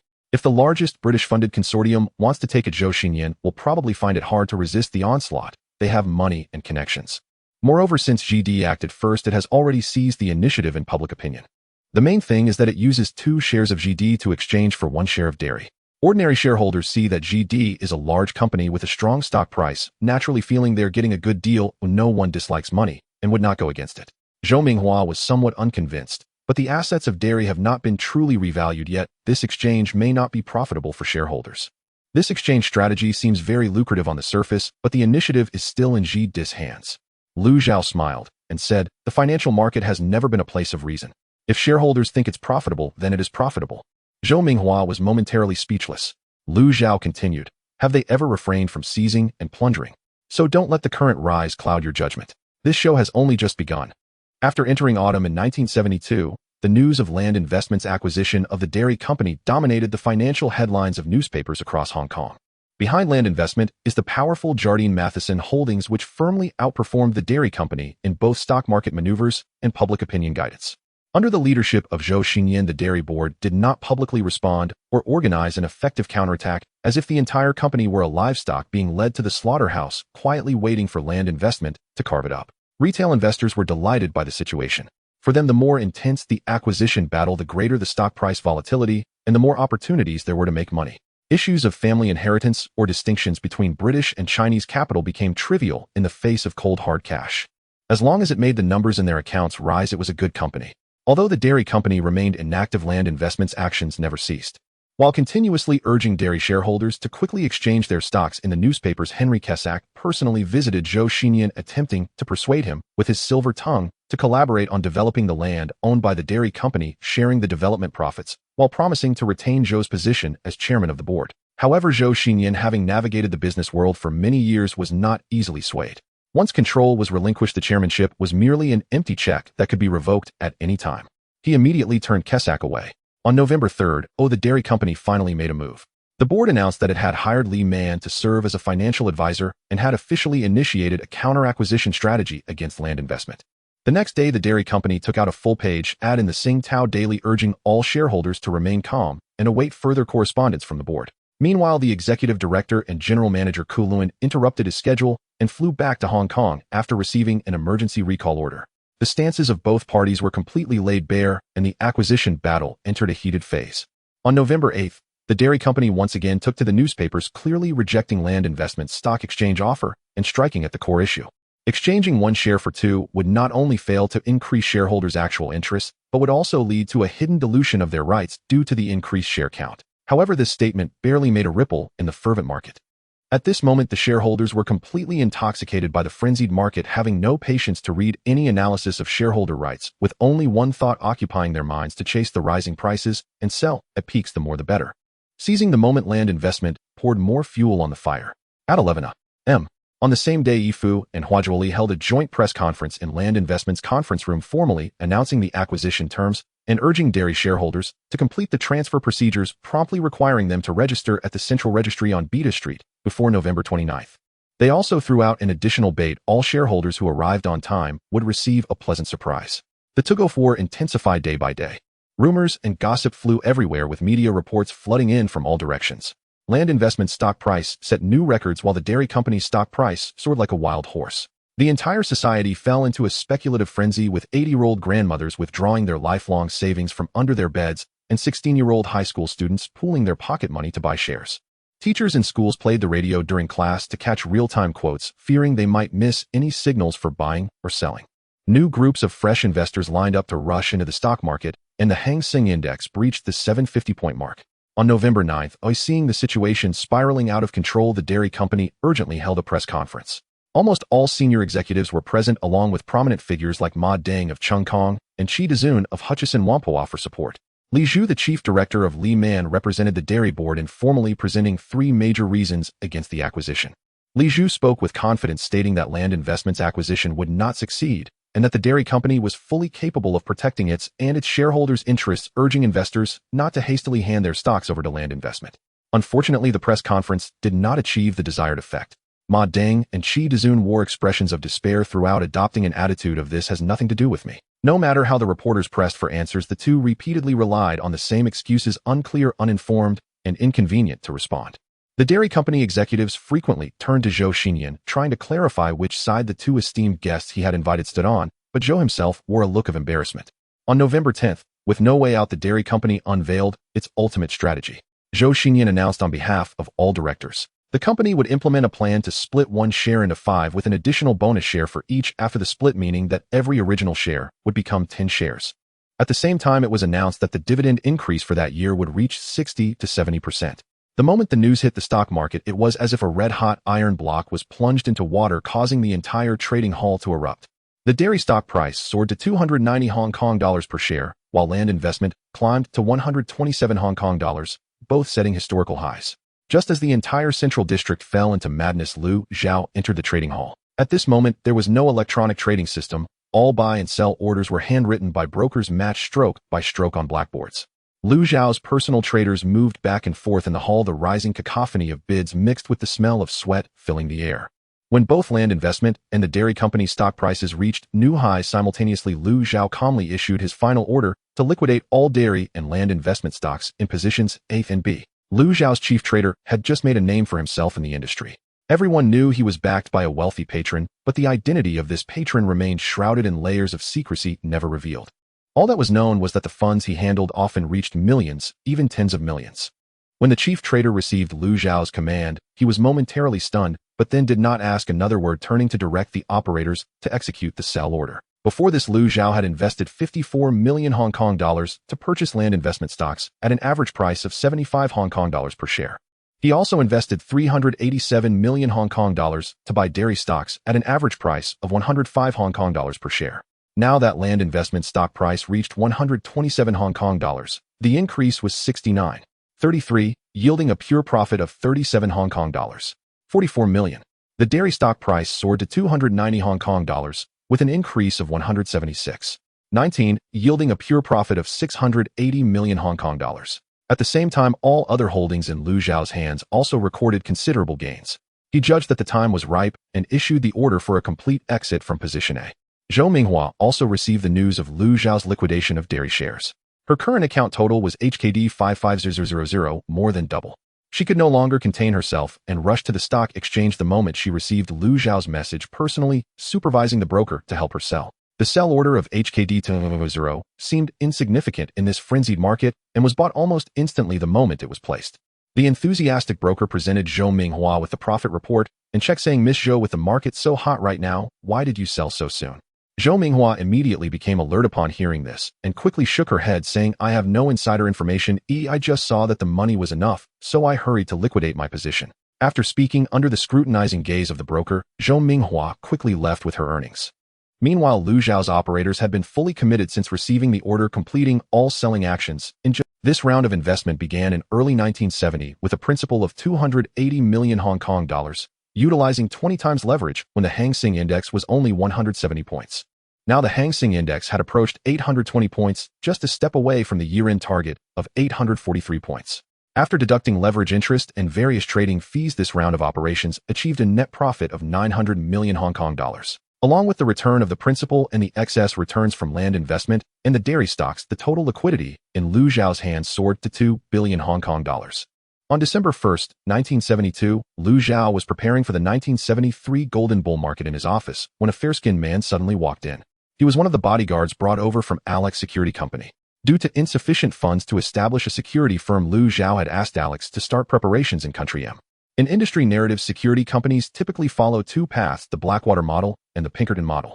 Companies like Blackwater focus on government outsourcing and militarization, relying on fixed contracts from the military and intelligence agencies. In contrast, the Pinkerton model excels in investigations, risk assessment, and high-profile personnel protection, boasting a long history and strong brand credibility. Considering the historical context of 1973 and the vigilance of Country Ms. society towards overly militarized contractors, Alex Company should be based on the Pinkerton model, with specialization and compliance as core competitive advantages, while also absorbing the essence of militarized training to provide customized intelligence and integrated security solutions that are scarce in the market to businesses and high-net-worth individual clients. The threshold for establishing a private security company in Country M is very high, requiring applicants to undergo comprehensive and rigorous assessments by management authorities before obtaining a business license. Currently, Alex has obtained a private security service agency license and a gun permit, while the private investigator license, investigation permit, and interstate business reciprocity license are still under application. The urgency in establishing the security company stems from the fact that 1973 is the year the U.S. military fully withdrew from Vietnam, and a large number of experienced, disciplined veterans are about to flood the job market. Starting preparations now will allow them to secure a group of top talents at competitive salary costs, which is the advantage of a window period. Alex Security Company is named Aegis International, known in Chinese as Zhou Shun, with the full name being Aegis International Security and Defense Services Co., Ltd. The commercial landscape in 1972. Currently, the company has only recruited core administrative staff and a small number of security personnel, with extremely strict screening for security staff, mostly consisting of veterans from elite Army and Navy units, all under 35 years of age. Liu Zhao asked Alex to send 4 security personnel to Hong Kong primarily to protect his family. The fair-skinned man in front of him is named Pikes, mainly responsible for protecting his mother Fong Ruetang, and serves as her driver. He had been in Hong Kong for over a month, and usually would not come to find him unless necessary. This was the first time he came to the company. Looking at Pikes, Liu Zhao put down the bank loan document in his hand and asked him, "Pikes, is there something you need?" Pikes respectfully saluted and sat down on the leather chair opposite Liu Zhao upon his indication. "Mr. Liu, there is something concerning your mother that I am uncertain whether I should disclose." Upon hearing it was about his mother Fong Ruetang, Liu Zhao's expression became significantly serious. If Pikes had come specifically to inform him, it surely was not a trivial matter. In fact, this matter is not severe in our country. However, given the differences in customs between nations, I feel it is necessary to inform you. Liu Zhao slightly furrowed his brow and nodded, indicating for him to continue. Pikes organized his words and cautiously said, "Recently, Ms. Fong Ruetang has been frequently visiting the stock exchange and seems to have developed a fondness for stock trading. This matter was arranged by Liu Zhao himself. At that time, his mother spent 2 million buying into a dairy company, making over 5 million when she exited, which brought her great joy. She still asks Liu Zhao if he has good stock investment opportunities to recommend." He knew that Pikes was definitely not referring to that incident. Sure enough, Pikes continued, "Given the recent fervor of the stock market in Hong Kong, your mother must have made a considerable profit in the market. It seems her stockbroker has developed a bit of an infatuation with your mother, frequently inviting her out for dinner lately." Upon hearing this, Liu Zhao's expression visibly struggled to maintain control. He had considered many things, but had never thought in this direction. "Has my mother gone out with him?" Pikes nodded and said, "They have gone out a few times, but she always returns home right after. Your mother appears to be quite happy." Hearing this, Liu Zhao slightly frowned and fell into deep thought. His father had passed away nearly 2 years ago, and logically speaking, he had no right to interfere in his mother's emotional matters. But the problem was that the stockbroker Liu Zhao had arranged for his mother was only 25 years old, more than 20 years. Although his mother was a delicate beauty in her youth and still retained her charm, with age Liu Zhao found it hard not to question the other party's initial intentions in approaching his mother. It's no wonder Pikes felt awkward discussing this issue. It was not something Liu Zhao could easily handle either. The most important factor remained his mother's own attitude. Liu Zhao nodded and said, "Thank you, Mr. Pikes. This matter is very important to me. I will handle it appropriately." Pikes seemed relieved, stood up from the leather chair and bowed again, saying, "If there is nothing else, I will take my leave now, Mr." Liu Zhao raised his hand to stop him, walked to the safe, opened it, and took out a bundle of Hong Kong dollars, placing it in. Pikes hurriedly refused, saying, "No, no, no, Mr. Liu, this is my duty. Mr. Alex sent me to Hong Kong and has already given me a generous salary. Oh, I cannot accept your money." In truth, Pikes did want to accept it. After all, no one would refuse more money. But Alex had shown him great trust and brought him into Aegis when he was at his lowest. If he took too much money from Liu Zhao in Hong Kong, he feared that when Liu Zhao did something detrimental to Alex, he would be unable to make a decision. Liu Zhao was unaware of his concerns and smiled, saying, "Alex and I have a very good relationship. He won't mind if you take money from me." Seeing that Pikes still wanted to refuse, Liu Zhao said, "Don't worry, I will inform him of this and commend your loyalty." Upon hearing this, Pikes finally felt at ease to accept the money. After expressing his thanks, he left the office. Watching him go, Liu Zhao sat on the chair feeling a bit troubled and picked up the phone to call his mother. The call was quickly connected. "Hello, Xiao Zhao. Mom, what are you doing?" "What can I do?" "Just chatting with Mrs. Wang at home. Is it a convenient time to talk?" "Yes, she went to the restroom. Oh, what's the matter?" Liu Zhao organized his words and bravely asked, "Mom, recently, has anyone been asking you out?" There was a 2-second silence on the other end of the line, and Fong Ruetang laughed, saying, "You rascal, are you arranging for someone to monitor your mom?" "You're referring to the stockbroker, Xiao Li, right?" Liu Zhao felt quite awkward about this topic and scratched his head, saying, "I'm not monitoring you. All the people in the securities firm are mine." "All right, Xiao Zhao, you should know what kind of person your mom is. After your father passed away, I have had no thoughts in that regard. Not to mention that the other party is just a young kid. You don't need to worry about me being taken advantage of. I understand what Xiao Li is after. Just focus on your career and don't worry about family matters." Hearing this, Lu Zhao felt much more at ease. There were simply too many ambitious young men out there, and he did not want his mother to develop real feelings for such a person. After chatting for a few more minutes, Lu Zhao hung up the phone. He let out a sigh and used the internal phone to notify Zhou Minghua that he would take a break and asked not to let anyone in. He then leaned back in his leather chair, closed his eyes, and let his consciousness drift. Sham Shui, Panamchong Street. 700 p.m. Chen Yaodong had just cleared 214K Triad branches along Namchong Street for Brother Ji. He sat in the back room of a herbal tea shop, washing blood from his hands. Brother Dong, Brother Ji told you to lay low for the next couple of days. One of his underlings entered from outside. Chen Yaodong nodded, wiped his arms clean with a nearby towel, and turned to address his two most trusted lieutenants. Let's go. We have business to attend to. These two men were loyal confidants Chen Yaodong had carefully cultivated over recent days. Men with spotless backgrounds, driven to desperation by life's harshness and deeply devoted to him. Most remarkably, they were brothers, exceptionally skilled in combat, having trained rigorously under a master martial artist. After a brief preparation, the three slipped out through the herbal tea shop's rear exit. Inside the taxi, Chen Yaodong sat in the front passenger seat, resting one hand against the window as he watched the cityscape recede. From the back seat, the younger brother Sun Xiaoqiang asked, "Brother Dong, what are we doing?" Chen Yaodong remained silent, lost in thought as he gazed out the window. Sun Daqiang nudged his brother sharply in the side, a quiet warning not to ask what wasn't meant to be asked. Sun Xiaoqiang suddenly understood, flashing his elder brother a broad, knowing grin. The taxi pulled up at Dongxing Securities Exchange. Chen Yaodong paid the fare and stepped out first. Outside the brokerage, several men in sharp suits and ties stood smoking and chatting idly. Chen Yaodong spotted Li Hailong at once. He exchanged a subtle nod with the Sun brothers, then approached him unobtrusively. The Sun brothers exchanged glances, surprised Chen Yaodong had brought them to a securities firm. Yet the stock market had indeed been roaring lately. Even blind investments seemed to yield windfalls. In their eyes, Brother Dong was always shrewd, so dabbling in equities hardly seemed out of character. As they drew nearer, Chen Yaodong caught the sound of boisterous banter. "No way, Hailong. You're seriously going after that woman? She's over 20 years older than you." At those words, Chen Yaodong halted mid-step, leaning discreetly against a wall to listen further. Another man shot the speaker a disdainful glance and chuckled. "You haven't even met her yet, have you? Though she's nearly 50, her figure is exquisitely preserved. Just last time, in a cheongsam and stiletto heels, she left every young clerk in our office utterly spellbound." "Exactly. Women of a certain age possess unmatched allure. What's the phrase? Ah yes, grace undimmed by time.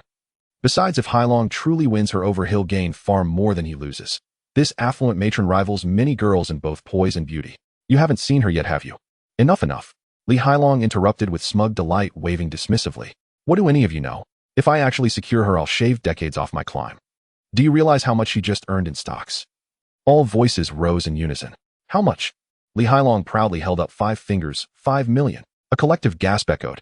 "Bloody hell, so much." "Hailong, if fortune smiles on you, don't forget your brothers." Li Hailong leered at the group, his expression oily and self-satisfied. All right, let's head back. Lingering too long will draw the manager's scolding again." They laughed and jostled toward the brokerage entrance. The lean, swarthy youth nearest Li Hailong said, "Hailong, hey good buddy." Li Hailong glanced up with a haughty sniff and demanded, "What now? You want to I'm not after money, but The youth rubbed his palms together and moistened his lips. "You know what I mean. I care nothing for wealth or power, only women, especially mature ones. Once you've won her, could you bring me along too?" "You know what I mean. I care nothing for wealth or power, only women, especially mature ones. Once you've won her, could you bring me along too?" Li Hailong burst into raucous laughter, clapping the youth on the shoulder. No problem. It's trivial. Women, let me tell you, once you've had them, once they'll submit without resistance." The two walked off arm in arm, their talk growing coarser with every step. Chen Yaodong stood frozen, face ashen. He'd merely intended to warn Li Hailong. Feng Ruotang had made it unequivocally clear she held no such interest. He never imagined Li Hailong was such a despicable wretch. Unwilling to risk any harm befalling her, Chen Yaodong strode forward and tapped Li Hailong firmly on the shoulder. "Mate." Li Hailong and the swarthy youth stopped and turned. Seeing Chen Yaodong's attire, Li Hailong frowned slightly and asked warily, "What do you want?" Chen Yaodong cracked a thin smile. "I've got a question about stocks. I need your advice." Li Hailong, mistaking the name, spotted the two menacing stares behind Chen Yaodong, and since this stranger was unfamiliar, never seen around the brokerage, he hastily waved his hand. No time. Go find someone else inside."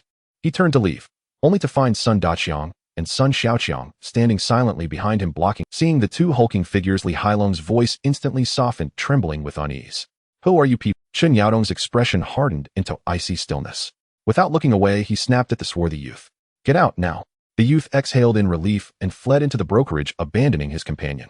Li Hailong realized instantly they had come for him, and from their appearance he knew they were Triad-affiliated. Yet he had always kept a low profile, never provoking anyone in the underworld. He resolved to reason with them. Before he could utter a word, a massive hand seized his hair.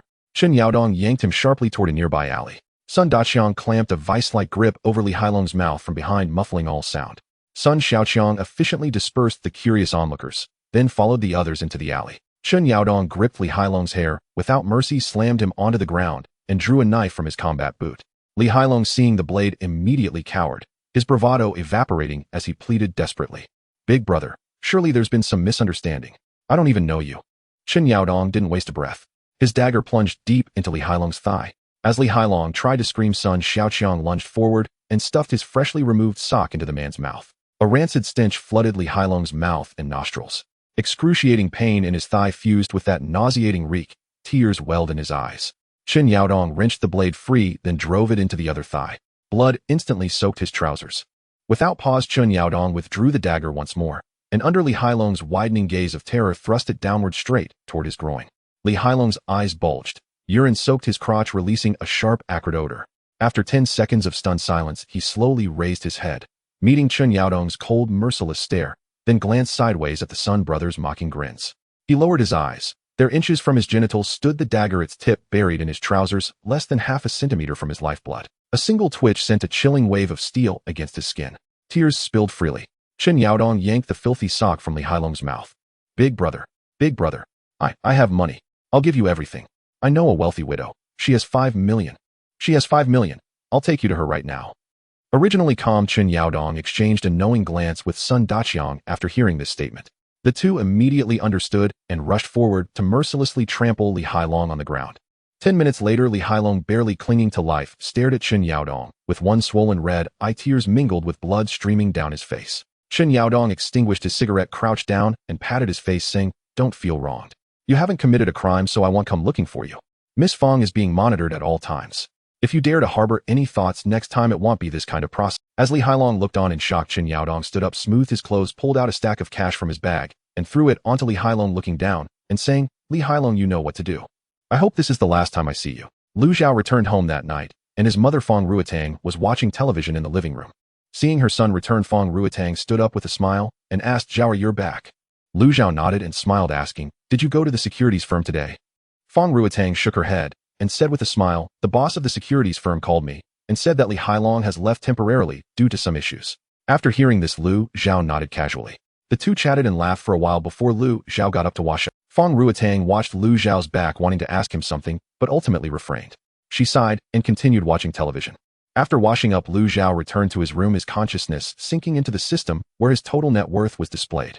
Considering the assets in M country and Germany, Lu Zhao's total net worth reached 4.892 billion Hong Kong dollars. The next time the disguise was to be unlocked, the asset requirement was to reach 5 billion Hong Kong dollars, which was already within reach. Lu Zhao had already thought of the next use for the disguise. Although Lu Zhao had temporarily finished his stock market operations, the century-long battle for equity between GD and the milk company had already escalated into a fierce conflict. What he coveted was not the milk itself, but the vast expanse of prime real estate in Causeway Bay and Pak Fu. What he coveted was not the milk itself, but the vast expanse of prime real estate in Causeway Bay and Pak Fu. At that time in Hong Kong, British firms still dominated the entire commercial hierarchy, while Sir Zhou Xinyan, chairman of the milk company, held such lucrative land that in Keswick's eyes it was equivalent to billions of riches buried under rubble. After several rounds of intense competition, GD ultimately relied on the profound backing of Jardine Matheson to maintain a dominant position. On November 27th, GD launched a fatal strike, boldly announcing a stock dividend of 1 for 5 equivalent to stocks created from paper, continuing to strike at the already shaky defenses of the milk company. This move was akin to the milk company's previous 1 for 10 anti-takeover plan, both slicing the cake into smaller pieces, yet shareholders were inexplicably drawn to it. Once the news broke, small shareholders were ecstatic and quickly switched sides. Thus, this acquisition battle that shook the entire Hong Kong stock market gradually came to a close. The milk company found itself in dire straits. Although Sir Zhou Xinyan was still unwilling to accept defeat, angrily denouncing GD for undermining free market rules and extensively depicting the bright future of the milk company in various newspapers, it was merely a last-ditch cry of despair. On November 29th, GD officially announced that it had successfully acquired a majority stake in the milk company. On November 30th, GD published a full-page advertisement claiming to hold 80 of the milk company's shares. This was not only the first well-known hostile takeover case in the history of Hong Kong securities, but also pioneered the stock-for-stock acquisition in the Hong Kong capital market. Throughout the entire process, GD did not spend a single cent in cash or relying solely on the continuously issued stocks. It effortlessly absorbed the milk company. The latter possessing a large amount of premium land in the hottest areas of Causeway Bay and Pak Fu Lam, found this maneuver almost silently stuffing huge net assets into its balance sheet. The newspapers in Hong Kong certainly would not miss such a spectacle.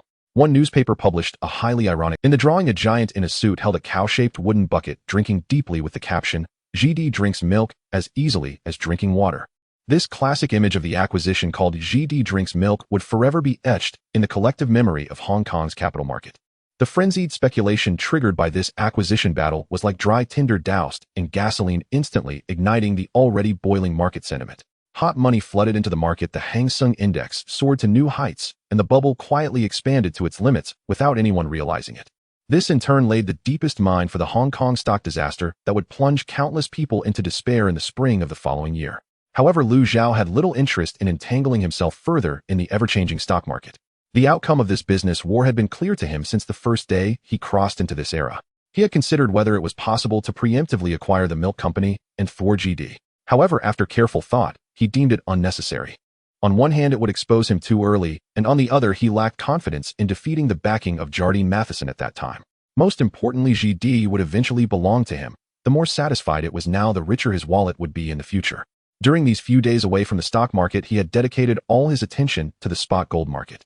This upcoming bull market in gold needed to be discussed from a larger chessboard. After the smoke of World War II cleared in 1944, representatives from 44 countries gathered in a small town in New Hampshire, country, to sign an agreement that would dictate the global economic order for the next quarter century, the Bretton Woods Agreement.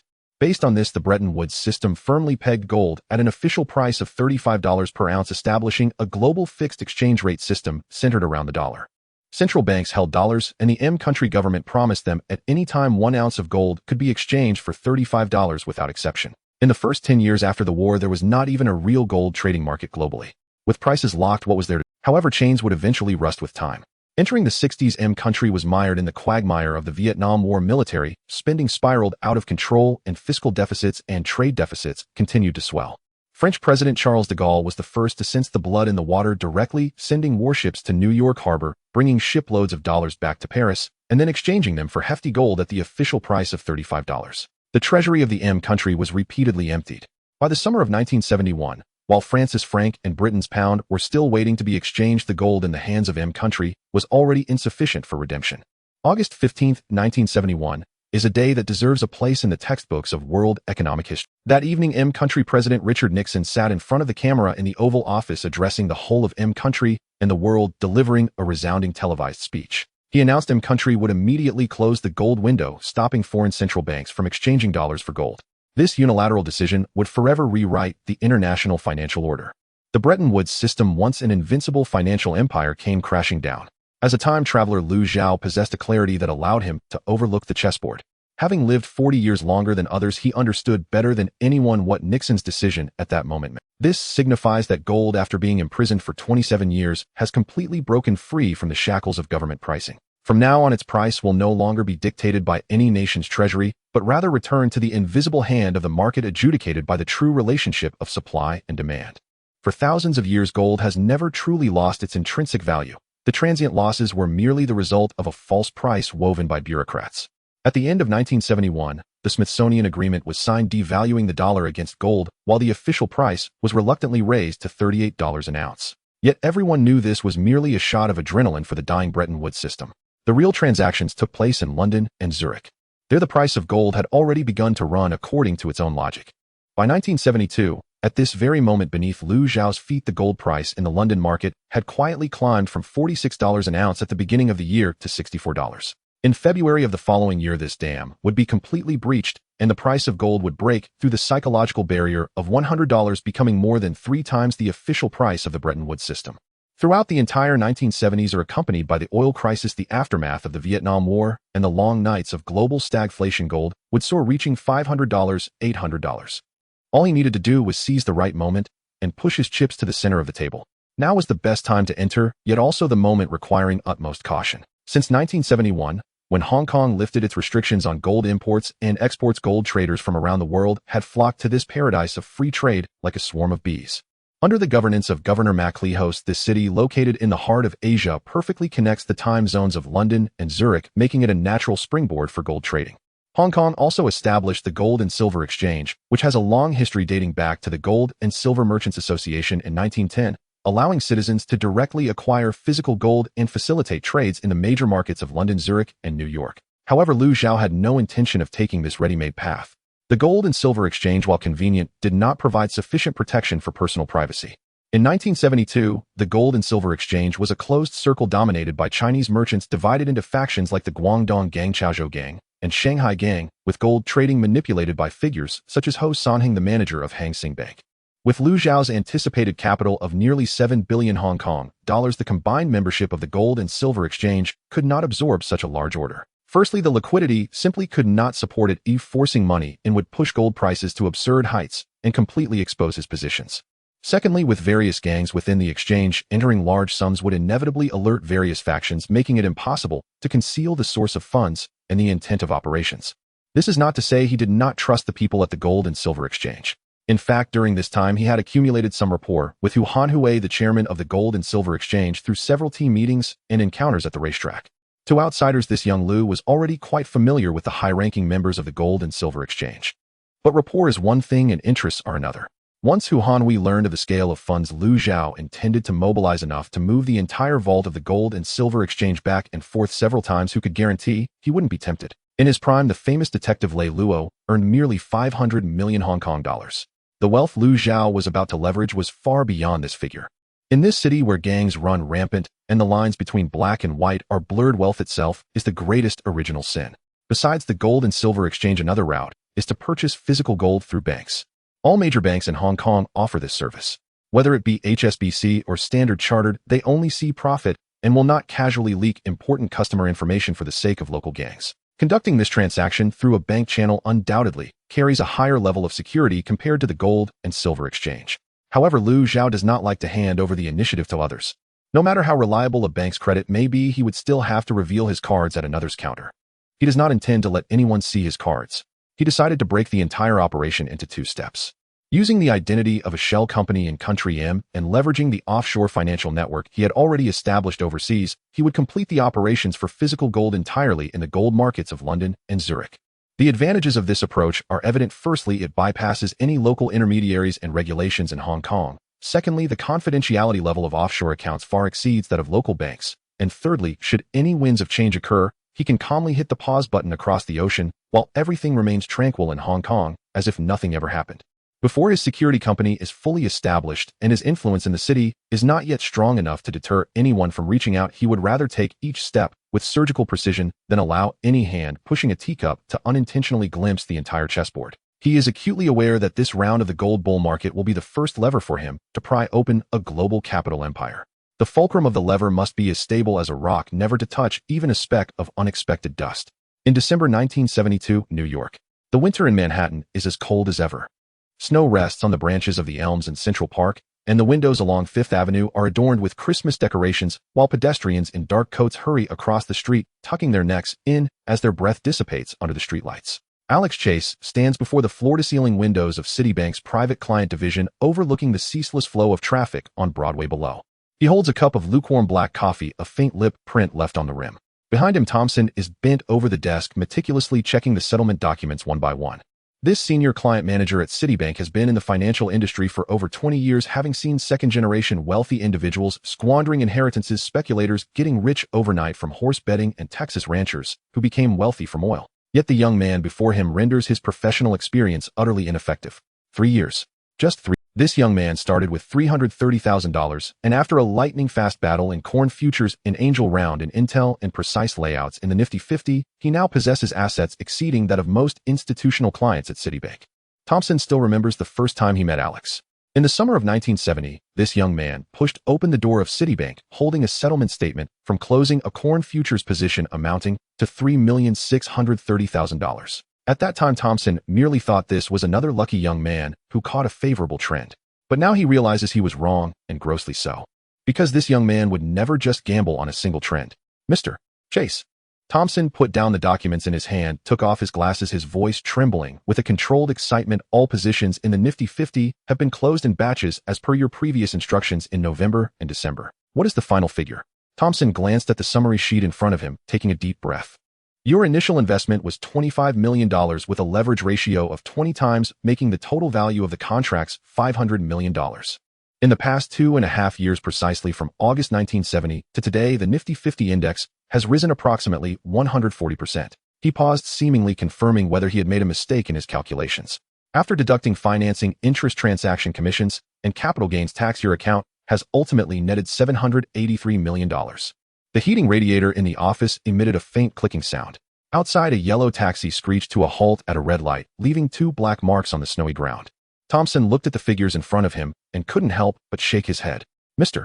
Chase, with a 20-fold leverage and a 140% increase, your total leverage return is 2,800. This figure in my 20-year career I have never seen before.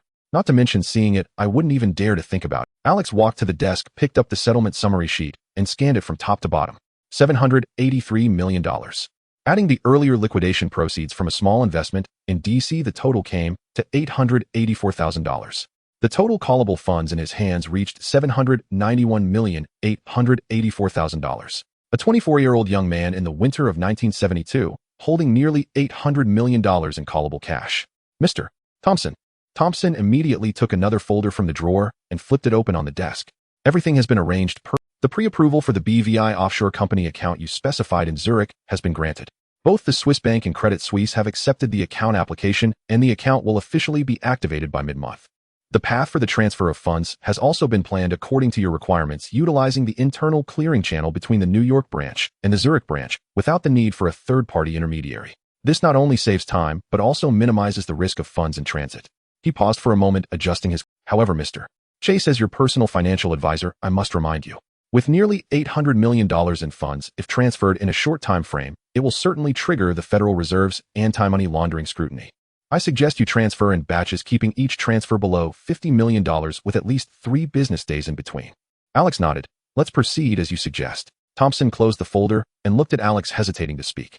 If you have something to say, just say it. Mr. Chase, I am merely curious. Thompson carefully chose his words. From 1970 to now, every step you took was incredibly precise. Corn futures, Intel, the Nifty 50, each time you entered before the big market movements and exited right before. To be honest, I have been on Wall Street for 20 years and have never seen an investor like you. Alex picked up the cup of coffee that had gone cold, took a sip, and smiled. It's just luck. Thompson smiled, but there was a clear hint of resignation in that smile. Mr. Chase, sheer luck doesn't consistently land on the perfect timing 3 times in a row. Luck doesn't accurately predict that the Nifty 50 would rise by the end of 1972 back in 1970. Luck certainly doesn't lead to withdrawing in batches 2 months in advance, while everyone else is still rushing into the stock market. Alex did not respond. He set down his coffee cup and draped his coat over his arm. Mr. Thompson, you will arrange the schedule for the fund transfers in batches. Notify me once the 2 Swiss accounts are activated, and I will make a trip to Zurich.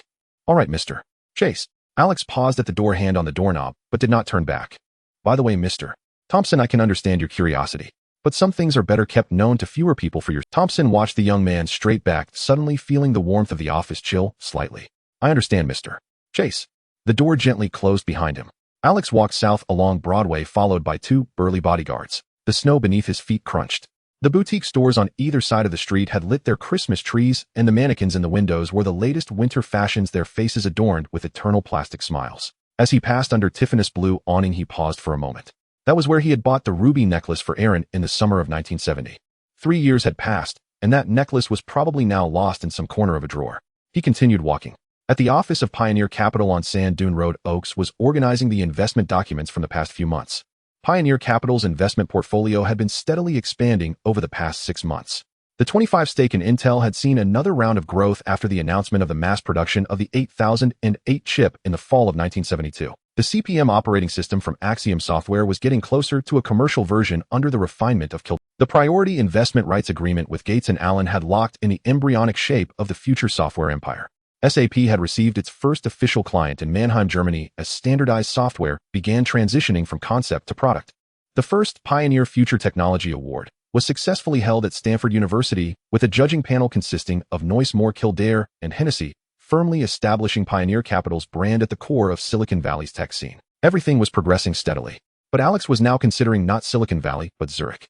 Nearly $800 million in callable funds would be transferred in batches through the internal clearing channel of the Swiss bank into the two offshore accounts over the next 2 weeks. This batch of money combined with the 2 billion Hong Kong dollars cashed out from the Hong Kong stock market would all be injected in the same direction by early 1973, which was gold. Hong Kong's central Zhao Yang investment.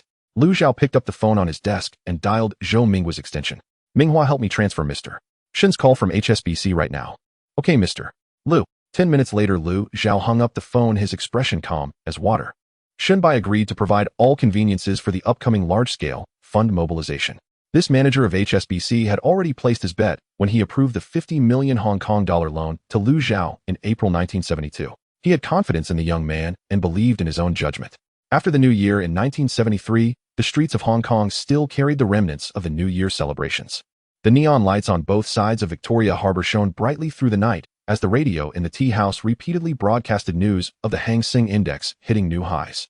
The Hang Seng Index reached a new high of 843 points with an annual increase of 221. The Hong Kong stock market was experiencing the craziest bull run since its inception. At the entrance of the securities firm and central, citizens lined up to open accounts since morning, some holding their life savings, others borrowing at high interest rates, all firmly believing in the same conviction that the stock market would only rise, never fall. Lu Zhao sat in the office at 99 Queens Road Central reviewing the last confirmation of the liquidation of Hong Kong stocks that Zhou Minghua had just delivered. The earnings from the Hong Kong stocks were directly remitted through the offshore structure of Xinhua Investment, with the target destination being Zurich. The total equity from the liquidation of Hong Kong stocks was about 2 billion Hong Kong dollars, equivalent to approximately $354 million. In less than 3 months, most of these people would lose everything. In March 1973, the Hang Seng Index would plummet more than 90% after hitting the historical high of 1774 points. He returned to his desk calculating all the funds available to enter the gold market. Alex had recovered $7.92 billion after liquidating the Nifty 50 plus the $354 million from the Hong Kong stock liquidation, totaling about $11.46 billion. All would be consolidated through the BVI offshore company into 2 dedicated accounts at the Swiss bank and credit. Leaning back in his chair, the plot on this side of Hong Kong had come to a temporary pause, and it was now Friedrich's turn to take the stage. In Switzerland, Zurich, Friedrich von Hoffmann stood beneath the building at 45 Bahnhofstrasse, gazing up at the imposing neoclassical structure before him. The exterior of the Swiss bank headquarters was constructed of gray granite with 4 Doric columns standing at the entrance, devoid of any signage except for a subtle inscription of Roman numerals Mixay, 1912 or above the door. The cold wind of January in Zurich swept in from the end of Bahnhofstrasse, stirring the remnants of snow on the ground, stinging his face like fine ice needles. He wore a deep gray wool coat, his tie impeccably knotted, and carried a black briefcase in his hand. Inside the case were 2 signed authorization documents. One was for the operation of a gold account at the Swiss bank by a BVI offshore company, and the other was a similar document from the Swiss Union Bank. Mr. Hoffman, Vice President Meyer is waiting for you. The receptionist clearly had been informed, standing up as soon as she saw him. She led Friedrich through the lobby and into the exclusive elevator for VIPs. The elevator silently ascended to the 4th floor, where the corridor was carpeted in deep chestnut, and the air was infused with a faint aroma of cigars and old books. Heinrich Meyer, Senior Vice President of the Private Banking Department of the Swiss Bank, in his 50s, with graying hair, wore a pair of half-moon gold glasses perched on his nose. He welcomed Friedrich at the door, and after they shook hands, he gestured for Friedrich to take a seat in the leather chair opposite. Regarding the BVI offshore company and how he obtained authorization from these 2 offshore entities, Friedrich offered no further explanation. Meyer did not press for details either. In Swiss banking, client confidentiality is a belief, not just a policy. Meyer paused for a few seconds, put down the report in his hand, picked up a printed risk disclosure statement from the desk, and slid it in front of Friedrich. His tone was serious, emphasizing that the current spot price of gold in London was around 64 per ounce. With a 20x leverage, a mere 3 drop in the gold price could cause the margin to fall below the maintenance line. While the bank could offer leverage trading in spot gold for clients, he needed to confirm whether Friedrich's client fully understood what this leverage ratio entailed. Friedrich responded affirmatively to each query, his tone concise. Meyer looked into the German's unruffled eyes and silently shook his head. He had seen too many wealthy individuals exhibiting some degree of fervor when utilizing high leverage, but this German man displayed nothing in his eyes, an unusual calmness. He pressed the intercom on the desk, confirming that the account opening documents for the gold account were ready, all materials had been reviewed, and the account would officially activate today, with funds able to be transferred in at any time for trading. However, when Friedrich opened his mouth to announce the first trading order, Meyer was still taken aback. He requested to simultaneously open an account with equivalent authority at the Swiss Union Bank. The total funds would be divided in half deposited into the two banks. All would be used to buy spot gold with a one-year contract selected. A 20x leverage would be fully utilized. When asked about the pace of building the position, Friedrich's request was very clear: to buy in batches with daily purchases not exceeding 8 of the total market volume. Each batch of orders would be controlled within 500 million, with at least 2 trading days between each. No trading would occur during the fixing price period. All would be executed in regular hours, with limit orders spread out. The entire position building period was controlled to around 3 weeks. Even after 30 years in the Swiss banking industry, Meyer had to admit that this was the most composed and precise large order instruction he had ever witnessed in his career, and the most amusing part was that this instruction came from a German man over 30 years younger than him. One could only say that this young man must have top capital moguls guiding him, otherwise it would be impossible for him to be so mature. For the next 3 weeks, Friedrich stayed at a private hotel near Bahnhofstrasse. Every morning at 9, he arrived punctually in the VIP room on the 4th floor of the Swiss bank, personally overseeing the traders executing the day's buying orders. The same process was repeated at 2 o'clock in the afternoon at the Swiss Union Bank. The traders at both banks noted that while this German man spoke little, every word he uttered was crucial. If the gold price fluctuation exceeded the preset range for the day, he would immediately call off the trading. If the market transaction volume unexpectedly surged, he would demand the orders be divided into smaller amounts. This almost obsessive control over the rhythm left the bank's traders both confused and in awe. They had never seen a client with such a profound understanding of the microstructure of the market. What they did not know was that the consciousness controlling this 28-year-old body had witnessed countless similar scenes in the financial markets of the 21st century. The entire position-building process was nearing completion by the end of January. Just as the final batch of buy orders at the Swiss bank was about to be executed, Zurich experienced the biggest snowfall since the onset of winter. Friedrich stood in front of the window of the VIP room on the 4th floor, watching the blurred streetlights in the heavy snow outside, waiting for the completion of the last instruction. The trader removed his headset, breathed a sigh of relief, and confirmed to him that all buy orders had been executed. The total transaction volume over the 3 weeks had been completed in the system, with the current spot price of gold in London at 65.15. Due to uninterrupted large purchases every day for 3 weeks, the gold price had been pushed up from 64 by 1.15. However, the average transaction price was controlled at 66 per ounce. Meyer personally brought 2 cups of coffee, handing one to Friedrich while keeping one for himself. He couldn't help but marvel. Nearly 23 billion in contracts. Under normal circumstances, such a large amount of capital would drive the gold price up by at least 3 to 5 points. Yet Friedrich's client managed to disaggregate all orders with astonishing discipline, executing them spread across 2 banks and over 20 trading days, effectively minimizing the impact cost. Meyer admitted candidly that after 30 years in the Swiss banking industry, he had never seen such a skillful operation of large funds. Friedrich smiled slightly as he took the coffee, saying little more. On the eve of the completion of the position building, Friedrich made another request to Meyer to withdraw approximately one of the purchased gold contracts and convert it into physical gold bars. This physical gold would not be recorded in the gold account, but instead stored in a private vault in the duty-free zone of Zurich Airport under the name of Hoffman Investment Partnership. Meyer was not surprised by this. He had seen many high-net-worth clients prefer to hold a small amount of physical gold as a psychological safeguard. He confirmed that the bank could arrange for the direct allocation of gold bars meeting London's standard delivery specifications from the bank's own vault in the duty-free zone of Zurich Airport into the safety deposit box rented by Friedrich. This vault served as a safety net in extreme situations. If a systemic crisis occurred in the banking system, there would still be physical gold available for use. January 31st, 1973, at 4 o'clock in the afternoon. The traders at the Swiss Union Bank completed the confirmation of the last batch of buy orders. Thus, the entire task of building the position with 146 billion in principal, leveraging approximately 22.9 billion in gold contracts, was officially concluded. Friedrich received all the gold purchase certificates from both banks. He returned to his hotel room, closed the door, and spread the 2 certificates out on the table. Outside, the snow continued to fall in Zurich. Observing the starkly different scenery, Friedrich's lips curled slightly upward. In Hong Kong, Kowloon Tong. In the study of the Liu family mansion, Liu Zhao withdrew from Friedrich's consciousness and opened his eyes. He walked to the desk and sat down, taking a newspaper out of the drawer.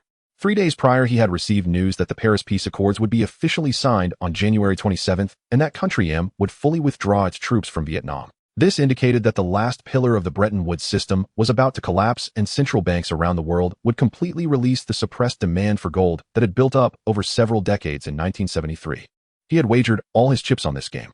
To be honest, it would be a lie to say he was not anxious. The money for purchasing gold was all the cash he had accumulated from capital operations over the past 3 years. Xinhua Investment only retained 10 million as operational funds. If the gold did not follow the trajectory of his past life, the default from the 20-fold leverage would be enough to plunge him into an abyss. However, he was confident that since his rebirth, everything had unfolded according to the predetermined path of his previous life, and market principles would never change. Now all he could do was wait. In January 1973, no one in Hong Kong believed the stock market would decline. The Hang Seng Index soared after New Year's Day, starting from 843 points, like a wild horse breaking free, charging towards heights unimaginable to all. On the day in mid-January when it broke through the 1,000-point barrier, firecrackers erupted at the entrance of the securities firms in Central. It wasn't just one but the entire street. Red firecracker remnants covered the pavement on Devoe Road, soft and fluffy underfoot like a thick carpet. Suit-clad brokers and ordinary citizens in T-shirts jostled together, looking up at the numbers on the quote board. With each fluctuation, the crowd erupted in cheers. Shark fin soup on rice became the catchphrase of the winter. In the tea restaurant, waiters wove through the crowded booths serving milk tea, while the air buzzed with stock codes and insider information. A shoeshine boy squatted at the street corner polishing shoes, while recommending stocks to customers in a mix of Cantonese and English, saying by Hyson, "It's definitely going to rise. My boss works as a laborer at the exchange and has seen foreign brokers rushing to place orders." Though these were merely the words of a shoeshine boy, no one found anything amiss. Whether shoeshine boys, dock workers, or bank employees, among the 4 million people in Hong Kong, it seemed everyone was making money in the stock market, with distinctions only in the amounts. In a clothing factory in Kowloon, the boss Chin Bohung postponed all the workers' year-end bonuses, gathering 500,000 Hong Kong dollars to open an account through acquaintances at the Far East Exchange. During the day, he watched the sewing machines in the workshop, and at night returned home to monitor the closing price of the Hang Seng Index on the radio. By New Year's Eve, his account had already gained over 200,000, equivalent to 2 years' profits of the clothing factory. He told his wife that after another 6 months they could afford to buy a building in Kowloon Tong. His wife remained silent, only burying the passbook deeper. At the entrance of the securities firm on Queen's Road, people began lining up at 6 o'clock every morning. The queue was mixed with housewives passing by to buy groceries, middle school students skipping class in their uniforms, and factory workers taking the ferry from Kwun Tong. A man in his 70s leaned on a cane, standing in the cold wind since 4 a.m, waiting for the doors to open. He told the person next to him that he had bet all his savings on a new stock called Hong Kong Antenna. That stock rose 50 times on its listing day, and he bought in at the peak, earning 30% the next day. The person beside him envied him, and no one asked what business that stock was actually involved in. Antennas or real estate, it didn't matter as long as it could rise. In reality, Liu Xiao had been paying attention to this antenna company from the very beginning. The full name is Hong Kong Antenna Limited. The company claimed to have invented an antenna for household use, although the prospectus clearly stated that the company was newly established, had yet to commence operations, and that the funds raised from the listing were for research and development, with no guarantee of future dividends. Nevertheless, the company's stock was crazily sought after by investors after its listing. The initial offering price for Hong Kong Antenna was $1 Hong Kong per share, and it was listed on December 5, 1972. On the day of the listing, Liu Xiao even had his mother buy 1 million Hong Kong Antenna shares. About 6 weeks later, on January 23, 1973, Hong Kong Antenna stock had risen to a historical high of $30, and his mother Fong Ruotang precisely cashed out with a profit of $30 million. Later on, investors discovered that a simple iron wire could be erected on the top of a building to receive television signals, which had nothing to do with technological research. This matter eventually evolved into an international joke. But that was all a story for later. By the end of January, the Hang Seng Index broke through 1,200 points. Li Fujiao, chairman of the Far East Exchange, stated in an interview with Ming Pao that the prosperity of the Hong Kong stock market was a true reflection of the economic fundamentals, and there remained immense upward potential. This statement was prominently printed on the front page of the next day's paper alongside a smiling photo of Li. No one noticed the inconspicuous short message in the corner of the same page, where HSBC's senior officer Sanders stated in London that signs of speculative overheating had appeared in the Hong Kong stock market and urged investors to be cautious, warning against potential crashes. Liu Xiao sat in his office at 99 Queen's Road, putting down that day's Ming Pao. In front of him lay 5 monthly summaries just delivered by the finance department: Zhaoyang Film, Zhaoyang Records, Zhaoyang Brokerage, Zhaoyang Cinemas, and Xingyuan Properties. He closed the documents, leaned back in his chair, and through the floor-to-ceiling window, he looked at the giant stock market ticker on the exterior wall of the opposite building. On the screen, the latest quote of the Hang Seng Index was fluctuating now at 1268 points, having risen again. Down on the street, a convertible sports car roared past with several young people inside, holding champagne and shouting the names of certain stocks at the crowd by the roadside. Zhou Minghua knocked and entered holding that day's business report. She glanced at the stack of financial reports on the table, hesitated for a moment, and finally spoke up. "Mr. Liu, the securities firms downstairs have people lining up to open accounts from morning till night. Many employees at Zhaoyang are secretly trading stocks as well. Xiaoli from the administrative department told me that his aunt mortgaged her house to borrow $300,000 for stock trading and made $120,000 last month. Lu Zhao picked up the pure tea on the table and took a sip. Tell them that trading stocks is fine, but do not use company funds or put the company's liquidity at stake. Beyond that I cannot manage. Zhou Minghua nodded. After a pause she asked, Mr. Lu, my family is also trading stocks. They say the Hang Seng Index might rise to 2,000 points. Is that true? Hearing this, Lu Zhao paused for a moment. If an ordinary person had asked him, he would have just smiled and said nothing. However, since Zhou Minghua was responsible for the overall administration of Zhaoyang, he felt it necessary to address her concerns. Minghua, do you remember what the Hang Seng Index was when I first hired you? Zhou Minghua was stunned. In 1970, she was still a novice in the stock market and didn't pay attention to such news, so she didn't know. Lu Zhao noticed her awkwardness and answered for her, around 160 points. Now it's over 1,200 points, more than 7 times in 3 years. Do you think that's normal? Zhou Minghua opened her mouth but couldn't find the words. However, she understood her boss meaning. Gotta thank you, boss. Zhou Minghua nodded solemnly. Her boss' words were almost a hint for her. She needed to rush home tonight to tell her parents to liquidate all their stocks. Even though she knew it would be difficult, she felt she had to sneakily close their accounts at the securities firms. Lu Zhao leaned back in his chair watching the market screen outside, his fingers tapping idly on the table. Having risen from 160 points to 1,200 points with over 8-fold gains under 10-fold leverage, his principal had multiplied several times. As for the remaining 40% of his position, he was also waiting for the market's final frenzy, planning to cash out completely before everyone realized the bull market had ended. On the first trading day of February, the Hang Seng Index broke through 1,300 points, sending the entire Hong Kong into a frenzy. Cheung Kong Holdings continued to rise after the milk acquisition battle, becoming the leading English-funded property stock. Cheung Kong's stock price tripled within a month after going public, and Li Huanghua began to frequently appear in the financial headlines, being dubbed the new darling of real estate. New World Development, Sun Hung Kai Properties, and these later known as the 4 great families of Chinese-funded property developers, were completing their primitive accumulation in this unprecedented bull market. Lu Zhao made it clear in an internal meeting that all employees' public funds accounts in the Zhaoyang and Xingyuan groups were strictly prohibited from participating in any stock trading.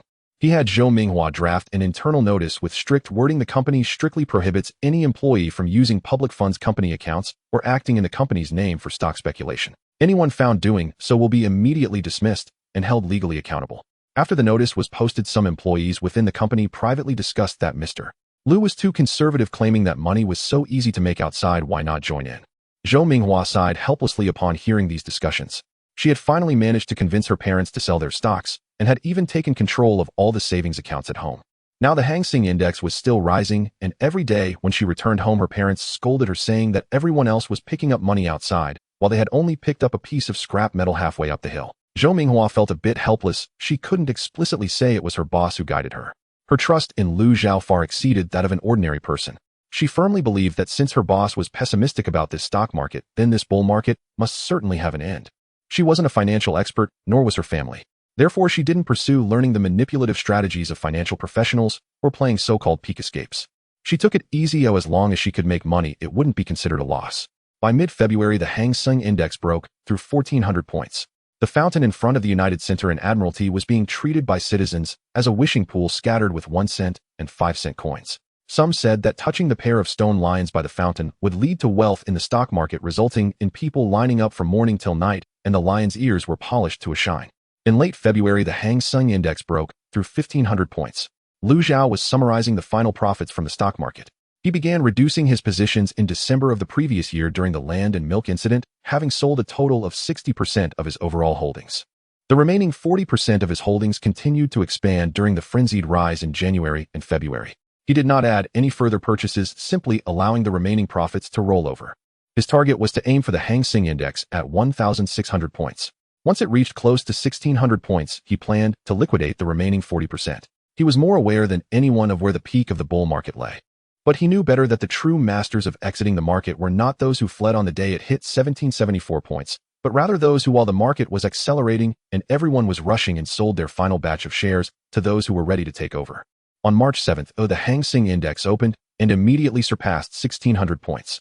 Lu Zhao stood in front of the floor-to-ceiling window in his office, watching the market screen on the exterior wall of the building across from him. The numbers were flickering, and there were still people queuing in the street below the line, seeming longer than it was in January. The air was heavy with the moisture of early spring, and the trams on Nathan Road clanged by while an old man selling newspapers shouted loudly.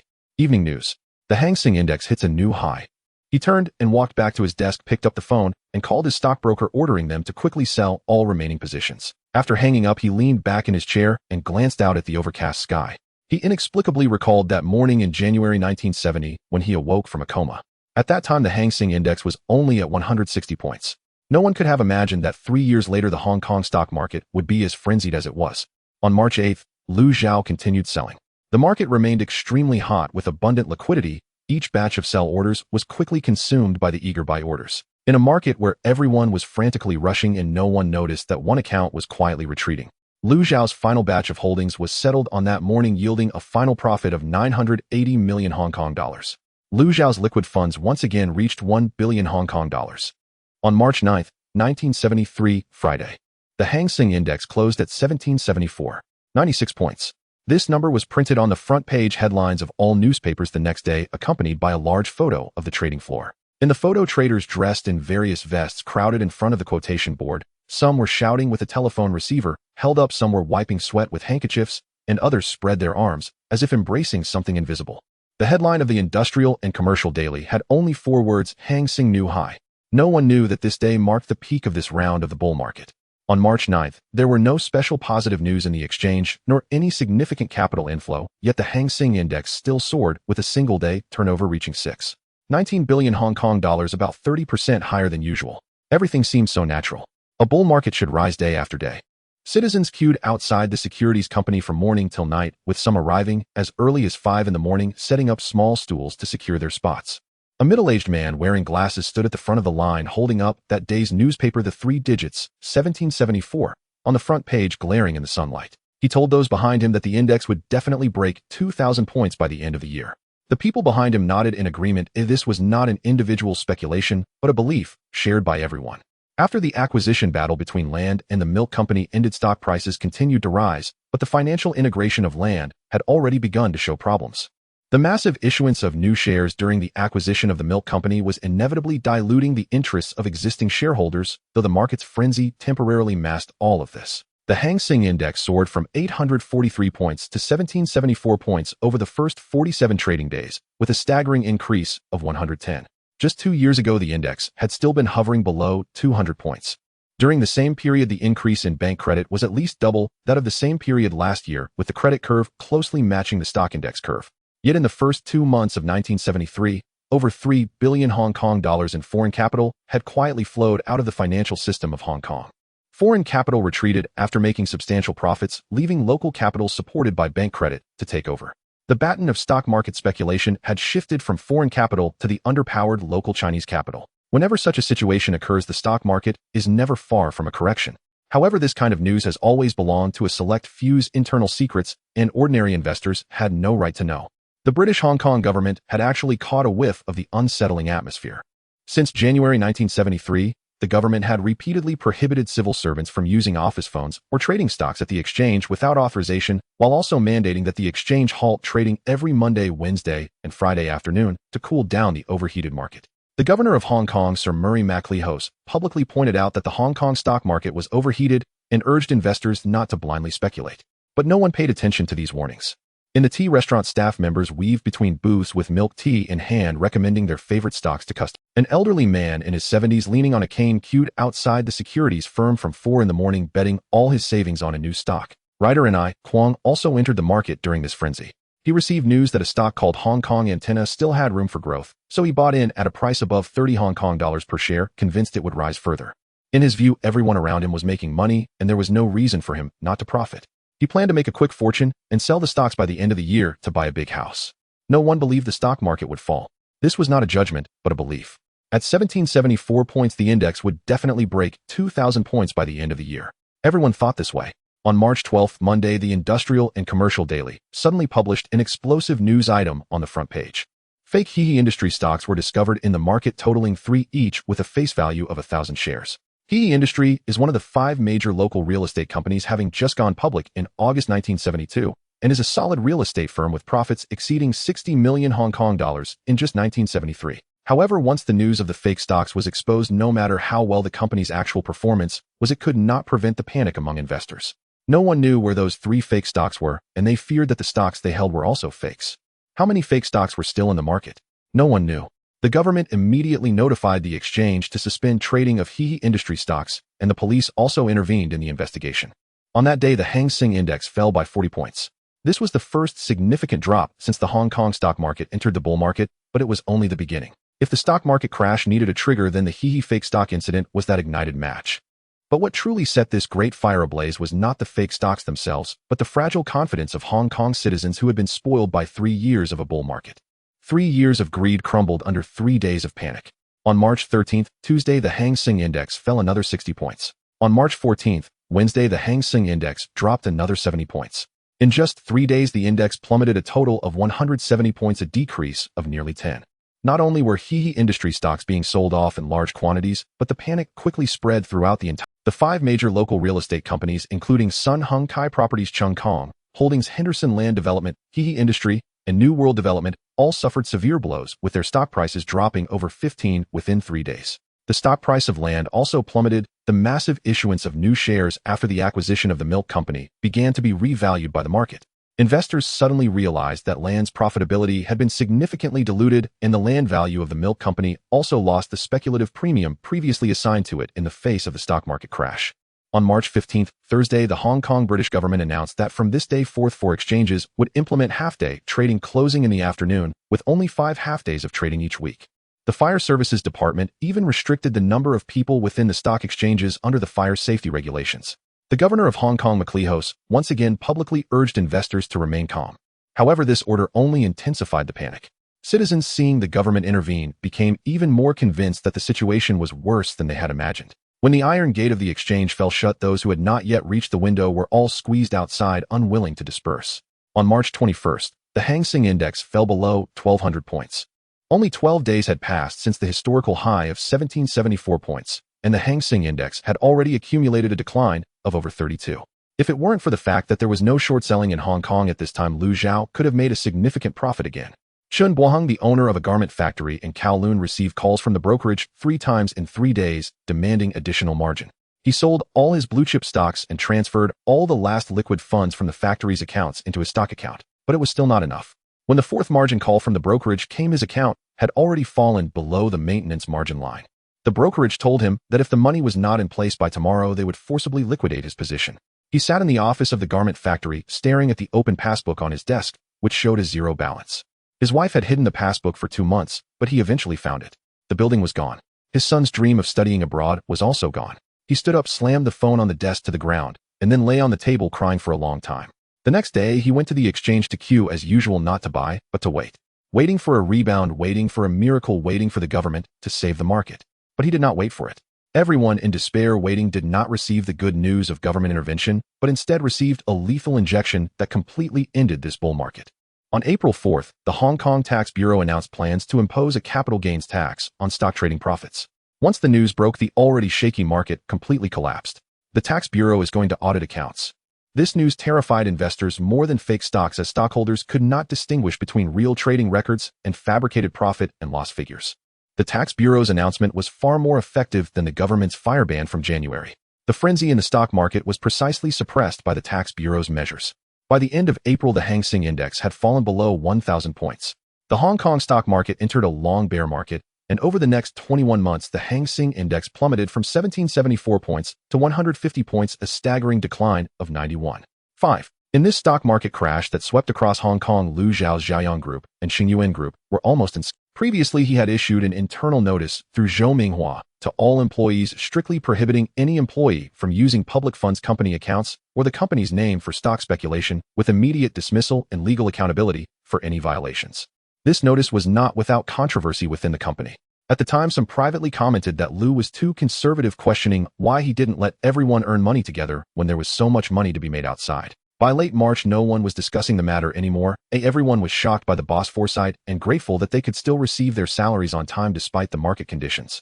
If at that time their young boss had also followed the example of those outside and used the company's money to speculate in stocks, they would likely not have received their salaries at this point. Although there were a few individual losses from stock speculation within the company, these were mainly concentrated among several middle-level employees of Jiayang Film and Jiayang Records, but the amounts were small, consisting of personal savings and not involving company accounts. Zhou Minghua had Su Yuzhen compile a list of internal losses, and each employee who lost money was scheduled for an unknown discussion with the same message conveyed.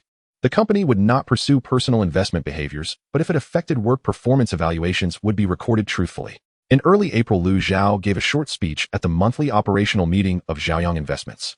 He did not comment on the stock market, but merely stated that one must manage their cash flow at all times and not forget their main business, just because there was money to be made outside. We are a content company, and content is our only asset. After the meeting, members of the finance department privately discussed how Liu's remarks seemed to summarize some kind of lesson. But no one knew where this overly young boss had learned such insights. From April to May, the economic environment of Hong Kong began to take a sharp downturn. Banks tightened credit comprehensively, with loan interest rates skyrocketing from the previous 8 to over 12. HSBC took the lead in tightening the approval standards for stock mortgage loans. Previously, many individual investors and Chinese-funded enterprises relied on stock mortgage loans to leverage their investments, but this financing channel was abruptly cut off overnight. At the beginning of April, Liu Xiao met with HSBC's general manager Shunbai not at the racetrack, but in a private meeting room at HSBC headquarters. Shunbai got straight to the point, stating that the Banking Regulatory Commission had required all banks to impose strict limits on stock-related loans. Meanwhile, the bank would launch a mutual fund business to stabilize the sentiments of scattered investors. He also revealed that before the end of the year, the governor would promote a comprehensive securities bill, shifting the regulation of the stock market from the previous loose model to a legal framework. After returning to the office, Liu Xiao summoned Zhou Minghua and Zheng Qian. He briefly outlined a few matters. First, all the main accounts of Xiaoyang Group and Xingyuan Group would be transferred to HSBC for unified management.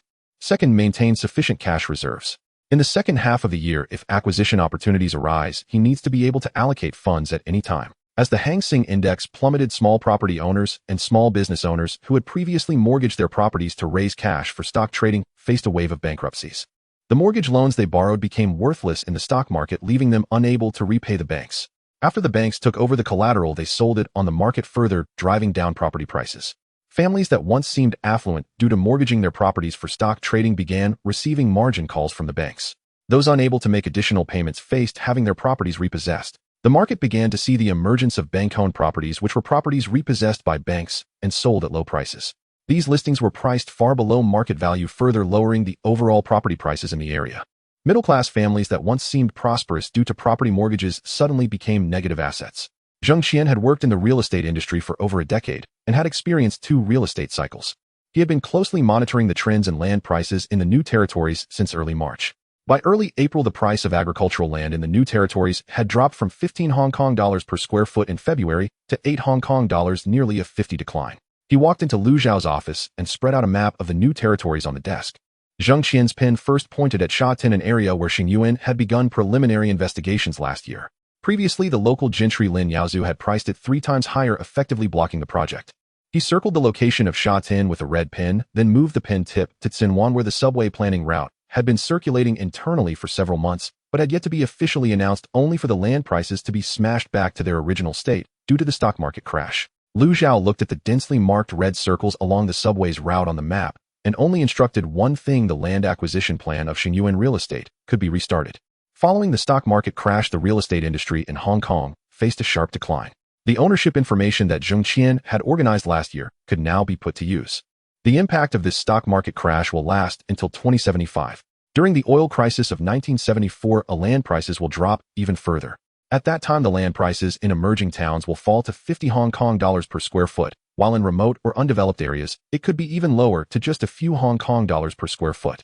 Therefore, 1974 is the overall period for Xingyuan Real Estate's acquisitions, but it is possible to start engaging with the relevant property owners early, seizing the initiative ahead of competitors, and if the price is right, deals can be made directly. Liu Xiao shared this idea with the general manager of Xingyuan Real Estate, Zheng Qian, who immediately took action upon receiving the news. After handling the matters of Xingyuan Real Estate, Liu Xiao called Bruce Lee to discuss the film distribution in Hollywood and the overseas distribution contracts.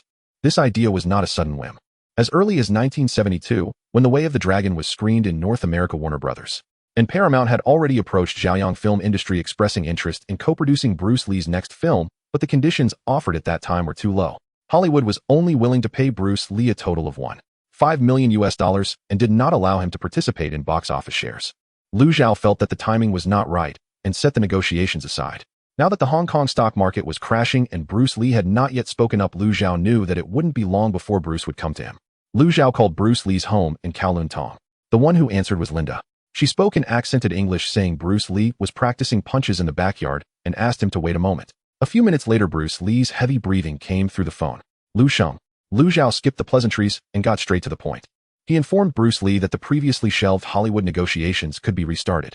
After the North American screening of The Way of the Dragon last year, both Warner Brothers and Paramount had come to make contact, but the conditions offered at that time were too low, so Lu Zhao did not pay attention. However, now is the perfect time to restart the negotiations. Bruce Lee fell silent on the other end for a few seconds before asking Lu Sheng, how do you plan to negotiate? Lu Zhao explained that his plan was for Xiaoyang International to negotiate global distribution directly with Warner Brothers. Not as a Hong Kong company or as Bruce Lee's personal studio, but as an independent production company with a proven track record engaging in equal dialogue with Hollywood. He intended to raise Bruce Lee's shareholding in Xiaoyang International from 20% to 30%, with the difference transferred from Xiaoyang International's shares. At the same time, he wanted to change the remuneration structure from a fixed amount to a base payment plus a share of the box office. Bruce Lee had no hesitation in his response. He had no objections to this proposal. But there are a few things I need to clarify first. Let me make it clear that this is not directed at you, but at the cooperation itself. He stated that the first point was that the board structure of Xiaoyang International would not change due to the adjustment in shareholding. The board consists of 3 members: himself, Zhou Minghua, and Bruce Lee. Major decisions are made by voting, where Bruce Lee has 1 vote, but the other 2 votes are in Zhao Yang's hands. This means that decisions regarding budget approval, selection of distribution partners, and overseas rights sales, which involve the overall interests of the company, will ultimately be decided by Xiaoyang International. He can give Bruce Lee a larger profit share, but the control of Xiaoyang International cannot be diluted. The second point is that creative freedom has its boundaries. For action scenes and martial arts direction, Bruce Lee has the final say, and no one can interfere. He has veto power over the script. However, for casting and editing rights, the final decision lies with Xiaoyang International. Lu Zhao explained that this is an industry practice in Hollywood. When independent production companies collaborate with major distributors, the final editing rights are always a focal point in negotiations. If Xiaoyang International were to relinquish the editing rights entirely to the director, Warner Brothers would not make concessions in the distribution contract, believing the company to be unprofessional. He told Bruce Lee that they could review the edited version together, and if he was dissatisfied, they could discuss it, but the final decision must remain with Xiaoyang International. The third point is that the contract signed by both parties operates on a film contract system, not a lock-in system. Each film must be completed, profits divided, and all parties confirming that there are no issues before preparations for the next film can commence. If the previous film loses money, the next one will not be made. This is Xiaoyang International's investment rule, and it applies to Bruce Lee as well. However, Bruce Lee has a management contract with Xiaoyang, so Lu Zhao is not worried about him switching to another agency. There was silence on the other end for a few seconds. Lu Sheng, you don't trust me. I trust your skills, your sense of the camera, your judgment of the audience, but what I do not trust is Hollywood. If I were to give you full editing rights in today's contract, Warner's legal team would use that clause against us at the negotiation table tomorrow, saying, look, you don't even understand the most basic business rules. Silence returned on the other end. After a moment, Bruce Lee spoke up. I understand the third point. As for the second point regarding editing rights, I reserve my opinion, but we can continue to discuss. Regarding the first point, the board structure, I have no objections. Lu Zhao said that they would proceed with this arrangement. He sent this framework agreement to Warner Brothers Film Production Department and would wait for their response before sitting down to discuss the specifics. Bruce Lee agreed. The two discussed a few more details regarding the action design direction for the next film. After hanging up, Lu Zhao quietly calculated the figures. According to the new model adjusted with Bruce Lee, Xiaoyang International's earnings from each film would be divided into 3 tiers. The first tier is the box office revenue share as the production company. The second tier is the distribution revenue as the distributor in the Asia-Pacific region. The third tier is the artist share as Bruce Lee's global management company. Combined, the total earnings brought to the Xiaoyang Group by one film will range between $8 million to $13 million US dollars, equivalent to approximately 45 million to 74 million Hong Kong dollars. Xiaoyang International will become the most profitable company under the Xiaoyang Investment Group for a period of time to come. Lu Zhao pressed the intercom on his desk to call Zhou Minghua in. He verbally relayed the core terms discussed with Bruce Lee, asking her to contact Su Yuzhen to draft a supplementary agreement for the adjustment of shareholding in Xiaoyang International, raising Bruce Lee's stake from 20% to 30%, with the 10% difference transferred from Xiaoyang International's shares. The remuneration structure would be adjusted to a base payment plus box office bonuses with tiered distribution clauses set up so that Bruce Lee's share percentage would automatically increase as global box office revenue reached different levels. Once signed, these terms will cover all of Bruce Lee's future film projects. Zhou Minghua noted the key points, closed her notebook, asked no further questions, and turned to leave. The office fell silent again. Lu Zhao leaned back in his chair, suddenly remembering something. He urgently needed to arrange for bodyguards and a nanny for Bruce Lee. Not because he is a signed actor of Xiaoyang, but because he knows Bruce Lee too well.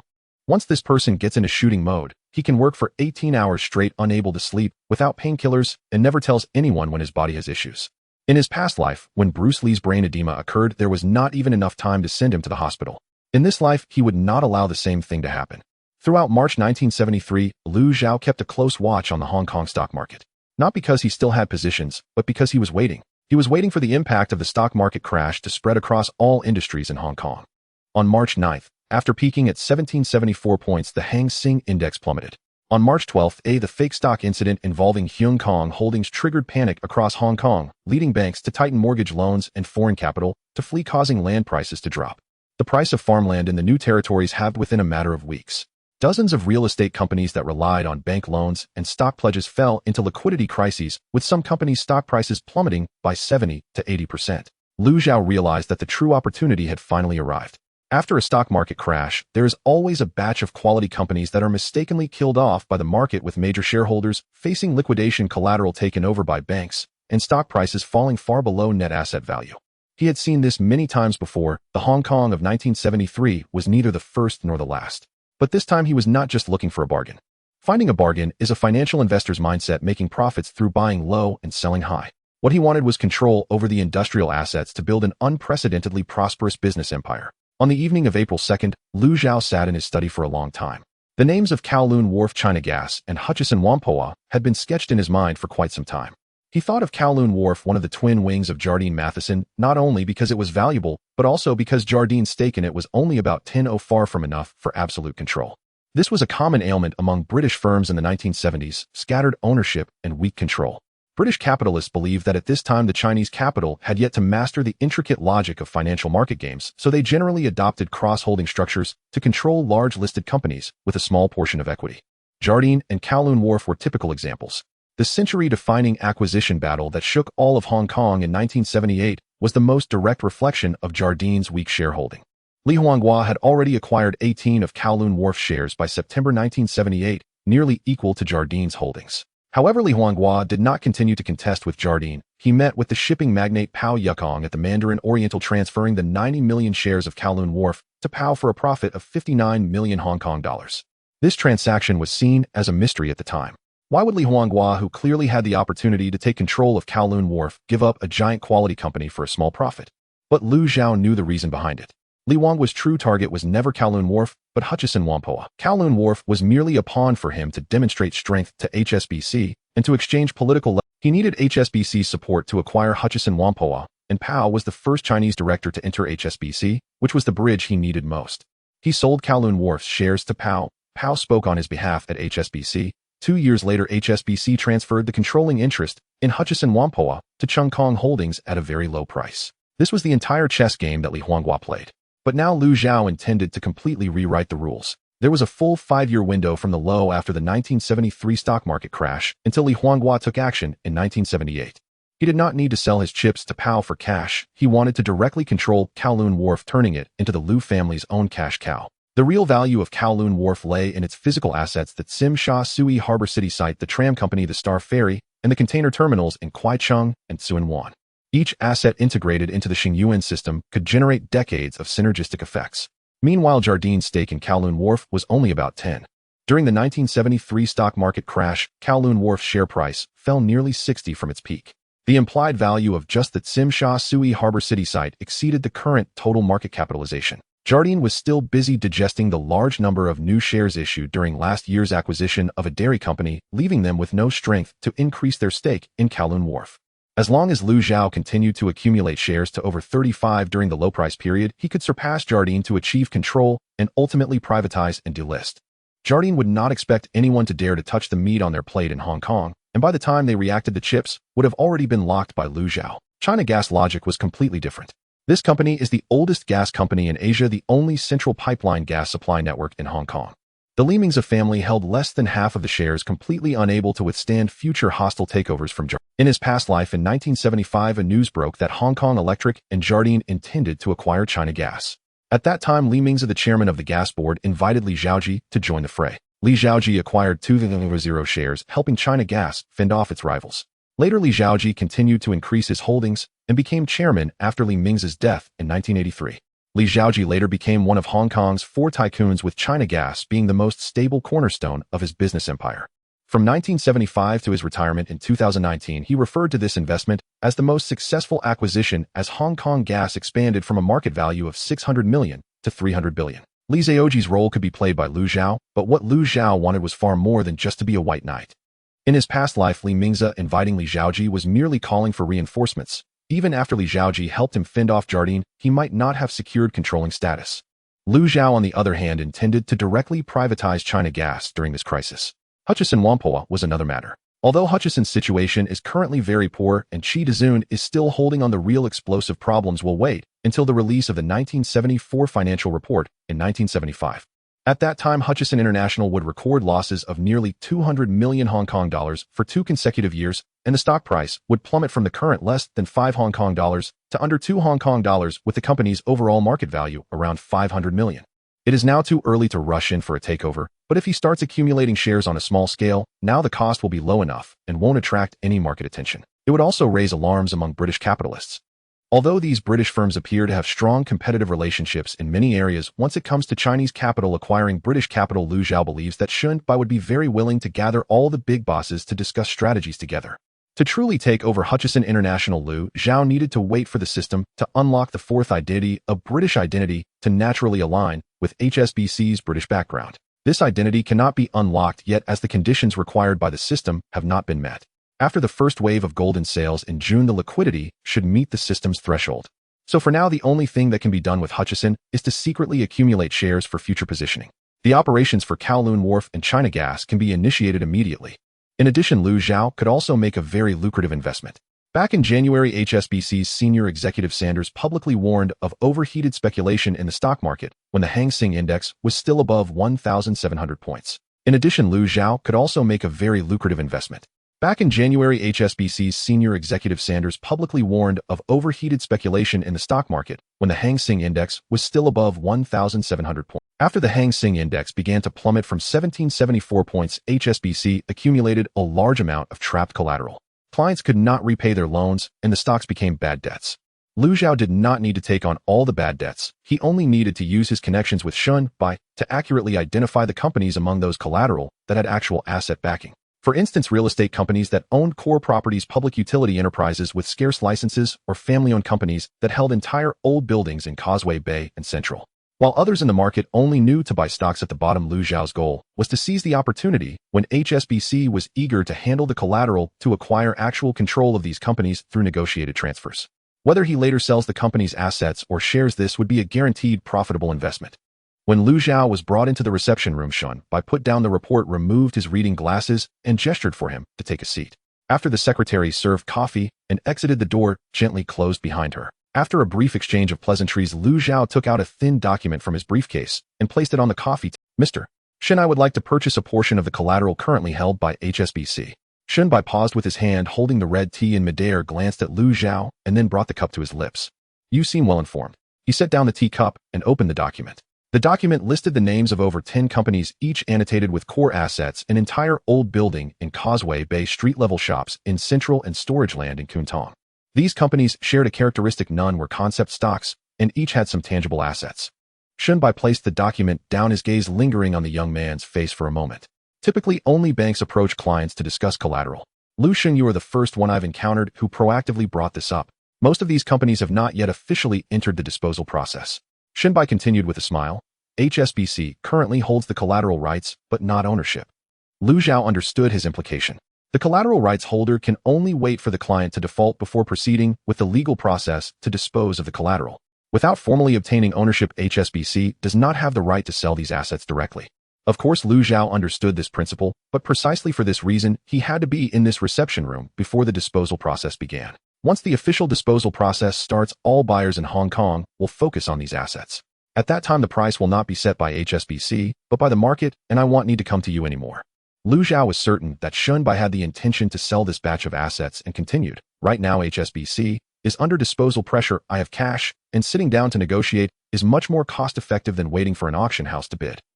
Bai was silent for a few seconds, suddenly chuckled, and asked, how much cash do you currently have? Mr. Shen, that's a question that hits a bit close to home. Let's change the approach. How much do you need me to offer for you to consider this business negotiable? Shinbai looked at him for 2 seconds and suddenly laughed. Not providing a specific number indicates one of two possibilities. Either the amount is insufficient, fearing to reveal weakness, or it is too much, fearing it might scare the other party. Though he did not know which situation Lu Zhao was in, he leaned towards the latter. Shinbai leaned back on the sofa, speaking in a relaxed tone. Lu Sheng HSBC is not a charitable institution. I can have the credit department prepare a list of collateral for you, but the prices won't be significantly lower than market rates. Lu Zhao nodded. That seems reasonable.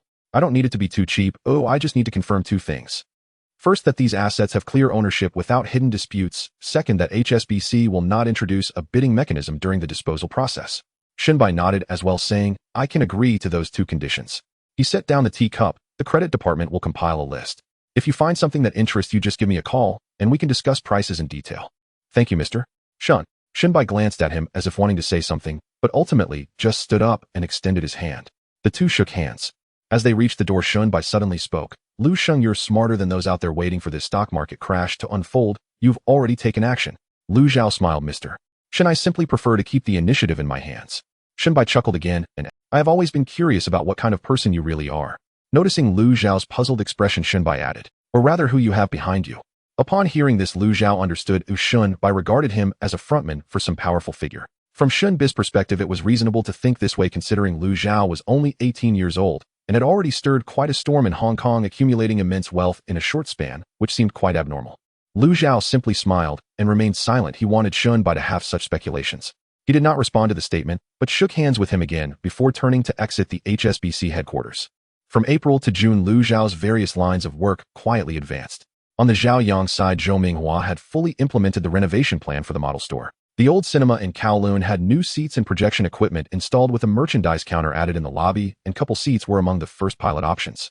Hollywood film sources were brought to Hong Kong through Alex connections. The bands from Shaw Brothers and Golden Harvest were still in place, but had begun to loosen. 3 independent cinema owners privately contacted Zhaoyang Film Industries to inquire about the data model of the model store. The Zhaoyang Cup singing competition concluded in May with Yi Li signing with Zhaoyang Agency, and the first album tailored for her by Gu Jiahui and Su Guanjia was already in preparation. The winner's band also signed a contract and prepared to release their first album. The Xingyuan faction accelerated its expansion amidst the ruins of the stock market crash. Zheng Qian identified 7 high-quality assets from HSBC's collateral disposal list. In mid-April, he completed the first 4 acquisitions under the name of an offshore company utilizing approximately 18 million Hong Kong dollars, averaging 5 to 6 times less than the pre-crash market value. Land acquisitions in the new territories were also progressing simultaneously. Our land prices continued to decline due to the impact of the stock market crash, with agricultural land along Sha Tin and Sun Wan dropping to 3 to 5 Hong Kong dollars per square foot, adding about 300 acres in 2 months. The acquisition of the old Tang buildings in Hung Hom was nearing completion, with 9 out of 11 already transferred. The acquisition of Kowloon Warehouse was an entirely different covert line. Lu Zhao continuously raised funds through more than 40 offshore accounts. By mid-June, his shareholding ratio had quietly exceeded 10%. However, because Lu Zhao's actions were too discreet, the Jardine Matheson Group had not yet noticed. Meanwhile, in the U.S., Alex had been busy in Silicon Valley without pause. The office of Pioneer Capital expanded to half a floor by the end of April with 4 additional investment managers. The Trafo Data project ran through the virtual memory pool logic with support from Intel's internal technical documents provided by Pioneer Capital. In early May, Gates sent a thank you letter and progress report. Alex had Oaks add an unconditional sponsorship of $50,000. Axiom Software's development in Monterey entered a critical phase. Kildall completed the kernel reconstruction of CPM-1.0, fully decoupling the BIOS layer from hardware control logic. In mid-May, Alex specifically flew to Monterey to watch 3 hours of code demonstrations, promising to arrange for hardware manufacturers to conduct compatibility testing through Intel. The first nomination collection for the Pioneer Future Technology Award was completed in May, with 47 universities and research institutions submitting over 200 nominations. The judging panel, composed of Noyce, Moore, Kildall, and Hennessy, would conduct preliminary screening in June. These 4 events had already made Pioneer Capital familiar in the Silicon Valley tech circle. In Germany, Friedrichslife maintained a rhythm between the Mannheim Beer Garden and the Frankfurt office. In May, SAP signed its 6th trial enterprise in the Rhine-Neckar region for the RF financial accounting model. Hoffman Investments disbursed operating funds monthly as per the agreement. Friedrich never stepped into the SAP office, only meeting with Hopf at that old beer garden to discuss progress and technical details. Through Professor Muller's alumni network, he contacted several early-stage projects in industrial automation and precision manufacturing. A company producing CNC machine tool controllers suffered a breakdown in its funding chain due to the oil crisis, and Friedrich acquired 30% of its shares at an extremely low price. In Shamshui-pu on Nanchang Street, Chen Yadong's territory had quietly changed over the past 3 months. He completely drove the 14K night stall collections out of Nanchang Street, restoring the lively night market with vendors adhering to the collection rules. Chicken Brothers Heji Herbal Tea became the most reputable place on the street. Outsiders gradually came to seek independence, mostly vendors and dock workers bullied by the 14K. Chen Yaodong had the Sun brothers check their backgrounds first before deciding whether to take them in. By early June, he had about 20 reliable people under him spread across 6 street markets in Shamshuipa. Time flew, and soon it was mid-June. During this time, the price of gold was rapidly increasing. As of June 15th, the international gold price reached $125 an ounce. June 1973. The gold price in London and Zurich had already surged above $125 per ounce. Zurich, Bahnhofstrasse 45. In the VIP lounge on the 4th floor of the Swiss bank headquarters, a trader removed his headset and turned around. Mr. Hoffman, the final batch of sell orders has been fully executed. The average liquidation price stands at $125, and all contracts totaling $22.9 billion have been settled. Friedrich turned away from the floor-to-ceiling window. Outside, the brilliant June sunlight of Zurich bathed Bahnhofstrasse in golden clarity. Crowds flowed, as usual, beneath the street. No one knew that behind this 4th-floor window a transaction of staggering magnitude had just concluded. The settlement statement. A dot matrix printer clicked rapidly, line after line of figures emerging onto white paper. Friedrich picked up the sheet still warm from the machine and scanned it from top to bottom. Average entry price 66. Average exit price 125. A staggering gain of 89.39. After deducting financing, interest, and brokerage commissions, net profit amounted to approximately $19.6 billion. The principal of $146 billion was returned in full, bringing total capital recovery to roughly $27 billion. He placed the settlement statement into his briefcase and clicked the latch shut. He instructed the trader, hold all funds in the Swiss bank account. No transfers whatsoever. Vice President Mayer entered carrying 2 steaming cups of coffee. Handing 1 cup to Friedrich, he spoke with restrained awe. Friedrich, I truly admire your principle. From position initiation to liquidation, exactly 5 months. Every buy and sell order was executed incrementally via limit orders, keeping market impact below 0. 1. To be frank, Mr. Hoffman, my trading team asked me to inquire when might you, or your principal, return next. Friedrich took a sip of coffee and smiled faintly, saying nothing. Hong Kong Kowloon Tong, the Liu family. When Liu Zhao withdrew from Friedrich's consciousness, rain fell softly outside. The June drizzle was fine and persistent, pattering against banana leaves like countless needles striking silk. He leaned back in his chair and closed his eyes for a moment. The bright Zurich sunlight faded from his retinas, replaced by Hong Kong's overcast afternoon sky. The air carried the damp, earthy scent of rain-soaked soil and greenery.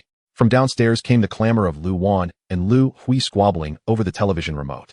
His consciousness unfolded the system interface. A pale blue screen displayed several new prompts.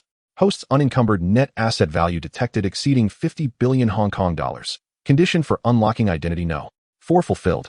Host's unencumbered net asset value detected exceeding 100 billion Hong Kong dollars. Condition for unlocking identity no. 5 fulfilled. Identity no. 6. Pending generation. Unlock condition increase in liquid assets by 10 billion Hong Kong dollars. Liu Zhao raised an eyebrow slightly upon reading the prompt. The unlock condition for identity no. 6 had changed. Did this imply the system itself would evolve? Per system requirements, identity no. 6 would soon unlock, allowing him to uncover its true nature. He opened the configuration interface for identity no. 4. He weighed the utility of this identity in his mind. Alex in the U.S. Friedrich in Germany. Both lines were deeply entrenched.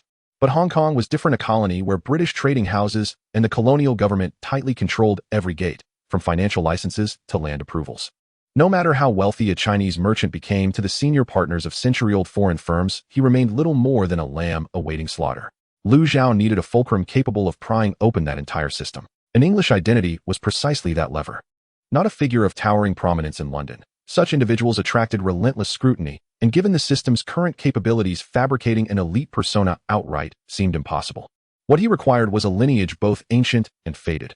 A surname traceable in aristocratic registers, a derelict ancestral manor somewhere in Scotland, and a social reputation known to all once illustrious, now hollowed out to mere name and title. Such fallen aristocrats abounded in London's financial district, absent from newspaper headlines, yet ever present in private bankers' salons and discreet Downing Street gatherings closed to the public. It was entirely logical within city norms for such a man to appoint a Far Eastern agent to manage his affairs. Within his consciousness, he began filling in the details. Arthur Grosvenor, Viscount Grosvenor.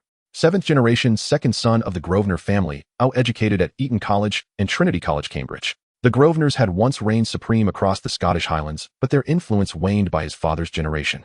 His grandfather fell in the First World War, his father proved inept at stewardship, and post-war Labour government inheritance taxes devoured nearly all real estate holdings.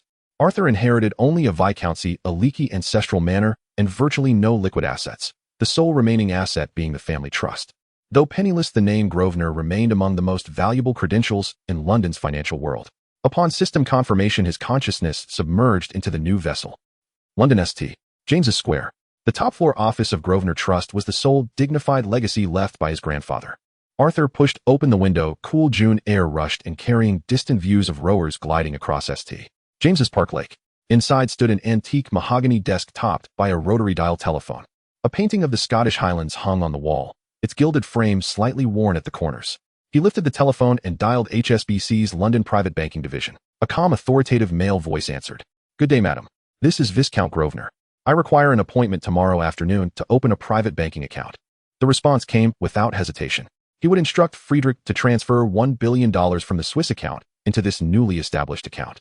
Next, Liu Xiao would confront the century-old Jardine Matheson Group, hidden in Hong Kong, and he required official British backing to lend legitimacy to his moves.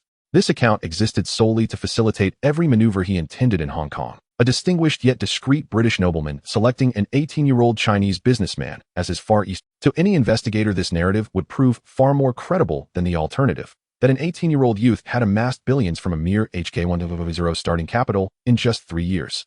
Hong Kong, Kowloon Tong. Liu Xiao opened his eyes. The rain had ceased. Damp air streamed through the half-open window, mingling with the rich aroma of slow-simmered soup drifting up from the kitchen below. Uncle Fu was pruning the rain-bent hibiscus in the garden, the rhythmic snip-snip of his shears echoing clearly. Liu Xiao rose and walked to the window. The garden path remained glistening with moisture. The orange cat owned by Lu Wan crouched atop the garden wall, meticulously licking its paws. The system interface still glowed softly within his consciousness. The slot for identity No. 5 stood empty, awaiting configuration. He did not rush. It was unnecessary. For identities already sufficed to support all current operations. Expending this opportunity now would be wasteful. He would decide later, during the acquisitions of China Gas or Hutchison Whampoa. Premature creation would only burden management without benefit. His next steps were clear.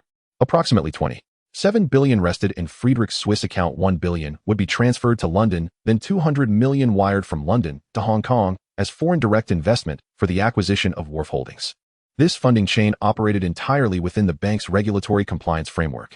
Externally, however, it appeared as a direct capital injection by the British Grosvenor Trust into its Hong Kong subsidiary via foreign direct investment. He pressed the intercom button on his desk. This structure, once validated, would provide a ready-made conduit for all future capital deployments, including the Wharf Holdings takeover and subsequent control of China Gas. He pressed the intercom button on his desk.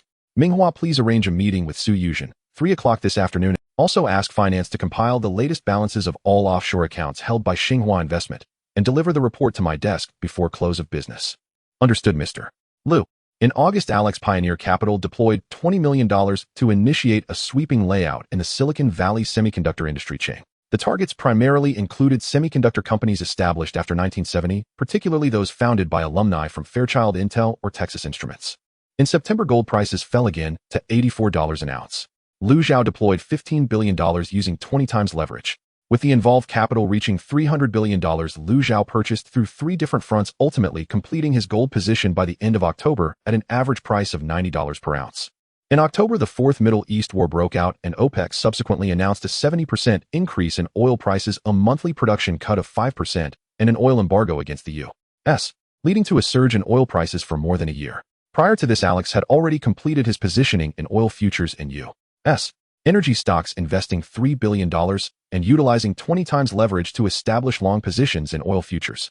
He invested $1 billion, employing 20 times leverage to establish long positions in energy companies such as ExxonMobil, Chevron, and Texaco. After these operations, the funds available to Liu Xiao sharply dwindled to $1 billion. However, for this era, it was still more than sufficient. It is worth noting that at this time, the world's known richest man, Paul Getty, had assets of less than $2 billion. On December 1, 1973, after a period of discrete accumulation, Liu Xiao's stake in the Wharf Holdings reached 15%. Additionally, to facilitate future acquisitions, Liu Xiao secretly acquired shares in a large number of publicly listed companies. This included the four major trading companies Chung Kong China, Gas Hong Kong Electric Hong Kong Telephone, and Kowloon Motor Bus. Due to ample funds, Liu Xiao also subscribed to shares in quality Chinese companies. He adopted a broad net strategy, hoping it might come in handy one day. This process consumed 300 million Hong Kong dollars. In central Li Huanghua sat in a rather cramped office at Chung Kong Holdings reviewing a summary of Wharf Holdings stock transactions over the past 3 months. His secretary had obtained this information through internal channels at the Far East Exchange, with each transaction record marked by the brokerage firm's identification number. He scanned through the records line by line. The stock price of Wharf Holdings had dropped nearly 60% from its peak after the stock market crash, fluctuating within a narrow range of 12 to 14 Hong Kong dollars for the past half year. However, amidst this sluggish market, a certain group of brokerage firms exhibited buying volumes significantly higher than others: Wing Lung Securities, Heian Securities, and Shin Investment. The names of these three brokerage firms repeatedly appeared in the buying column. There were weekly buy orders, not large in amount, but remarkably steady in rhythm. From Monday to Friday, they bought a little each day, never chasing high prices or engaging in panic buying. Whenever the stock price showed a slight uptick, they immediately pulled back, waiting for it to drop before continuing. He was very familiar with this type of buying strategy. Although the list showed more than 40 buyers, it was clear this was not. Li Huanghua quietly calculated that the cumulative buying volume of the three brokerage firms over the past half year, combined with previous sporadic transactions, conservatively estimated they had acquired about 12% of Wharf Holdings' circulating shares. If we consider the untraceable purchases through other channels, the actual percentage might be even higher. Li Huanghua almost instantly concluded that there must be a mysterious buyer accumulating shares behind the scenes. As for the purpose of this accumulation, from his perspective, it was clear that they were eyeing the juicy asset that was Wharf Holdings. The impact of the stock market crash had led to a plethora of companies whose market values were far below their actual worth. If it weren't for his company's funds being planned for bottom fishing in the real estate market, Li Huanghua would also have targeted these companies. But who could it be? He was curious about who would dare to take advantage of this moment to rob British assets. He was more inclined to think it was a war within British capital. At this time, which Chinese investor had the audacity to challenge British capital? Not to mention whether they had enough funds. Even the Hong Kong tycoon firmly seated at the top of HSBC, the god of wealth of Hong Kong, would not agree to such a thing happening. Li Huanghua pressed the intercom on his desk and called his trusted subordinate. Chung, help me check the background information of the three brokerage firms Wing Lung, Heian, and Shin. Don't directly ask them. Try to find out about their primary clients over the past year indirectly. After hanging up the phone, Li Huanghua leaned back in his chair, contemplated for a moment, and called a long-time cooperating brokerage firm, instructing them to use their old methods to help him buy shares in Wharf Holdings. Regardless of who this mysterious buyer was, as long as he understood their true intentions, his purchase of Wharf Holdings would be a guaranteed profit. Moreover, Wharf Holdings had always been an industry he coveted for a long time. This mysterious buyer would undoubtedly have a grand showdown with Jardine Matheson, and entering the game early would ensure he could share in the spoils. On December 15th, Liu Xiao's chief stockbroker Chen Yongtai sent him a weekly report. His stake in Wharf Holdings had reached 16.2% through 42 offshore accounts. The total capital deployed was around 40 million, which was not a large amount for a publicly listed company valued over 300 million Hong Kong dollars. However, Wharf Holdings had a limited circulating supply. Jardine Matheson held 10% of the shares almost immovably through Chung Kong, and the remaining chips were scattered among countless small shareholders with an average daily trading volume of just a few 100,000. Building up to 16.2% in half a year was already at the limit of speed. At the end of the report, Chen Yongtai added a note that he had recently observed another group of accounts accumulating shares in sync with buying methods similar to their strategy. Through indirect inquiries, he learned that the other party might be from an investment company under Chung Kong Holdings, but it was not certain that the buyer was Li Huanghua himself. From Chen Yongtai's perspective, this suspicion was reasonable, as during this period in Hong Kong, no Chinese businessman would dare to audaciously plot against British capital, and Li Huanghua had not made any response. However, Liu Xiao knew that this person had to be Li Huanghua. He possessed a keen business sense, and in his past life, this was the person who first recognized the value of Wharf Holdings, laying out plans in advance and ultimately reaping the benefits during the acquisition war led by the king of shipping. This was indeed an interesting matter. He was not worried about Li Huanghua snatching shares, as the latter's current fund volume was far from comparable to his own. Chung Kong Holdings only went public in November 1972, and with the stock market crash, its stock price also fell considerably. Li Huanghua's cash on hand was limited, and he could not acquire more than 10% of the shares. More importantly, even if Li Huanghua intended to compete with him, HSBC's big boss Shun Bai would not allow it. As long as he disclosed the news to Shun Bai in advance, Li Huanghua would be summoned for a discussion, and at that point the stocks in his hands would have to be obediently sold to Liu Xiao. Thus, Liu Xiao called Chen Yongtai on the intercom, telling him not to worry about it, and to continue accelerating the pace of accumulation. December 24, 1973, Christmas Eve. Sim Sha Sui Peninsula Hotel. Zhou Minghua arranged the year-end party for Zhao Yang investment at the Felix Hall of the Peninsula, not at Lu Zhao's suggestion, but rather because she felt this year had been exceptionally exhausting. Zhao Yang's faction had emerged unscathed from the stock market crash, while Xing Yuan's faction had expanded against the trend during the real estate winter. Every event was worthy of a grand feast. By the time Lu Zhao arrived, the hall was already filled with guests. The core members of Zhao Yang Film, Zhao Yang Records, Zhao Yang Agency, Xing Yuan Properties, and Xing Yuan Construction sat together at 9 tables, while the remaining 4 tables were reserved for TVB's partners, several independent theater owners, and a few old friends from Mingpao. Zhao Yaji was seated at a corner table quietly conversing with Deborah. She wore a simple long dress, her hair pulled up, revealing her slender neck. Upon seeing Lu Zhao enter, she smiled at him, but did not approach. She was always aware of the occasion. Openly flaunting their relationship in a public setting was not beneficial for either of them. Although everyone in the company knew about her relationship with Lu Zhao, she never used this connection to seek special. It wasn't out of fear of gossip. After all, she had long passed that stage. She simply didn't want others to think she relied on her boss to secure her position as the top agent at Zhao Yang. Lu Zhao also allowed her to be not deliberately seeking any special treatment. Zhao Yazi's stubbornness was one of the reasons he admired her from the start.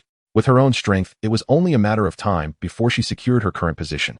He merely accelerated the process. Lu Zhao sat down at the main table with his aunt Lu Weifang on his left and Zhou Minghua on his right. "Is everyone here?" he asked Zhou Minghua. "Pretty much." Zhou Minghua looked at the seating chart. Kai Hepping from TVB can't make it due to a last-minute issue and sent the deputy director of the programming department instead. A few independent theater owners said they'd arrive a bit later due to traffic in Causeway Bay. Lu Zhao nodded and took a sip from the cup of water on the table. Zhou Minghua was always meticulous in his work, so there was nothing for him to worry about. The banquet proceeded. Lu Weifang delivered a brief year-end speech on behalf of Zhao Yang Investment, stating that this year was the most challenging since the establishment of Zhao Yang, yet also the best in terms of achievements. The stock market crash had caused a significant number of companies in Hong Kong to collapse, but Zhao Yang not only avoided losses, but made profits, all thanks to the direction set by Lu Zhao at the beginning of the year. Lu Zhao merely smiled at this point, stood up, and offered a few polite words, attributing most of the credit to the heads of. This was also the truth. Zhao Yang's rapid expansion in recent years relied heavily on Zhou Minghua, Zheng Qian, and Liang Jiejun to keep the daily operations running. He had merely made some adjustments on a macro level. The specifics still depended on his subordinates. After the banquet dispersed, Lu Zhao did not rush to leave. He had a few drinks with several theater owners and discussed the arrangements for the grand opening of the model store next month. The TVB representatives took the opportunity to express interest in collaborating on a new program for the following year, to which Lu Zhao agreed to discuss in detail after the festival. Once the socializing was nearly finished, Zhao Yaji finally approached him. She held a glass of orange juice and sat down next to him. "Are you tired?" "Not really." Lu Zhao leaned back in his chair. "How about you? How's the filming going lately?" Zhao Yaji shrugged, and the filming of Jiang Huxing has wrapped up, and director Zhong said it will be broadcast after the post-production is complete. He also mentioned that he wants me to play the second female lead in the next production, and the script will be sent to me next month. Lu Zhao glanced at her surprised and asked, "Second female lead?" "Yeah." Zhao Yazi's expression remained unchanged, seemingly unconcerned about such matters. "The first female lead has been cast with an actress from Shaw Brothers. Should I have a word with TVB?" Lu Zhao knew that this was likely the result of Shaw Yaifu's behind-the-scenes. Ever since Zhao Yang Film secured its position as the second largest in the industry, Shaw Brothers had not hesitated to trip him up in various ways. However, Lu Zhao paid little attention to these minor actions. His gaze was never fixed on the small territory of Hong Kong, but rather on the entire world. Thus, a small company like Shaw Brothers posed no threat to him. "No need," Zhao Yaji shook her head. "The second female lead has plenty of scenes, including several key ones. I want to focus on performing well first." At this point, she suddenly laughed. "Besides, news of your incident with Fang Yihua has spread throughout the company. If you were to intervene, TVB might lose sleep over it." Lu Zhao laughed too. He had only shared a few meals with Fang Yihua, but it was sensationalized after paparazzi caught them. Although Chen Yaodong had quickly dealt with the tabloids spreading rumors, Lu Zhao couldn't go around silencing every citizen's gossip. He simply let it be. After chatting for a while, Zhao Yaji mentioned she had to return to class at the training academy in the morning and wanted to go home to rest. Lu Zhao offered the driver to take her home, but Zhao Yaji waved her hand, saying it wasn't necessary, and hailed a taxi to leave. Late at night, Lu Zhao sat in his study flipping through the weekly report on Wharf Holdings sent by Chen Yongtai. As of Christmas Eve, the 13 offshore accounts had accumulated a 16.8 share. The average cost per share was 13 Hong Kong dollars. 2, with total capital deployed around 44 million Hong Kong dollars. The buying speed from Li Wanghua's side had slowed down. Chen Yongtai noted in the report that the buying volume from multiple accounts under Chung Kong Holdings had decreased by nearly 40 in the past 2 weeks, possibly due to tight funds.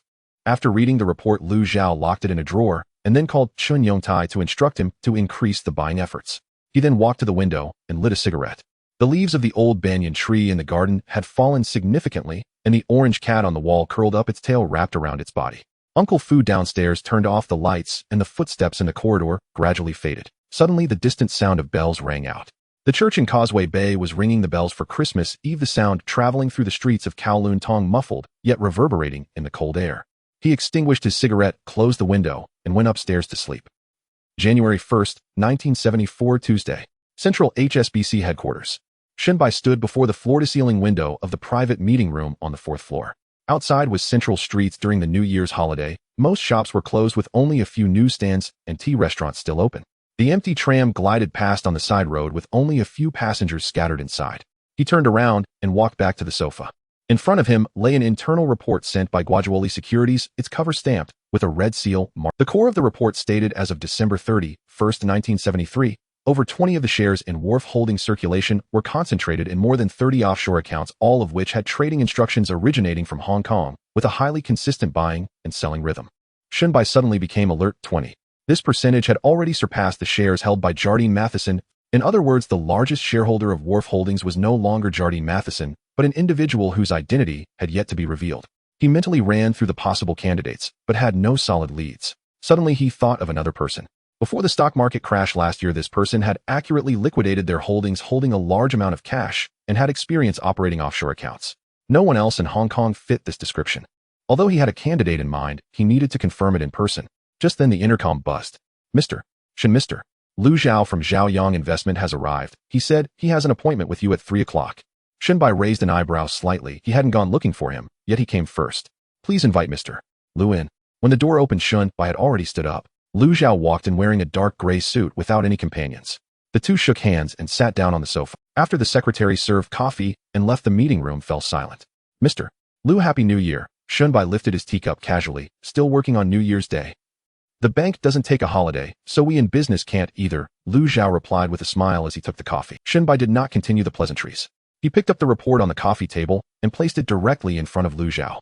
This was sent by Guajuoli yesterday. His tone remained unchanged, but his gaze was fixed on Lu Zhao's face.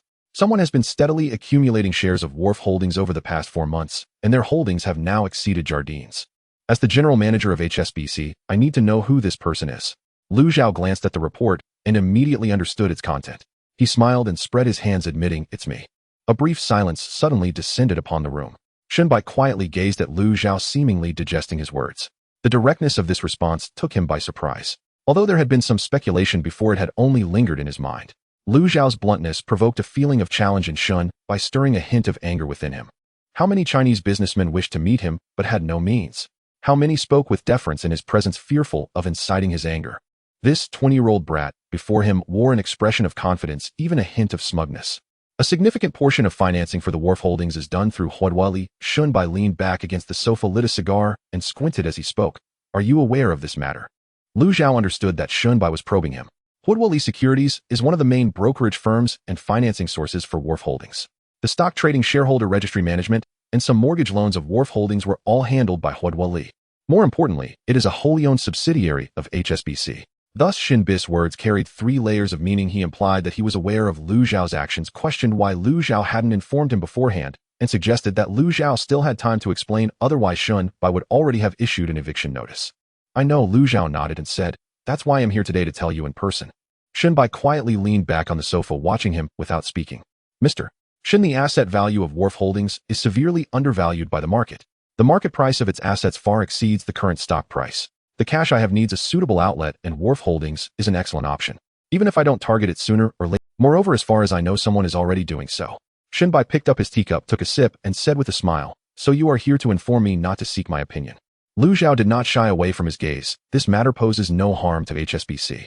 The assets of Wharf Holdings will not depreciate just because of a change in shareholders, and the financing agreements with Huadwali will not default simply because I am involved. I just feel that you should hear this news from me, not from New Bijiang. Shinbai fell silent for a few seconds, and suddenly, in other words, he leaned forward, staring intently at Lu Zhao. You came to me today intending for me to keep this from New Bijiang. As Lu Zhao was about to speak, Shunbai raised a hand, preventing him from continuing. Lu Sheng, do you even know who you're competing against? He placed the teacup back on the saucer, the porcelain making a crisp sound. When the Cecilia family founded Jardine Matheson, HSBC had not yet been born. They have operated in the Far East for nearly a century and a half, they were already here before the opening of Hong Kong. Half of the office buildings in Central belonged to the Land Development Company, and the most valuable land in Causeway Bay was acquired by Jardine from Jardine's hands. This includes the Star Ferry you take every morning and the tram right outside your company, both of which belong to Jardine. Some things cannot simply be bought with money. The reason so many important assets can be held by a single company is that for the past 100 years the rules of Hong Kong have been set, executed, and benefited by British capital. Shunbai continued, his tone unhurried. Not only Jardine Swire has Cathay Pacific and Swire Shipbuilding, Hutchison Whampoa has Whampoa Dock and Watson's, even Chung Kong holds half of the docks on Hong Kong Island. From aerospace cruise ships, to retail food, from banking, insurance, to public utilities, which industry in Hong Kong is not dominated by foreign firms? His tone was calm, not impassioned, simply stating a fact that everyone knew. Whether a Chinese acquisition of a British firm will happen in the future is beyond my control, but the first instance cannot occur on my watch. Seeing a hint of hesitation in Lu Zhao's eyes, Shunbai sighed and said, over the years there have been Chinese businessmen who targeted British firms. Some attempted to acquire subsidiaries under Jardine, but that was a very small-scale company that Jardine hardly even paid attention to. However, these individuals have all come to discuss with me, and I never relented. It's not because they lacked funds, but because HSBC's foundation lies within the British capital circle. Once this door is opened, I won't be able to explain myself to the board. Lu Sheng, I admire you, but that admiration is not enough for me to jeopardize my position and future for yours. The meeting room fell silent for a few seconds. Shen Bi's reaction did not surprise him. Nu Bijiang had been dealing with him for 20 years, and Jardine was one of HSBC's largest British clients. No matter how much Shunbai admired him, he could not directly align himself with Lu Zhao without any groundwork. He only needed a reason that could persuade HSBC's board. And that reason Lu Zhao just happened to have. Mr. Shen, I understand the reasoning you presented, but there is something I must tell you. This acquisition is not solely my undertaking. Facing Shen Bi's puzzled gaze, Lu Zhao spoke slowly. I have been entrusted by someone. Who? The Viscount Grosvenor from London. Lu Zhao continued. He has always been very interested in the port assets in Hong Kong and has asked me to make some arrangements. Shunbai frowned slightly. He had some impression of the surname Grosvenor, seemingly an old Scottish noble family that had once been prominent, but had faded from public view in his generation, only occasionally mentioned in private banking circles in London. The Viscount Grosvenor. I have heard of this family, but I haven't heard any news about them in years. He placed the teacup back on the coffee table, stood up, and walked to the desk, pressing the intercom. Please ask Mr. Andrews to come over. Within 2 minutes, a middle-aged man with gold-rimmed glasses pushed the door and entered. Shunbai did not invite him to sit, but handed him the Huodwali report and whispered a few words in his ear. Lu Zhao vaguely heard the words Grosvenor, London, and verify. Andrews nodded, took the report, and Lu Sheng, do you mind waiting a moment? Shunbai returned to the sofa, his face once again adopting the demeanor of a British gentleman. Of course. Shunbai picked up the teacup again and did not mention Wharf Holdings. He changed the subject, inquiring about the progress of Xingyuan Real Estate's land acquisition in the new territories and when the flagship store of Zhaoyang Film Line would officially open. Lu Zhao answered one by one, his tone equally relaxed and free. After about 20 minutes, there was a knock at the door. Andrews walked in holding a thin folder. He whispered a few words in Shun Bi's ear, placed the folder on the coffee table, and turned to leave. Shunbai gestured to Lu Zhao, then lowered his head to open the folder. The first page was a brief confirmation letter from the private banking department of HSBC's London headquarters, confirming that the Viscount Grosvenor indeed exists, and that his family trust has accounts with both a Swiss bank and HSBC in London, with a notable capital arrangement recently in the Far East. The second page was a brief from London's social circle mentioning the historical background of the Grosvenor family. Although they had fallen from prominence, their title of Viscount still served as a valid ticket in the private banking world. When Shunbai turned to the third page, he suddenly froze. It was a summary of a deposit certificate issued by the private banking department of HSBC's London headquarters. It stated that the Viscount Grosvenor opened a private banking account at HSBC in London in July 1973, and as of December 31, 1973, the account balance was $1 billion and $2 million. $1 billion. Shunbai stared at that line of numbers for a full 5 seconds. Having worked at HSBC for nearly 30 years, he had seen his fair share of wealthy individuals. It could be said that anyone who could be considered wealthy in Hong Kong needed to pay a visit to his docks. However, no one he knew could produce $1 billion in cash resting in a bank. This figure was not asset valuation, stock market value, or real estate conversion. It was cash. Cash that was in the bank, readily available for immediate use. He closed the folder and lifted his head to look at Lu Zhao. The previous scrutiny and restraint in his eyes had vanished, replaced by a serious demeanor as he reconsidered the person before him. Previously, he had judged Lu Zhao to be an exceptionally clever young businessman who had capitalized on a favorable market, earning more wealth than most could accumulate in several lifetimes. A junior worthy of admiration, but merely a junior nonetheless. Prior to this, he had indeed considered nurturing Lu Zhao, enabling HSBC to ride the waves of the new era. But now he realized he was mistaken. The power behind this young man was far greater than he had imagined. In his view, there were no more than 10 individuals in the world capable of casually wielding $1 billion in liquid assets. And the fact that Viscount Grosvenor had placed such a large sum in London HSBC orchestrating the acquisition of Wharf through this young man meant that the capital and connections involved were far more profound than he could fully assess at the moment. Since HSBC's headquarters had already confirmed the existence of these funds, it indicated that this transaction had at least received the approval of the private banking department. This also meant that if anything went awry, he would not need to bear the burden, and he had no necessity to shield Jardine Matheson in front of others. Shinbai leaned back against the sofa, silent for a moment, contemplating before he spoke. Since this is a funding arrangement confirmed by the private banking department, we naturally have no reason to interfere. He did not look at Lu Zhao, his gaze resting on the report on the coffee table. This statement lacked a subject and a promise, yet Lu Zhao understood it. This rationale was impeccable in any context, clearly signaling Lu Zhao while ensuring Shunbai would not leave himself vulnerable in front of any British financial circles. Lu Zhao nodded slightly. He did not say thank you, nor did Shunbai require him to. The two exchanged a few words about the changes in land prices following the opening of the Hongham Tunnel and the potential mutual fund products HSBC might launch next year. Not a single word was mentioned about Wharf. Yet both understood that the earlier conversation had drawn a clear line. HSBC would not assist Lu Zhao, but neither would they obstruct him. For Shunbai, neutrality was sufficient. For Lu Zhao, HSBC maintaining neutrality was the greatest support. When Lu Zhao rose to take his leave, Shunbai accompanied him to the door, patting his shoulder. Neo Bijian should have seen the report by now, Shunbai reminded him in a tone that was neither too enthusiastic nor too bland. Lu Zhao replied, I suspected as much. He has 20 years of experience in the financial sector and is backed by Jardine, so they won't stand idly by. Lu Zhao smiled, but did not answer the question. Shunbai smiled as well. He hadn't seen such a tacit understanding in a young person for quite some time. Then I won't see you off. Happy New Year, Lu Sheng. Happy New Year, Mr. Shun. As Lu Zhao exited the HSBC headquarters, the sunlight in Central caused him to squint slightly. He glanced at his watch. It was 4:40 p.m., and he had spoken with Shunbai for nearly 2 hours. Shunbai's reactions were entirely within his expectations. HSBC would not easily take sides, especially between British firms. However, as long as HSBC maintained neutrality, he had eliminated one of the greatest variables in his financing. As for that $1 billion deposit certificate, it was for this very moment. The change in Shunbai's expression upon seeing that figure confirmed his earlier judgment. In the face of absolute power, any probing would automatically cease. In fact, even without the connection of the fourth vest, it wouldn't matter. Lu Zhao could forcefully acquire Wharf under the pressure from HSBC, which posed no issue for his finances. However, if he offended Shunbai, his subsequent acquisitions could face legal challenges. To avoid creating too much trouble for himself in advance, Lu Zhao naturally adhered to the principle that having one more ally was better than having one more enemy. Moreover, with the British Viscount as a front, many matters would become significantly easier. At the same time, on the 7th floor of the Jardine building, Neo Bijian stood in front of his desk, gripping a report just delivered from Wharf's compliance department. The report was only 2 pages long, with the second page densely listing over 30 offshore account numbers, each followed by a corresponding number of shares, with the last line summarizing the totals. 26. He stared at that number for nearly a minute.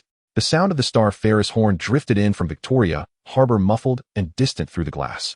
Jardine held just over 10% of Wharf shares through its property investment. This meant that this anonymous buyer, who had yet to reveal themselves, already held double the stake compared to Jardine. He flipped to the first page.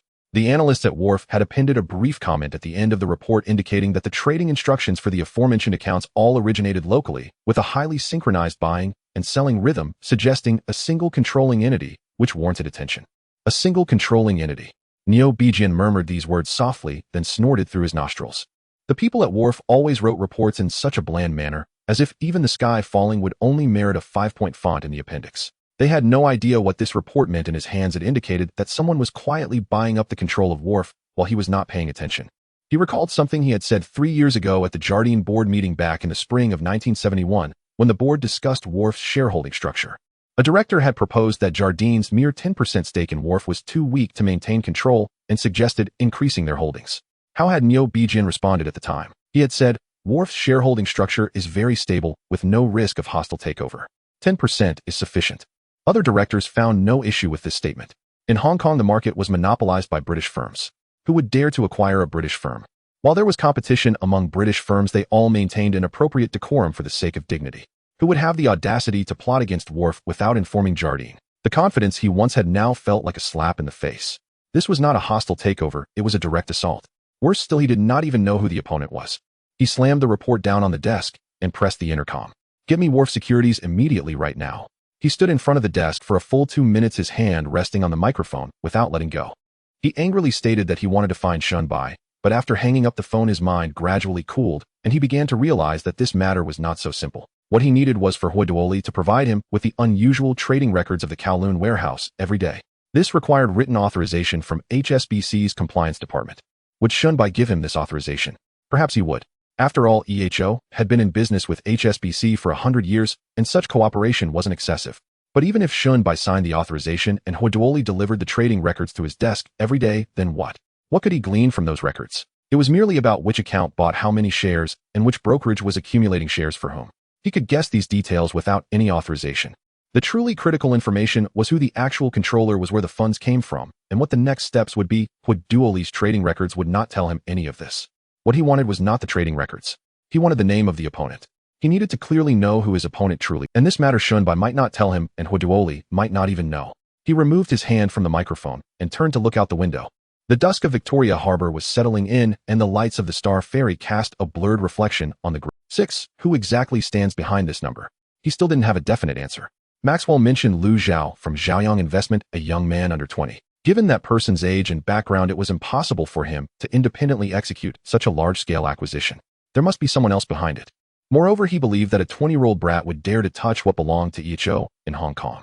No matter who was behind it, one thing was clear to him: the control of the Kowloon warehouse was slipping from his grasp, and the chips he had to fight back were still far from sufficient. To retaliate, he needed to increase his holdings. To increase his holdings, he needed money. There were two sources of money: funds from the Catholic family or a bank loan. At this moment, the banks were already closed. It was New Year's Day. Even if the banks opened tomorrow, if he went to discuss a loan with Shun Bai, what could he use as collateral? The assets of the Kowloon warehouse. He had the right to dispose of these assets, but the final signing authority rested with the Catholic family. If he didn't obtain family authorization before going to Shun Bai, and if Shun Bai asked, "What do you have for collateral?" he wouldn't even be able to provide a definite answer. Therefore, procedurally, he had to see Catholic first. He pulled his coat off the hanger and pushed the door open. The Catholic family owned a private estate in Deepwater Bay on Hong Kong Island, about a 40-minute drive from EHO Tower. When Neo Bijian's Rolls-Royce entered the estate, it was already 6 in the evening. The butler led him through a corridor with oak flooring, entering a study facing the sea. 3 people were sitting in the study. In the center was the current head of the Catholic family, Henry Catholic, in his 70s, with meticulously combed silver hair, wearing a deep green smoking jacket. To his left was his eldest son, William, who was responsible for EHO's Southeast Asia operations. To his right was Peter Cavendish, the financial advisor to the family trust, a thin man with half-moon gold-rimmed glasses who had been a senior partner at an old private bank in London. "Neo Bijian, your phone call sounded urgent." Henry Catholic did not engage in small talk, gesturing for him to sit in the chair opposite. "What is so urgent that it can't wait until next week's board meeting?" Neo Bijian did not sit down. He pulled out Huoduoli's report from his briefcase and placed it on the desk in front of Henry. "Sir, it's really urgent. Someone is secretly acquiring the Kowloon warehouse. In the past 4 months, through 37 offshore accounts, a total holding of 26 has been accumulated, surpassing the shares held by EHO through its land investments, and control of the Kowloon warehouse is slipping from our hands." The study fell silent for about 10 seconds. Henry Catholic picked up the report, glanced through it, and then handed it to William beside him. William glanced at the numbers, his brow furrowing. Henry did not speak immediately. He placed the report on his lap and slowly wiped his glasses. Only the crackling sound of wood burning in the fireplace remained in the study, and an oppressive sense of suffocation filled the air. The 3 men's gazes were fixed on Neo Bijian, making him feel somewhat uncomfortable. "Neo Bijian, how many years have you been a senior executive at EHO?" Henry suddenly asked. Neo Bijian was taken aback. This question did not match any of the opening remarks he had anticipated, but he still answered honestly. 20 years. 20 years. Henry put his glasses back on, picked up the report from his lap, and raised it in front of Neo Bijian. "After such a long time, where were you when these things happened?" "Henry, this acquisition method is very covert." "Covert?" Henry interrupted him, his voice tinged with suppressible anger. "You are the senior executive of EHO, not the manager of a corner grocery store. The Kowloon warehouse is one of EHO's most important assets. You should know its shareholding structure like the back of your hand. Now someone has bought 20% of the shares from the market, more than what EHO holds, and you only found out today." William was looking down at the report, pretending not to hear this exchange. Neo Bijian was silent for a moment before. "This is not an ordinary acquisition. The other party is trading through 37 offshore accounts, with each account holding no more than the disclosure threshold, using 4 different brokerages and controlling the buying and selling pace very precisely. They are doing this to avoid detection. Duoli submitted an internal alert to the compliance department in mid-November, but HSBC did not notify us. Henry's gaze lingered on his face for a long time, seemingly carrying a hint of disappointment. Duoli is a subsidiary of HSBC, not your subsidiary. The core of your negligence lies in your unwavering belief in a mistaken judgment that the Kowloon warehouse is very safe and no one dares to touch it. I heard you say this at the board meeting 3 years ago. I did not refute you at the time because I believed it too, but believing it and continuing to believe it are two different things. He threw the report on the coffee table and leaned back in his chair. The firelight danced on his aged face, revealing deep creases. He let out a long breath, his expression returning to the usual calm and composure. Now is not the time to assign blame. Do you know who the actual controller behind these accounts is? Neo Bijian exhaled. Henry finally no longer focused on this question. The clues from Duoli point towards Lu Zhao from Zhaoyang Investment, but given his age and qualifications, I don't believe he has the strength to independently execute such a large-scale acquisition. There should be someone else behind him. Henry nodded slightly, seemingly weighing something. William handed the report to Cavendish, who read it slowly, turning the pages one by one with an unchanged expression. I need family-allocated funds to increase my holdings in the Kowloon warehouse. Neo Bijian stated his request directly. Based on the current share price, to return to a safe holding ratio, at least 200 million Hong Kong dollars is needed.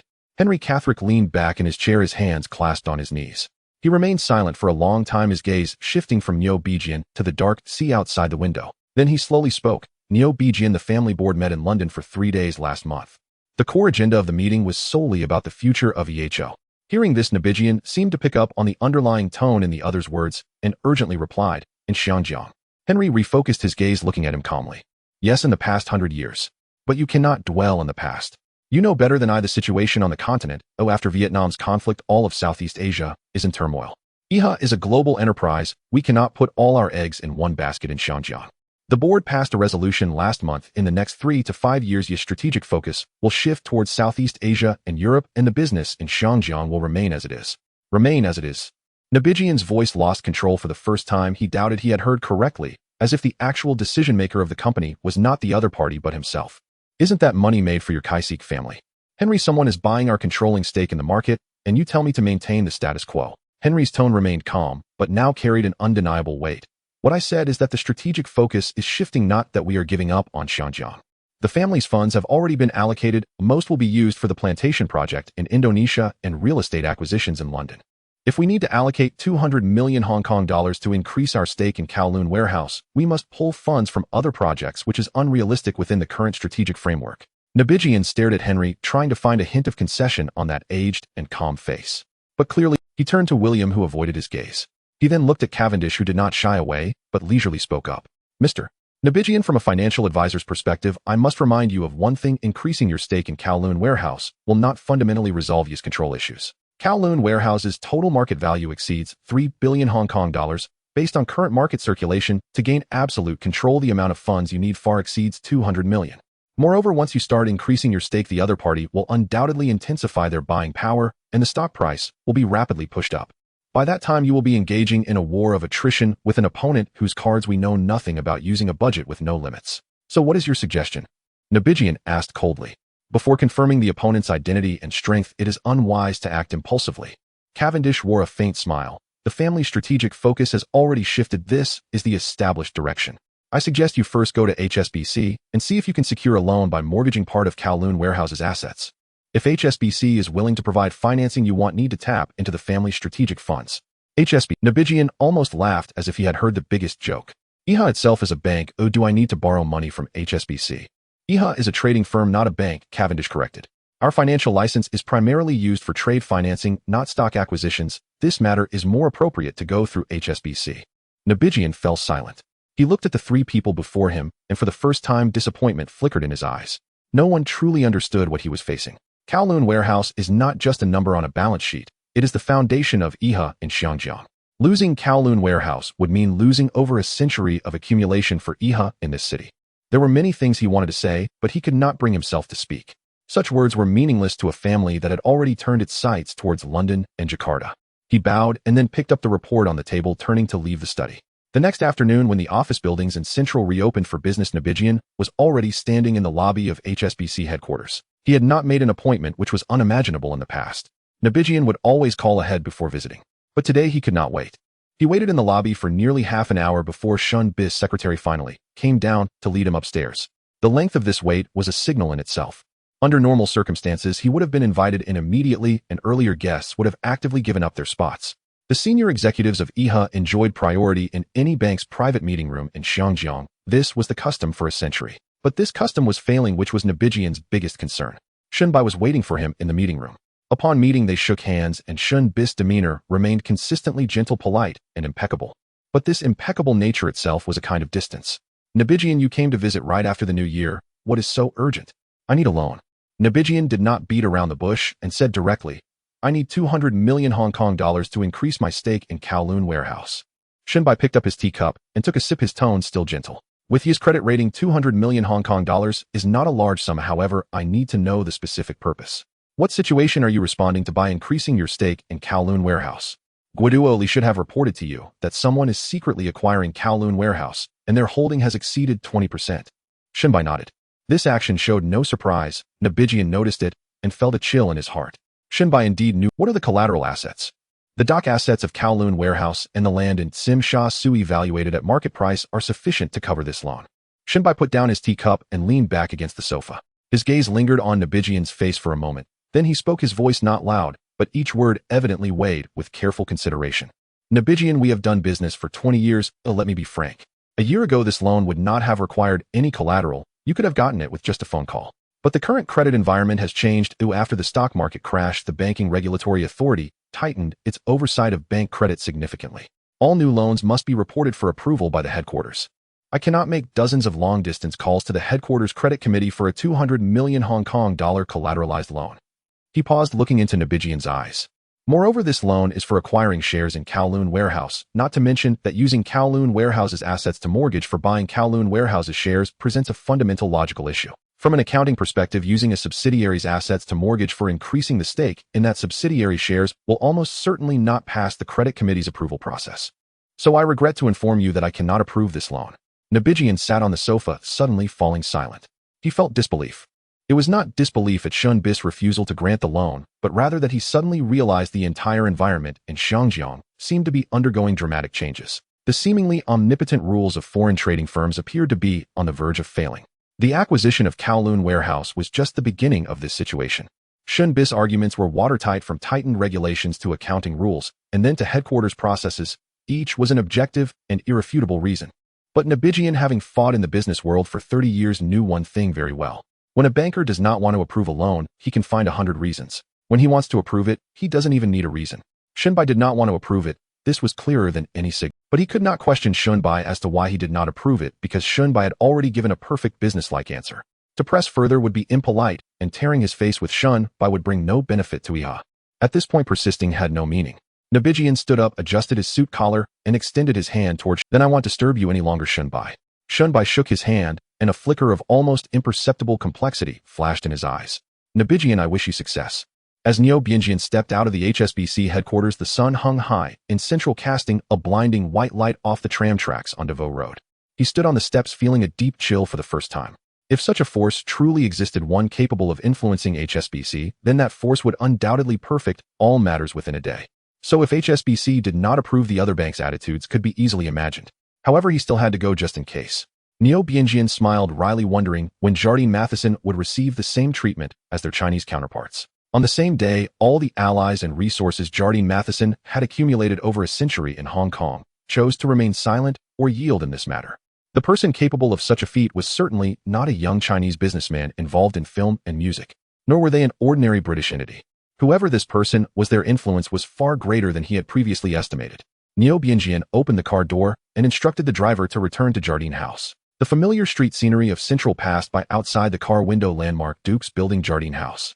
Each foundational stone of these buildings bore the name of Jardine, yet they suddenly appeared fragile. He closed his eyes, leaning back in his seat. He knew this matter was far from over, and what he would have to endure next would be much more than what he faced now. Moreover, the resources he could mobilize might be even less than he imagined. January 14th, 1974, Monday. Central 99, Queens Road, Central Headquarters of Zhaoyang Investments. After receiving a call from Zhou Minghua, Zheng Qian set aside all his affairs and walked over from the Xingyuan property office on Devoe Road in just 10 minutes. When he entered the conference room, Zhou Minghua was already there, sitting on the left side of the long conference table, flipping through a document. The two exchanged glances. "Where's Lu Sheng?" "Inside, let's wait a moment." Zhou Minghua closed the document. She hadn't brought a secretary today, it was just the two of them in the conference room. The air conditioning vent emitted a faint buzzing sound as Zheng Qian pulled out a chair and sat down. "Do you know what this is about?" Zhou Minghua shook her head, saying Lu Sheng didn't say. Zheng Qian fished out a cigarette pack from his pocket, but thought better of it and put it back. Lu Zhao never summoned his subordinates outside of work hours. Zhou Minghua had followed him for over 2 years and Zheng Qian for more than a year. They both understood this very well. It seemed there was something very important to announce today. About 3 minutes later, Lu Zhao pushed the door open and walked. He held a stack of documents, walked to the head of the conference table, and divided the documents into 2 piles, pushing them in front of Zheng Qian and Zhou Minghua. As it was a private meeting, there was no wasted breath on opening remarks. Lu Zhao nodded to the two and got straight to this is the equity structure diagram of Wharf Holdings and the land registry map of Harbor City in Simsha. The Zhaoyang Group is currently acquiring shares of Wharf Holdings through offshore accounts. As of last weekend, our stake has exceeded 20. My goal is to ultimately gain control of this company. I need you to prepare in advance for a smooth takeover of Wharf Holdings. The conference room suddenly fell into a strange silence as Zhou Minghua and Zheng Qian both raised their heads in unison, looking at their boss. Zheng Qian felt as if something in his mind had exploded. Wharf Holdings acquisition control. He recognized each of these words separately, but hearing them strung together from Lu Zhao's lips made him feel he needed to reinterpret Chinese. Having worked in this industry for over a decade, he was all too aware of Wharf Holdings' significance. It was no ordinary company, it was a milestone established by the British in Hong Kong for 100 years. And now his boss was telling him he was preparing to uproot this milestone and was already in the process of doing so. If he wasn't crazy, then his boss was. Zhou Minghua sat silently beside him, but her fingers had subconsciously tightened around the armrest of her chair. Having followed Lu Zhao for over 2 years, she thought she had gotten used to his style of operation, but this incident was so shocking that Zhou Minghua realized she had never truly understood her boss. If word got out that Chinese capital was acquiring Wharf Holdings, the news media across Hong Kong would explode by tomorrow. She stared at the document on the table, her mind left with a single thought: her boss wasn't just breaking the rules, he was rewriting the rules themselves. Zhou Minghua's gaze fixed on the land registry map in front of her, remaining motionless, as if processing this unbelievable news. Zheng Qian's mouth opened slightly. He looked down at the document, then raised his head to look at Lu Zhao's face, as if confirming he hadn't misheard. Lu Sheng Wharf Holdings belongs to Jardine Matheson and the Keswick family. I know. The scale of the Keswick family company is dozens of times larger than ours. I know. If this matter gets out in the next moment, our company will become the enemy of all British capital in Hong Kong. Of course, many Chinese companies that aim to curry favor with British capital will see us as a stepping stone. I know. Zheng Qian was bewildered. Since his boss was already so aware, why proceed with this? According to the prior plans, it wouldn't be long before the company was on the right track. Moreover, based on his industry experience, the so-called 5 tigers of Chinese capital wouldn't come close to matching the land value accumulated by Xingyuan property over these years. Zheng Qian glanced at the equity structure diagram once more. He had never imagined that Wharf Holdings would one day break free from British control. Chinese real estate developers could manage to pick up scraps in corners where British firms looked down upon, building some cheap housing along Kowloon Tong and the New Territories, which was already considered quite decent. But what his boss was saying exceeded all his understanding, developed over more than a decade. Zheng Qian felt a tightness in his throat. After hesitating, he finally spoke. Lu Sheng Jardine Matheson has been rooted in Hong Kong for over a century. The Keswick family can even enter Government House. If we brazenly acquire their shares, can we withstand their retaliation? Lu Zhao had no intention of answering the question, merely stating, I called you here not to discuss whether we can withstand Jardine Matheson's retaliation. That's something he'll handle. What we need to discuss is the subsequent asset integration plan. How many old warehouses does Wharf Holdings have in Tsim Sha Tsui and Kowloon Tong? And how many old tenement buildings and farmland has Xingyuan property already acquired? Cross-reference these 2 sets of data and provide me with a preliminary conclusion in 2 weeks. Zheng Qian was stunned. His boss meant that Wharf Holdings was a must-have. Although he didn't know where his boss' confidence came from, he suddenly felt a surge of fighting spirit rising within him. Chinese capital acquiring British capital in Hong Kong, what a joke. In the past, anyone who heard this would surely dismiss it as a joke. But his boss was genuinely working on this matter, and it seemed the chances of success were not low. If it really succeeded, then his boss would be the first Chinese businessman to swallow British capital in Hong Kong, and he would be an important participant in this significant historical event. He would be etched in history. Moreover, the most important thing was that if the acquisition succeeded, the status of Chinese businessmen would be elevated like never before. In the future, when they went to banks for loans and mentioned their boss's name, they would no longer have to endure the condescending attitudes of the British. Zheng Qian suddenly looked up at Lu Zhao, speaking with unprecedented seriousness. Lu Sheng, I will not let. Lu Zhao smiled and nodded, indicating for him to proceed immediately. Zheng Qian deeply bowed to Lu Zhao, then turned and exited the conference room with the documents. Lu Zhao turned to Zhou Minghua, who was still in a daze. He tapped the table to rouse her, instructing, "Starting today, all internal documents related to the acquisition of Wharf Holdings, including accounting vouchers, legal documents, and meeting minutes, must be circulated in encrypted form. The number of participants in this line must be kept to 3. You, Zheng Qian, and me. No one else, regardless of their rank, is permitted. Additionally, perform an internal isolation of the offshore account information of Xinhua Investments. Currently, there are too many people in the finance department with access to the offshore accounts. Although they cannot trace the specific flow of funds, the patterns of account balance fluctuations themselves leak information. Restrict access to just me and my aunt. Others, unless specially authorized, can only see the report conclusions." Zhou Minghua understood that Lu Zhao was also planning for the future, nodding seriously.